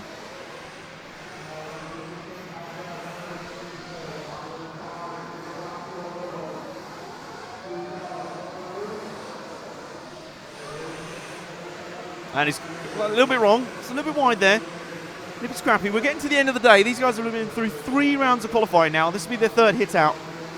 And they'll be desperate to start improving. They'll know where their limits are right now. They'll know where they can push a little bit harder. They'll know where they can press on. But it's just finding those extra tenths right now. There's no real big chunks of time to be gained in terms of setup, in terms of technique. It's about gradual chipping away, but around here it's just so hard to do, especially when such minor errors can be punished by very huge accidents, big mistakes. So these guys desperately trying to trace a few more tenths at the end of what would have been the 2nd day of action here. For most of these guys, it'll be the end of their day, because unless some of them will be qualified into the Oldies or Junior finals. But most of these guys, I saw some guys just a few moments ago out in the car park already packing down for the night. They're ready to get some rest and tweak some setups for tomorrow morning regroup. See if there's any more to be gained overnight. We heard from some of the drivers on the pit walk earlier how this track has evolved, how it is sprayed down overnight, how there's little clean-up jobs done on the track overnight, so that's how it will evolve going forward. And I can't wait to see the final hit-outs of today from the top seeds, both in qualifying and in the finals. We'll see from around 7 o'clock onwards later tonight. That'll be brilliant fun to watch. It's 20 past 5 local time here, so we've got about an hour and 40 before those finals start. And we should have about, I believe, 40 minutes or so until we get towards the top end of the heats for qualifying 3 for Nitro Buggy. Half an hour, I'm being told, around half an hour to go.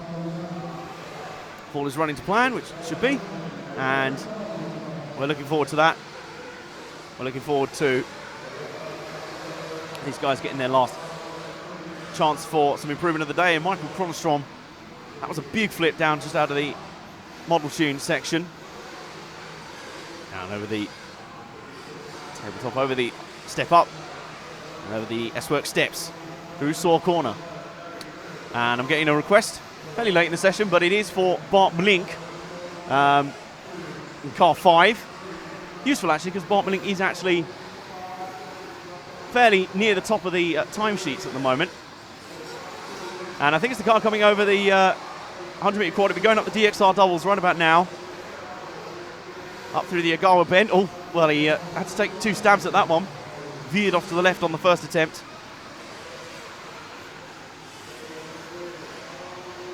Is that Mlink? Yes, it is. Nick is very proud of himself for that one.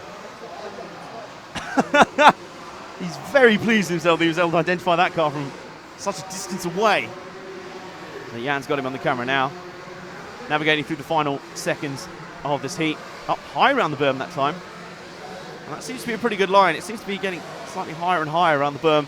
Get the best run through the 100-metre quad. 100-metre quad. And down. Up. Over the tabletop. And away continues on his merry way. We also have Paul heading out across the track now to get us our second camera up and running once more. Give us some extra impact on the shots. And down the main straight again. Now remember, that time has clicked to 0. The session's not quite over yet. It's when the last car comes through to complete his laps. Similar in the same way, the session doesn't officially start until the last car starts his laps. That's why you'll see the timer not count down smoothly initially. And that is the end of the session now. So we'll watch Bart Mlink come round. That's his session all over. And it'll be his last one for the day, likely. As I say, unless he's in the junior or oldies finals. Into the pits they cycle then. We clear it out. And we'll show you the final result then. Pretty much everyone in this group now on the 9-lap radar. Fairly safe to say. Frederick Cederberg fairly close to a 10-lap run. Not too far away, only 4/10 off. Comfortably takes this one ahead of Berkan Kilic, Bart Mlink, Ben Panic and Maxi Hansen. There's the rest of the field. Looks like most of this field will be well in the 9-lap bracket. Everyone except Lee Richardson and Kumar Rahman. It puts into perspective. It puts into perspective that 10-lapper we saw from was it Yuvlev, the Israeli, about 4 heats ago. Yes, that was obviously very impressive. Been getting on it a bit. It was obviously not quite quick enough yesterday to be in the right heat, but we've been 4 heats on and no one's actually managed to beat it so far. That is very impressive. So we're coming on to heat 13. So you have 14, 15, 16, then 17 and 18. I can count.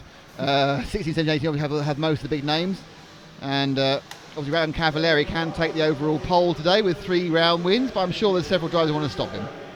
Absolutely. And in this one, we'll have Con McKenzie leading things off. David Benito, Nick Stadler, Tom Saggers and William Skidmore. Jason Rath, one of our South African contingent here. The Wrath of Jason.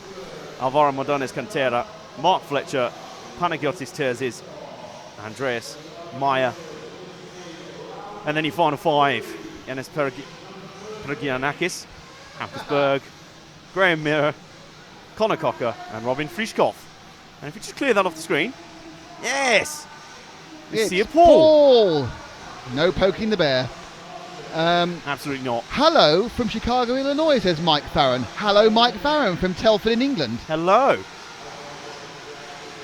Now, the interesting thing is we have 2 cameras, but no one to cut them at the moment. Yeah. Because Frank's had a long... Right, I'm going to become Mr. Cutter and you can be Mr. Commentator, okay? Okay. That means you're going to be handling replays. This will be fun. No replays. Okay. So the warm-up's underway. Into 90 seconds to go before things get underway. That's one of the cars in pit lane for a last bit of refueling. They're cutting it fine, some of these guys. A lot of these guys coming into refuel. I don't know if they're cutting it fine on their fuel loads to start with. That has to be the logic. But get ready. Already the marshal's having to do the I don't want my ankles being hit by an RC car jig. That's a popular dance around these parts. Cars already trying to position themselves for that clear bit of track.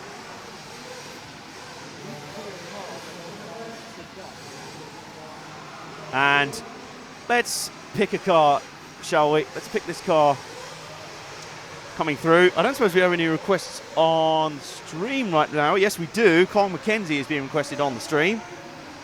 Where's that number 1 car? We'll get our cameras in sync. Focusing on the number 1 car of Colin McKenzie. One of the designers of this track, I believe. One of the big crew of them. That's car 7. Car 1, here he is, coming through the S-Works steps right now. The white into orange into light kind of yellowy green car. He's coming underneath Jan's camera position now. Both guys have found him. And actually, I think Nick's brief sojourn on switching duty is going to be very brief because Frank has returned. But I think Nick's locked in. And we get underway in the heat then. Goes Colin McKenzie.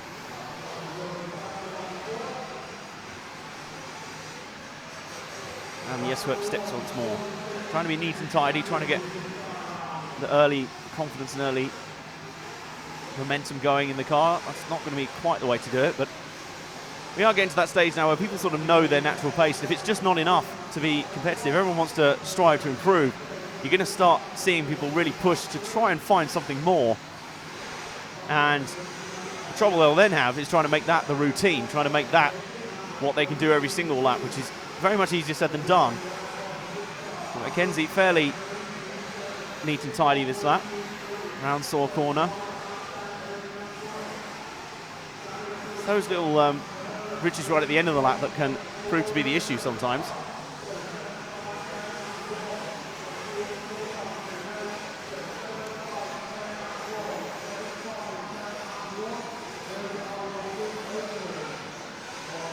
And I believe we have a request. Yes, we do. We have another request. It is for Robin Fuchskopf, who's currently running 3rd overall. So we'll see if we can pick out where the number 15 car is. I'll identify it for our hard-working cameramen out there. Number 15, here it is, the yellow into orange into blue with the yellow wheels and wings coming through the saw corner now. There's Robin Fuchskopf. He's fairly near the top of the timesheets, but of course he starts his lap he started fairly late, so it takes a little while for his times to update. But he's solidly up in the top 3 right now. Running okay, averaging laps in around the 32-second bracket. Fastest 1 lap in this session, 31.3 for Andreas Meyer.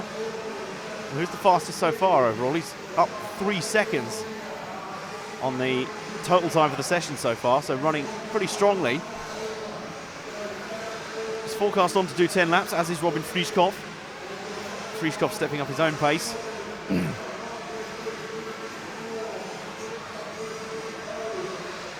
Around the top end of the track, over the model tune section. A big jump, and I love the angles you get in the vision, especially right there where you see the height of the jump they come out. The dip just before takes them down so low, they try and come straight up that jump and gain some absolutely enormous height. Oh, that was not what he wanted to do. He had to correct mid-jump. That is not what you want to do. Ran at the angle, fairly brief recovery. I wondered if he had left front wheel damage there. Doesn't look like it. reach for the sky as he goes flying through the quad, up through the Agawa corner, and round again. So Connor Cocker at the moment appears to be doing pretty well. We'll have a look at his progress in a minute once we finished following Frischkopf. We're still motoring on. I wonder if that stoppage has affected his time too much. I have a feeling it might have done. Yeah, he's certainly fallen behind Connor Cocker on the timings. He seems to be, the thing is, he seems to be he seems to have got it pretty well together.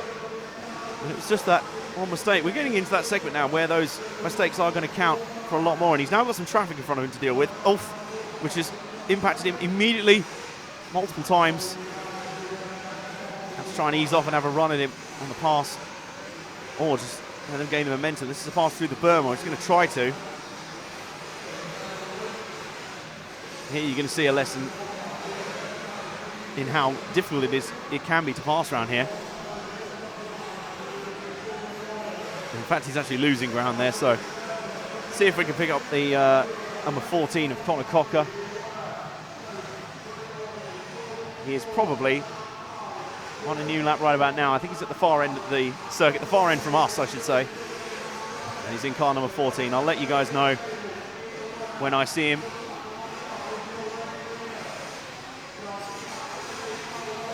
Here he is, the white, green and purple car coming over the S-Works steps right about now. And through Saw corner, purple rear end of the car. Round under Jan's position now. And onto the main straight. There he goes. There's our current leader, Connor Cocker. I say current because now we've got the cameras on him, he probably won't be the leader for much longer. Into mostly the final 30 seconds and change of the session. And he's going to have a little bit of traffic to deal with here. That was a nice pass. That was good. That was a very, very smooth pass, which can be often difficult to do around here. Round Saw corner then. Connor Cocker looks pretty good. Let's deal with a little bit of traffic. Oh, he nearly had that one rescued. He had that saved until he had to turn the corner. And then round the berm at the far end. Now, I'm just wondering, I don't think that's going to affect his time too much because I don't think anyone's going to make 10 laps here except for Connor Cocker. I think he'll be the only one. We'll see as they come round again. Drivers being marshalled back into the pits. This is the conclusion of Heat 13.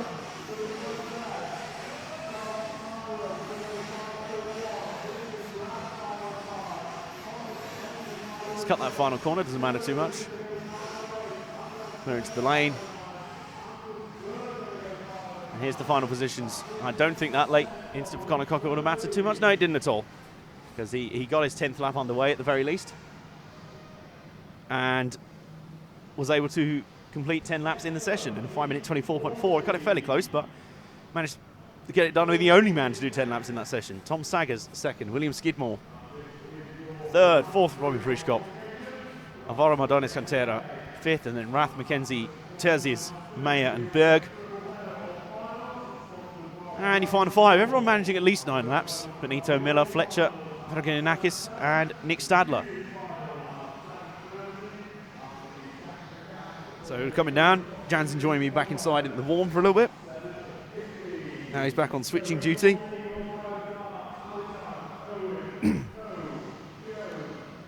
And the next heat coming up, this is heat 14. We are getting very, very close now to those final few heats. 15, 16, 17 and 18, the ones to really watch. Particularly that heat 17 and 18, which will probably make up almost the entirety of the lineup of the Dash for Cash. Yes, but backwards. Indeed. So, yeah, heat 14 coming up now. Getting close to the business end of the whole thing.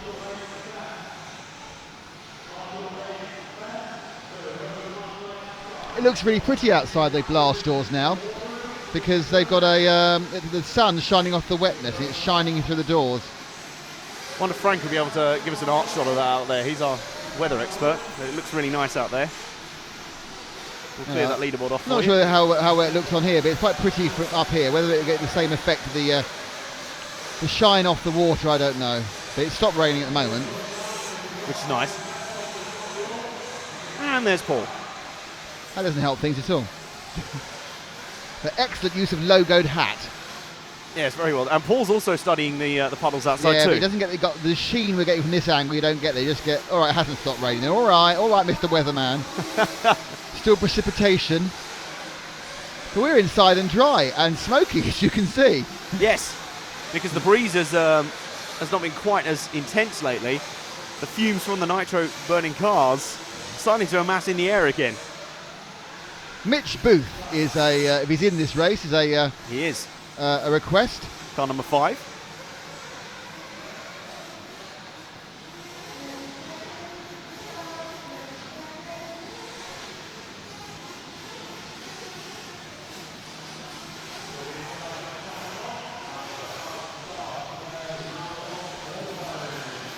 Keep an eye out for Mitchell Booth, shall we, as they come round. Then warm up concluding. What number is he? 5? 5, yeah. 5.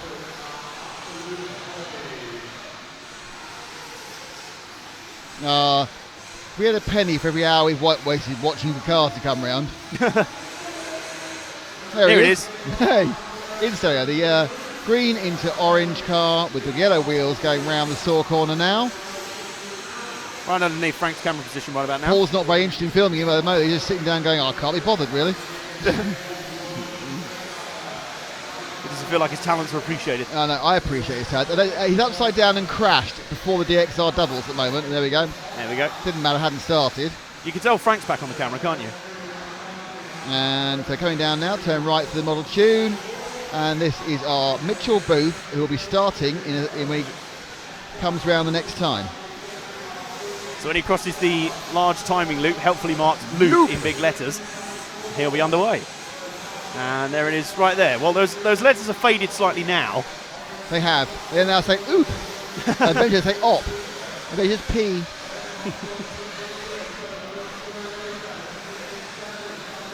So Booth now up through the Agama at the top of the track, coming down the model tune section. In the big hole.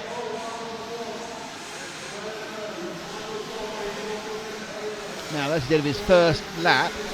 It's interesting really. His first lap was 34, this is his second lap. 34 not fast enough, he needs to do 31s really, or 32s at best to try and move himself up. And that one was a 31.8, so that was a good time for this heat. Not bad at all. Top 4 are predicted for 10 laps. Yeah, you'd expect most of the field by now to be in the 10 lap zone fairly comfortably by now. And it's about sorting out the minutiae after that. They haven't seen any 11 lap runs yet. And I predict you won't see any 11 laps in Nitro. You might see an 11 lap in electric. Potential 11 lap run in knows? electric. I could be wrong. The track might speed up all of a sudden. That's true. That's true. Oh, goodness me. Mitchell Booth's car is really contorting all over the place when it goes through the air on those big jumps. It has cleared that little bit of traffic though, so he's running up in the top 3 right now. Very colourful car.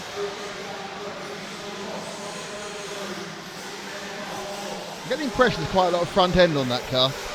Yes. Because he's sort of fighting the rear most of the time. It's not smoothly, it's kind of cutting the corners rather than cutting an arc. He's 50 pence piecing him a little bit. On the whole, it's best to have quite a lot of front end, but then you get to the point where it's too much. Understeer is very, very slow. Yes. And controlled mild oversteer is the fastest you can go, but uncontrolled oversteer is very, very slow as well. Yeah.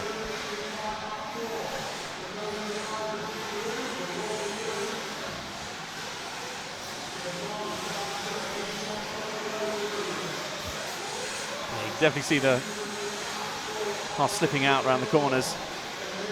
It's a battle for control. It's not the natural line he'd like to take. It's one that's kind of a work of compromise, I have to say, to adapt to the car's current setup.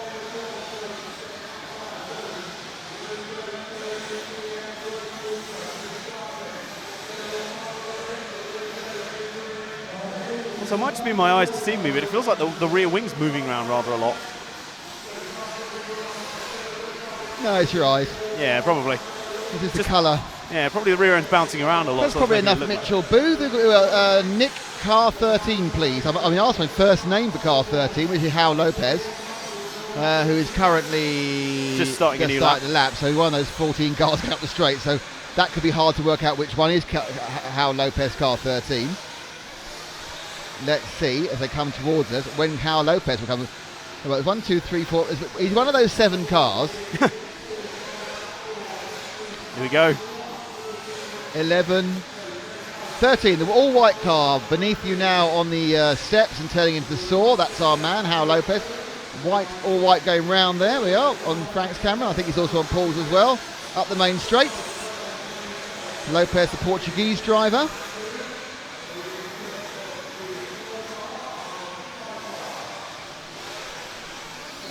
Managed to get himself a bit of clear air after the ridiculous amount of cars that were going on. TLR with the Pico, Team Losi Racing Pico engine.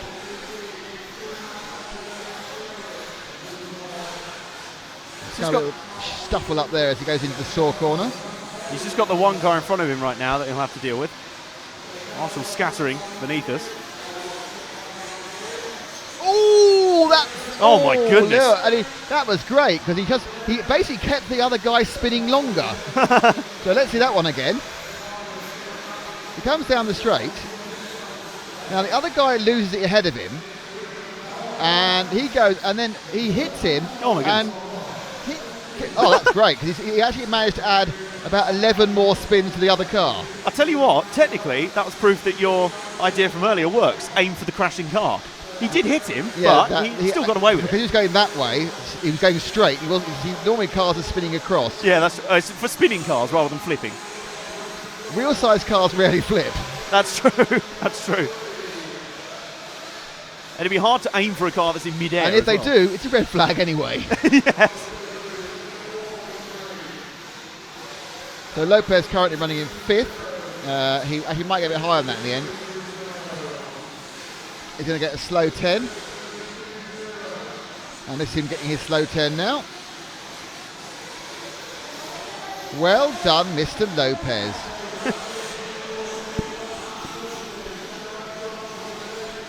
Yeah, he will get it just about. 6 cars will manage the 10-lap mark.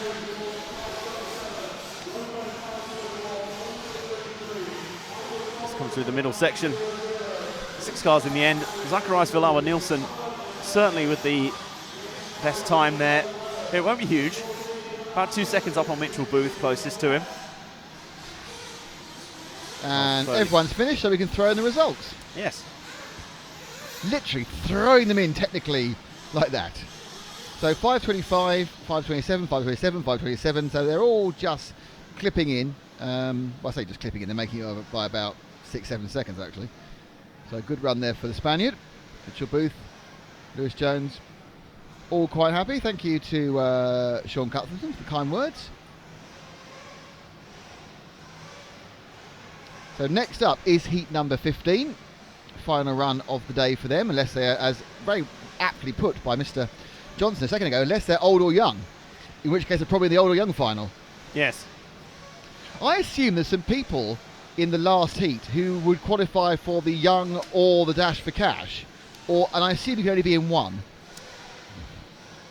Yeah, there might be. There might be some in several categories that might qualify for both. I'm not sure that many old people. Even though they're ridiculously young break-off point for old. Yeah, that's pretty ludicrous, gotta say. I reckon if I hadn't made a point about it, you'd have gone, yeah, that seems fine to me. Being not at all. 24 tomorrow. Not at all. It is Adam's birthday tomorrow, everyone. Please send cake. Please send cake to the booth here. Please. Harper Adams Agricultural College, RC Racing TV, booth cake. Up the crow's nest. Booth cake, please. Booth cake. And not like one little cupcake. That's no good. No. There are 5 of us, and a number of hangers-on will turn up once there's cake. The birthday boy would prefer sponge cake. Me, as the director of the company, would prefer fruit cake. Okay. Bring a selection of both. I'm loving your thinking, Adam. I'm just having a look through here, just seeing who's they've marked down who's in the respective age groups on the entry list. We're getting ready for Heat 15 right here. So in this heat, we have Robert Gustafsson. He's old. He is. Lewis Beach, who's in the contention for the junior final, as is Jamie Clancy and Burak Kilic, I believe we spoke to down in the pits earlier. Ollie Curry also in there. And in contention for the Oldies final. Oh, we're so old. We've all got lumbago at 35. The Zimmer frame final. Alberto Perez Gomez, Timo Engelstadter, Ryan Lee and David Crompton. It's not like even like seniors. It goes straight for oldies. I know. That is a little bit disrespectful. Well, they get their own final, really, so, you know. True. And actually, quite a few of these might be in contention here because there's only 4 in Heat 17 who are in contention for either final and only 1 in Heat 18. That'll be Elliot Boots. Elliot Boots is not over 35. That is a misprint. Elliot Boots is 22? 23? So that's not an oldie. Yeah, it can't be. Simon Willett is over 35, yes. That will give you. Jack Embling is not over 35, he's under 17. This is not a very reliable list. Well, it's already fooled you plenty of times with what engine choices they're running. I have to say, we have a list that is obviously only as good. Yeah, they say what's the oldest thing in the old world of computers? Garbage in, garbage out. Let's see if my team won a sugar rush. Ooh. Thank you kindly. Oh, Jan's eating now. That's good news. We were worried for a while.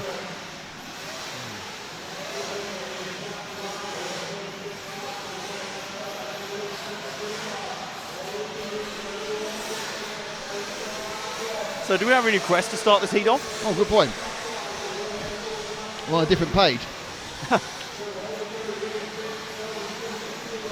Number 7, Killick, and number 2, the Grandad Gustafsson. What was the second one again? We had 7 and 11. 2. They've started, haven't they? Yes, they have. Robert Gustafsson. We've waffled on too long.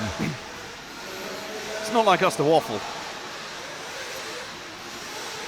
There's 7 now. Blue and red underneath Frank at the moment. Going around the store corner, the blue and the red car. That's it. One back from that one, the more blue one. That's it. That's the one. So that is the car 7 of Burak Kilic. Is that Burak you were talking to? I think so. It was one of the Kiliches. There were about 3 Kiliches. There was 2 in the same heat earlier, I think, in the electric bike Kill class. me softly with your song. And I'll get me coke. Anyway.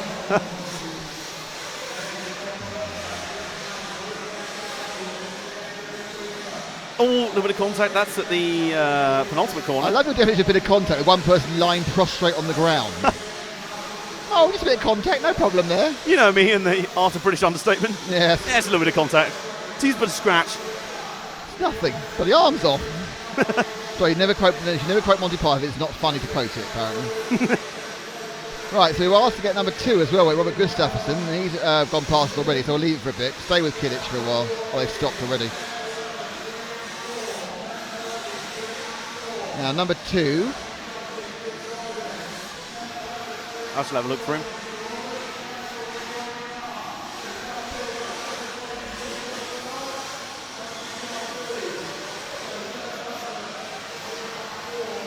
He's at the start of the lap at the moment.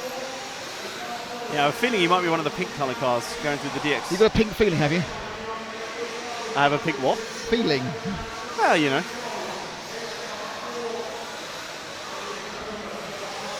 That's number 3 on the pink cars. They're all flying noses high, so we can't see the number. There he is, he's the yellow 2. car. He's not pink at all. Yellow with white wheels going around the store corner now. That's Robert Gustafsson, the Swede, the senior driver. He's over 35. I'm surprised he can even walk.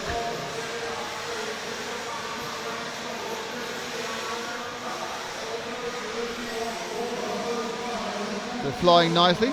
The Tannoy announcers are getting very excited about nothing in particular. I wonder if it's just the extreme echo on the tannoy we're hearing. It makes it sound like voices are reverberating around. It does sound like there's 4 of them. And Yes, there it isn't, does. 'cause they're next door to us. I know there's not 4 of them. Sounds a bit like the guy off Storage Hunters. rattling off words so quickly. You've got a thing against him, haven't you? No, not as, I enjoy him. He's very entertaining, even though I can't understand a word he's saying half the You time. told me you got upset when you found they put fake things in storage hunters. I think that was Frank, wasn't it? That was Frank. That was Frank who had yes, Frank the American. No longer watches storage hunters when he found out that they weren't real bins. Like, Goodness me. Do you have a problem with a TV reality show? And please write to, I don't like how they fake this particular thing in this particular show, care of RC Racing TV. There'll be a prize for every letter we read out. It must be a letter.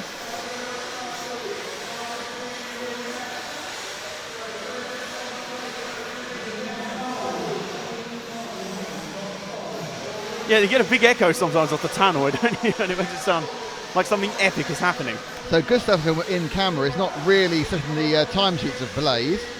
He's on for a 9.5.11.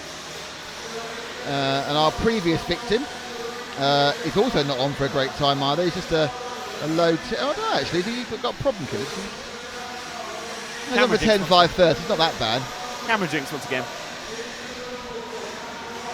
There's a Dutch conversation going on the chat now.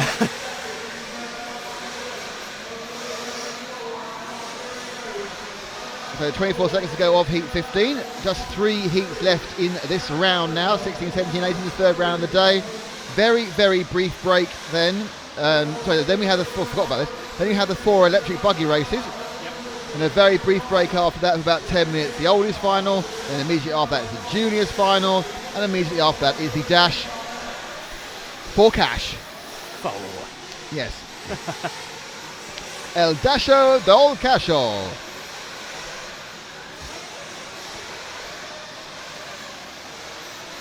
So time has elapsed and several people have just made 10 laps.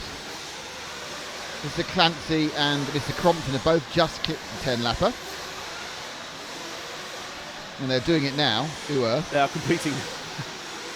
So Ollie Curry wins this one with a 5.19, 10.5.19. That's a good time for Ollie.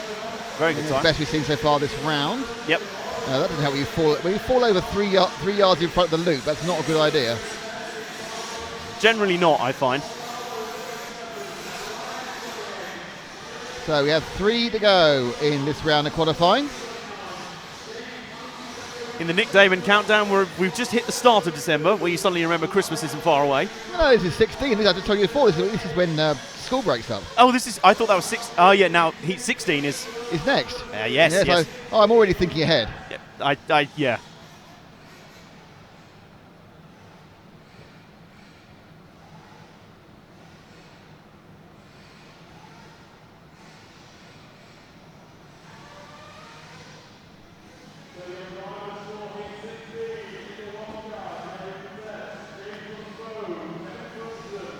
Now, in this heat, I have a feeling you're going to see quite a few contenders for the Oldies and Juniors finals, respectively. If only those were the correct information on that piece of paper. Very true, yes. If only we could rely on the facts we have in front of us. I know. That camera is beginning to struggle in this light, but that's not really an issue because you won't have this light again because the clocks go forward tomorrow and it'll give us an extra hour of light in the evening, an hour less in bed. Oh, you're fist pumping for an hour less in bed. Yeah. And then on Monday we finish by now, near enough. That's true. Also, it probably won't be so miserable outside. That's a hope.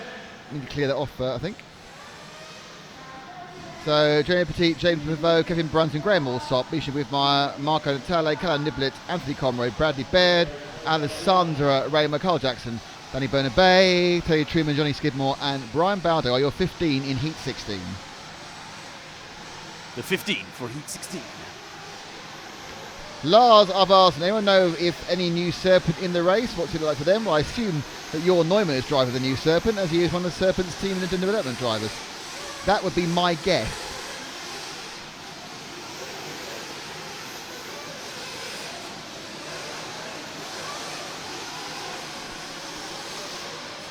And a jolly good guess too.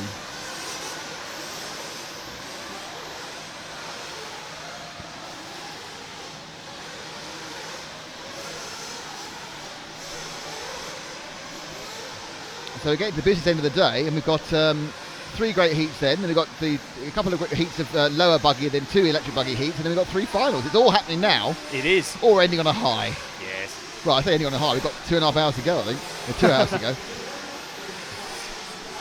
There's going to be during the electric buggy. I'm going to get me tea. Good idea. Well, I think I've covered the first 2 heats of electric buggy. I've kind of gone off to go. I'm tired after the big event.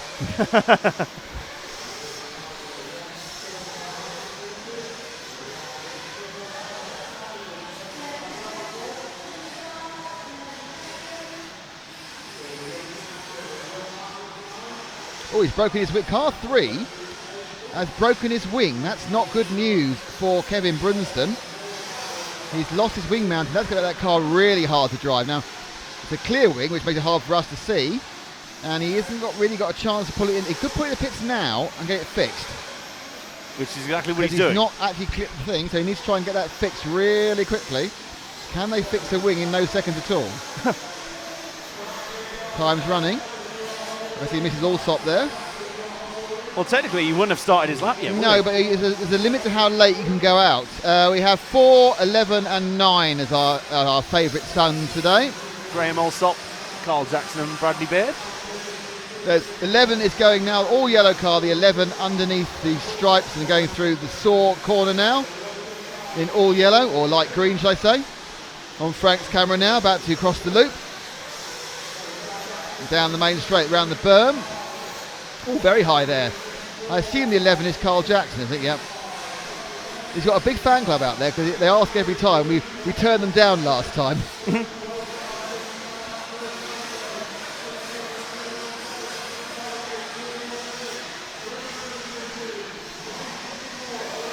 Just waiting to see where Kevin Bronston's So Carl Action Jackson there.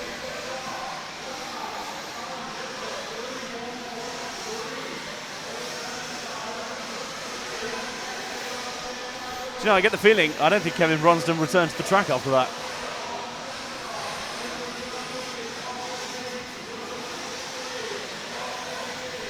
Number 4 is also being requested.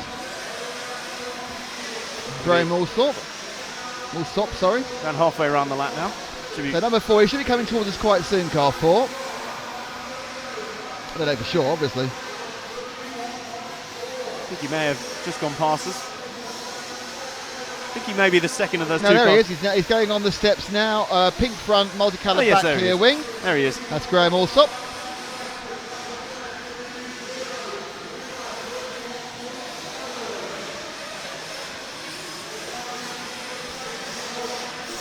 Flying high. So also apparently now is on a TLR after not being with the HB team anymore. Team Losing.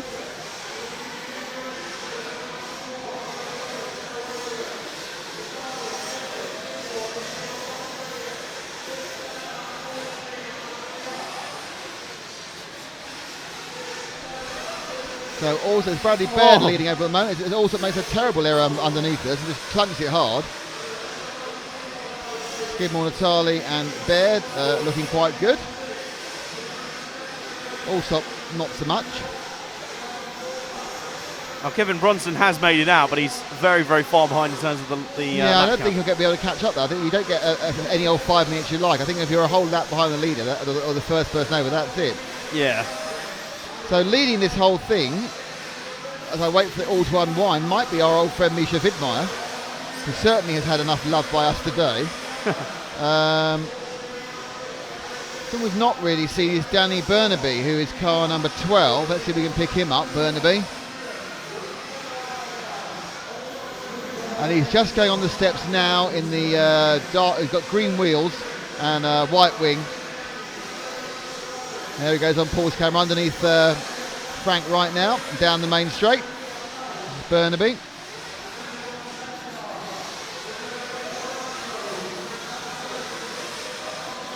Who has one of the he's got a saw apparently called this, so he's one of our sponsors. The saw, I don't know if it was a TR5 or a 998, but he has a saw. He's got a brake there, would help. Obviously our other sponsors today are Agama, S-Works and Absolute Hobbies.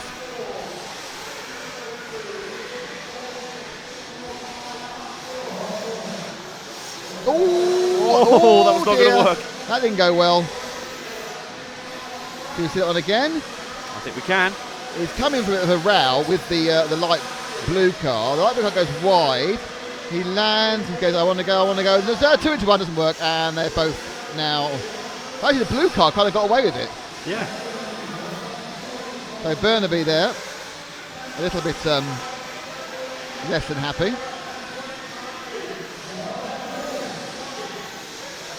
I don't know how you can do this sitting down. He's just doing a sort of slow drive around the place.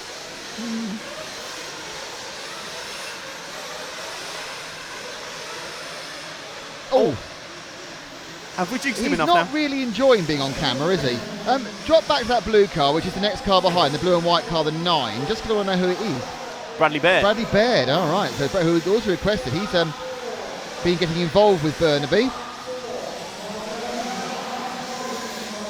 And a sort of trafficky sort of thing. And so Baird, who was quite a long way up at one point, is going backwards. Rapidly. So much so he hasn't got 10 laps. He's finished. Baird's finished this one on the 9.501 and got the bad laps in there for Bradley.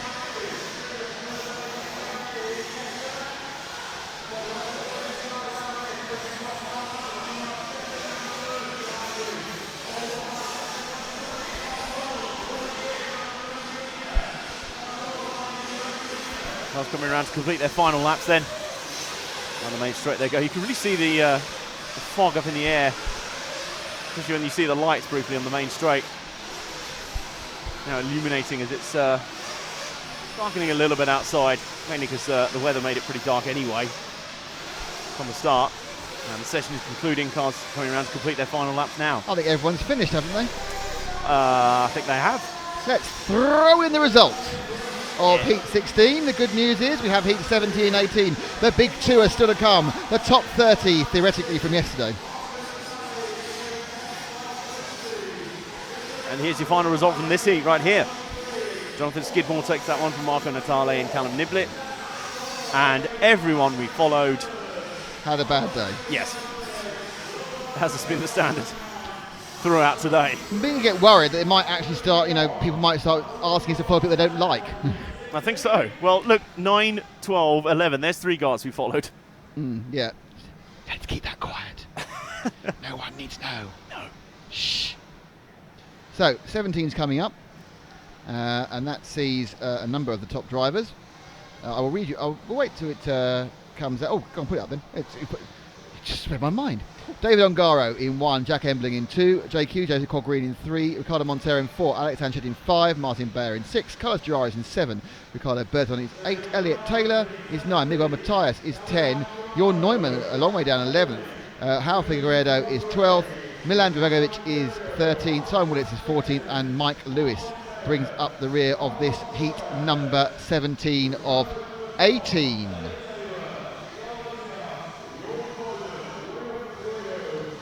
Merv Valicious is going over the top on the wonderful world of JQ again, but hey-ho. Follow JQ. JQ has a remarkable fan club. He really does. He's managed to make himself a personality. And all that implies, both good and bad. I've now got kind of a very aggressive male stance on the wood of the thing. Yeah, I noticed that. He's sort of hunched. I'm now leaning forward. Planted. Ready. It's like you're sort of going to pounce and jump out the front of the commentary booth. Did you see the picture they took of us at the Reedy event? Yes. Well, I'm like this, and you're sitting like that, and it's like, oh god, that comes over really badly. I mean, it was just a picture, but it looks like, all right, yes, look at me, haha, and you're going, all right. I didn't know how it reflected on me. I'm sitting there like, oh, it's the big scary Nick Damon. Well, you're not the first person to say that, but luckily I haven't been arrested yet. So off they all go out. Let's get JQ over and done with now. He's car 3. Here he is, going through the green S-Web over steps. green over green, going on the stippy stip steps. Through Saw Corner. Thank you. And over the start finish, that was the S-Work steps, of course. Down the straight, third car down the straight, the green one. That's JQ for the JQ fan team, who all love him.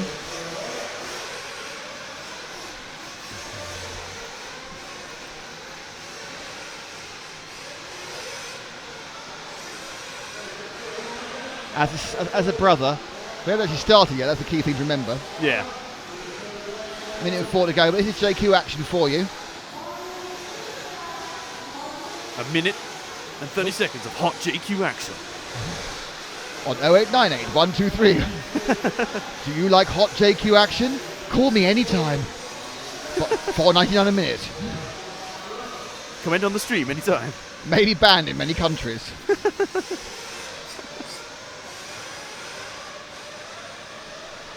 He's the only car out there. No, he's the only car about half. Oh, he stopped now. Hang on. Where's everyone else gone? You can't wait now. You've got half a minute before it starts. Yeah, I was going to say, you're going to be waiting for a long time.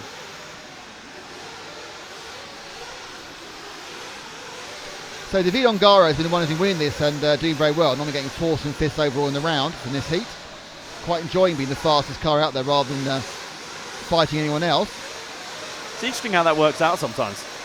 If you're the fastest, but the slowest is not too much slower than you, it's great. Yes. If you're the fastest, the slowest several laps slowly, it's a nightmare. Yeah. You basically get throttled back to closer to their speed. So that's probably enough JQ as he starts his actual real run. Where's car 1? There he is. Right, let's pick up Ongaro. He's just going over the steps now and taking us to the saw corner. The orange car with the white tail and white wheels going underneath Frank right now. 1 car forward, Paul. That's it. Orange and white down the straight. This is the man who set the pace in this heat so far. 2 wins. Looks much redder on the camera than it does here. I think obviously as the light drops, the cameras have to fight quite hard against the smoke and the dark, so the representation of colour is slightly different sometimes. This is Ongaro. Did very well in the Euros at the Ongaro ring. Can you get the link? Could his father have been one of the designers? How about the owner? But in fairness, he's done very well on other tracks as well. So obviously, it wasn't really at home advantage. It was good to see him do well though for the local crowd. The Ongaro dynasty continues. Gets up the inside of the car letting through. So Ongaro driving, and he has already done a first lap. Ongaro at 30.9, which is a pretty good time. Anything sub 31 is a good lap. Definitely. He's now got some traffic, which literally suicides in front of him. And watch out for the dead car. And the track is opening in front. This is what you want when you're on a run. The track opening in front of you, you do nothing about it. Other people crashing out of your way rather than into you. They just part like the Red Sea. Ongaro, very, very fast driver, not always able to string a whole race together. This is a 30.5 on for a 5.07, which is fast he went last time. A bit slow around the sock there of the Agama. Sharp right. Flying high up the Absolute Hobbies step up and then through the S-Work steps round the saw corner. It's really nice and really comfortable, doesn't it? It's like he's not pushing just. And he's gone sub 30, 29.944 for Ongaro. So anything sub 30 is amazing. Ongaro is really bringing out the performance we've seen all day. He's getting faster and faster and faster. This could be the track getting quicker.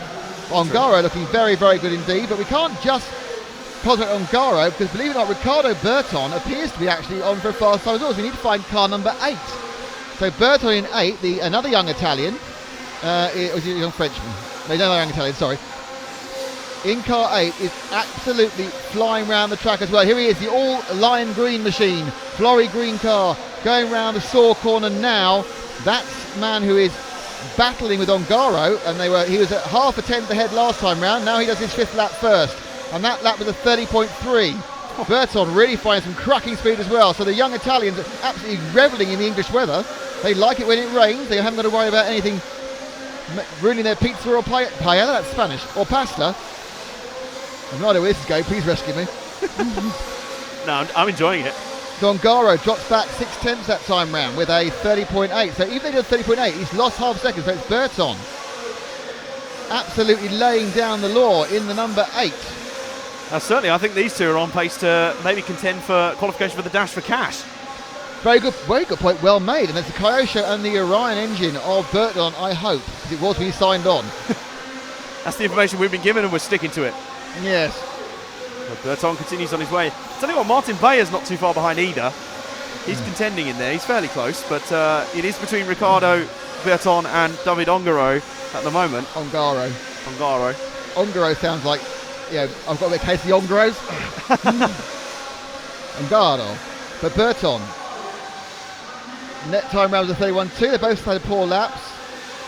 In fact, Martin Bayer has not. He's not actually in second. I think actually this may well see Ongaro when he comes across the line go back into the net lead of this event. JQ holding a sort of a net third or fourth. Nope, Ongaro also had a dodgy lap. That's a hugely bad lap, Ongaro. 37, that's him out of the running. And a fishtail there for Berton. And right behind him is someone who's not leaving at all. Now, who's that behind Berton? He's sticking with him like glue. That's a nice way to improve. Follow someone who's faster. See what they're doing. Get yourself dragged around by someone faster is very good. Yeah. And so let's drop back one car, because that guy is I don't know who he is, going very well. It's the number 13 machine, white into red. Who is that? Milan Dragilovic. Well, he's not showing on the timing going well, but he's put in a couple of great laps. He's followed Berton round. Berton was slightly slower that time. Reminds me of the last time I went karting. I followed the fastest guy in our group for the final few laps, went half a second quicker than I had all day. Now Berton had a problem getting through, but that's Dragovic. And the pair of them round the Agama corner. That's one other. 31 seconds to go. 31 seconds to go. 31. Anyway, let's not go there. So on for a 5.11 is Berton. Bayer is on for a 5.16. Ongaro's great pace has dropped off due to a couple of mistakes. And that's not very good. Shoving him off the track's not useful. That's allowed JQ to sneak up into the podium spots. Well, if qualifying in this heat. The metaphorical podium spots, the top three. A metaphorical podium. Yes. Davide Ongaro is just coming beneath us right now, but certainly I think Ricardo Berton's got this one locked up. He is, at last count, almost 6 seconds up on Martin Bayer. And looking really, really strong. I have a feeling he's got to at least be in a position to lock himself into the dash for cash later. So Berton, Ongaro, Bayer, Embling, Green, and Miguel Matthias have all finished on 10 laps. Just waiting for the final few to come over, who won. Figueiredo is the last one to actually get a time. Only a second now. You'd hope. And there we go. So it is Berton who wins that one with a 5:13.8. So the very quick time melted away in the second half of that race for all of them. No one's going to be writing home about a 13.8, that's for sure. But as you say, is it enough to put him into the dash for cash? Who knows? One heat to go. We'll have to find out. Those lineups starting to take shape. Also the Oldie and Junior finals taking shape, and we're not sure who's eligible for each just yet, so we'll get that confirmed as soon as we can. There's your finishing order. Pretty much the entire field managing 10s there. Simon Willits and John Neumann not quite there. Carlos Durias and then Elliot Taylor only on one lap in the end. Must have had something go wrong early in the session. Similar to Brunsden in the previous heat. And here we go.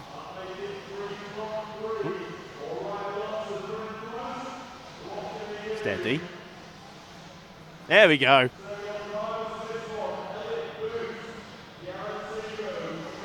So here we go for Heat 18. It's Elliot Boots who will lead them away, ahead of Jared Tebow, Cody King, and Ryan Lutz, who was very calm and very cool when we spoke to him earlier.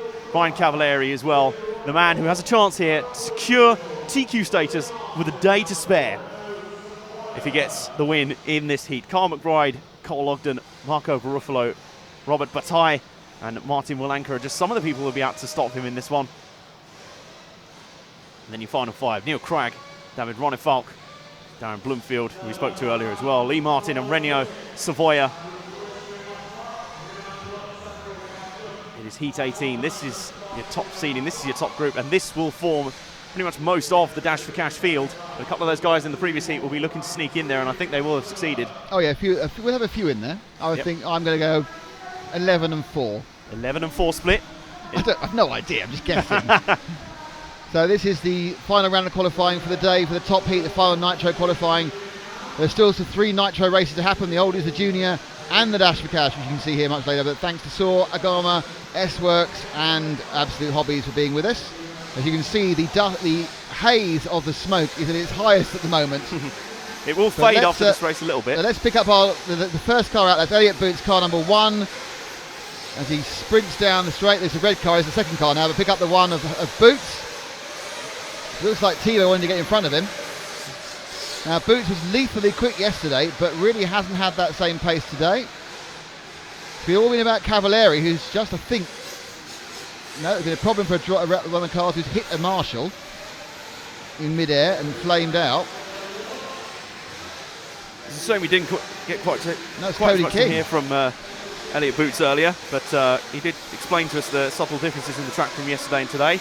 But he's still right in the mix. The thing is, these are guys separated by the slimmest of margins, so... So Boots over the DXR. We are how long to go? So even this won't be their last warm-up lap. Yep. So you can see him trailing down after Thibaut. Thibaut also not really putting in the sort of performance you'd expect. Up ahead of them is the upside down. Oh, and Thibaut took a nasty little titch of someone else who was knocked over there. I think that was a 7 car of Cole Ogden. So Boots now will not start the race yet. There's half a minute to go. They'll both start the next time round. We drop back 1 car to Thibaut, so we'll pick up with Thibaut now on focus. As he goes around thinking about starting this final 5-minute qualifier. This is his last warm-up lap. That accident he had earlier was a free accident, Adam. Isn't that great to have a free accident? It's very rare you have those in racing. The one you can immediately write off, doesn't count. Doesn't affect your start. So Thibaut, he will be starting. This will be his first lap, I think, this time by. And the session is underway. And the big question, can Cavalieri wrap up TQ status overnight? That'll be a huge story considering how close these guys have been. Yeah, I mean, that is absolutely, Adam, can we get a 3 TQ as such? 3 top qualifier rounds will get the overall event. There are 14 cars who want to stop him, but perhaps 3 or 4 who realistically can, and this is one of them. But Thibaut also has been a little bit out of sorts today. He has been a little bit. He's not been quite there where he'd want to be, but you're just waiting, aren't you? Well, that's not going to help his cause at all. No, that's a bit of an example of his sorts being out of, but it's Ryan Lutz who's taken off quickly. Broomfield as well. 30.5 for Ryan Lutz in the first race. Now, Ryan Lutz was seriously quick after round 2, and he was very happy with his progress to push Cavalieri to within a couple of tenths. Let's see if he can go one better this time. So let's see if we can pick up car number 4 of Ryan Lutz, who had this problem last time. And he's just going underneath Frank now. And onto the main straight now. There's Lutz in the Techno, the pink and blue car round the berm. Has looked fast out of the blocks every single time, but not as fast as Cavalieri. Did a 30.1 straight out the back. So Cavalieri already is laying down the law in what is, I think, a slightly faster day. But Lutz has been consistent. He has been quick with the Techno. And he goes over the S-Works steps and round the Saw corner. It's interesting, he's not pushing. He's inside himself. He's actually concentrating on getting a clean run. The car looks very smooth. Doesn't look quick. Often cars that don't look quick are.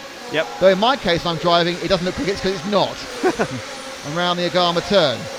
But certainly, Lutz has been very calm. When we spoke to him earlier, he's been very cool, very collected. He seems to be very happy with where his pace is right now. He knows he doesn't need to push that much harder. He's right there in contention. And he'll be hoping to try and knock Cavalieri off the TQ perch. But if he can be there or thereabouts, he knows he's got a shot to win overall here. So Cavalieri just turned in a 30.05, but then again a 30.05 also from Ronefalk. So Cavalieri and Ronefalk are fighting this whole thing out.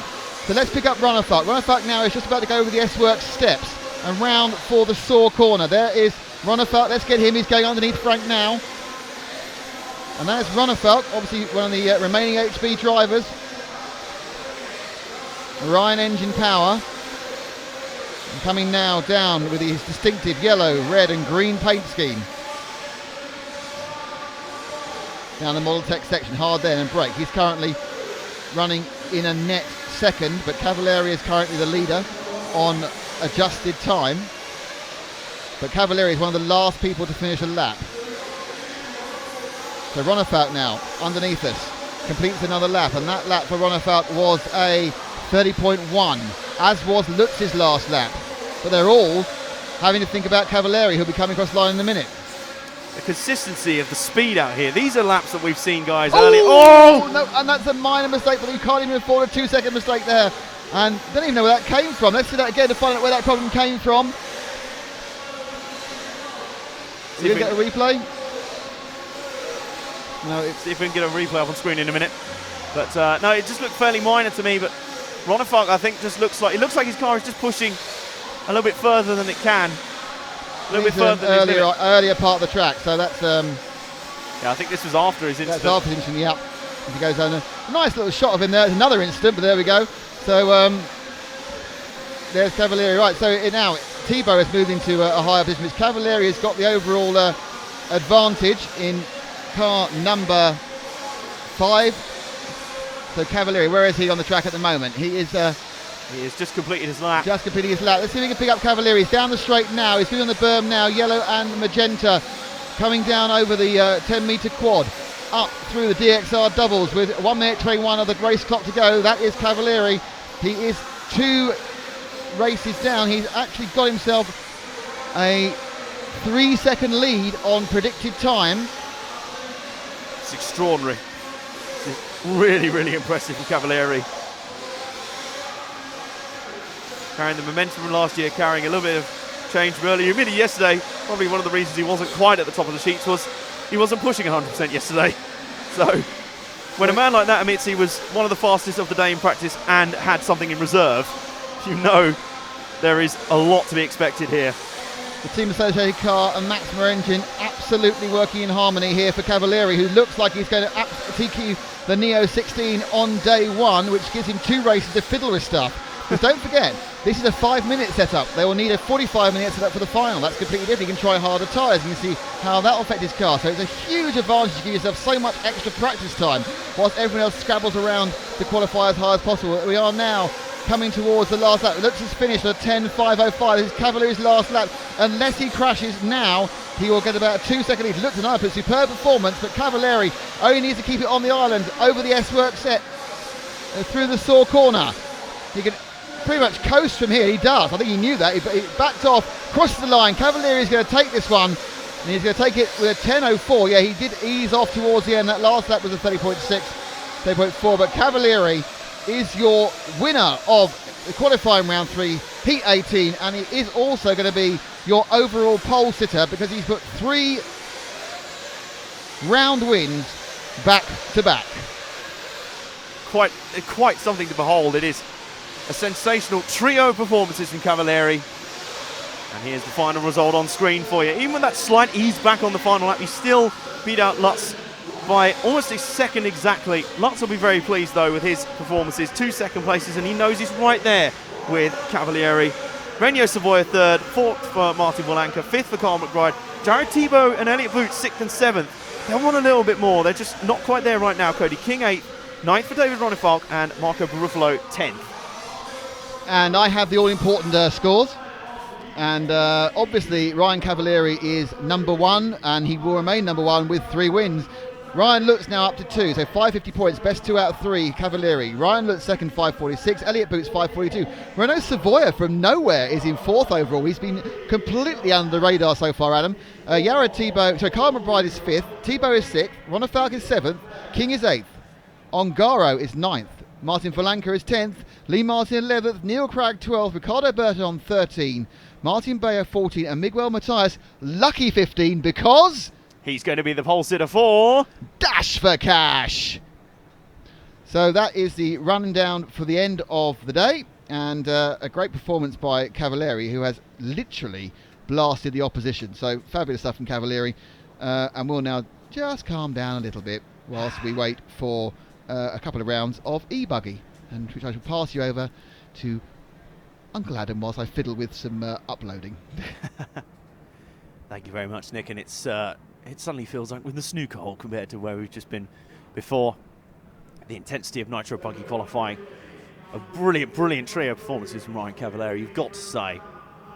To be superior to that sort of field by around a second per session says a lot, and these guys are going to have a lot of work to do overnight to try and catch back up. It'll be fascinating to see what his race trim's like, albeit for 10 minutes, only twice as long as the qualifying sessions he's already done. But it'll be fascinating to see what his race pace is, and bearing in mind he will be starting at the back from the Dash for Cash. Paul Sitter obviously start from the back. Reverse grid will be number 15 will start it. But for now, let's get into the first of 4, the final round of e-buggy qualifying for today, presented on RC Racing TV by ModelTune.com. It's Max Hess ahead of Frederick Cederberg, who will lead David Crompton, Danny Choi, Robin Frischkopf, John Hazelwood, Yanis Perikianakis, Rob Racy, Miguel Izquierdo Rodriguez and Mark Rumble, along with the final five of Andrew Rennick, Ben Turner, Scott Walker, Didier Ho, and Ian Thompson. There is your starting lineup.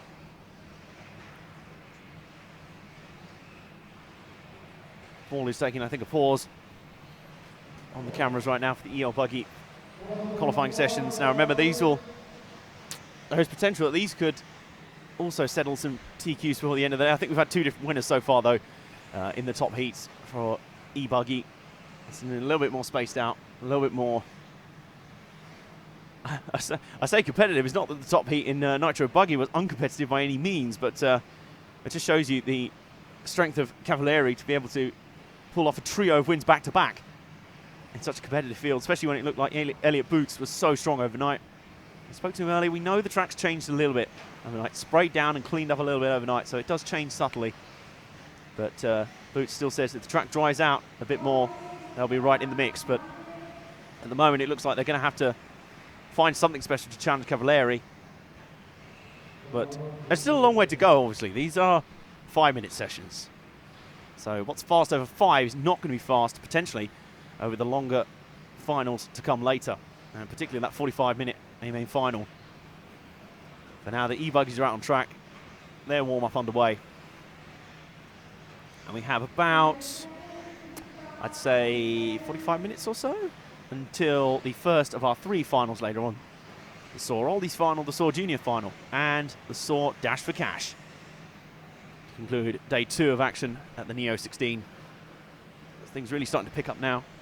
Really starting to move forward. The car has stalled in the middle of the track there. Well, it's briefly had and then recovered and then fell off the track again. Pretty incongruous start to his session. And away they go. This will be the start of their session.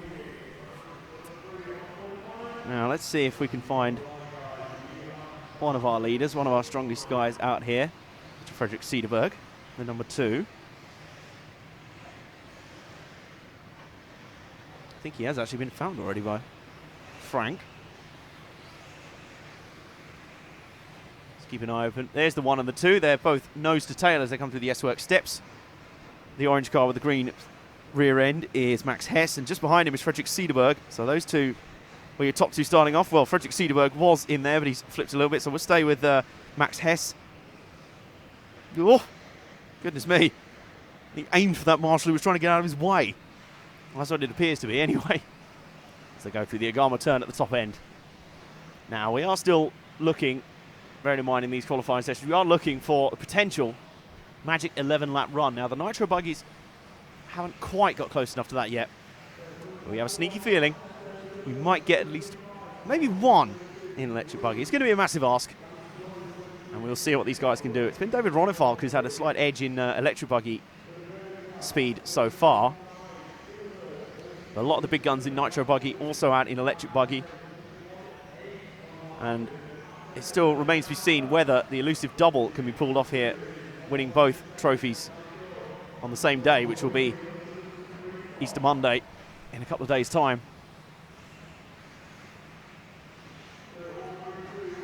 Onwards goes Max Hess.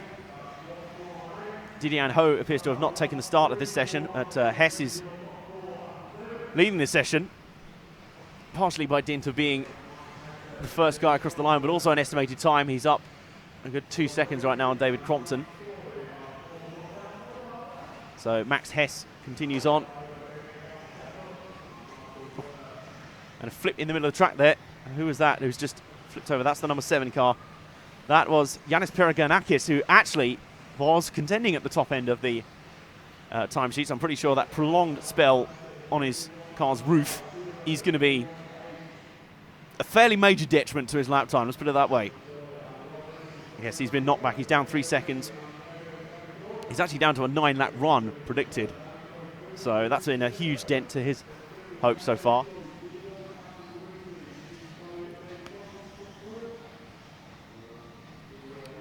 Going to have a brief look for David Crompton, who I think he's just finishing the lap right about now. Car number 3 we're watching out for. He is second on predicted time. He'll be in the first half of the track now. I think he's going over the DXR doubles right about now. He's one of those cars in that little group. We watch out for the number 3 car of David Crompton. Here he is. He's actually coming through the S-Works steps right about now. He's the yellow car with the pink and purple flashes on it. There he is going through Saw Corner right about now. See there, the cameras now, the lighting getting relatively low in here. Starting to get a little bit dark outside. Well, it appears to have brightened up a little bit, but of course it's getting dark at the same time, so probably the clouds have gone away, but it's not going any lighter outside. So we are getting into the late shift here on day 2 of the Neo 16. And things picking up day by day. That's the great thing about this event. It starts with practice, fairly low-key, fairly quiet, fairly lengthy day of setup and sorting out your issues with your car and getting right on pace. Today, we've seen the first rounds of qualifying, and we've seen a TQ decided on the first day. Now, that's not unusual. Of course not. Normally with the super competitive fields. And of course, we'll have our 3 special finals later to add a bit of pizzazz to Saturday night's proceedings. They'll be great fun to watch. Always good to see drivers left off the cuff a little bit in these special all-star races, if you will. Then tomorrow we have 2 more rounds of qualifying to decide the full field, so that'll come to a conclusion. And we'll finish tomorrow with some lower finals for both the Nitro class and the e-buggy class you see on your screen right now. The e-buggy class, I think, will actually have all of their finals up until the semi-finals, as it were. And their A-main final will be just before midday on Monday, which will be finals day. Big final day of action. Ready. And all our e-buggy coverage on RC Racing TV this weekend for the Neo 16, presented by ModelTune.com. Continue to watch David Crompton on his way. Crompton's consistently one of the last guys around to complete his lap, so it's a little bit hard to judge where his overall time is. He's still right up there on estimated time. He's just second behind Max Hess. Yeah, he's right there. He's right behind, right in second spot. Oh, and he just has to duck. It looked like there was a chair actually on the track for a second there. I'm pretty sure there wasn't. It was just an optical illusion, but Crompton is doing very strongly at the moment, doing well. He's one of 3 drivers on a predicted 10-lap run, alongside Danny Choi, who's also in there. But Danny Choi just needs a little bit more. It's fascinating watching the timing screens update every time. David Crompton has actually, I think, yes, he has snuck ahead of Max Hess, so Max Hess has had a bad lap there. Then it's with the marshal in the middle of the field there. Now Max Hess puts it back ahead, but Crompton is actually ahead on estimated time. Another flip for the pink car in the middle of the straight there. Going disastrously wrong. Now where's Danny Choi in the number 4? Quick look for him. He's just completed his lap. Let's find Max Hess. Max Hess is actually coming through the S-Works steps right about now. The orange-fronted car. We followed him already in the session. He's the middle of those 3 cars you see on his shot to the right. There he is. He's the middle of those 3. Second in line. So Hess is battling away with Crompton to try and take the result here. He was up nearly 2 seconds at one point. Dropped back again. And I think he is going to be defeated in this one. It's going to be a close run thing. But he's going to lose out. Yes, a 36.6 plays a 32.1 for Crompton on their penultimate laps. That was the clincher in the end. Big swing in lap times. So, your final result then of the first heat of 4 for round 3 of e-buggy qualifying. David Crompton takes that one out. And in fact, he takes it out by a big margin in the end by Max Hess. A couple of bad laps to conclude the section for Hess, but he still manages second ahead of Danny Choi. The only 3 drivers to manage 10 laps in that one. Frederick Cederberg and Rob Racey, 4th and 5th. Ahead of Rumble, Turner, Perigionakis, Izquierdo Rodriguez, and Hazelwood. That's the 10. And the final 5, Walker, Thompson, Frischkopf, Rennick, and Didier Ho, who was a non-starter. So there's your first round through of electric buggy action. They have a slightly quicker turnaround, I enjoy, and I enjoy the fact that the air is clearing already in front of us, rather subtly. And the ringing in my ears has the slightest of respites as they're waiting on pit straight, waiting for the next heat to roll out for their 90-second warm-up. Away they go. Here's the starting lineup for them. Carlos Durias, Michel Widmeyer. He's had a lot of popularity on the stream today. Jamie Clancy, ahead of Lewis Beach, Burak Kilic, Ben Panik, Nuno Casal Ribeiro, Lewis Jones, Hannes Kaufler, and Birkan Kilic. Are you 10 in this one? Yes, this is the heat with both of the Kiliches in it. I spoke to them earlier, one of them earlier. I was very pleased with his progress, aiming for at least a quarter-final, maybe a semi-final. And the way they've been going, I don't doubt that for a second. Here's Darren Bloomfield in this heat. Now, he's been pretty strong in the Nitro class. He's been right up there. I think he's actually top 5 overall at the moment after 3 rounds. In electric bikey class, he's not been quite there, but certainly hoping to be competitive. And, of course, as we've seen already in these sessions, there's a big flip on the front straight just behind the starting roster. We've seen how these guys will break up. We saw Davide Ongaro, breaking out of his heat, if you will. And you see that sometimes, as we said earlier, if you have a session where you're faster than everyone else, but not by a huge amount, so you end up tripping over other cars, then it's entirely possible to break out of your heat and really set some storming lap times. Now in this heat, one to watch normally has been Nuno Casal Ribeiro, so I'm going to see if I can find the number 7 car and lock into him early. We'll start the session watching his car. And of course, we wait for every other car to come through first. That's just how it goes. 11. Here's car number 7. White, green midsection, blue rear end, black wing, white wheels, going through Saw Corner right about now, just behind the blue and white car. That is Nuno Casal Ribeiro, the Portuguese driver, one of many Portuguese drivers. In fact, there's 2 in this race. His countryman Carlos Duraias also in it. And he starts the session with a little bit of traffic. The car right in front of him. So he'll be looking to deal with him pretty quickly. Looking to try and move through, but without disrupting his own line too much. Or he'll just hope that he's at around the same pace, so they end up matching each. Oh my goodness, but he just got a little bit caught up in the S-Works steps. Threw him off to one side for the briefest of moments. Down the main straight they go again. He's actually got a little bit of a gap now. And he goes second on his first lap. Lewis Jones, the only car faster so far. A lot of guys still to go through, though. Sherwood Mayer has shown some early speed. We're giving these guys a couple of laps just to start off, because it takes about a lap or 2 to see the kind of representative speed. First laps on the board in the 31-second bracket from the top 4, which is Woodmeyer, Kilic, Curry and Beach. Now you're able to see the same times we are. Jones jumping up as well. It keeps rotating, so it's a little bit difficult to get a representative pace, but it's good to watch.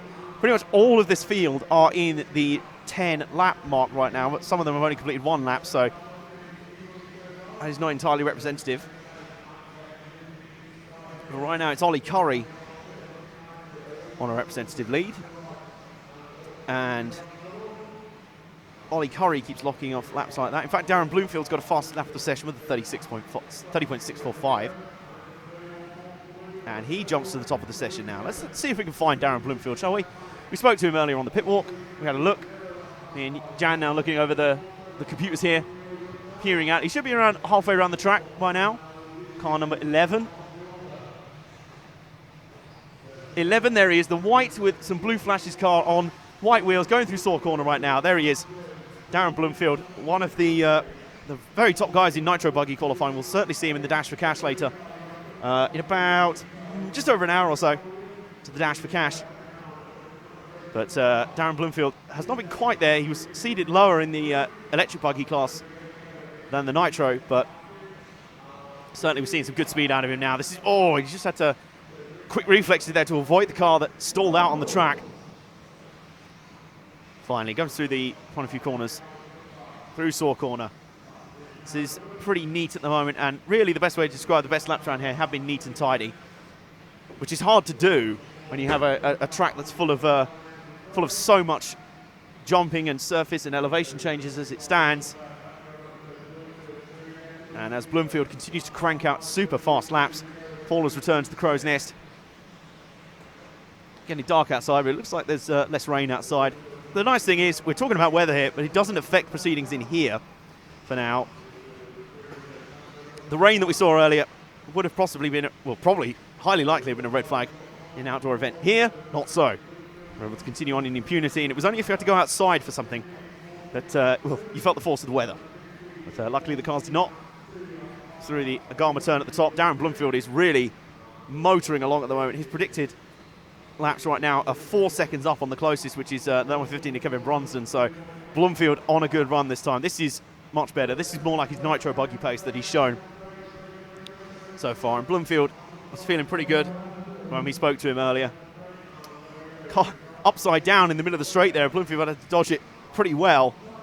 Had to dodge the marshal, also trying to recover the car as well. So Bloomfield getting into that sort of good rhythm that you can get in qualifying sessions where you really start to click off laps, and that's more difficult to do in off-road racing because of the nature of the track, how the cars can move around so much, how there can be so many variables in one given lap. You're never going to do, it's very hard to do the exact same line around a lap twice, so consistency is difficult to achieve, but so important when it works well. As Bloomfield again, you just see him nailing that great technique for the 10-meter quad. I think I mistakenly called it the 100-meter quad earlier. That would have been a very, very long jump for those guys to have to do. And that's a little mistake there. Bloomfield, he just tweaked the right front on the inside guardrail. I think, judging by the fact that he is still 5 seconds up on Bronston on overall estimated time, I think he should be okay there. I don't think he would have lost 5 seconds there, but Bronston is still in the battle. Bloomfield is almost certainly there. Now Bronston is about to complete his lap now, but let's stay with Bloomfield for now. I will find Bronston in due course, who is one of the contenders here. But he's dropped back now as well, just a little bit. It's difficult to see for Bronston because he's so far back that guys are actually starting their main lap now. Is that Bronston we've found there? I think it is. The white and orange car of Bronston. Kevin Bronston now, remember. Oh, and a little flip, and the camera curse working just fine. In fact, that's not the number 15. That was Berkan Kilic in the number 10. So the camera curse not affecting Bronston too much yet. So let's look out for car 15. Out the window. I think it's the orange and white car going into the first corner right now. That's Kevin Bronston. Now remember, in his last heat of nitro qualifying, he broke a rear wing and was not able to start the race. We're also getting a brief request to have a look for Burak Kilic. I think we're just going to have time to do that. Whilst we follow Bronston around. Well, we follow Bronston around, but strangely, something appears to have happened to stop the session early, or it was not showing on the timer screen. It's still showing 1 minute 40 to go, but everyone down to the 10-second bracket, so that's okay. The session over. Not entirely sure what happened there, but it seemed to go by far quicker, but that's absolutely fine. We'll show you the final result from it. Unfortunately, Burak Kilic fans will have to wait until next time he's out on track. But for now, here's the result of Heat 2. From EL Buggy round 3 of qualifying. Darren Bloomfield in. Really, really strong pace in that one. There was very, very tough for anyone to be able to heat him in that one. Misha Woodmeyer tried the best, but still about 4.4 seconds down overall. Kevin Bronston slipped to third in the end. Ollie Curry fourth. Stefano Cantoni fifth. And it really shows a lot of the pace in this field that pretty much everyone there did 10-lap runs. Burak Kilic, Carlos Duraez, Lewis Jones, Hannes Kalfler and Michael Todd complete the 10. And then you have Nuna Casal Ribeiro, Lewis Beach, Berkan Kilic, Jamie Clancy, and Ben Panic, who only managed to complete 4 laps in that session.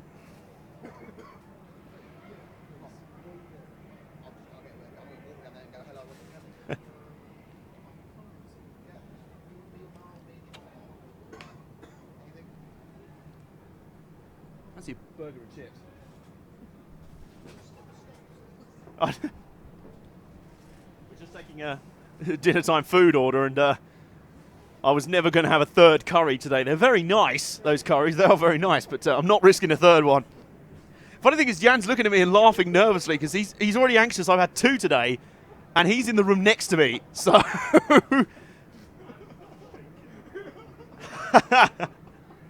He already complained about my snoring on the first one. We're not even sharing a room. This is brilliant. Speaking of which, Paul's back in the bunker. Paul's back in the crow's nest. And we just wait for the next round. There's a little bit of track clear-up going on as we just wait for the next round to head back out there. But dinner is on the way, which is great to hear. We are, I think, going to have a little bit of a tiniest bit of a break between EL buggy, electric buggy, and the first of the special finals. I think they've got to paint the grid, haven't they? Yes, they have. You're absolutely correct. So there will definitely be a gap between the final round of EL buggy, which will be the one after this one, and then the start of the first of the special finals, which will be the Oldies final, which is a good thing because we have food on the way. Vital supplies needed to keep this crack team of RC Racing broadcasters on after a day so long that we had to cut an hour out of it to satisfy YouTube. Otherwise, it just wasn't having it. Now, there's a little bit of a wait here. We're just wondering what the issue is here for the third round of e-buggy qualifying. Is there a track repair going on below us, I wonder? I don't think so. No, there's a car still to take its place on the grid. Running into pit lane desperately. Somebody was a bit late. I wonder if somebody didn't get the memo. There we go, thumbs up. Sorry about that. So that should be, I think that's the field now. Is there anyone else late to the party? I don't think so. Well, it might be. We're still not getting underway here. What is going on here? Come on, guys. No one got the memo. Electric qualifying round 3. Come on. One car is already late. Wait for someone else.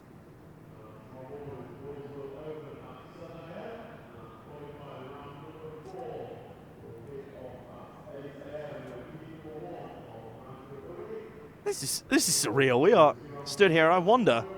There is one entrant who's not going to make it out here. I wonder if I see someone coming through now in the crew. I just wonder if that's someone say the car is just not going to fire.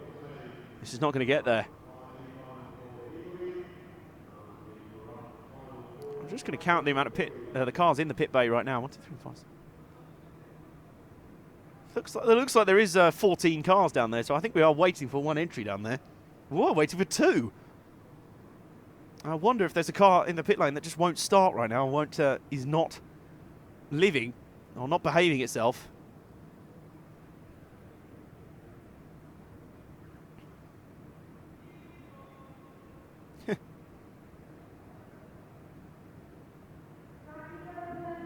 And there we go. We're going to start the I think we're going to start the session a car down, which I think was the only option in the end. Unless somebody wasn't firing, and already the cars that are out on track are taking all sorts of lines to there. So let's look at the starting grid for this one. Not entirely sure all of the cars will be there. In fact, I'll have a look as they come around beneath us. Alex Zanshettin, there's 2 and 1. 4, 5, 3, 5, 7, 6, 10, 13, 12, 15, 11, 12, and one that was misbehaving on the grid, which was 9. So I don't think car 14 was there. So we're running through the grid then. Zanchentin, Martin Bayer, Jean Neumann, Wolanka, Jonathan Skidmore, Marco Barufalo, Ricardo Berton, Joseph Quagreen, Mr. JQ himself, Joao Figueiredo, Zacharias Villalba Nilsson. And then the final 5 should hopefully be starting this one. Tony Truman, Brian Baldo, Milan Dragslovic, Zach Ryan, and Danny Bernabe. 1 minute to go before they get going. So I'm just going to see which car number I can't see out there. I'll try and identify if we are a car short. We will know for sure about a lap into the race when one car doesn't show up on the timing screen.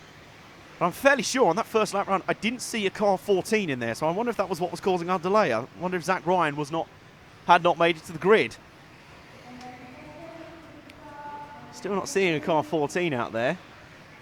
Yeah, I wonder if that was it. I wonder if that was the car that was... No, there's a car 14 that's gone beneath us. False alarm. Zach Ryan fans, he is out there. That was curious in the end as to what was causing that stoppage. That's Zach Ryan's car going beneath us right now. As they get ready for the heat to start. it'll become obvious if we are down a car or not. In fact, there is a car that's just pitted, coming out. Not entirely sure what for. It's not like it'd be recharging or refueling in this one. But the session is underway, so here we go. This is heat 3 of 4 for round 3 of electric buggy qualifying. I think we have a request for number 2 in this race. Is that for this one? We also have a request for Jonathan Skidmore. So let's see if we can find number 5. Well, car 2 is right beneath us right now. It's through the saw corner, the orange into blue car. And I wonder if we can pick up car 5 as well. Jonathan Skidmore with a healthy fan contingent on the interwebs. Zach Ryan, I can definitely confirm, is out there. And Skidmore in car 5 in the orange and blue car. He's actually coming through the saw corner now, the orange and dark blue car. He's coming right under Frank's camera position right about now. And he'll be onto the main straight now. He's side by side with the yellow and pink car as they head up into the berm. So there's Jonathan Skidmore, who has also been very quick in this class today. He's been pretty impressive indeed. So as the light begins to fade, we get into the night racing. The camera's struggling with the dim light, but he does add an atmosphere to proceedings out here. Or in here, I should say, in the Harper Adams University facility. Round saw corner then. There's Jonathan Skidmore. Working hard early doors, but he's certainly not the fastest out of this one. That'll be Jorn Neumann putting the early speed on the board. We'll see if Skidmore can respond.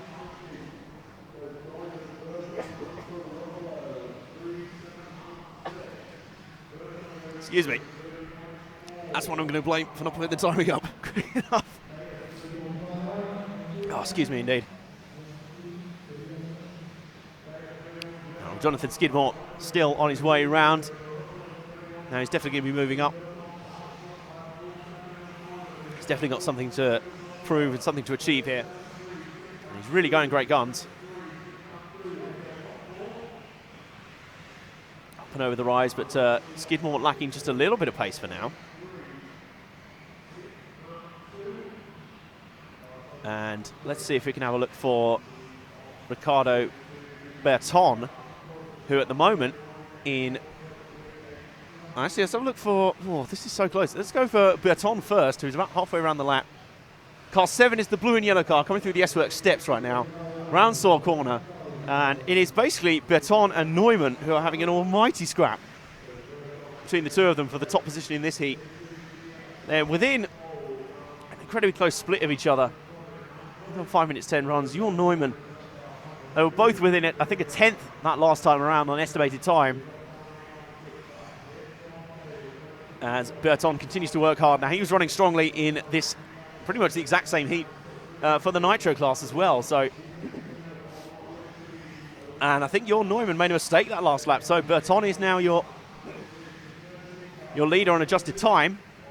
Although Joseph Quagreen is also in there as well, but that's how the lap's changing up.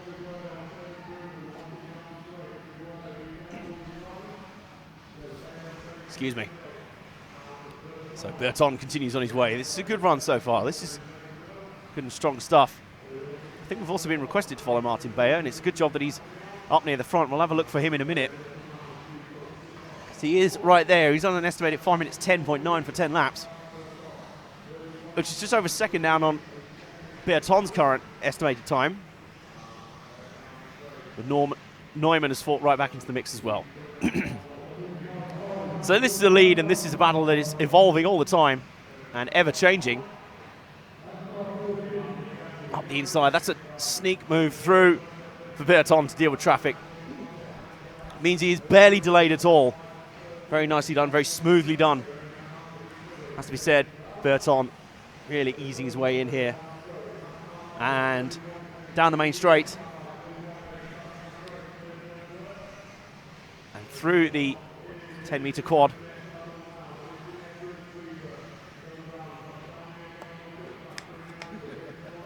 And we have the dinner's delivery. And I think I've been given a third curry of the day, but no, I requested burger and chips this time around to break up things. And we have a request from Martin Bayer. Let's see if we've got some time to fulfill that one. He's running up there right now. Bayer is just completing his lap in the number 2 car. He's the orange and blue car heading into the berm right now. I'm pretty sure that's him anyway.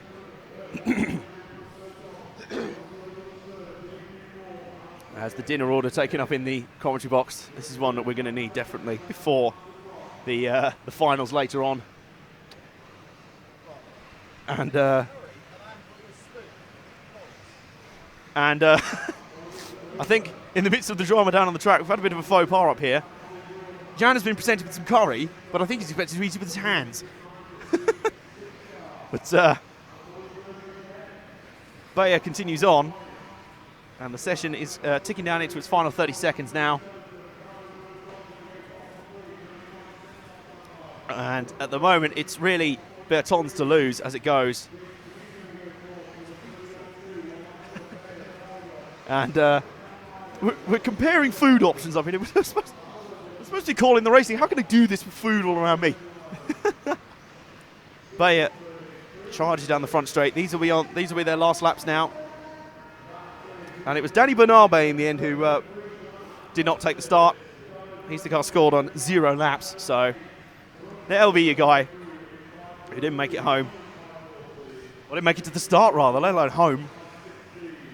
But in the end, Ricardo Berton far too strong for that heat. He really ran everyone else out of town in the end. So Berton takes the win in that heat, matching his form in the Nitro Buggy heat of the same penultimate Nitro Buggy heat. And Marco Barufalo comes up second in the end. That was a good comeback from him. Jon Neumann third, Joseph Quagreen fourth, Martin Wolanka fifth. Martin Bayer ran sixth in the end, Brian Baldo seventh, Zacharias Villalba Nielsen eighth, Zach Ryan and Alex Zanchetin complete the 10. Milan Dragslovic, Joao Figueiredo, Tony Truman and Jonathan Skidmore. That demonstrates the pace for you. All of the guys who are in this race easily putting in 10-lap runs. That is a real demonstration of the pace on offer here. Something quite incredible. Now let's see if the next lot are more punctual and getting to the grid, shall we? That'd be nice. And I think we have some cutlery now. Oh, we have some extra bit of paperwork. Very useful to have. So that's the end of Electric Buggy Heat 3. We're on to Heat 4 now. And here's where some really, really big names of this event overall lurk. It's been David Ronifox so far, who's really put in some great, great pace. And I think we're all losing the plot up here a little bit. Nick Damon, having gone on the hunt for some cutlery for Jan's curry, then started tucking into his pizza, looking in his hand, wondering why he was holding a spoon, like a sort of a spork, like a sort of new age Uri Geller, and then suddenly remembered what he brought it here for. And now Frank's looking through the tent just miffed, because he's got nothing. He's just on strike.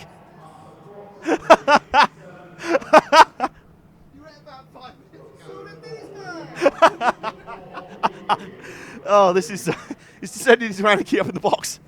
Frank is miffed. I think he's gone on strike. I don't think we're going to have any camera work for this next the final Electric Buggy race.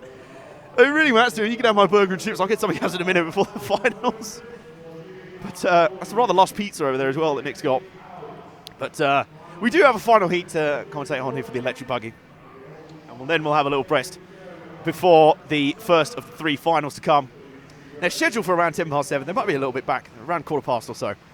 But in this heat, it'll be David Ronifox leading Jared Thibault, Ryan Cavalieri, Elliot Boots, Renio Savoia, Lee Martin, Robert Bataille, Carl McBride, Cody King and Ryan Lutz. This is effectively a rerun of the Nitro Buggy final, except, correct me if I'm wrong here, I don't think Cavalieri's got the similar shot of going TQ in this one. Davide Ongaro, Jack Emling, Cole Ogden, Miguel Matias and Oscar Baldo complete the 15 in this one. So this is a lot more of a open lineup here as they head out for their 90-second run. Is Frank now just zoomed in on something just on strike? No, he's not. He'll be get some food in a minute. Right. He's showing off some of the sponsor. In my food-based defence. Okay. Now, why is that not working? Hello? Can't hear myself, that's why.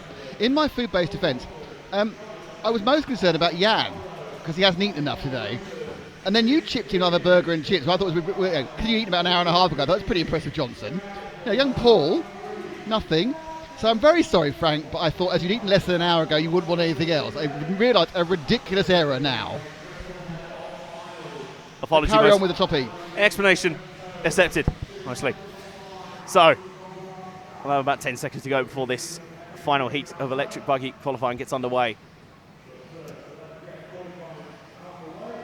And we have a couple of requests. See if we can follow some cars in this one, but it'll mostly be the pace as we get underway here. Ryan Lutz in the 10 and Renyo Savoia in the 5 have proven pretty popular on the stream.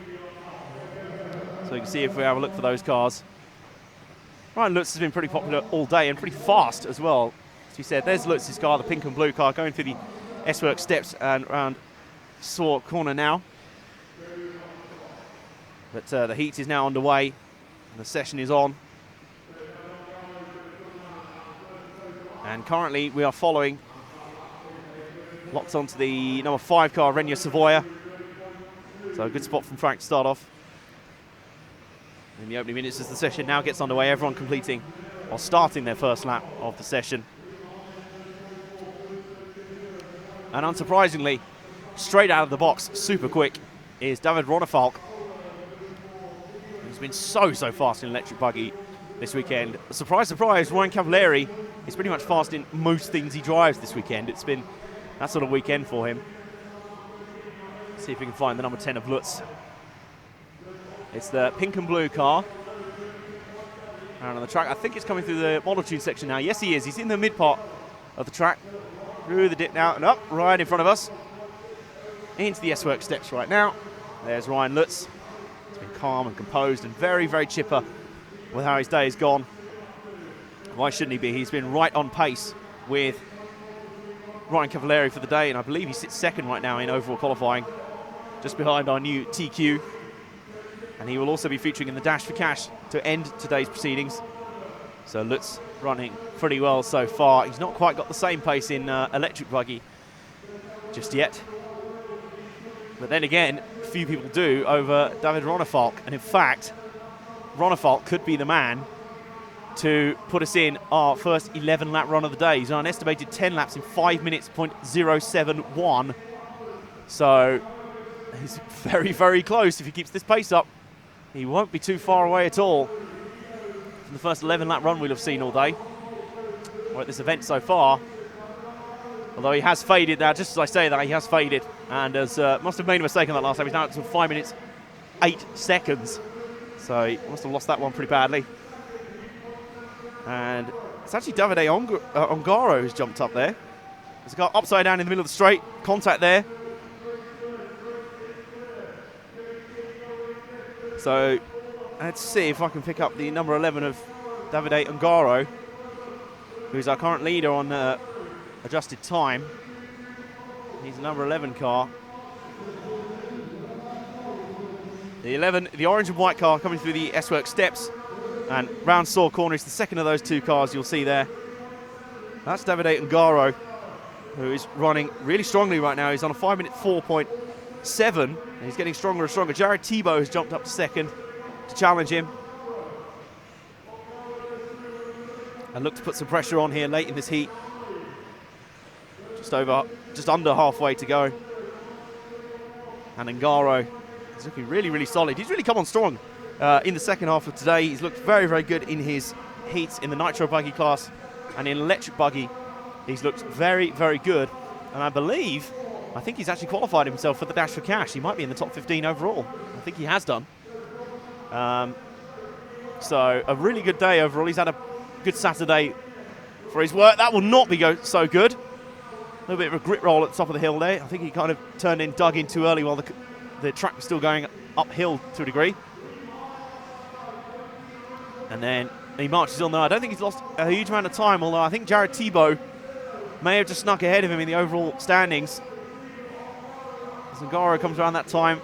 That's a lot better. No, it does look like Thibault has snuck ahead in the standings. Let's see if we can find the number 2 of Jared Thibault, then the normally blue and white car that he runs.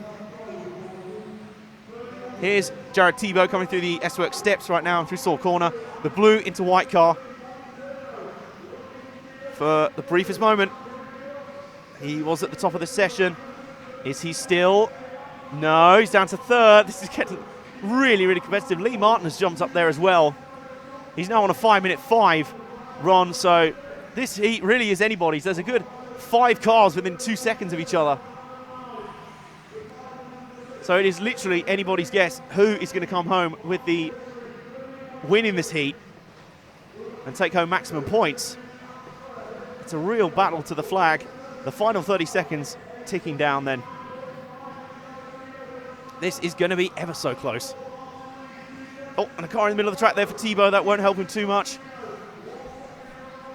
Lee Martin, Davide Ungaro, and Jared Thibaut all on predicted 5-minute 5 runs.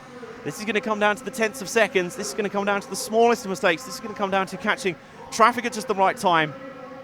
I think Thibaut's going to continue for another lap here. He will. He'll get his 10th lap in time, and he has to dodge the car right in the middle of the track there, coming out the final corner. A little wheelie as well, over the 10-meter quad. He's really doing this rather nicely. Thibaut up to the top of the standings. I think he might have just snatched it at the death there. This is really, really close. Really, really tense. Incredible out there at the moment. And that is the end of the session. Session over, and I think Thibaut will have just taken it by the slimmest of margins, has to be said. Very, very close. So let's have a look at the final result then.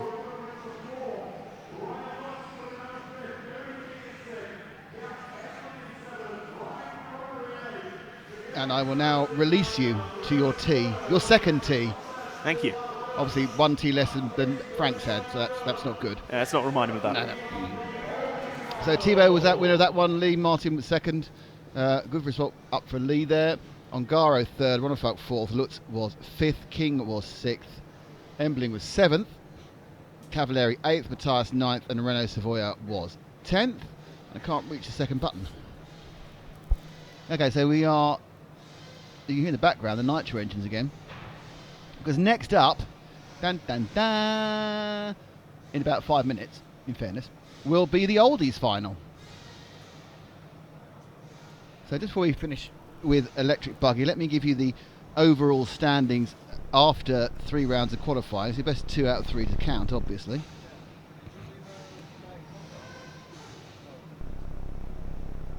Okay, so Ronefalk is top of the pile with 187. Well, I'm counting all 3 rounds so far. Okay, it's not 2 out of 3, it's counting all 3 rounds. Second is Lutz with 185. Third is King with 178. Martin's in fourth with 177. Cavalieri has 174. David Ongaro 173. Renault Savoia 169. Neumann 164. Burton 163. He's 9th now. And Baer is 10th on 162.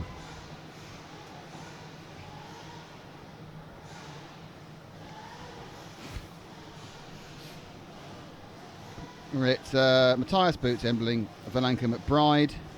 Battle's down in 18th at the moment. He's got 1 really bad score, so he'll be fine when drop scores come in.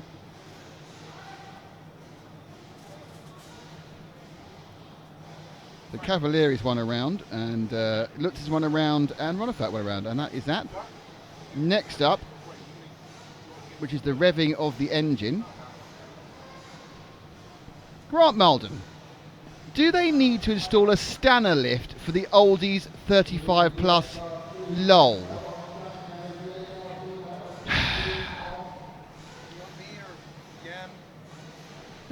Yeah, you do. So, various. Oh, we've changed the graphic now to the Oldies final. Where's that? Is that there? Yeah, brilliant.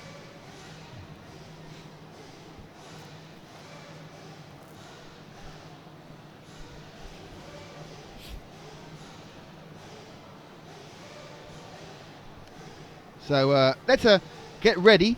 Let's get ready to rumble. No, let's get ready for the Saw Oldies final. Who's in the Saw Oldies final, I hear you ask? And sorry, I'll do it myself. Don't worry, because you're eating chips. And the answer is, in the Saw Oldies final, in position 1, on pole, is Graham Allsop. In second, it is Zacharias Villebir Nilsson. In third on the grid, it's Simon Willits. Then it's Timo Engelstadter. In fourth, Carl Jackson is fifth. Ben Panic is sixth. Dave Crompton is seventh. Janef Sivan is eighth. Frederick Kaderberg is ninth. Michael Todd is 10th. Robert Gustafsson is 11th. Lee Bunker is 12th.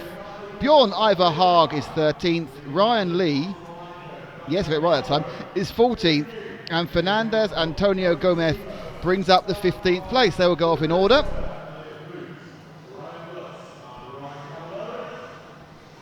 And you can see on the screen, there they are, they've all managed to be installed, they've been hoisted up by some friendly friends, and they're on the podium. Can you give it a bit of a podium zoom up perhaps, Paul? Let's look at all these excited boys on their podium. Got sweeping of the track to do first. It's a very slow movement, then a crotchety zoom. I don't know who these people are, and it's gone dark. Yeah, put it back out again, it's damaging the lens. Oh, there he goes. So it's, I think you start the other end, I think, I'm not sure. Yeah, so, yeah, they got in order. So that's Graham Allsop there. Therefore, I assume the next one is Zacharias Nielsen Villabella. That is Simon Willits, that makes sense. The fourth person will be Timo Engelstadter, who's got his day off in the VLN. Then we have they've changed round again now. That was Carl Jackson, and that is Timo Engelstadter there. Unless they're just choosing where they want to go. That could well be, that's not Ben Panic. Okay, it stopped working at this point. It was working to that point, now it's stopped. The others are drivers. So they're going to get put down soon. So they're actually spraying the grid as we speak. Let's have a look at the spray. I wonder if Yang can give us grid spray. He can.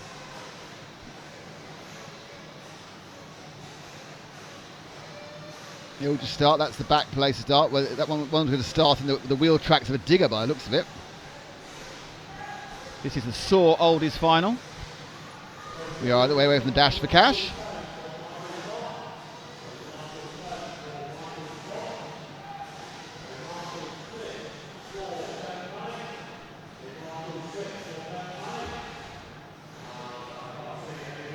So they get calling out for the marshals. You need to have your individual marshal. We'll throw that in a minute. I have a plan for this, because I have to cut out and keep these.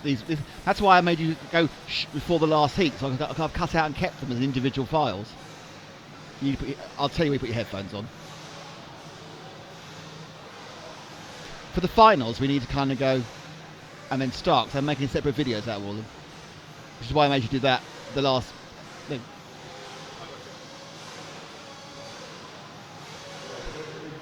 So they'll be, when they finally painted the track, they've got 1, 2, 3, 4, 5, 6, 7, 8, 9, 10, 11 so far, so there's still a few more to go. I really hope they repaint the logos today. I'm slightly concerned Frank's not talking to me because of the dinner incident. He has stuffed some sweets, I feel I might have got away with it on that front, he's had some sugar. Go to the Indian in Telford. How are you going to get there? Got your car?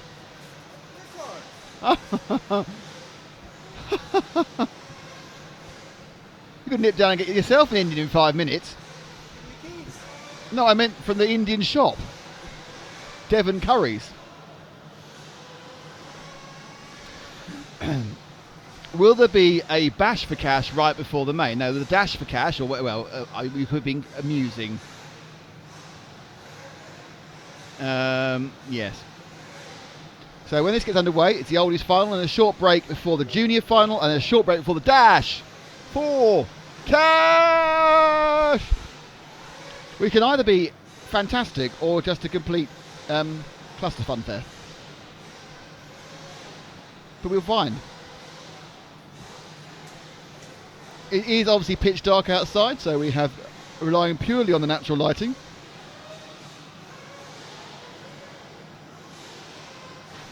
In many ways, that's better than when you've got a mixture of light, which kind of confuses things.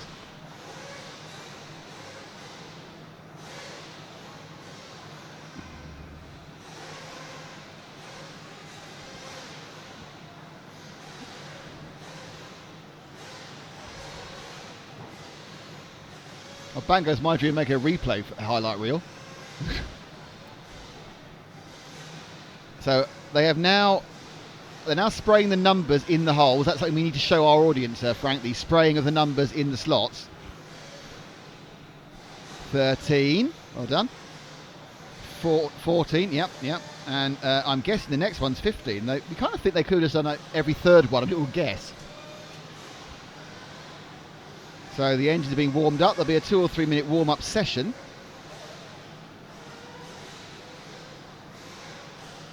And we are currently just a couple of minutes late because of the track attractionness. Mervilicious doesn't know what the dash for cash is. Mervilicious. Top 15 after today, so 2 out of 3 count. I'll put in reverse order. They run round for 10 minutes. The winner, whoever it may be, gets 200 English pounds sterling. The second place gets 100 English pounds sterling, and the third gets 50 pounds sterling. It's a dash in 10 minutes for cash, with the advantage to the 15th place qualifier, which is Miguel Matthias. British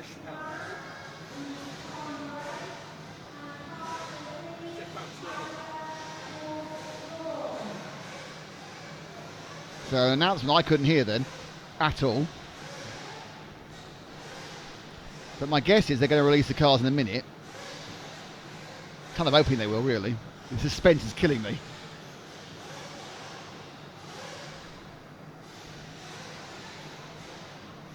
Revity, rev. Not quite sure what they're waiting for now, because you kind of think they're ready to go. Phil is in there. There's a man with a cup of coffee coming to see Phil. I'm not sure about that at all. Why is he carrying a cup of coffee? And there's several DXR people in the middle of the track. Very exciting. They're building the tension here.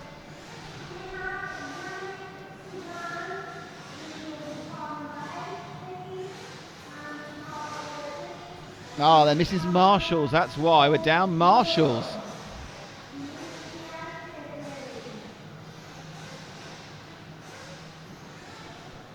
Richard Lewis says, putting all the cars so close is going to spoil lots of starts. They work hard for a place and get taken out at the start. Bet you 90% of starts end in crashing. I don't 90, I'll go for 100.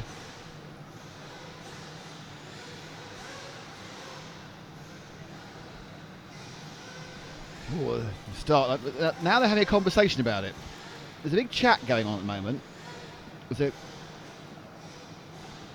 is why we had the overhead by starting late. Hope you're all excited. We're waiting for this Oldies finally underway. Let's watch people talking in a circle. Man with purple, some people with the purple hoodies, these are the DXR team. They're chatting to the ref. The ref's going, yeah, it's fine, don't worry about me, I'm happy, yep, no worries. And they're all getting off the track, which is normally a good sign. A sign something is going to happen. There is our referee.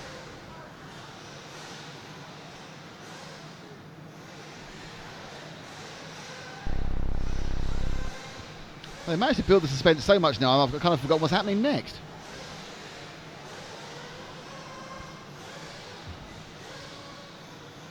Those cars should be thoroughly warm by now. They've been revving in the past hour and a half. I'm surprised they haven't fouled up the plugs. Now, there is, I would think there is a pretty big front-to-back spread in pace in this race. I'm not sure it's as big as the junior front-to-back spread. Yeah, you've got David Ongaro on pole, so it's quite likely there is one. Off they go. I'm not being told how long the warm-up period is.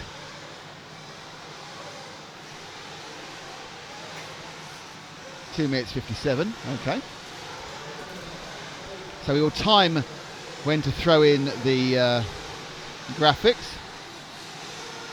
As young Mr. Johnson sits down next to me, having consumed a 11th burger of the day. Not yet, not yet. No, take it out again. I'm making a separate video, so I want this to go in as close to the start of the race as possible. I tell you my master plan, but no one listens. Always the way.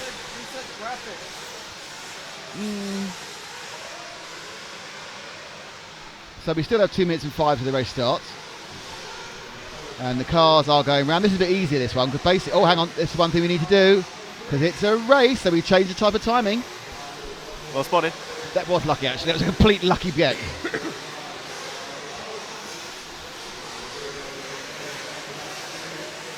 So at the start, we'll follow the guys at the front, obviously. That goes without saying, really. Well, you say that, but I had to say it. True.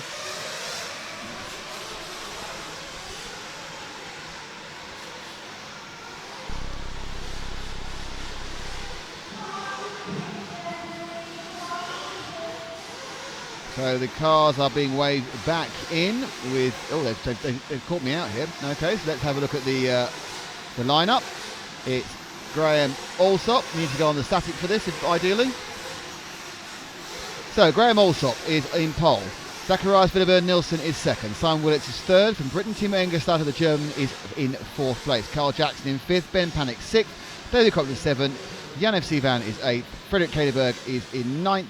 Our friend Michael Todd is in 10th. He sounds English. He's actually from Spain. Robert Gustafsson 11. Lee Bunker is in 12. Bjorn Ivar Haug is in 13. And Lee Ryan 14. And bring up the rear, it's Fernando Antonio Gamez. So, first final of Neo 16 is about to get underway. And out the cars come. They will be revved up, put down, fiddled about with. They will count down from 10. At 3 they will go down and they will leap off into the berm and in many ways into the unknown. And the chance of them all getting round free is relatively low, I would say. Slim to none, I'm going with. Okay. We have a cynic here whom I agree with. A realist, I think you put it. Ooh. Okay, we are getting away for the Saw Oldies final at Neo 16.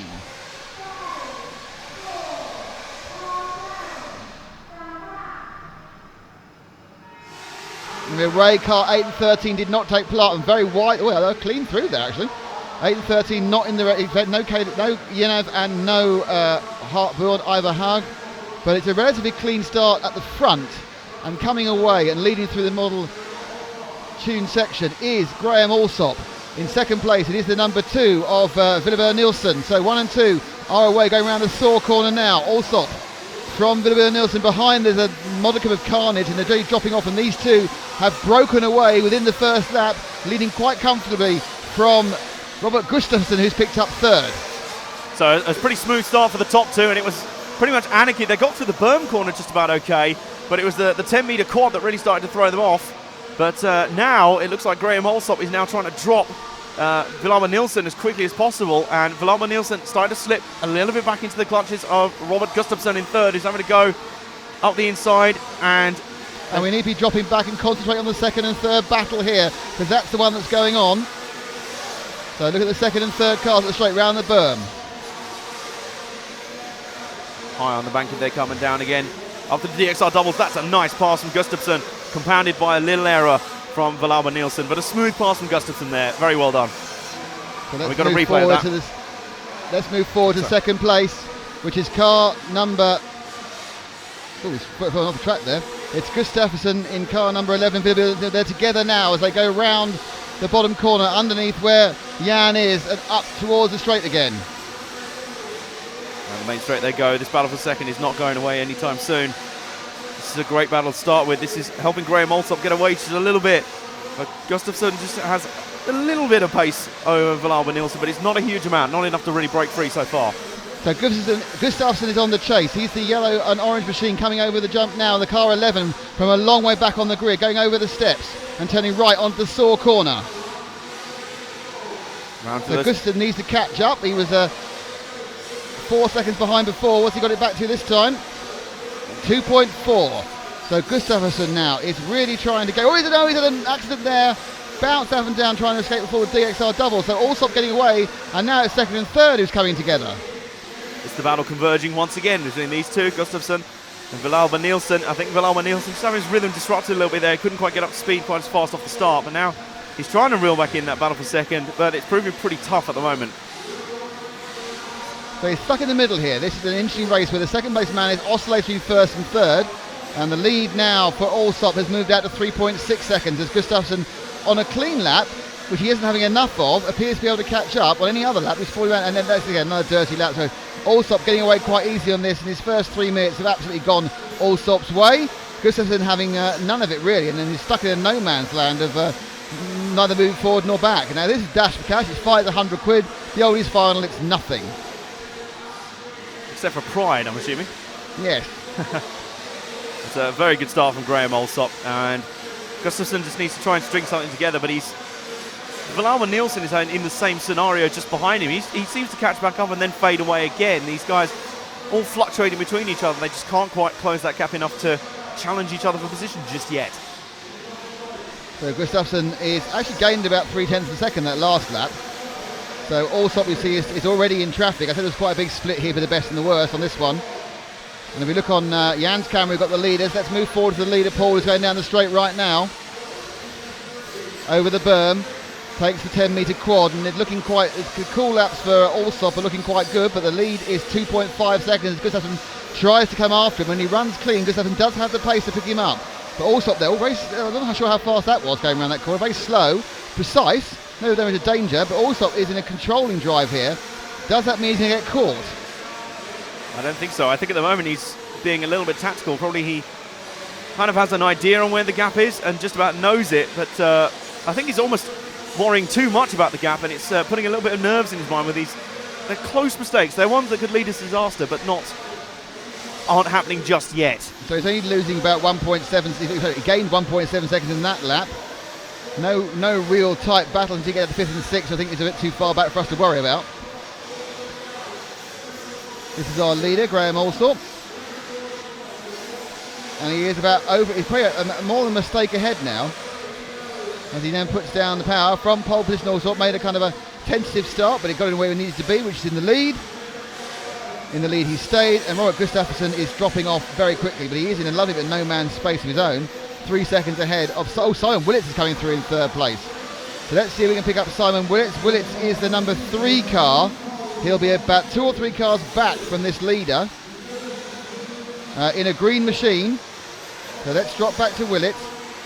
There he goes. There's our 3rd place man. So Willits is now the man on the move. 3 seconds behind Villarreal. He's taken Gustafsson, who's had a bad lap and dropped back. So Villarreal Nielsen is in 2nd, a long way back, 6 seconds back, but now catching him up is Willits. So can Willits pick up 2nd place? That's a back marker in front of him, I think. Yeah, I think you're right. And Villarreal is Nelson is a bit further. I think that's the next target, is the battle for 2nd place. Willits now. He can see the Spaniard in his sights, and he's got past the Spaniard. He wasn't just he went straight past them. So Willits, in his recovery drive from a poor start, is into 2nd place. So Willits against Allsop. I'm sure this is something that's happened many myriads of time in British national championships over the past 25 years. Willits so old he's got his son racing here, and he's about 14. Will he be in the juniors final? I don't know actually. I don't think so actually. That'll be a pretty fun story, but it'll be interesting to watch now whether Willits now free into 2nd place in that battle. He's got some space in front of him. Allsop's up the road dealing with some traffic. He's a long way up the road, but he is dealing with traffic, so it'll be interesting to see if Willits can start to reel that lead in a little bit. At the moment, Allsop looks pretty invincible. It's a 10-second lead, there's 3.5 minutes to go, and someone off the track there, which wasn't anybody important, or was it? I don't think so anyway. No. Last lap round was a loss of 1/10 of a second, so Allsop is relaxed now and pulling out from a 9.5 second lead. And Willits now on the little bit of traffic of his own to deal with. He's coming up to lap the 14 machine of Lee Ryan. How many times I made that mistake? So Lee Ryan, not of blue. Allsop's made a mistake. Allsop has made a mistake. He's lost quite a few seconds. We're getting marshalled, so that lead is going to come down dramatically when the next time we see it with 3 minutes to go. Allsop is about 3 corners ahead of... That's Allsop going round the Agama corner now. And down the straight, that's Allsop. And just 2 cars back, but only 1 car in reality is Willits. So Willits, another tiny mistake there. Allsop, is he going to throw 10 seconds away, Adam? Surely not, and definitely not now. Willits has had a flip of his own, a little mistake of his own. It's almost like they're matching each other out right now. I think Allsop will breathe a little bit of a sigh of relief that Willits matched him on the mistake count there, because I was getting a little bit nervous for a second. So they go through again. That's a non-important car. So Allsop now, his lead is 4.5 seconds. Willits had a really good chance. You say he kind of slightly blew it by making his own mistake, but 2 minutes 20 to go. That last lap was a 38 for Allsop, only a 33 for Willits. It should have been a 32 or a 31. So but the question really is, can Allsop keep it clean for the next 2 minutes and 8 seconds? Willits is, I think, may have dropped a bit further back. I'm not sure. No, it's about the same as he comes around the Saw area. Minute 47 to go. Yeah, I think Willits has dropped back. He was almost the entire length of the front straight behind Allsop that time. So Allsop looks... So let's... so we're on Allsop, our leader, as he comes round the Model Tune corner. He turns down the hill into the big hole, hops up now, turns right up the Absolute Hobby step up. Over the S-Works steps and round Saw corner. For the most part, he's looked pretty composed, but that mistake struck a few laps ago, but it ended up being a little bit of a gimme because Willits made one of his own. So I think he's got 90 seconds to go here in this Oldies final, and he's looking pretty good right now. A little bit scratchy at times, but he's got the raw pace just on Willits, I'd say. Yeah, I mean, if he can keep it tyre side down, he's going to be fine. It's not a massive hit, but he did make one really, a very long mistake. It was a slow bit of marshalling as well. I think he suffered more than he should have done. So he comes round now. He will have 2 laps to go when he goes across the line in a second. So he's got goes across the loop, and he's got 2 laps to go to win the Oldies final. Graham Allsop, the TLR. Willits is a long, long way back.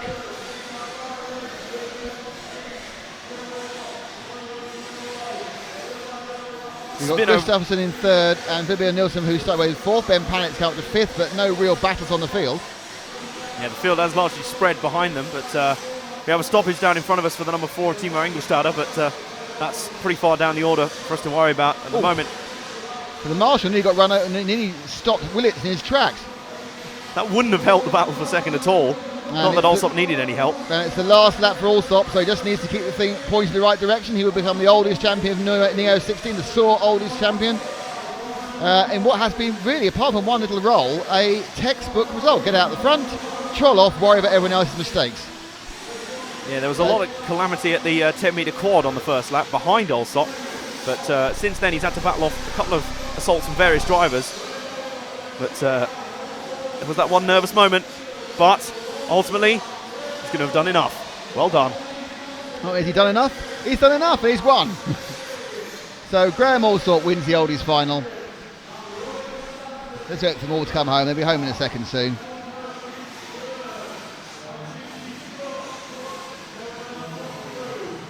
So have they all got their 10-minute run? Carl Jackson appears not to quite to have finished. Let's let them spin round and see if anyone else needs. Jackson, I think, coming over now. They've got a huge spread by the end of that, haven't they? Yeah, I was going to say. Just 10 minutes. They all kind of finished now. And there's Jackson just finishing the whole thing. And that is the result. So it is a win for Graham Allsop. In 2nd, Simon Willits. In 3rd, Robert Gustafsson. In 4th, David Crompton. Zacharias Villabio Nilsson is 5th. Frederick Haderberg is 6th. Ben Panic is in 7th. Carl Jackson, Lee Ryan. I keep doing that. Ryan Lee. Antonio Gomez Fernandez. And then the people who didn't really make the trip, it was Engelstadter had a problem, Michael Todd had a problem, Lee Bunga had a problem, and Yanev Sivan and Born Ivar Haug did not take part.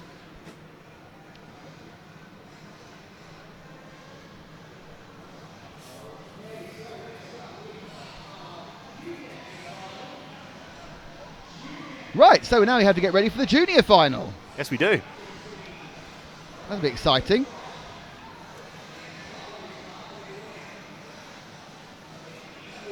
So, relatively quick change on this one.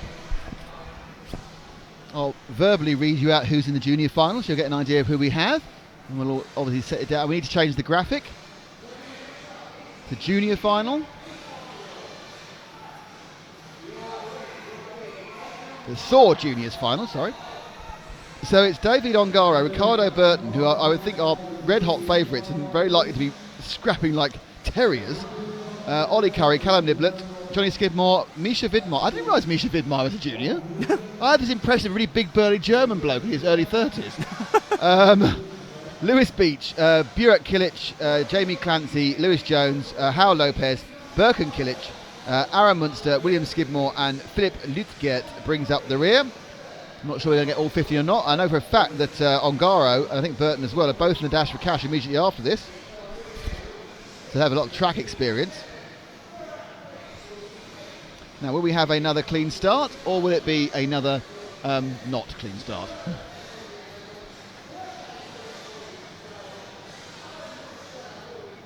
Are we going to pick at the winner? No, we haven't got the camera running, so we're not going to pick the winner this time, mate. We'll do speaking to the winner after the main final on Monday. Have all the cameras raised up and ready to go and charged up and hoping for the best.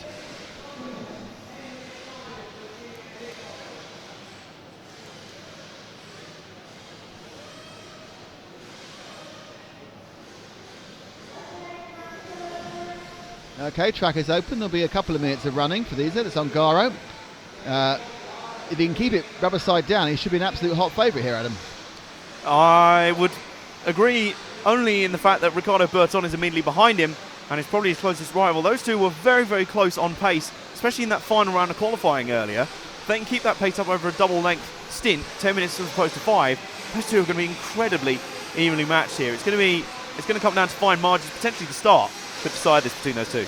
And the key question is, can everyone get 10 minutes of fuel mileage? It's right on the edge, and I would assume that they would probably not go 10 minutes in an actual race. You don't need to. 9 minutes works as well with a 45-minute final. But a pit stop is almost certainly going to mean you're not going to win, so they're going to stretch it. So will we see these high-performance pushing young men who run out of fuel in the last couple of laps? It's all about the fine engine setting, lean it off to make the 10 minutes, but how close do you go? Ideally, you almost want to run out just as you cross the loop line, but that is an incredibly hard balance to strike. Yeah, you actually do want to do that, but then again, perhaps you don't. You want to have 3 laps left and look really confident. Up on the rostrum, we can see the 2 young men. That is David Ongaro and Ricardo Berton. I think it's Ollie Curry next to them as well, so they're the top 3 qualifiers. Is it me, or are they getting more laps than the others did? Anyway, so let's make a bit of a hard stop.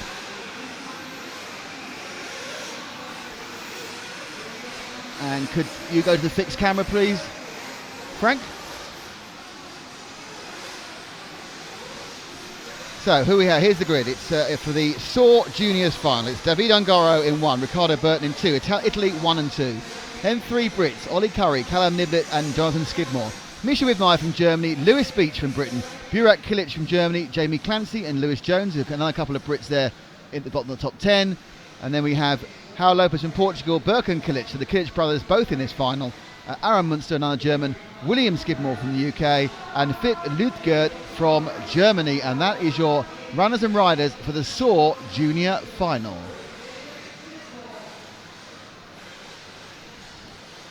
So, will the juniors produce more action than the seniors? It'd be hard to produce less. I'd have to agree, especially with those 2 up front, Ongaro and Burton. I'm not sure we got any blanks there. I think everyone may have turned up to this one. Good to see, more of a competitive field as well. Flags up.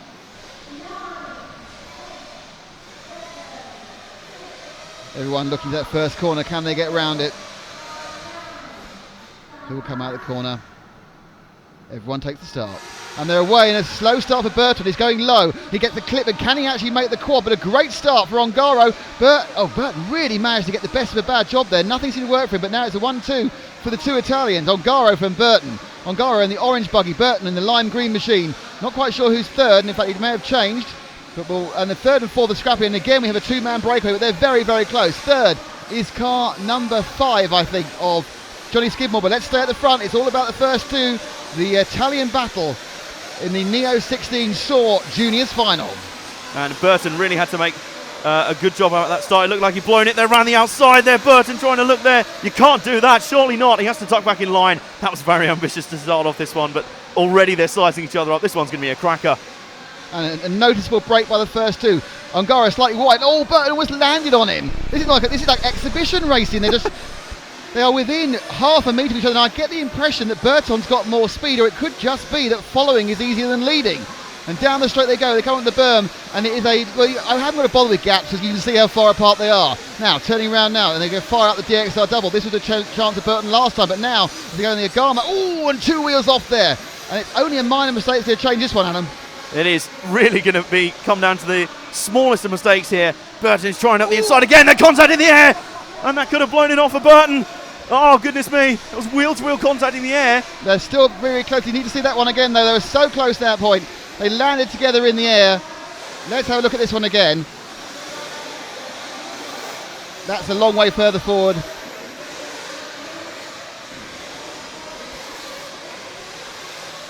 So we're back live again now. And Burton's made a mistake and he's going to lose a few seconds. So he rolled at the Agama. Oh dear, oh dear, oh dear. And let's look at that. Have we got that now, Frank? I think let's we do have. an aerial thing here. They plays the comes down here. Both power up together. Burton comes up. Ongaro together. Oh, and they just tip. And it's a 6-1/2 dozen the other. No one's real fault. But the net result is that Ongaro, I think, may have had a problem as well. So I think Ongaro has... No, it's Burton who's had the problem. Dropped way back. So Burton's down in fourth. And it's Callum Niblett now in second. And they've got in a mix amongst traffic. So we're still with our leader. Let's reposition ourselves. It now seems like they're behind each other again. Well, it looks to me like the battle for second is right on. In fact, Burton has passed the guys who have passed him for second and third as well. So he's back through. So camera guys, drop one camera back, please, to the yellow car. And this is what Burton has to do. He's got a long, after the mistake, he's a long way back. But he did get past Niblett and Lewis Beach very quickly. But he's got 6 seconds to make up. But he's got 7 minutes to do it. And you can't say that Ongaro won't make a mistake. We seem to it. But Burton now is absolutely flying after irritating the heck out of himself as he made 2 mistakes. One whilst we were coming off the first version of the replay, the second one we were on the replay. But at no point did he get... I think he was ahead for about 3 inches in the air. But now he has to try and make up 6 seconds, which he's not going to do without help from Ongaro. And Ongaro hasn't helped by doing... Oh, Ongaro's done a 32.2 that time round. 31.3, so a second gained there by Burton. So the lead comes down to 4.1. This is really, really close. The thing is, the problem that Burton has is that on raw pace, Ongaro should be around equal, but when there's 4 seconds or so between them, oh, he's wrong! A mistake from He's Ongaro, just as we say that. He's lost about 2 of those seconds, right in front of us. So this is now Ongaro. So we'll stick with Burton, the yellow car. In second spot, coming through the penultimate corners now. Burton's keeping it clean. He knows, as long as he keeps putting in the pace that he is, Ongaro must know. He's got the lead there, but Burton is chasing him down. That gap is visibly coming down in front of us. I think Ongaro is obviously for some reason tightening. I'm sure these two have raced for a million. Oh, no mistake. Oh my God, that is a mistake. That's a 3/4 of a second mistake when you've only got a 2.5 second lead, and now immediately Burton is right on his tail. The slightly older man. It's really, he's not even 17, but he's slightly older. He's showing the youngster how to do it, but after making a mistake, he's dragged back those 6 seconds, and he's still had more than half the race to go. He just dropped a little bit of that final corner, but the lead now is 1.5 seconds effectively. And Ongaro might have some traffic to deal with very soon of his own as well, so that could bring him further into Burton's hands. I wonder if Burton is waiting for that moment. He's chasing so hard. These two are driving right on the limit. Look at Burton, real ahead time. Over the model tune there, it was all over the place. But we've got both of them in the same frame now. Burton catching up quickly. Now, catching is one thing, passing is another. Ongaro, I think, probably would feel happier to know where he was. He seemed to have a real... Oh, he got away with it. Got away with it. Burton gets away with that bad landing. He's going to... I think he lost what he gained during that lap. And he's lost 0.7 of a second. But he gained a lot more of that during that. Now he's now got the traffic to deal with, which was dealt with by Burton the last lap, by Ongaro the last lap. And that was a really smooth pass from Ongaro. It was one he had to make sure he has that car buffer between himself and Burton. That'll be very important. Let's see if Burton can make the move. We're still with the second place man. We're still with Ricardo Burton on the yellow machine. This is so close. Nice, clean and tidy move up the inside through the sore corner. That was really well done. Now, what's the gap out at the line this time? It's fluctuating. That's quite a flat lap for both of them, I thought. Yep, I think so. Fairly level. 4/10 loss. So Burton getting past that loss. But the point about it is you can still see him. It's not in his peripheral vision or his vision. You can see him. Oh, he's made a huge mistake.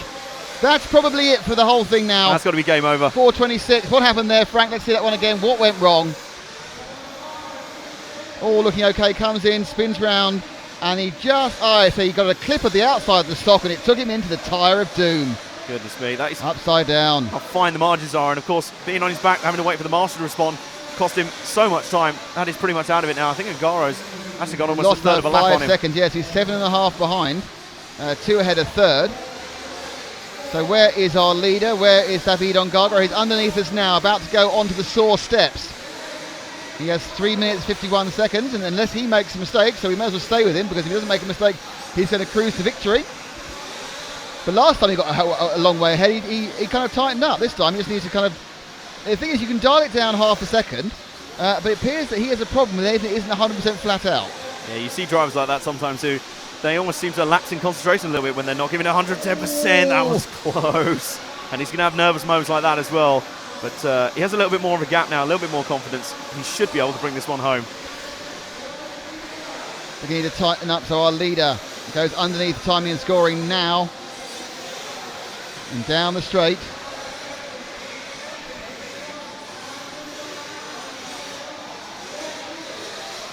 Looking fairly smooth and composed now, isn't it? Not bad enough of a gap behind him. He upped the lead by a second in that last one as well. So Burton in pushing is not doing anything. So Ongaro is looking absolutely solid unless something disastrous happens, because 8.5 seconds is more than one error. Unless it's a massive error, your wheel falls off. Yeah, and but there is still the spectre, sorry to cut across you, Adam, of fuel mileage. Yes, there is that to keep in mind. Of course, normally these cars go 9 minutes in the main finals and then pit, but they can make 10. There's the mistake. No, but he got away with it. Got away with it. How many nervous moments has this kid had in this race? Unbelievable. We always knew it was going to come down to something like this, something this close between these two guys. And I think Ongaro he's got 9 lives and he's used about 4 of them right now. Here's the replay. It's all going wrong from a long time away, but he just got that lucky.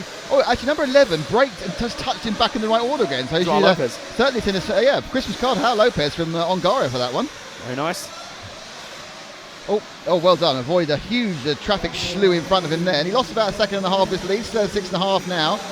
Slightly being blocked by the blue machine. I think just got out of the way there over the Model Tech.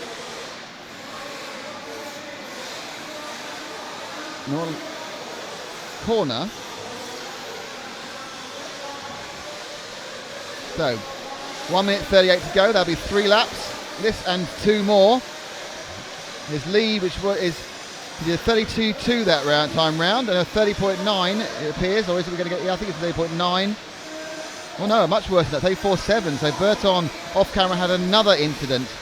So Burton really isn't making, even when Ongaro makes small mistakes, Burton making bigger ones. And with 2 laps after this, it's looking particularly good for Ongaro. How frustrated would you be if you were Burton right now? It just seems that every time you try to close in and make a chance, you make a bigger mistake than Ongaro in front. I kind of think he's no one else to blame but himself, really. I mean, it's not like he's had an accident. He's it's very harsh because he's a very good driver and we all make mistakes. The fact is that Ongaro almost has a pit stop in hand now if he is worried about fuel mileage. My guess is probably not. No, I think these cars will have dialed back. They'll have leaned back on the engine tune to make sure they can get the 10 laps. Oh, no, that's just impatient. He should just wait. See, that's the thing is you have to now have that final mentality where you think, no, I've got a long lead.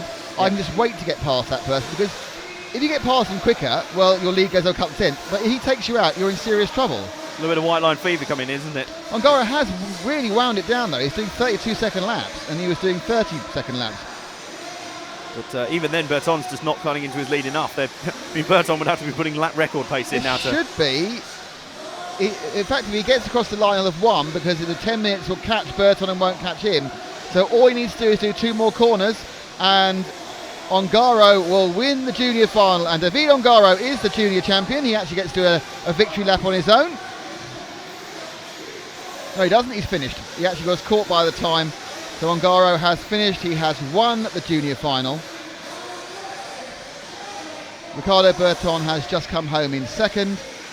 Looks like it may well be it's a battle between Lewis Beach and Björn Kilic, but it is Beach who comes next, and then Jamie Clancy, which should be coming in 4th.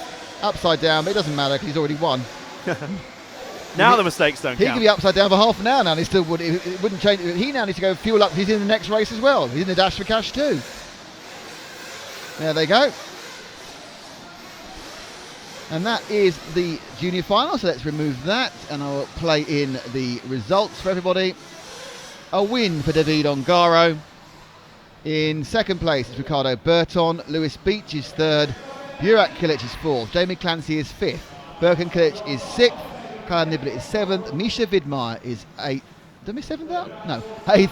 Aaron Munster is 9th. William Skidmore comes in 10th. And then towards the back we have Philip Lutgert in 11th, Hal Lopez in 12th, Ollie Curry in 13th, Lewis Jones in 14th, and Johnny Skidmore will be in 15th after only doing a lap. So that is the juniors and the seniors all sorted out. And now it is time for the dash for cash. Let's change the graphic, please, young Franz. Hello, Franz. Young Frank. The final race of the day will be underway in the next few minutes. Hope you've enjoyed being with us today. We've enjoyed having you. Tomorrow morning we'll be back at 9 a.m. again because it's a super long day, means we can't do the first hour. But of course, remember, if you're watching anywhere, we are going forward an hour on the clock. So you have to get up earlier in the UK and Europe, and you'll be an hour different if you're watching us in the US of A. Happening an hour earlier. 2 rounds of qualifying, a lot of lower qualifying finals in both the electric and the nitro finals.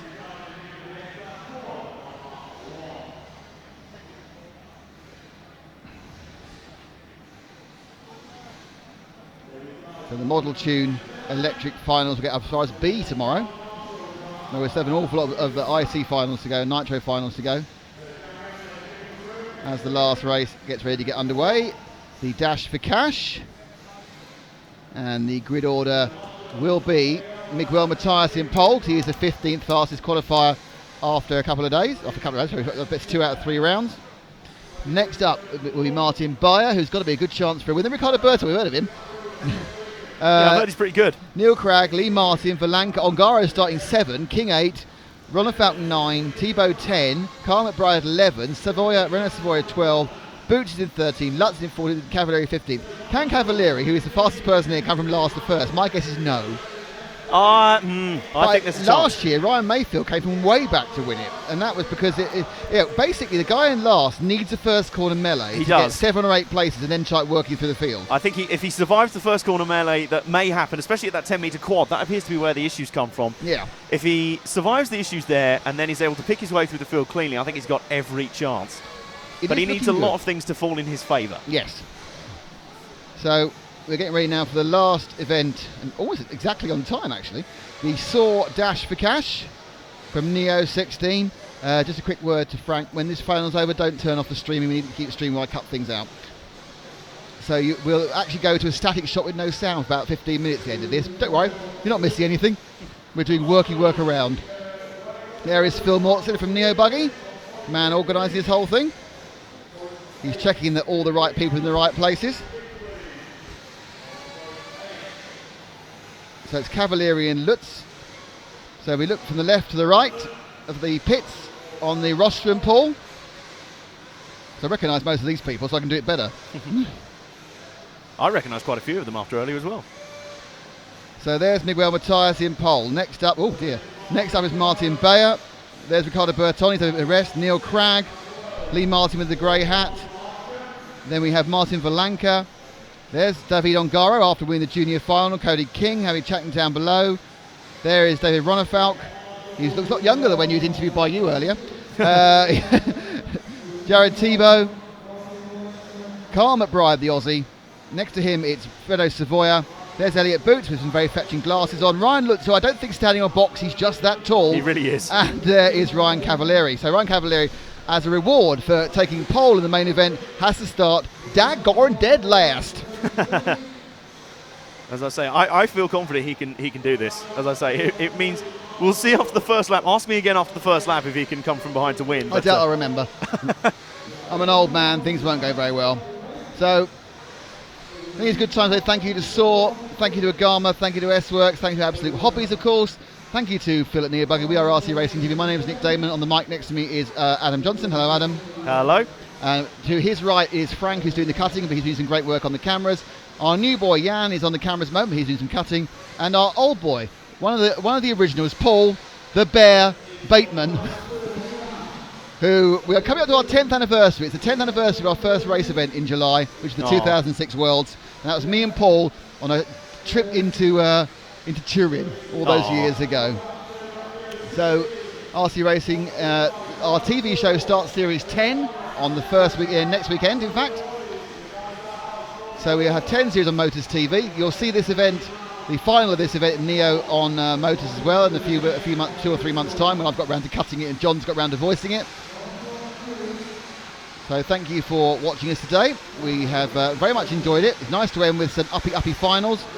There are, of course, 2 more days to go of Neo. I keep forgetting, keep thinking, I'm so ingrained in 3-day events, but no, we've got 2 more days, qualifying and lower finals tomorrow, and all the higher finals on Bank Holiday Monday in the UK. And the dash for cash is going underway. Somebody is going to go home £200 richer. Who do you think that man will be? I think Martin Bayer. You're feeling Martin Bayer? I think Martin Bayer. I think Martin is the sort of person who can drive a good final, and he's starting second. So you think he'll have enough pace, even with the faster guys coming through, he'll be able to stay ahead? I don't think he's slow. No, of course. We're not saying anyone in this final I'm saying, slow. I think, I'm backing Bayer because he's won big things before. He has. I could be completely wrong. The other tip I have is Ronefalk from 9th. Yes, I think that's a good shout. But so therefore, that's my 2 choices. You're choosing Cavalieri, and who else? I am choosing Cavalieri. I am also choosing Davide Ngaro. Well, he's certainly. I think chasing, he might be better than following. Better than leading. Sorry. Yes. I feel like he'd be high on confidence after the junior final. He'd be ready to go.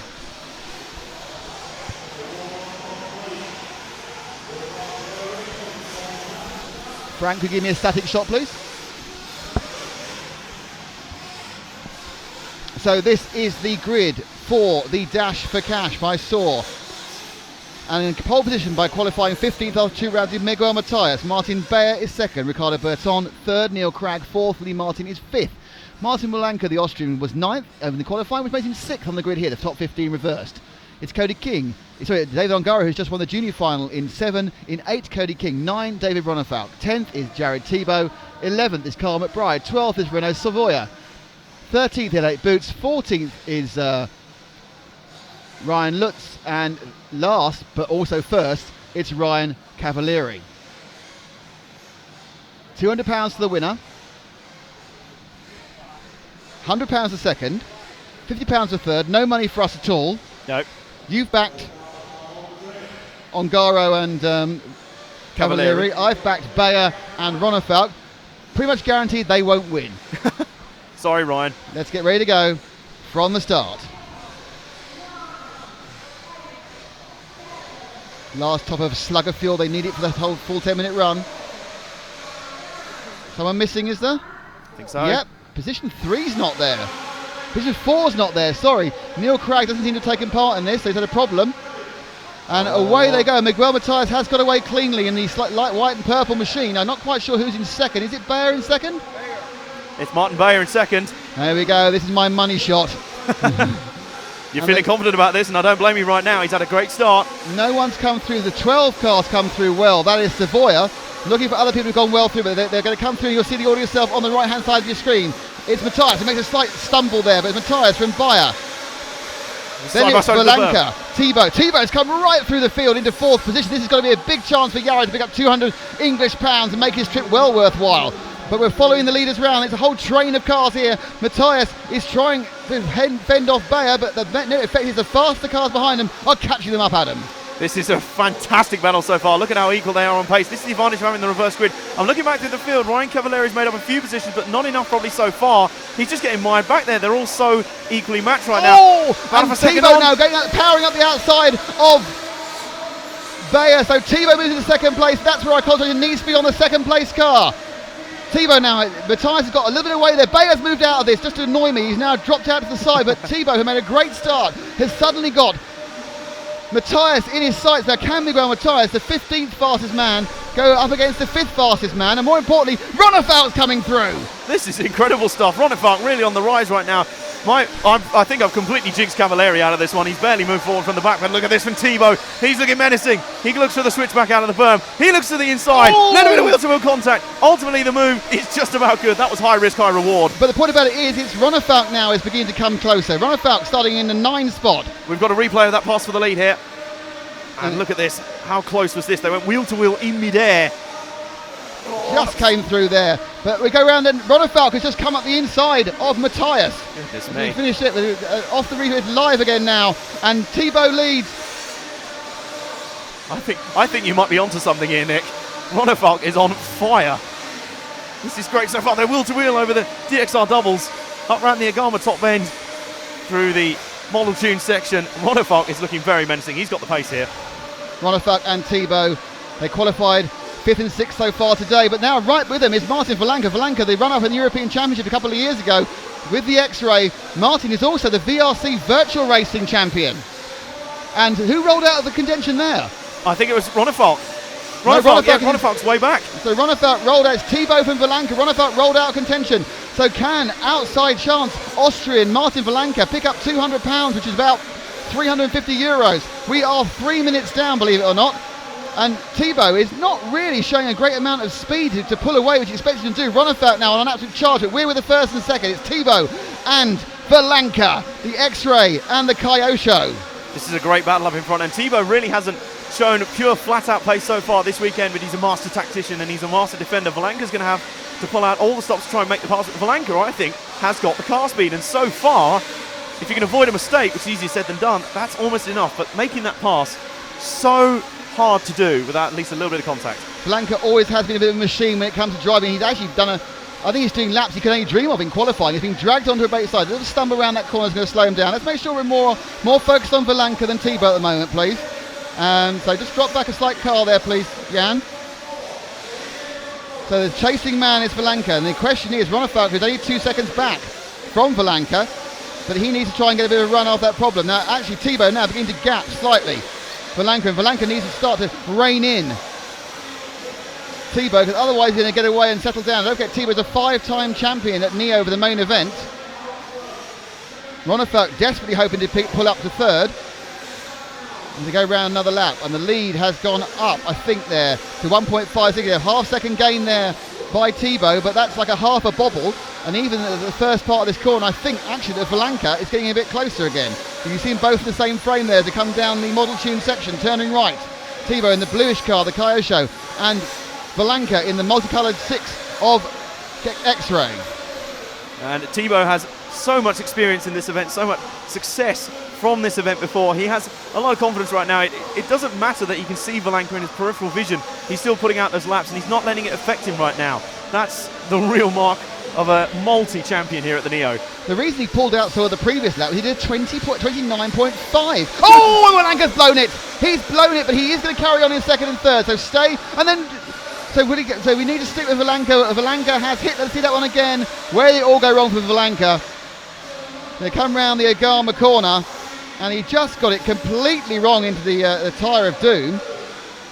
Bang! It's the one that caught out Berton in the last race. There we are. So let's stick with Valanka and with Ronefalk, because that's going to be where the action's going to be. Valanka, I think, is behind Ronefalk. Behind Ronefalk. Ronefalk's picked up second place in this, so we're with Ronefalk going round the Agama corner, coming down the straight. So it's Ronefalk now, who's got 6 seconds to make up. Can't see him doing it 4.5 minutes.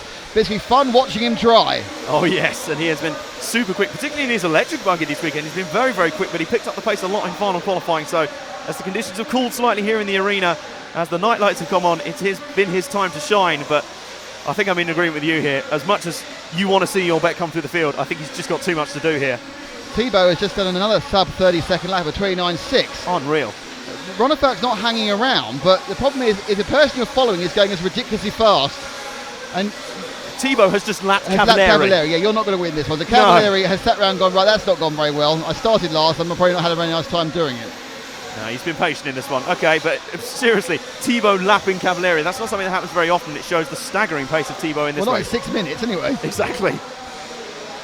So Ronefalk in that one round gained 1.2 seconds, but then Thibaut was in traffic. Oh, Thibaut with a little spin and a little contact with Cavalieri, but it shouldn't affect him too much.